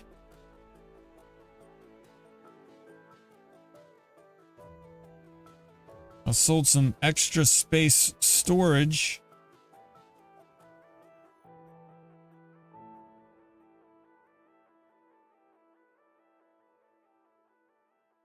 I sold some Macy's. I sold some Cracker Barrel. Crazy. Sold some TLRY. Even TLRY was up today. TLRY and Rite Aid. Sold some Q's.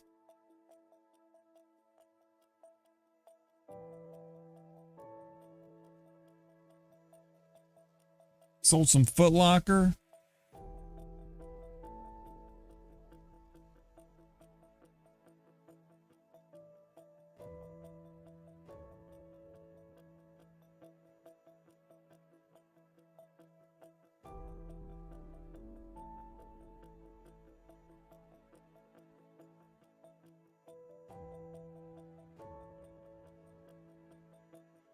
And I bought some LVS.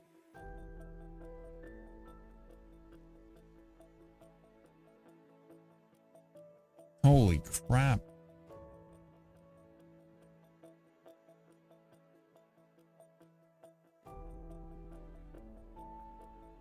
I got to buy some LVS. I'm only 2/3 of the way done.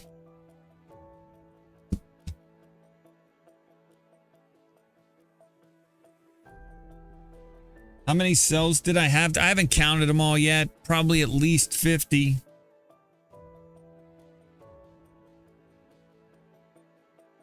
Yeah, I had to roll a short call out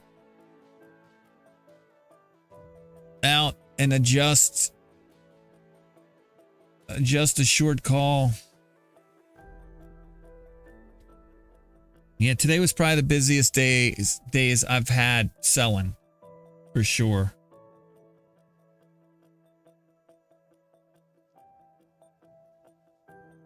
I can't remember the last time I traded this much or sold this much. Not in a day. It's been a long time coming.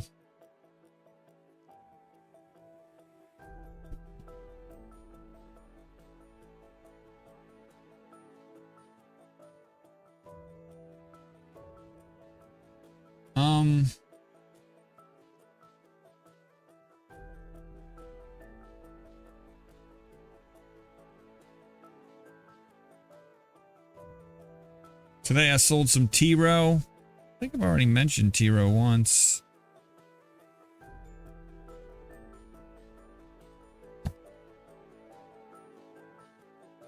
I haven't gotten to it. All right. Blackstone. I sold some Blackstone today.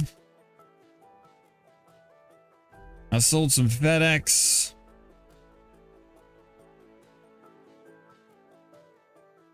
And I bought some United Healthcare.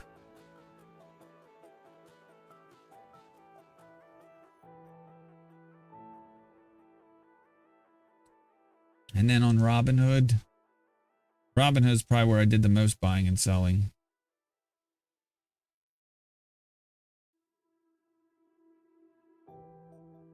Robinhood was just insane.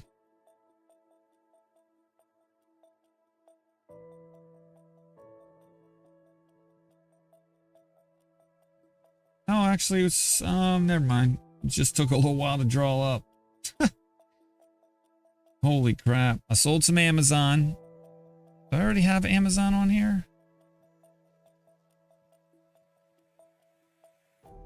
Yep. I sold some Amazon.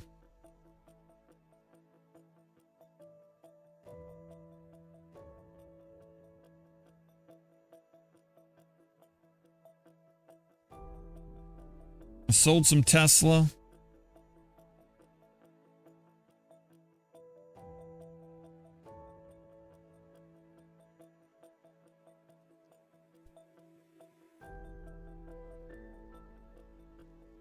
I sold some microchip.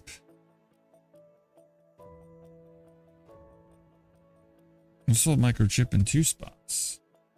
I sold some AFRM in 2 spots.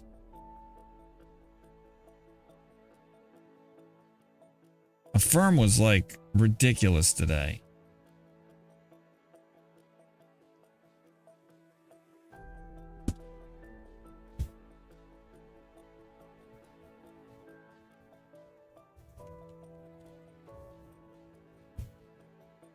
AFRM at one point was up like 25%. It was ridiculous. Roblox, I sold some Roblox.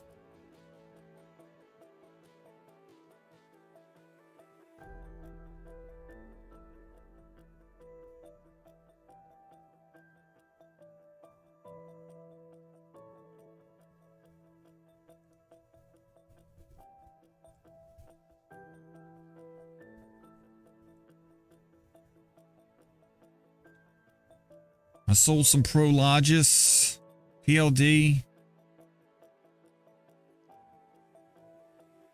I sold AFRM again. I'm not going to put that down again, even though I sold it twice out of the same account. I sold Blackstone out of this account. I sold some FedEx out of this account.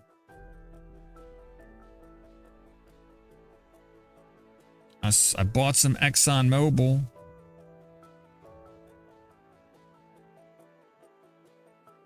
Bought some United Healthcare here as well. I sold some AMD.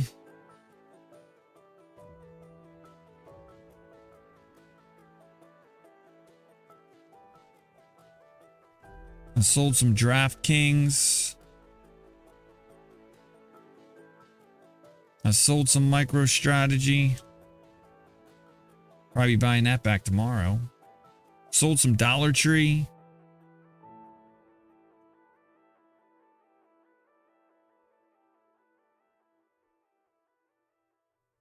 I bought some Chevron. I think I already mentioned that. CVX.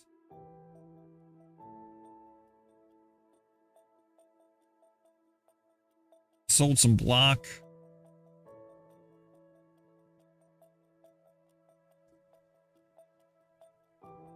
I sold more TROW. Different account. Where's TROW? I already know I put it in there.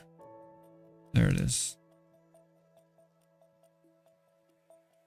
I sold some Lowe's. Where are we? AMD. Lowe's. Lowe's knows. Sold some Expedia.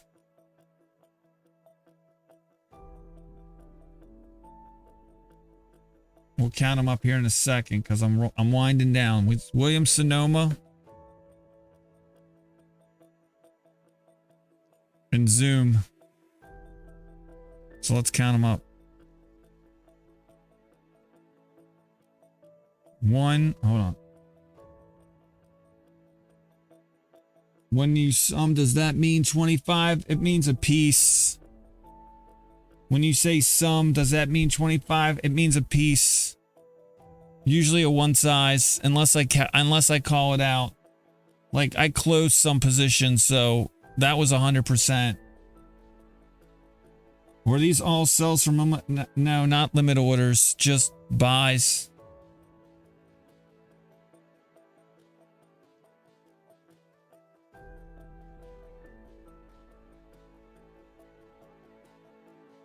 All right, let's count these up. 1, 2, 3, 4, 5, 6, 7, 8, 9, 10, 11, 12, 13, 14, 15 in that column. 1, 2, 3, 4, 5, 6, 7, 8, 9, 10, 11, 12, 13, 14, 15, 16 in this account or this column. 1, 2, 3, 4, 5, 6, 7, 8, 9, 10, 11, 12, 13, 14, 15, 16, 17, 18 in this column. 1, 2, 3, 4, 5, 6, 7, 8, 9, 10, 11, 12, 13, 14, 15, 16, 17, 18, 19 in this column. So 37, 53, 68 trades.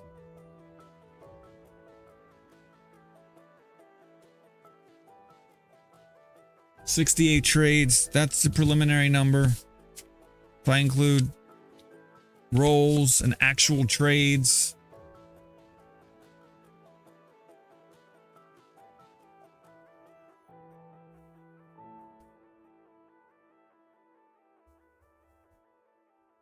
Apple's moving.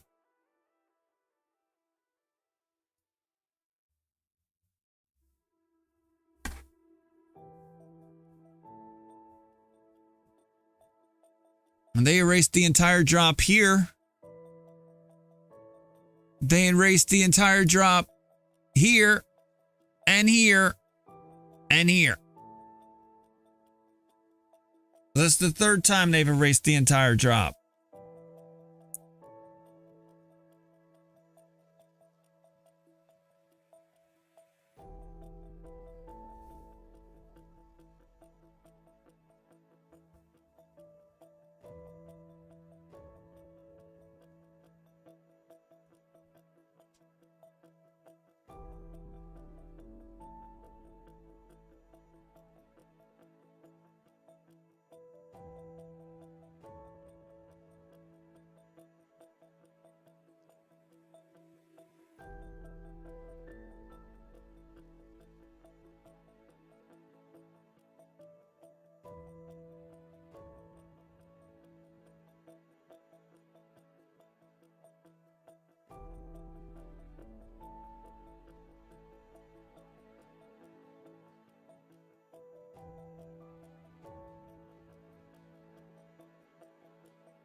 Ah.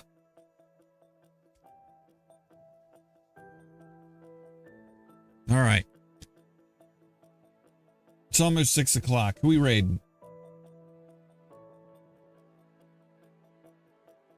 I'm exhausted too, man. Like, I'm fried. Like, literally fried. And I've got so much, I've got work to do all weekend. This will take me, these last 2 days will take me a week to get caught up.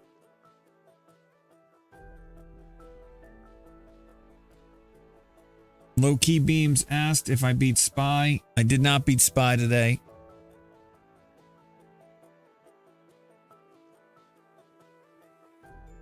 I had to adjust some shorts. So I'm gonna have to, what do they call that? Defer some profits.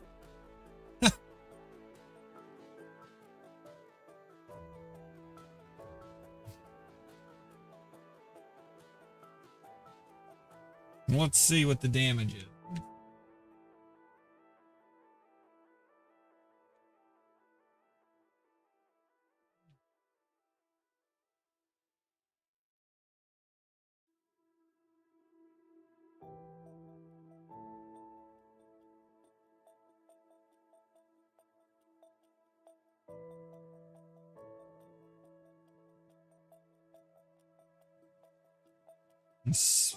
Is that accurate? SPY beat me by 1.81% today. 1.82%. So yeah, I got shellacked by SPY today. It doesn't help that one of my biggest positions, FCX, was down $1.30 today as well. And value just didn't do well versus growth.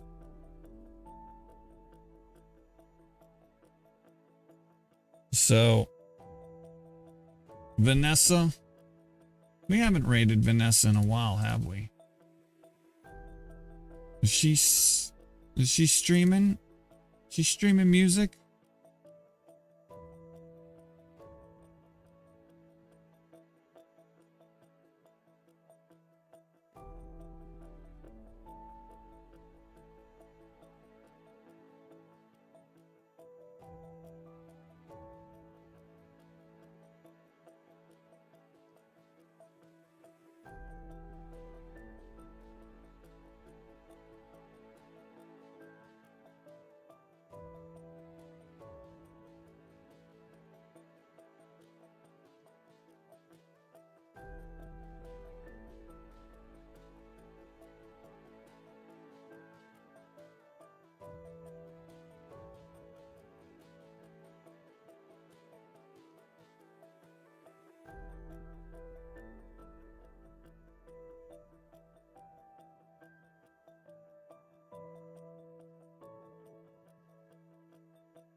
All right, let's rate her.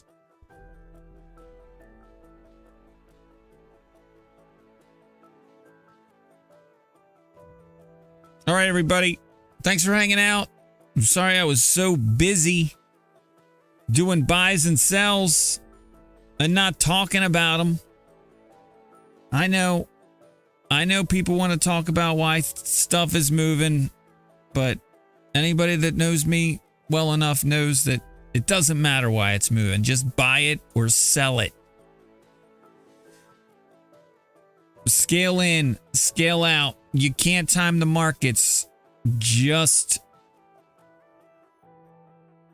buy dips and sell rips if you're long. Or if you're a bell, sell rips. Or if you're a bull, let's see here. If you're a bear, buy rips. Or sell rips and buy dips? No, sell, I don't know, for bears. Anyway, everybody have a good night. I'll see you tomorrow. I'll be back. Ready to go. Recharged. Eyes open, no fear. Reach out to somebody you love. Someone you appreciate. Tell them. Who doesn't deserve to feel appreciated? I appreciate all you. Thanks for hanging out. We'll see you tomorrow. Take care.